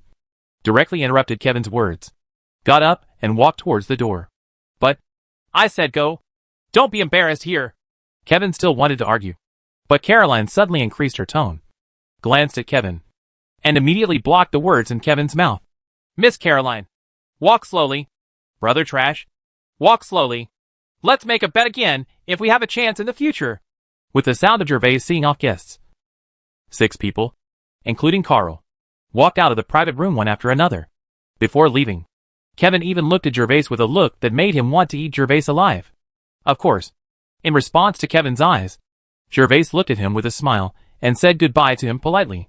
After everyone walked out of the private room, Gervais looked at the wine glass still in Caroline's place and began to think. Gervais did not expect Caroline to be so straightforward. After tasting the wine, she gave the bet to him directly. What surprised Gervais even more was that Kevin did not dare to be presumptuous in front of Caroline and was treated like a younger brother. Scolding, he was willing to give up his bet and leave directly. Gervais has never met Caroline before. But what happened today is obviously aimed at him. Gervais doesn't know whether the reason for targeting him this time is because of Kevin or something else. But through Caroline's performance today, Gervais dare not take it lightly. Gervais, congratulations. The relationship between Gervais and Pat has taken a further step after this bet. So Pat no longer politely adds a title after the title. Pat looked at the several things on the table in front of Gervais with envy.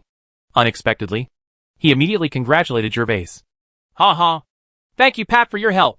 If you hadn't helped me give the wine to these guests to taste, I wouldn't have been able to win against Kevin. Let's not talk about it. I'm treating guests today, but the wine is gone. We'll wait until tonight and have a better time drinking wine. Of course, Gervais was extremely excited. Apart from the 5 gold coins, the deed to the store that Kevin took out was worth a lot of money. In this place in the East District, where land is at a premium, even a store in a bad location would be better. A room costs several hundred gold coins. As for the one with a better location, it not only requires money, but also requires a person with status to purchase it. Of course, as Gervais, he can buy any store without any problem. His biggest problem is that he has no money. He originally had 30 gold coins in his pocket and planned to go to the South District to see if there was a suitable store. Unexpectedly, he would go to the South District now. The East End is one. Ha ha. Baron Gervais, I will treat you as promised. Seeing Kevin's pretty face so deflated makes me happier than letting me pick up 10 gold coins. Ha ha. It's the first time for 1 gold coin and 50 silver coins. Is there any increase in the price? This is the last note. Ladies and gentlemen who want to bid, hurry up. Sale of 1 gold coin and 50 silver coins. Congratulations to the gentleman for getting this note. When Gervais and Pat were laughing and happy upstairs, 5 notes, as props for Gervais's gambling tonight, were auctioned off.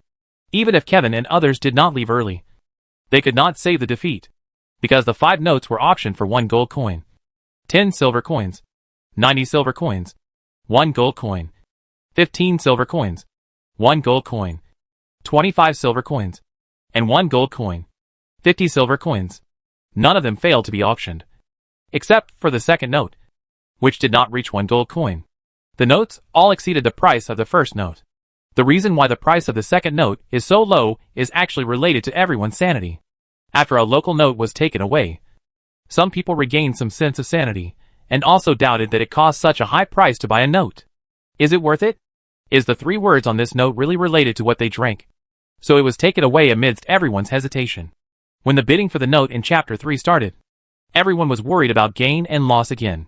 Because the original purple-red wine in the empty cup was too tempting. They started bidding again. As the notes became fewer and fewer, people's bidding mood became more and more intense. The most interesting thing was the last note.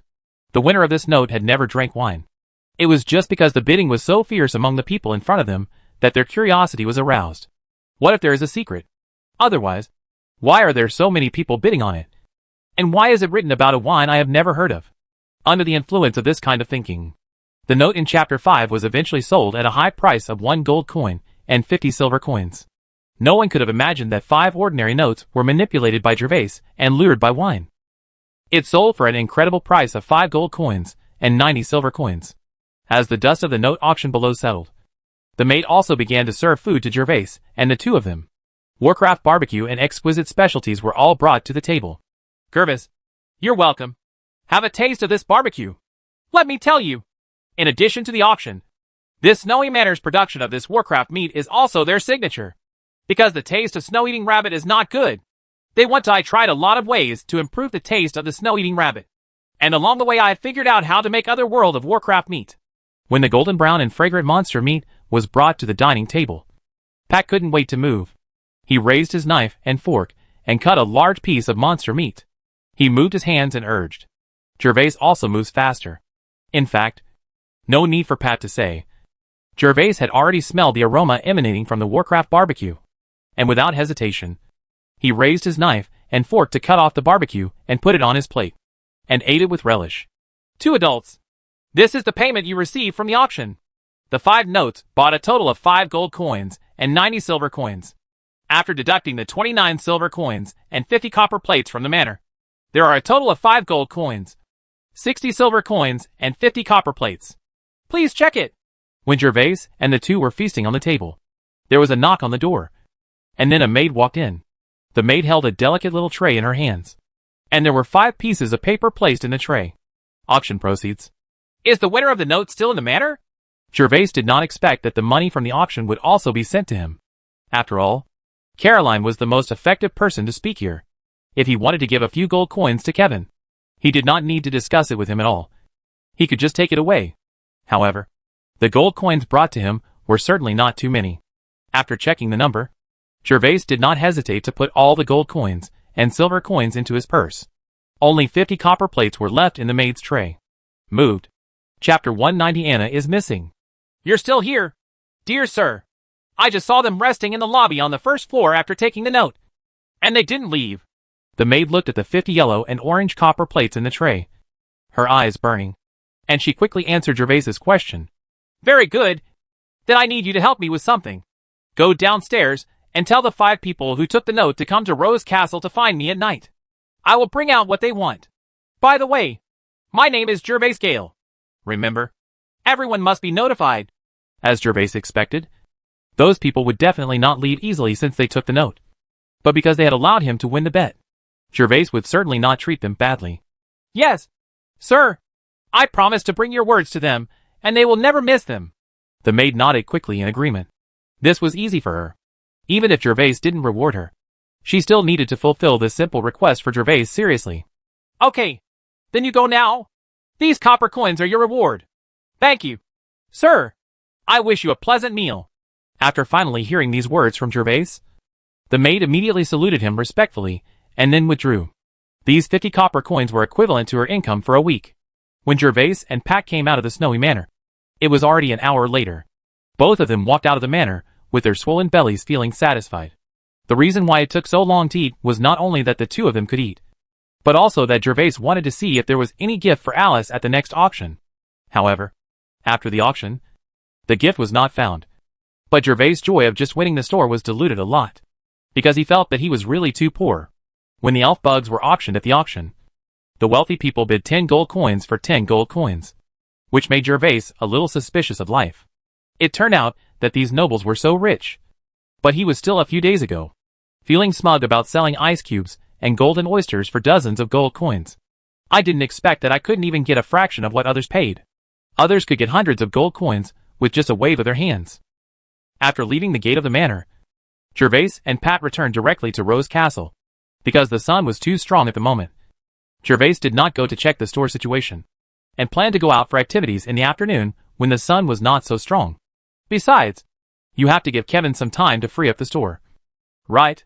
Returning to Rose Castle, Gervais asked the three of it to lead the horses back to their residence, and he returned directly to the guest room. However, when Gervais returned to the guest room, he found that his little maid was not in the guest room. Did you go to the garden to play? Gervais felt that this was the only possibility, and he was not worried. After all, it was the safest place in Rose Castle, so Gervais didn't pay much attention to it, and went back to the bedroom to take a nap. He was really tired from traveling for a few days. It was extremely hot outside, but it was warm in winter and cool in summer in the castle, which was perfect for a nice nap. Gervais slept until dusk. It was not until he heard a knock on the door that Gervais woke up in a daze. Anna? Who is it? Gervais shouted out of the bedroom without thinking. Anna? But after waiting for a moment, Gervais found that no one answered him, and the knock on the door was still there. Then Gervais remembered that the little maid Anna was not there when he came back. Gervais turned his head and looked at the sky outside the window. The sunset is about to set. Did something happen? Gervais' heart thumped for no reason, and he lost all sleep in an instant. He immediately jumped up from the bed, dressed casually, and Gervais quickly arrived at the door of the guest room. Gervais, you slept soundly. Go and eat quickly. If Tren hadn't called me, I would have slept until night. Pat, have you seen Anna? Gervais did not answer Pat's words and asked directly to Pat. What happened to your little maid? Pat finally noticed something was wrong with Gervais's expression. Gervais usually looked relaxed, but now he was nervous.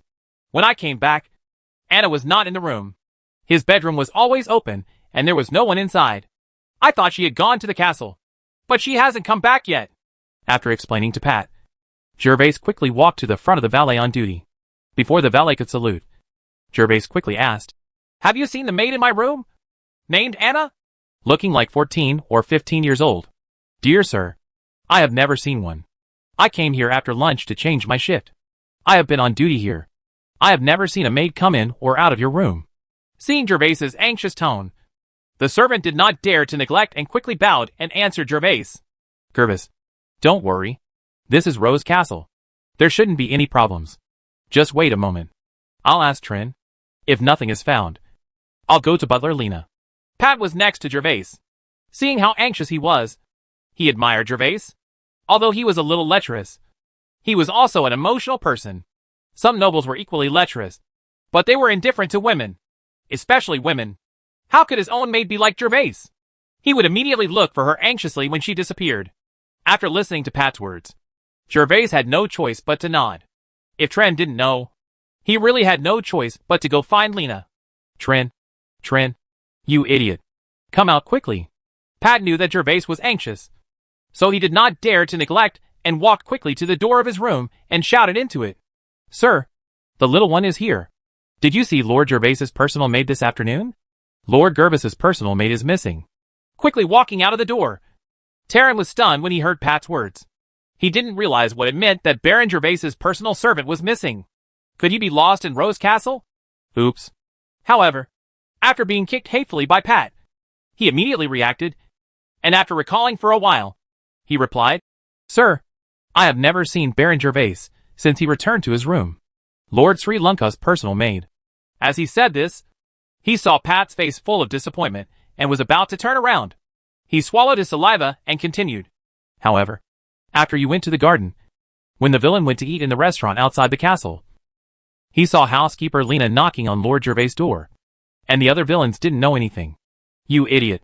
Your head was caught by the door panel today, and you can't even speak properly.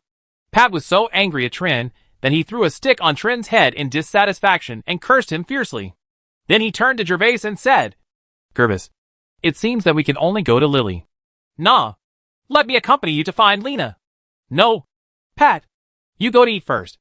I can just go find it myself. As he said that, Gervais turned around quickly and asked the manservant just now to lead him to Lena. Chapter 191. Do you believe it or not? Seeing that Gervais was already walking hurriedly forward with the valet, Pat also knew that if it was really Lena who took Anna away, he wouldn't be able to get involved. So after thinking about it, Pat said loudly. Gervais shouted, Gervais, don't be impulsive. Gervais did not turn around, but raised his hand and waved behind him, and then kept urging the manservant to speed up. I hope nothing happens. Watching Gervais's back disappear at the end of the corridor, Pat murmured slightly worriedly. If Lena really took away Gervais's personal maid, she must have followed the orders of the Earl. As Gervais's wife, why did the Earl want to find his personal maid? Just think about it. Pa, I speculate that Gervais's cute little maid may be in danger. Now I just hope Gervais can calm down. Oh, if I had known, I should have made it clear in the morning to remind Gervais. Pat had also noticed the cuteness of Gervais's little maid along the way. He was really envious of Gervais for finding such a cute and sensible little maid. And now, he felt quite sorry for Gervais. Sir, it's getting late. You should go have dinner. Eat. You idiot knows how to eat. Why didn't you tell me such an important thing when I came back? You won't eat tonight. Go back to your room and sleep. You stay here and stay. If Baron Gervais comes back, you wake me up as soon as possible. Pat was depressed. When he heard Tren's reminder, he immediately vented his depression on his head, slapped another brain stick on Tren's head, and then returned to his guest room. Well, I didn't do anything wrong today. Seeing his master return to the guest room, Tren, who was shrinking his head, was about to cry. He had just woken up and was fine. He was extremely happy. But in the blink of an eye, he rewarded himself with several brain sticks. Of course, Turin was just pretending. In Pat's territory, besides the castle steward, he was Pat's second confidant. Pat was not a violent person, so beating him neither lightly nor harshly just meant that he was just close to Pat. Faster! Yes! Sir! Gervais was a titled knight.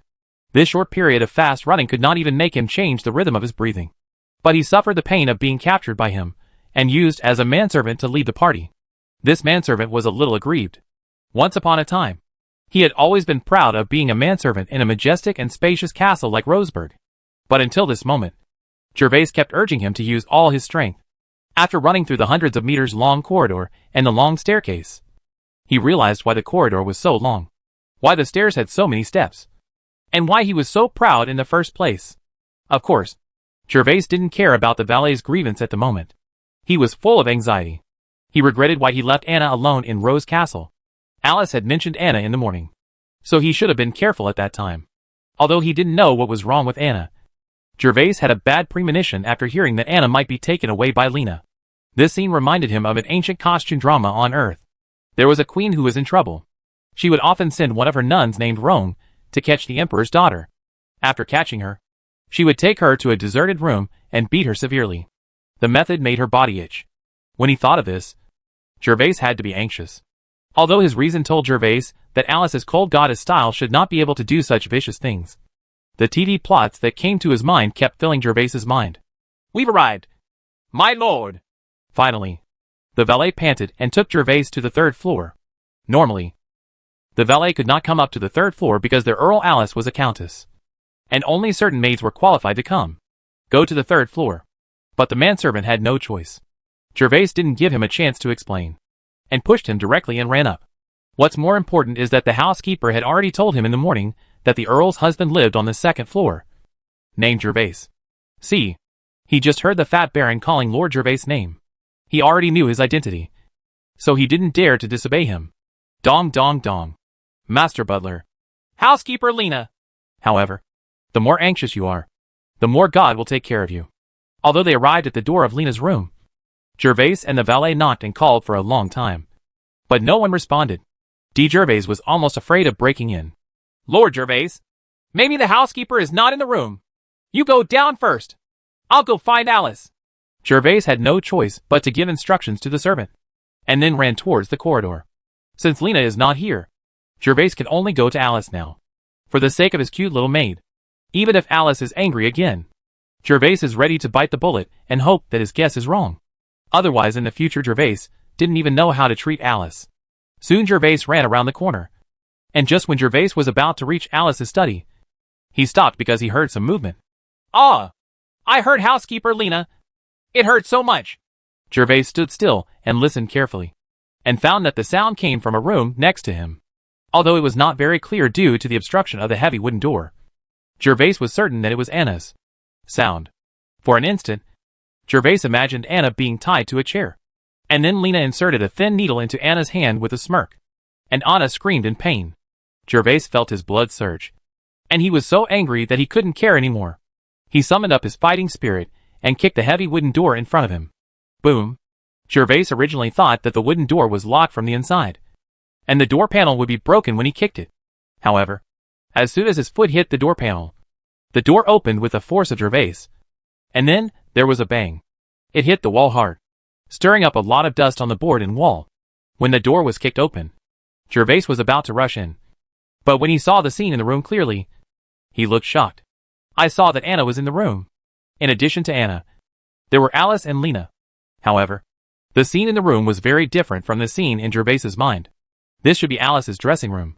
Anna was in front of a huge bronze mirror, and Lena was helping Anna get dressed. It's that kind of medieval slimming girdle. Of course, the belts in this world are not as perverted as those in Gervais's previous life. And this kind of belts are not usually worn by noble ladies. They are only worn during banquets to make the dress look better. Effect?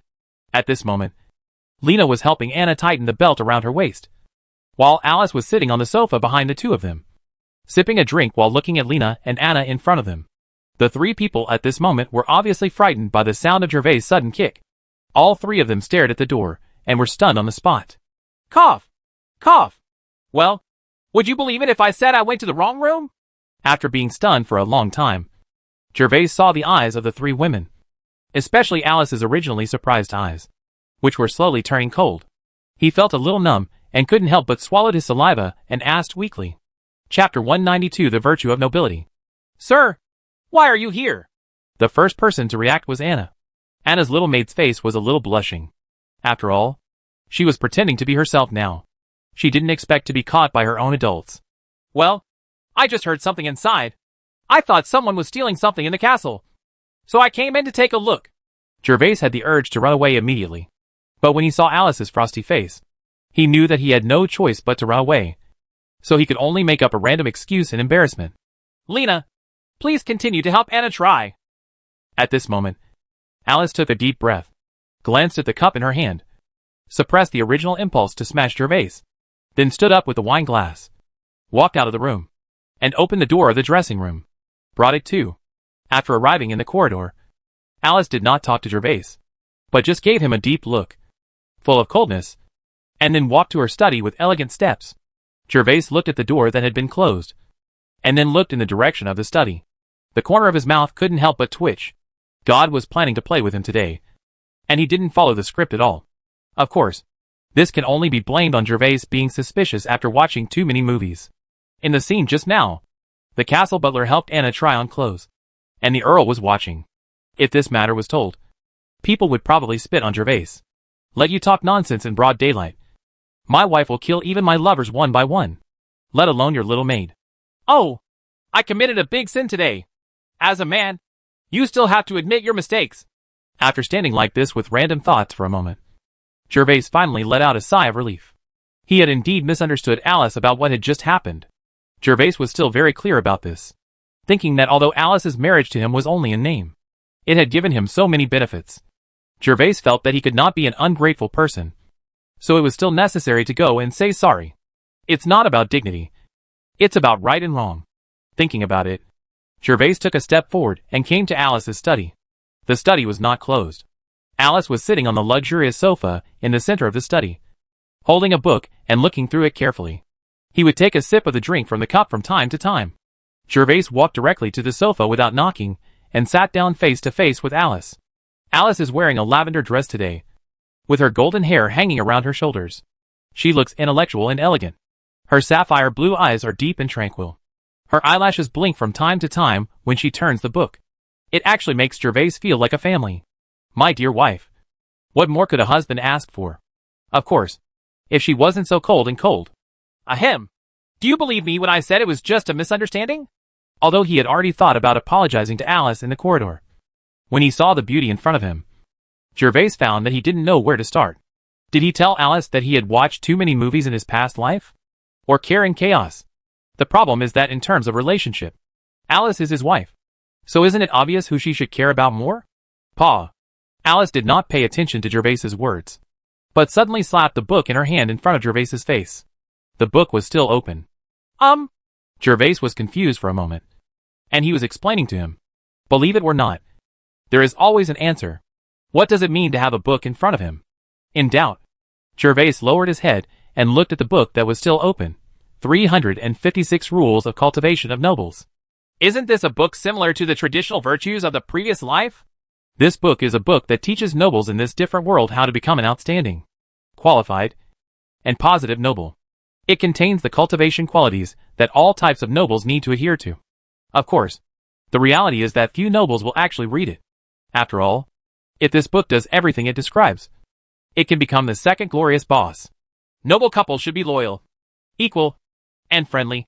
And the specific manifestations can be found in Article 5. Both husband and wife should respect both parties when choosing personal servants. The man only chooses a male servant as a personal servant, and the woman only chooses a maid as a personal servant. As Gervais read one by one, cold sweat broke out on his forehead. What the HL? There are such rules. Why didn't my cheap dad teach me? Also, isn't Thomas a member of the housekeeper reserve team who has received a good education from Roseburg? Gervais felt like he had fallen into a deep pit. No wonder Pat looked at him strangely when he met Pat last time. No wonder Lena asked so in the passage. No wonder Alice mentioned it in the morning. Have you finished reading? Do you understand? Seeing that Gervais was stunned for a moment, his expression flickering, Alice asked him coldly. I've finished reading this, but I didn't know that before. Besides, maids are also servants. It doesn't matter to me whether they are male or female. It's not as mysterious as what this book says. Facing Alice's inquiry, Gervais felt a little wronged and guilty. Of course, he was wrong because he didn't know that nobles had such traditional virtues before. In Gervais's impression, nobles just lived a life without shame. Finding 17 or 18 lovers is a trivial matter. But this personal servant has to stipulate this. Isn't this just taking off his pants and farting? Setting up a memorial arch. He! Alice had a sneer on her lips and looked at Gervais coldly. If she hadn't already asked Anna about the process of Anna becoming a personal maid, and knew that Anna was still a pure girl, Alice would no longer be prepared to pay attention to Gervais in the future. Anna, just stay with me these days, and take her back when you return to the territory. Do you have any objections? No objection. Seeing the cold countess look on Alice's face, Gervais couldn't say no. Moreover, he now understood that what Alice said in the morning would be discussed by others. Of course, he didn't dare to say it here. Winterfell swaggered and took Anna out for a walk. After all, Gervais could be thick-skinned. But this was undoubtedly a slap in Alice's face. As for returning to his hometown, he doesn't have to worry so much. Everything there belongs to him. Whoever dares to gossip will have 10 tortures to teach them. Of course, Gervais estimates that the serfs in his territory don't talk too much about it. I don't care whether you have heard of the aristocratic code or not. The most important thing is that Gervais just saw that Alice and Lena have no ill intentions towards Anna. So Gervais is relieved to temporarily hand over Anna to Alice. Did you also invent this golden wine yourself? After receiving Gervais' affirmative answer, Alice's coldness subsided slightly. After being silent for a while, she shook the cup in her hand and asked Gervais. Wine. Gervais was a little surprised. He immediately straightened up and looked into Alice's silver cup. He saw that the cup in Alice's hand was filled with purple-red liquid. Wasn't it his own golden wine? Why did his cheap wife get him to drink it? It seems that I have never given an order to give it to Alice. Chapter 193 Alice's suggestion.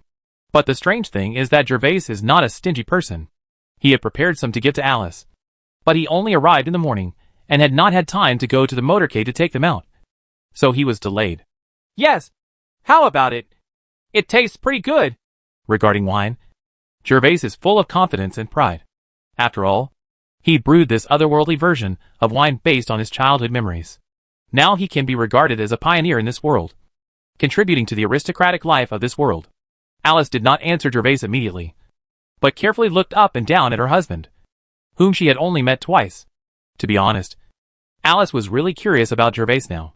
He was originally just the second son of a little baron, but he never followed the routine in what he did. He killed monsters, made ice, and now he invented wine that can almost create a money empire. This makes it difficult for Alice to associate these great achievements with the somewhat unbeatable Gervais in front of her.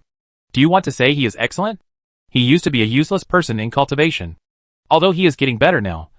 Things like fake unicorns and using personal maids are a bit out of character. To say he is not outstanding. Just drinking wine can make his reputation spread throughout the continent. And I heard that he also invented some golden oysters.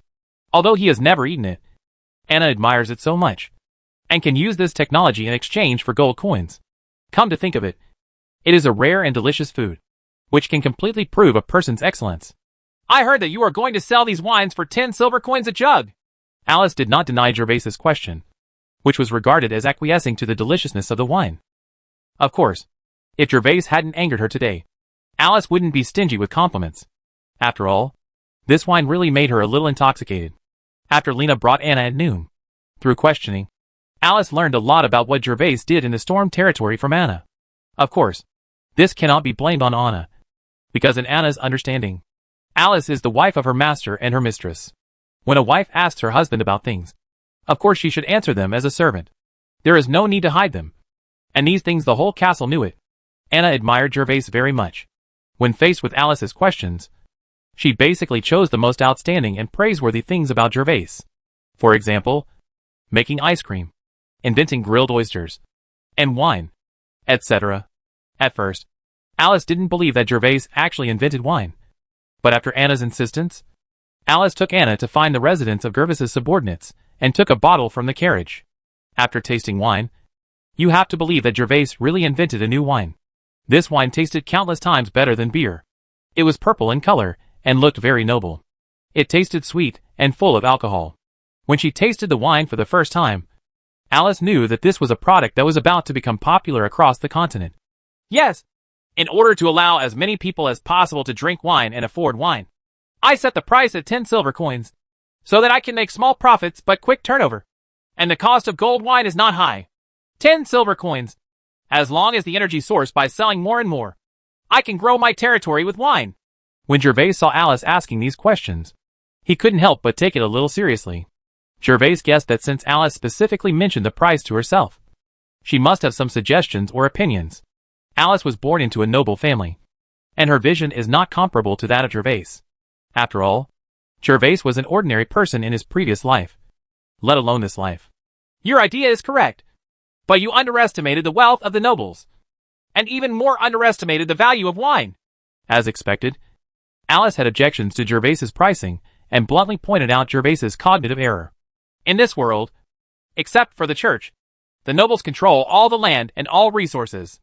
I know that your father bought the sapphire blue elf bug, which put your Gale family in difficulty.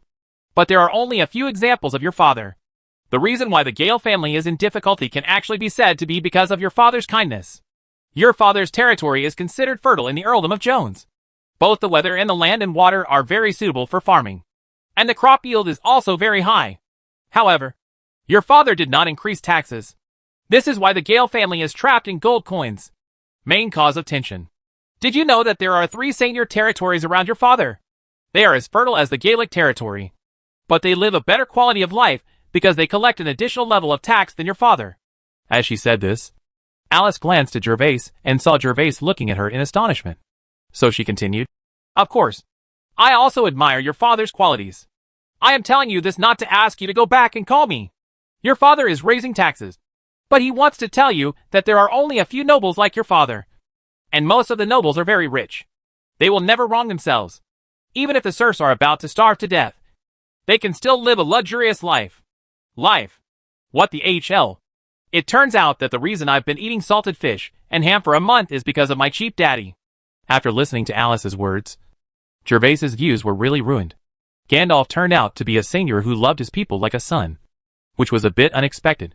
In fact, a big reason why Gervais's understanding of the nobility was skewed was because of the month he lived in Gandalf's castle after traveling back in time.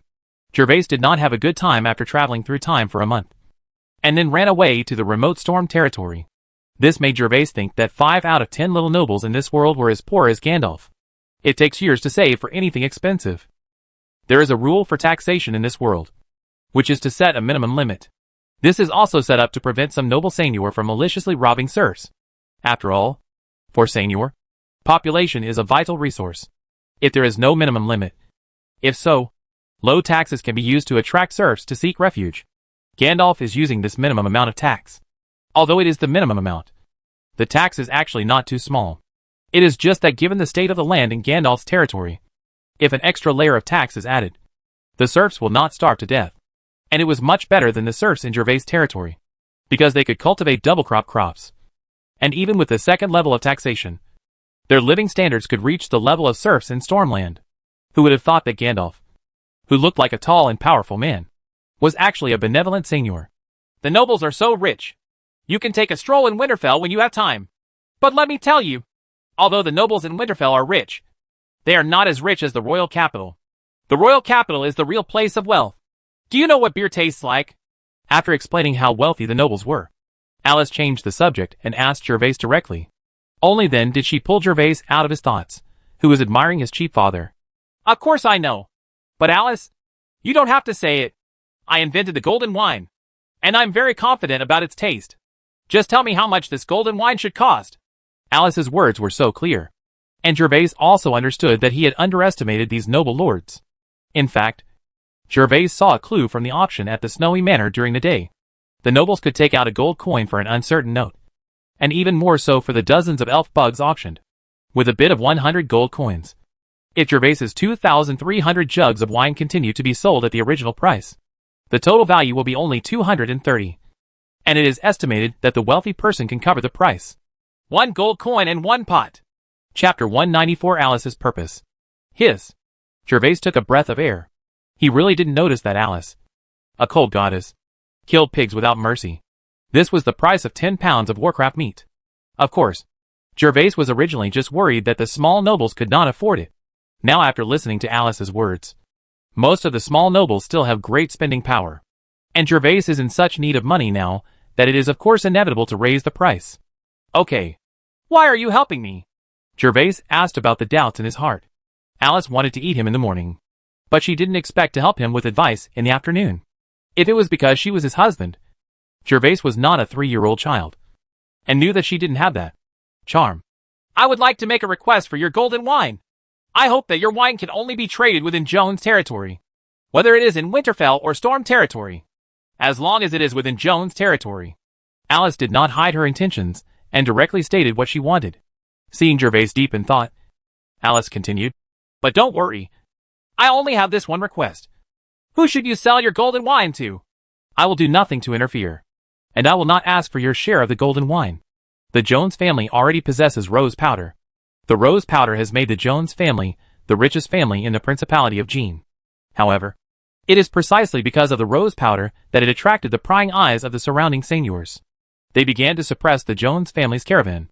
Although the rose powder is still selling well, but other items are restricted.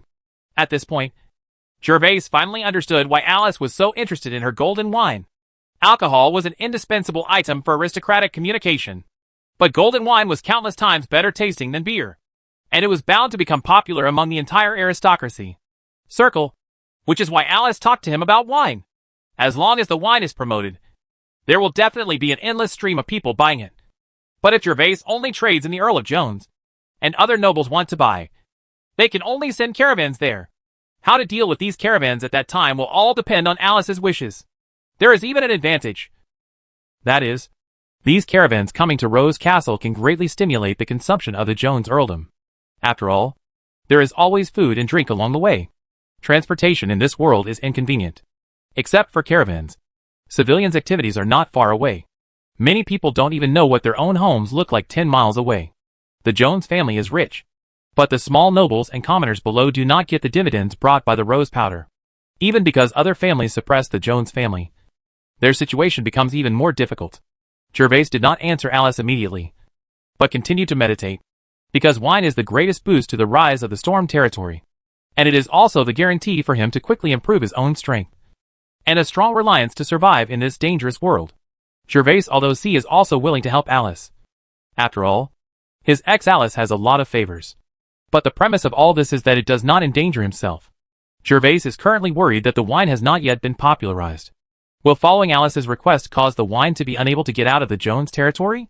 Moreover, the wine-making method is not difficult at all, as long as you know what it is made from. If you try it a few times, you will figure it out.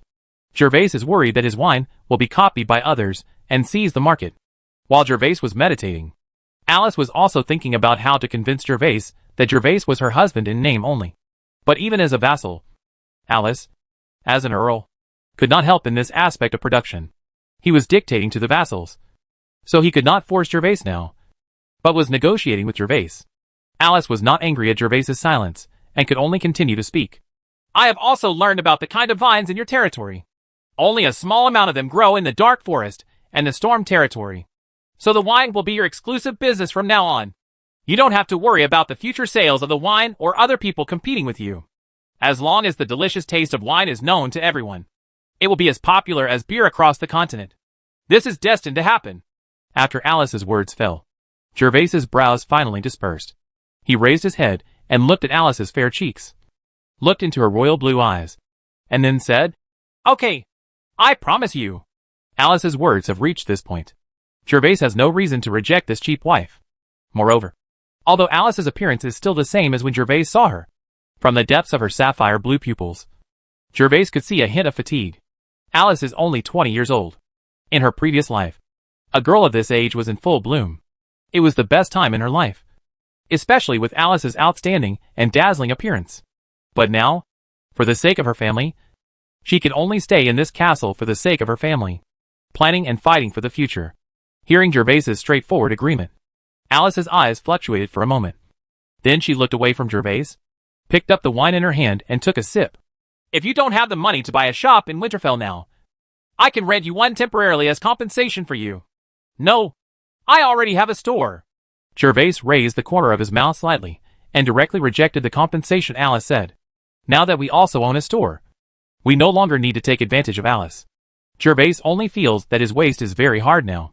This woman, the Count, is quite nice to people, but he looks a little cold. If he could smile, I don't know what he would look like. "Yes? Are you sure?"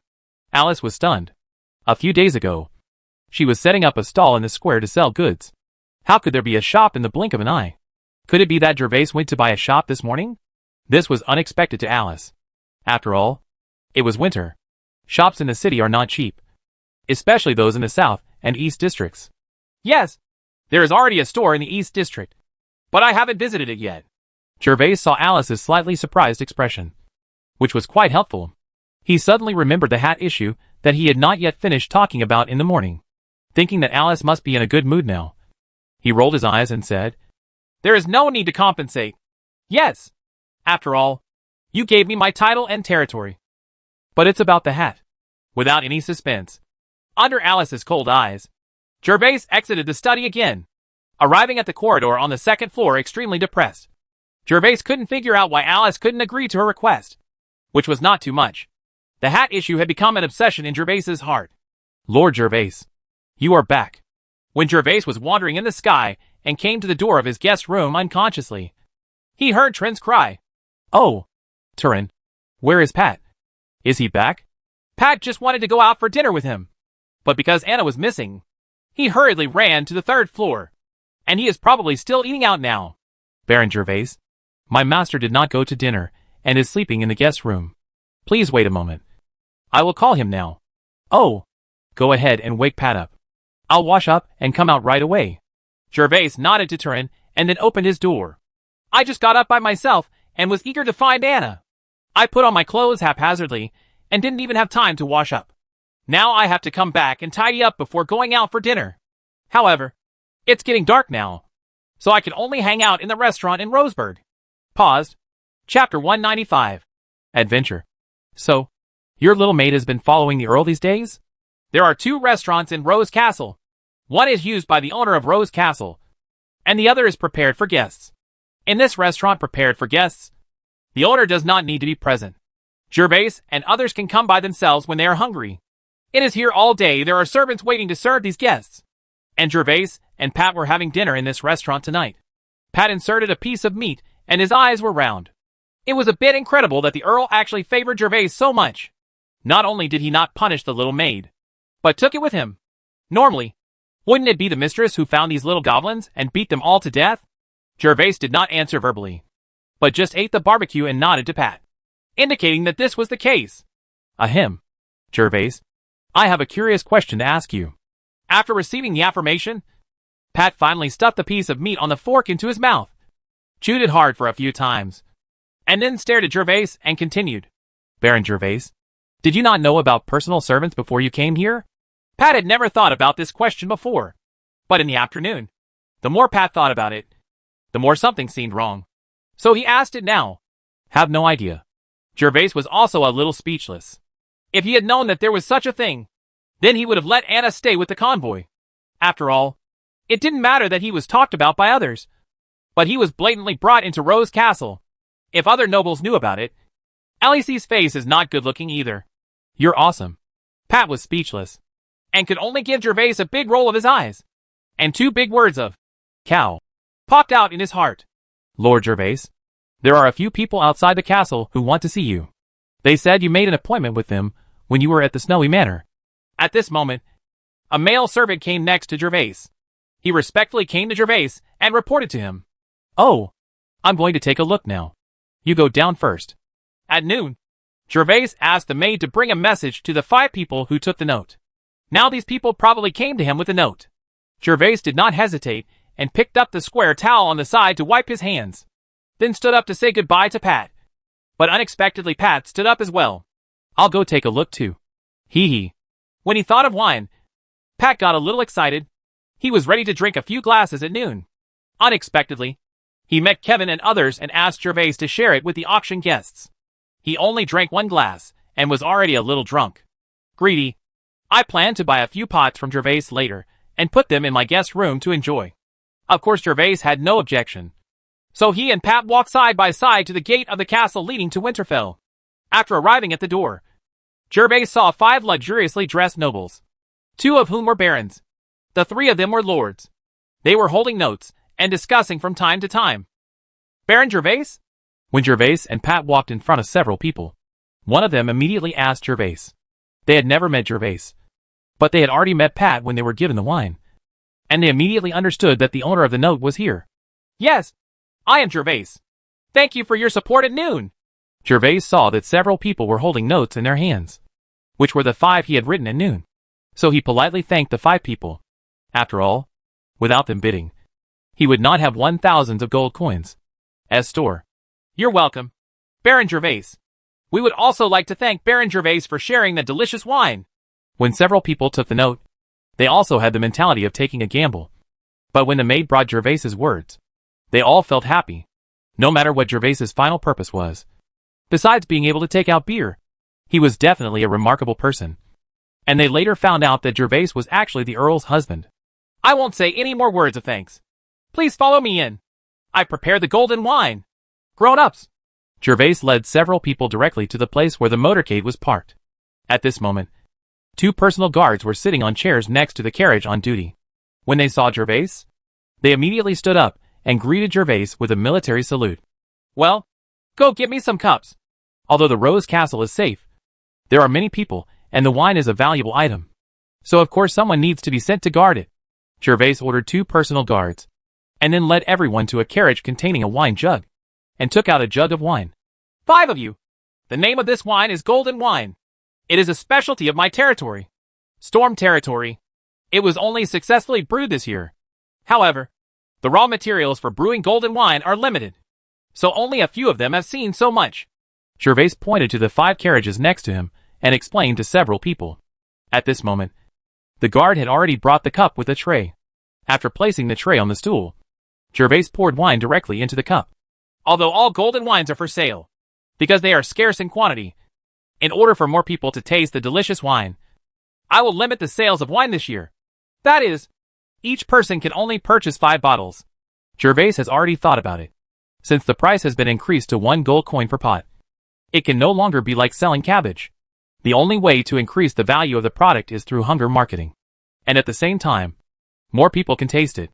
After all, Alice, he also said that this vine is only owned by his Storm territory. So it is a completely independent business. There is no need to worry about anyone competing with him for business in the future. Guys, come and try this wine again. After finishing speaking, Gervais motioned for everyone to pick up the wine on the tray and taste it. After all, they tasted it for the first time at noon, and they may have forgotten how it tasted. If they don't have another taste, how can they get them to pay for it later?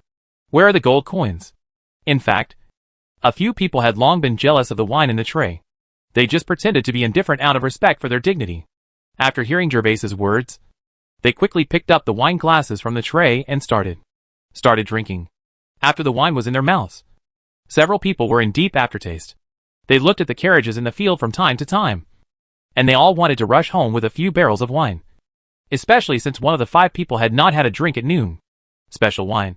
He just saw this note from so many bidders. So he took a photo out of curiosity.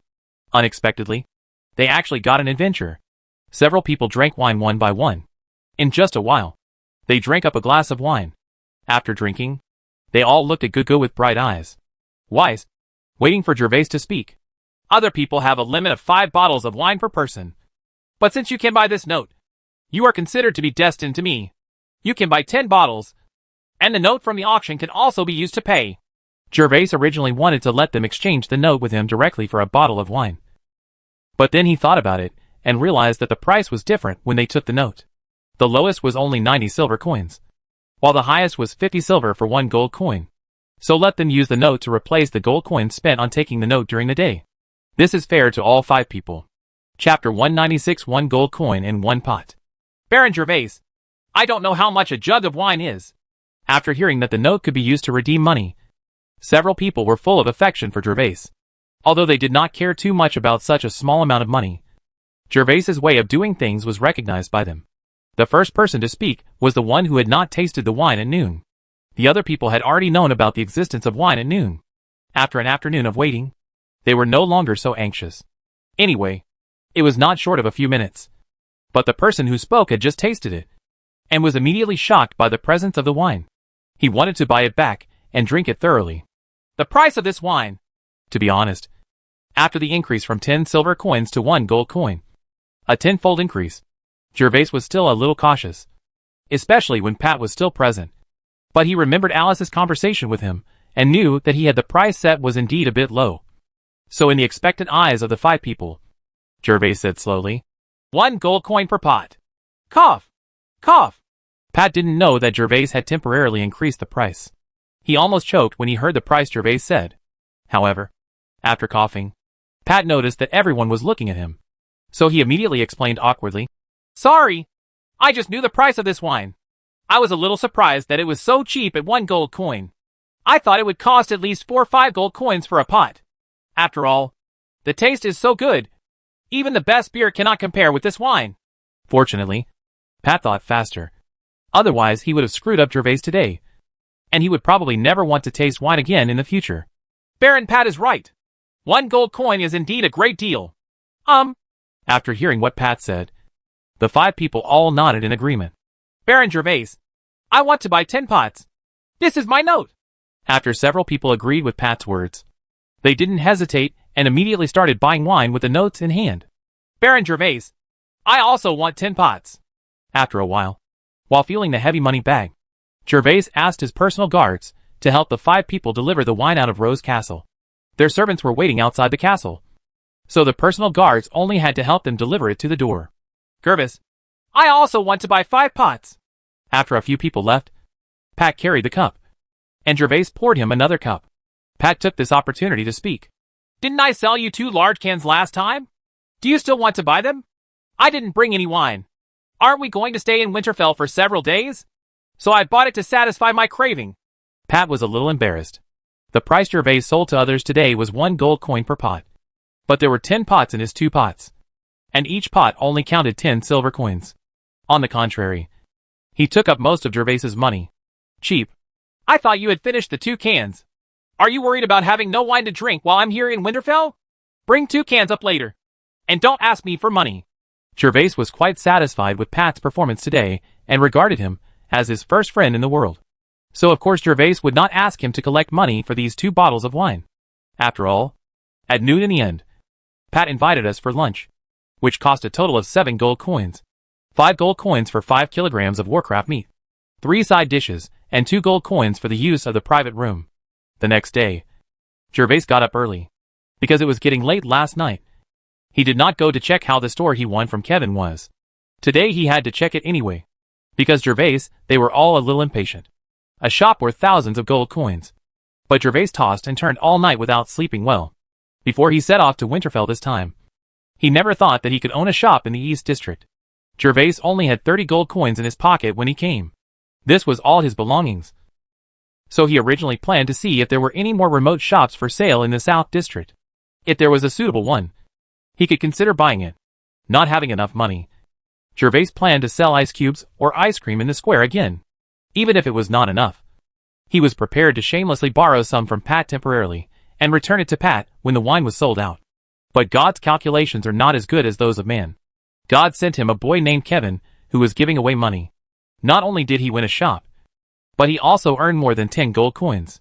Anna! Gervais, who got up from the bed, was still a little confused at the moment. So he called out the name of his little maid without thinking. Install. It's really easy to go from frugality to luxury. But it's hard to go from luxury to frugality. After waiting for a moment and not hearing Anna's response, Gervais finally remembered that his personal maid had been taken away by Alice. He could only slowly start to dress and wash himself. But he was complaining in his heart that he had already taken care of her. Accustomed to the luxurious life of noble men. Pat! Wake up! After getting enough food and clothing by himself, Gervais finished dressing and washing. Then came to the door of Pat's room with Taryn's jade box in his arms and started calling the door. Gervais! It's quite early today. After a while, Pat walked out of the room, yawned and muttered to Gervais. Kevin's shop already belongs to me.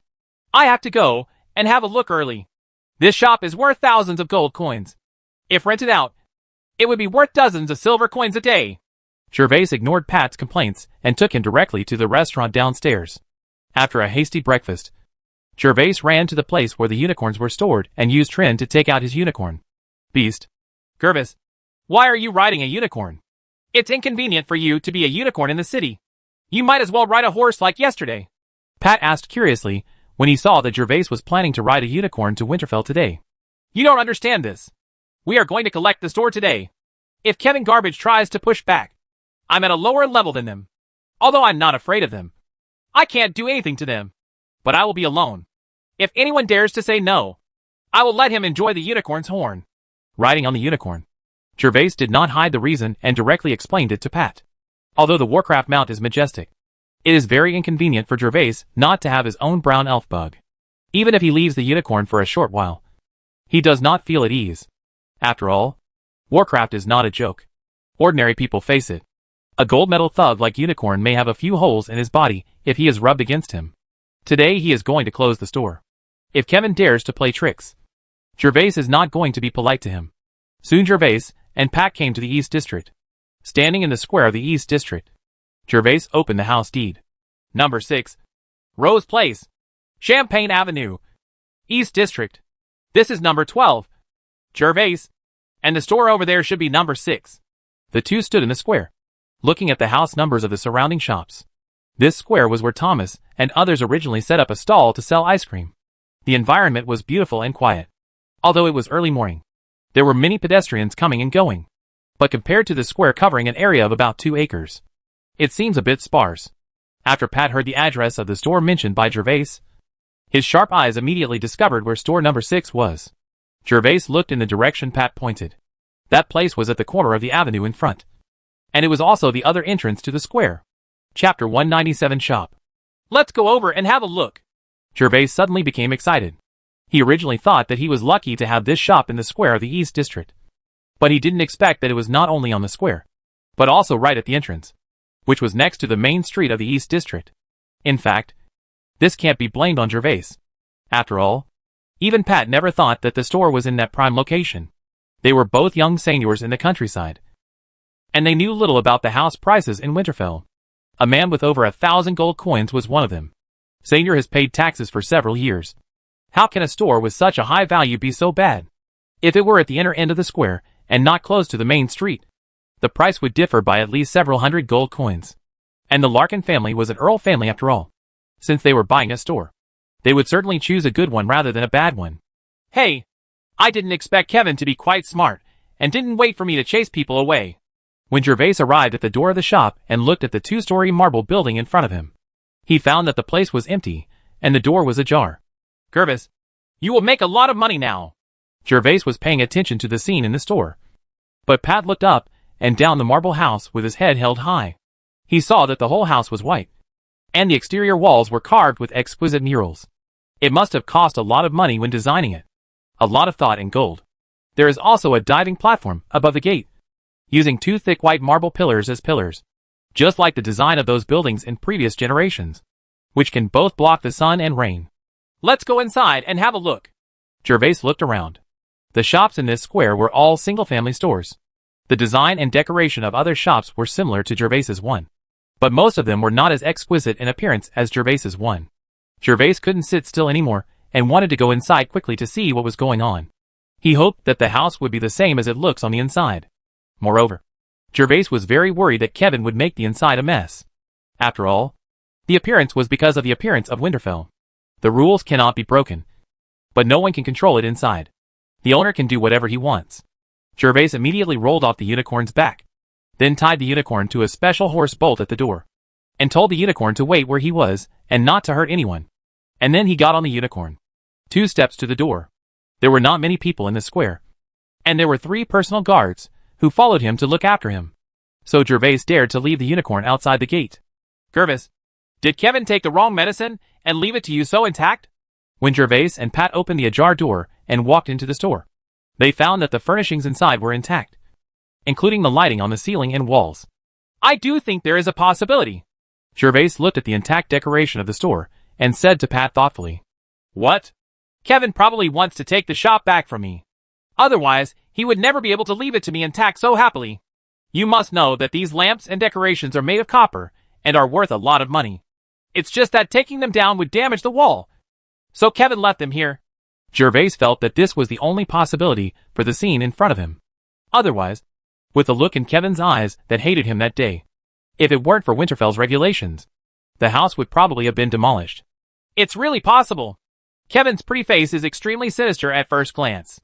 He will never be able to go back and deliver the business if the store is lost. Gervais, you have to be careful and don't be fooled. Pat nodded in agreement. This is Jones' territory. If Kevin wants to get this store back, he must not rob it. He can only do what Gervais did yesterday. Either find a way to win it back or pay for it. But Pat thinks the former is more likely. Pat, what are the specialties of the Larkin family? Looking at the furnishings in the shop, Gervais suddenly asked Pat about the exit. He discovered that the decoration of this shop was a bit like the wine cellars in the castles in his previous life. There were also wooden shelves on the wall that could place clay pots and wine bottles. Place for hip flask. Baron Gervais, don't you know? The Larkin family's coconut pomelo is very famous. The Larkin family has a green elf space specially used to grow coconut pomelo. Moreover, the coconut pomelo in that space has been mutated and can be eaten after being eaten, slowly improving your cultivation level. Although the effect is not as good as 1/5 of Warcraft meat, it is still popular among the nobles because you can buy it with money. But the price is also very expensive, costing 10 kilograms of gold coins. Pat looked at Gervais, and Pat finally discovered that although Gervais had created many miracles, he knew very little about things between nobles. Just like a new noble who had just become a noble from a commoner. The main specialty of the Larkin family is this. Just like the Earl's Rose Powder, it is a best-selling product throughout the Principality. This coconut pomelo can be squeezed into juice and dried. I have eaten it once and it tastes good. It's just a bit expensive, so I'm not willing to buy it. After all, this coconut pomelo is sweet.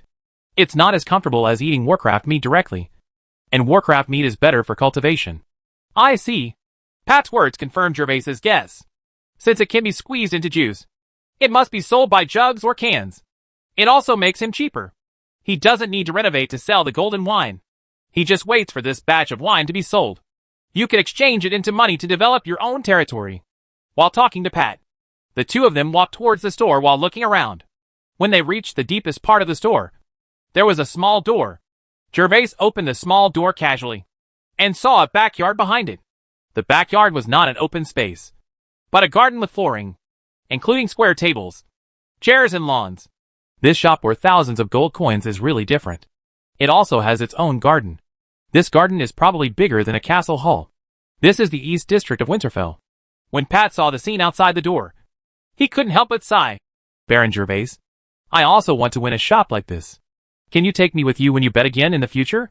Hee hee. Gervais was also very happy about the store he won. Of course, Gervais could only respond to Pat's words. Others are not fools. How could there be so many big dogs like Kevin? Trap yourself. Moreover, the reason why he was able to trick Kevin was entirely dependent on the golden wine, which caught Kevin and the others off guard. Beer has only been an alcoholic beverage in this world for 100 years. So Kevin and others didn't think much about it after reading what he wrote. Otherwise, if Kevin had cheated and stopped the bet at that time, he probably wouldn't have been able to do anything about it. After all, it was really the bet hasn't started yet. It's a pity that this trick can only be used once. Now that Caroline knows about the wine, it can't be used again. If he wants to bet with someone again in the future, Gervais can't guarantee that he will win. There is a staircase here. Let's go up and have a look.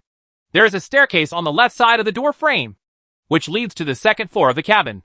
When Gervais came to the second floor, he found that there were 2 bedrooms and a large storage room. Since then, Gervais finally won himself.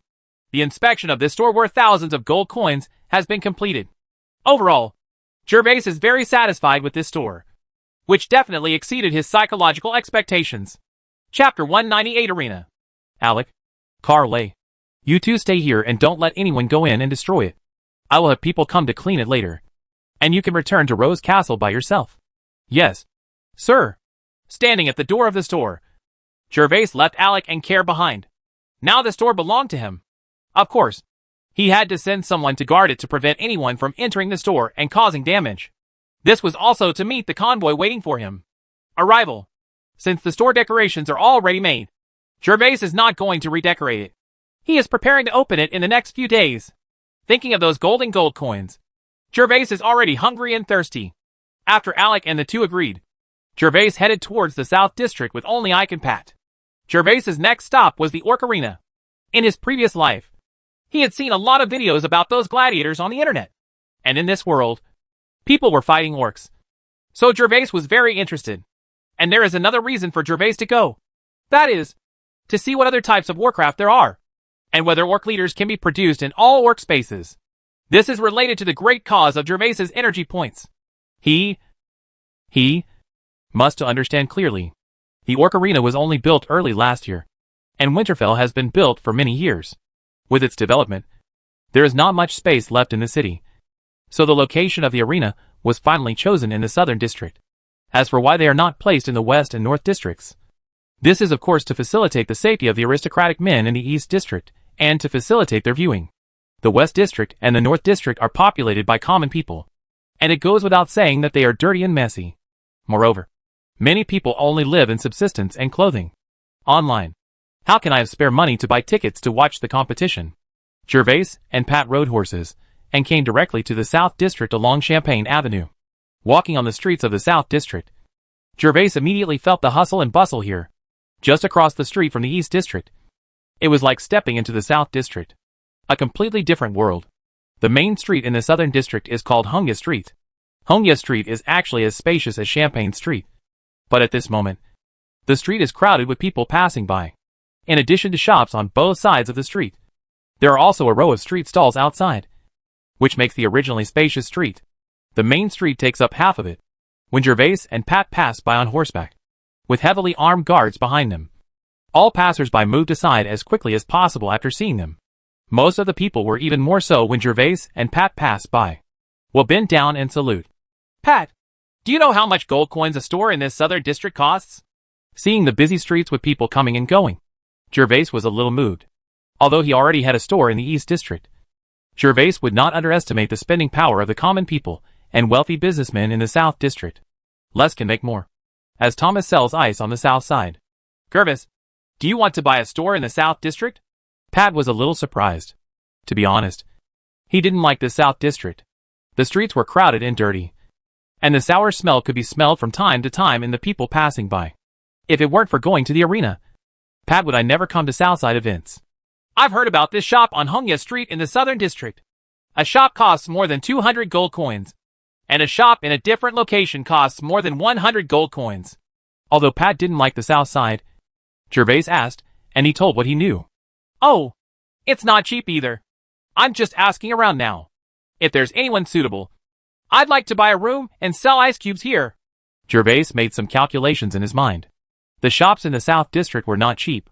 For 100 gold coins, ordinary people could not afford to save so many gold coins in 10 lifetimes without eating or drinking. Ha ha. This is Winterfell. Although it is in the southern district. With a shop like this, generations of people can live without worries. Many of the shops here actually belong to the nobles in the eastern district. They don't have fiefdoms, but they can live the same life. Moisture comes from the fact that I purchased these shops and now rent them to others. 1 year's rent alone is enough for their expenses. If they had 4 or 5 shops, their lives would be much more comfortable than ours. Pat smiled while sitting on the horse and introduced Gervais. As the two of them moved forward unimpeded, a huge building finally appeared in the distance. Gervais, that's the arena. Hearing Pat's previous words, Gervais couldn't help but mutter in his heart. It turns out there are landlords in this world. But the next moment, he was attracted by the word, arena. Gervais looked up into the distance and saw a huge circular building in the distance, standing there quietly like an ancient behemoth. Although the Colosseum is not as tall as the Rose Castle, it occupies a large area. Gervais estimated that the Colosseum is at least the size of his own golden castle. Then the two of them began to concentrate on their journey and arrived at the arena of the periphery. From here on, the flow of people is no longer dense, and the surrounding houses become sparse. It is estimated that many houses were demolished in order to build this huge arena. When he actually arrived at the arena, Gervais realized that he had underestimated the size of the arena. This arena was at least 40 meters high, which was not much higher than Gervais's own castle. The entire arena was circular, made of huge stones. The height of each floor increases from bottom to top. The first floor is about 6 meters high. The second floor is 15 meters. And the third floor is the highest. There are 3 floors in this arena, and the walls on each floor are shaped like arches. Inside the arches is the corridor, and there are already many people walking in the corridor. At this moment, Gervais and the others were still more than 400 meters away from the arena, but they could still hear the huge cheers coming from the arena. Gervais, we have to hurry up. The fight should start soon. Hearing the cheers, Pat increased his horse speed, urging Gervais to catch up quickly. Hey, Pat, is there a slave market here? Gervais urged the unicorn and was about to run with Pat towards the entrance of the arena. However, more than 200 meters away from the arena, they discovered a huge market surrounded by fences. There were many people in the market. Surge.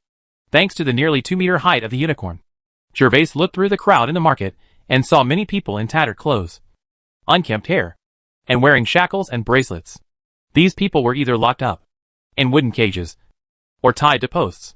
Gervais was immediately sure that this was the legendary slave market, even if he saw it with his own eyes, especially those who were kept like livestock waiting to be sold.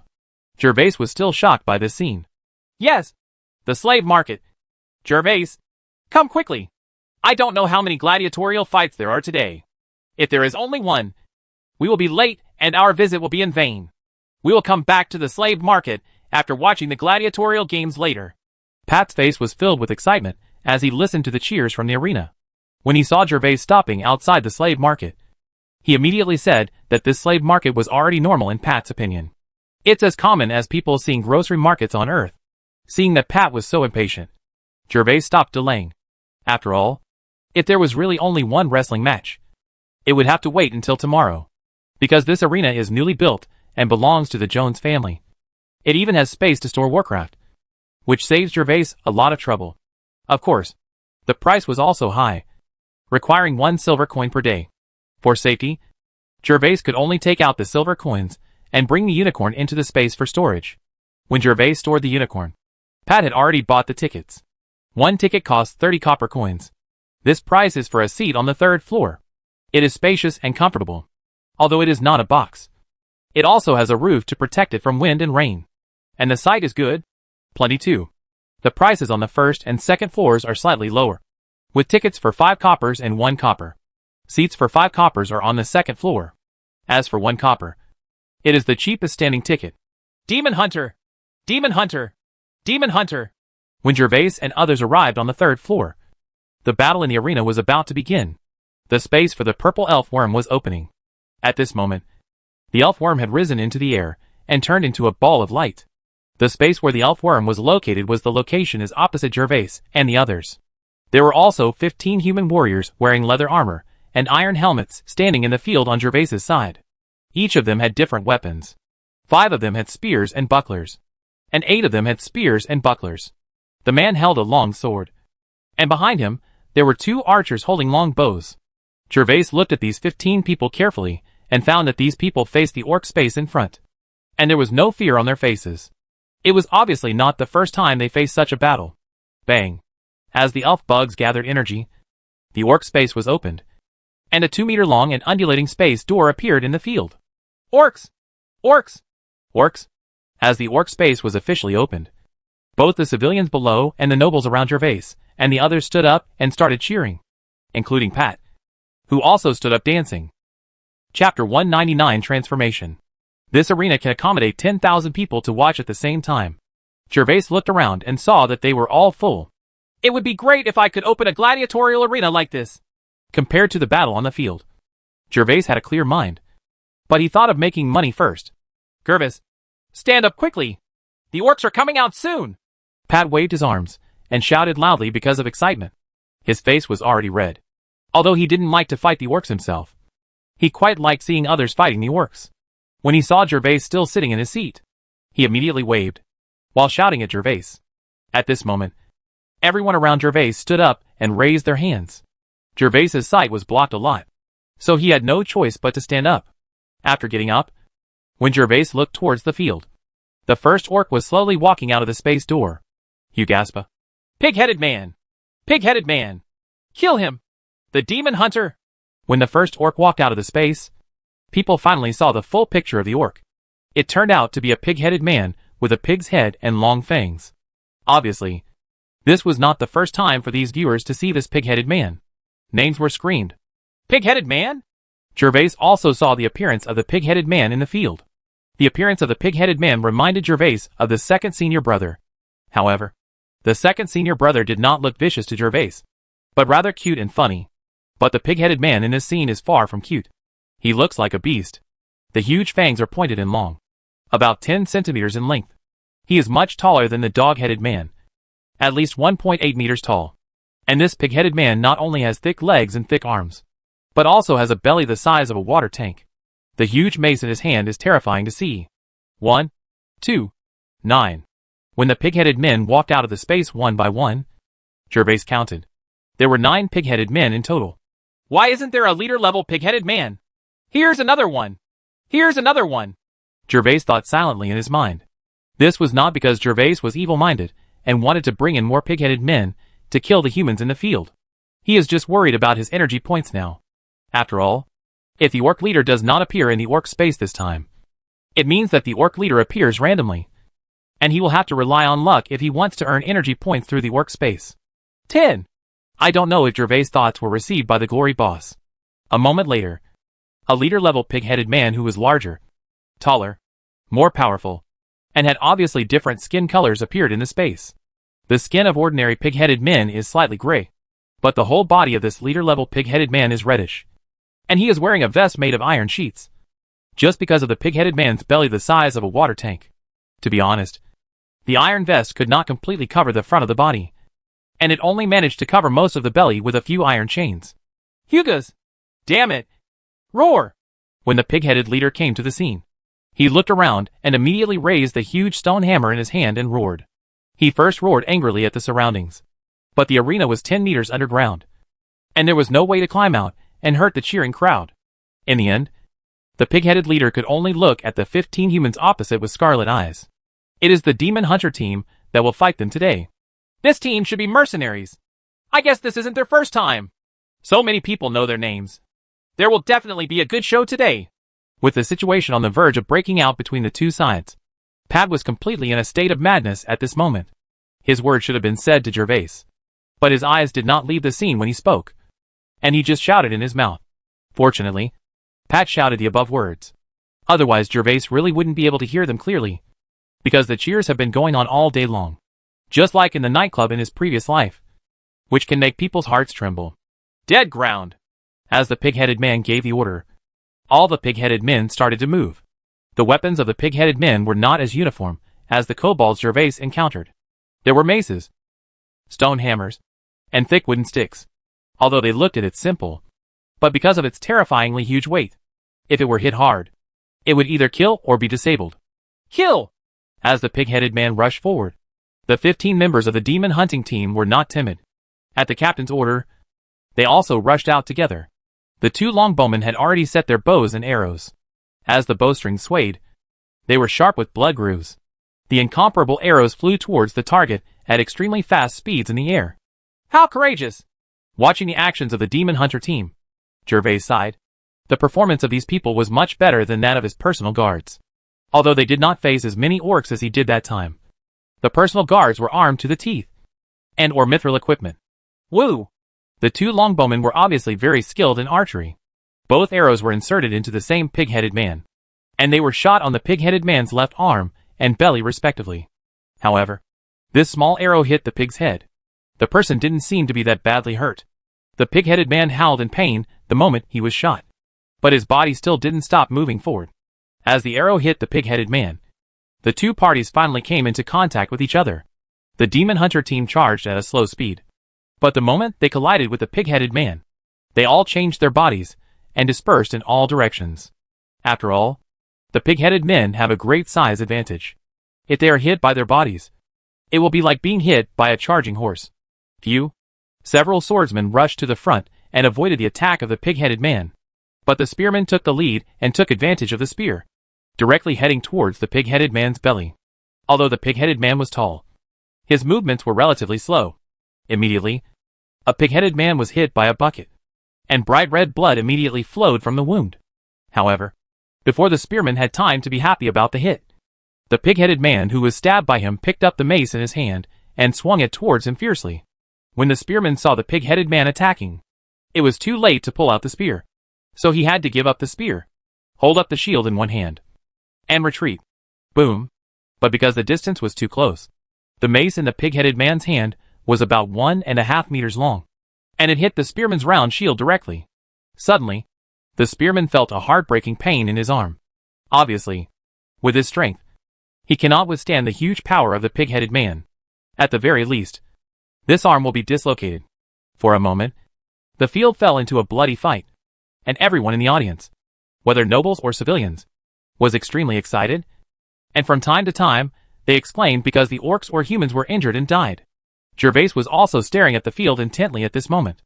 Gervais paid more attention to the pig-headed leader, because the last time the kobold leader left a deep memory for him.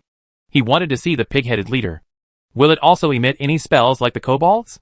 The pig-headed man was currently fighting with two demon hunters, and the two longbowmen behind the field also targeted him. From time to time, arrows would hit the pig-headed leader. However, these arrows did not seem to cause much harm to the pig-headed leader, except for the arrow feathers stuck in his belly. The arrow shot elsewhere could not penetrate the pig-headed leader's skin at all, and could only remain on his body. There was a shallow blood hole, and then it fell to the ground on its own. Oh! Damn it! Although the arrows did not cause much harm to the pig-headed leader, the unpredictable cold arrows finally angered him. The pig-headed leader waved the huge stone hammer in his hand, and quickly swept towards the two enemies in front of him, forcing the two to retreat to avoid. After driving away the two enemies in front of him, the pig-headed leader immediately bent down and put his hands on the ground. Suddenly, a red light appeared on the pig-headed leader's body, and his body turned into the shape of a huge wild boar, with black bristles all over his body. The huge fangs at the corners of the mouth are even more astonishingly long, and the strong limbs are like a mountain-like body. After the transformation was completed, the pig-headed leader directly gave up on the two enemies in front of him and rushed towards the two longbowmen like lightning. Archers, beware! He has transformed! Everyone in the field was horrified and rushed to avoid the large wild boar that was rushing towards them. The demon hunter captain who had just fought with the pig-headed leader discovered the pig-headed man's intention and issued an early warning to the two longbowmen behind him. Chapter 200 is bound to win. Can actually transform. Gervais couldn't help but take a breath when he saw the appearance of the pig-headed leader. This was too exaggerated. After the pig-headed leader transformed, he was more than 2 meters tall. Imagine, a wild boar that is more than 2 meters tall is how terrible. And it's not just the size that makes people tremble. The main reason is that the speed of the pig-headed leader after his transformation is not affected at all by his huge body. Gervais estimated that he has almost caught up with the speed of the unicorn. The two longbowmen had been keeping their eyes on the pig-headed leader. When they saw the direction in which the pig-headed leader was charging, they had already noticed it, and they immediately separated and fled to the left and right. But they are just ordinary people. No matter how fast they are, how can they be better than the pig-headed leader? Immediately, A longbowman was caught up by the pig-headed leader. After the transformation, the pig-headed leader only arched his head slightly. The man wearing leather armor's longbow was pierced through the pig-headed man's 1-meter-long tusks like a skewer. Pig-headed man! Pig-headed man! Because the pig-headed leader killed a longbowman. Gervais actually heard some spectators start cheering for the pig-headed leader. As the longbowman died, the pig-headed leader wanted to turn around and chase the other longbowman. However, the pig-headed leader's transformation seemed to have a time limit. After running for 3 to 5 seconds, his figure suddenly stopped. With a flash of red light, the pig-headed leader returned to his normal orc form. Kiri! Seeing that one of the long archers was dead, the 2 men who had just fought against the pig-headed leader had already caught up with them, and were desperately attacking the pig-headed leader. The long archers who had run far away had also stopped and shot their long bows. Arrows on the bow. The battle took a total of 10 minutes and ended in human victory. 3 people from the demon hunter team died and 5 were injured, while 9 pig-headed people died. The remaining one alive was the pig-headed leader. But at this moment, he was also dying, and his hands and feet had been chopped off by the demon hunter team, with only his last breath left. Even if the orc has a strong vitality, he will eventually die from excessive blood loss in less than 20 minutes. With the defeat of the orcs, some in the audience were happy and some were sad. They happily kissed the tickets in their hands, cheered with joy, and jumped to cheers about how much they had won. The ones who were worried were those who placed their bets on the people. On the orcs ruthlessly tore up the notes in their hands and scattered them randomly. They also spat and cursed in the field from time to time. Until this moment, Gervais didn't know why someone cheered for the pig-headed man just now. Pat, why haven't they killed the pig-headed leader? Gervais did not pay much attention to the worries of the gamblers, but continued to look at the field. Except for a few people in the demon hunter team to take care of the wounded. The rest of them were dragging the huge pig-headed leader towards the field, walking beside a high platform made of stone. Of course I'm making money! Gervais, do you want to experience it later? Pat was still excited, although the little fat man did not dare to kill the orcs himself. He was very excited to see others fighting. When the last pig-headed man fell, his whole body spun excitedly like a top. Stand up. Make money? A possibility suddenly came to Gervais' mind. Sure enough, it didn't take long for the ringing of the bell to come to mind. After the sound of the bell came out, everyone seemed to know what it meant. They all sat back in their seats and stopped cheering and talking. The field became quiet. Ladies and gentlemen, thank you very much to the Demon Hunter team for bringing us a wonderful gladiatorial battle today. Now it's time to choose the brave man. I don't know which brave man will be able to end this vicious pig-headed leader today. What about his life? Let's wait and see. Low price of 50 silver coins. Start now. Brave men, please shout. The host shouted with a cylinder loudspeaker. I'll pay you 60 silver coins. I'll pay you 70 silver coins. As the host finished speaking, many bidding sounds came from nearby Gervais. When Gervais heard these bidding sounds, not only did he not resent the waste of time, but his eyes lit up, looking at the dying pig-headed leader on the high platform beside the field. Gervais was already eager to give it a try. I'll give you 250 silver gold coins. 5 gold coins. As there are more and more bidders, the price is also rising. Gervais is participating in the arena bidding for the first time. He doesn't know what the previous price was, but he is bound to win today's pig-headed leader. In order to be able to combat the momentum of everyone continuing to bid, Gervais doubled the price of 2 gold coins and 50 silver coins and called out 5 gold coins. Sure enough, when Gervais called out the price, the audience who were ready to continue bidding immediately stopped and looked at Gervais unexpectedly. Such activities are often encountered in gladiatorial arenas. As long as someone has the ability to capture the orc leader alive, people will auction off this opportunity. After all, most of them participate in gladiatorial games just for money. Usually such an auction can allow them to get an additional 4 to 10 gold coins. Of course, how much money you can make depends on the type of orcs. For some orc leaders who look more ferocious and powerful, the audience is more willing to be this brave man. Not only can you earn face in the spotlight, but it will also be a good job to go out in the future. Talk. This pig-headed man is not weak, but he is not strong either. According to the past situation, he can only get 4 to 5 gold coins at most. However, everyone did not expect that someone would get 5 gold coins directly today. This is almost the same as the pig-headed man. The highest price. The brave man bids 5 gold coins. Is there any other brave man who wants to bid? First time for 5 gold coins. The host looked around, trying to find another bidder who would increase the price, but found that the bidders just now were intimidated by Gervais's inevitable victory. and suddenly fell silent. And the host could only knock out helplessly. The little bell rings for the first time. 5 gold coins and 20 silver coins. Okay. The brave man bids 5 inch. 6 gold coins. Wow. Who is this person? Is he so generous to increase the price? Not only is he heroic, but he is also very handsome. I wonder if he is married. If not, Gervais thought that the pig-headed man would fall into his pocket with 5 gold coins. Unexpectedly, someone else came forward to bid. Gervais did not give the host a chance to finish his words, and directly increased the price to 6 gold coins. For the sake of energy points, even if the final price is 10 gold coins, Gervais is not ready to let go. After all, if the gold coins are gone, you can earn more. But the opportunity to obtain energy points is not so easy to obtain. The young brave man bid 6 gold coins. Is there anyone else who bids? Maybe it was because Gervais was indeed very powerful today.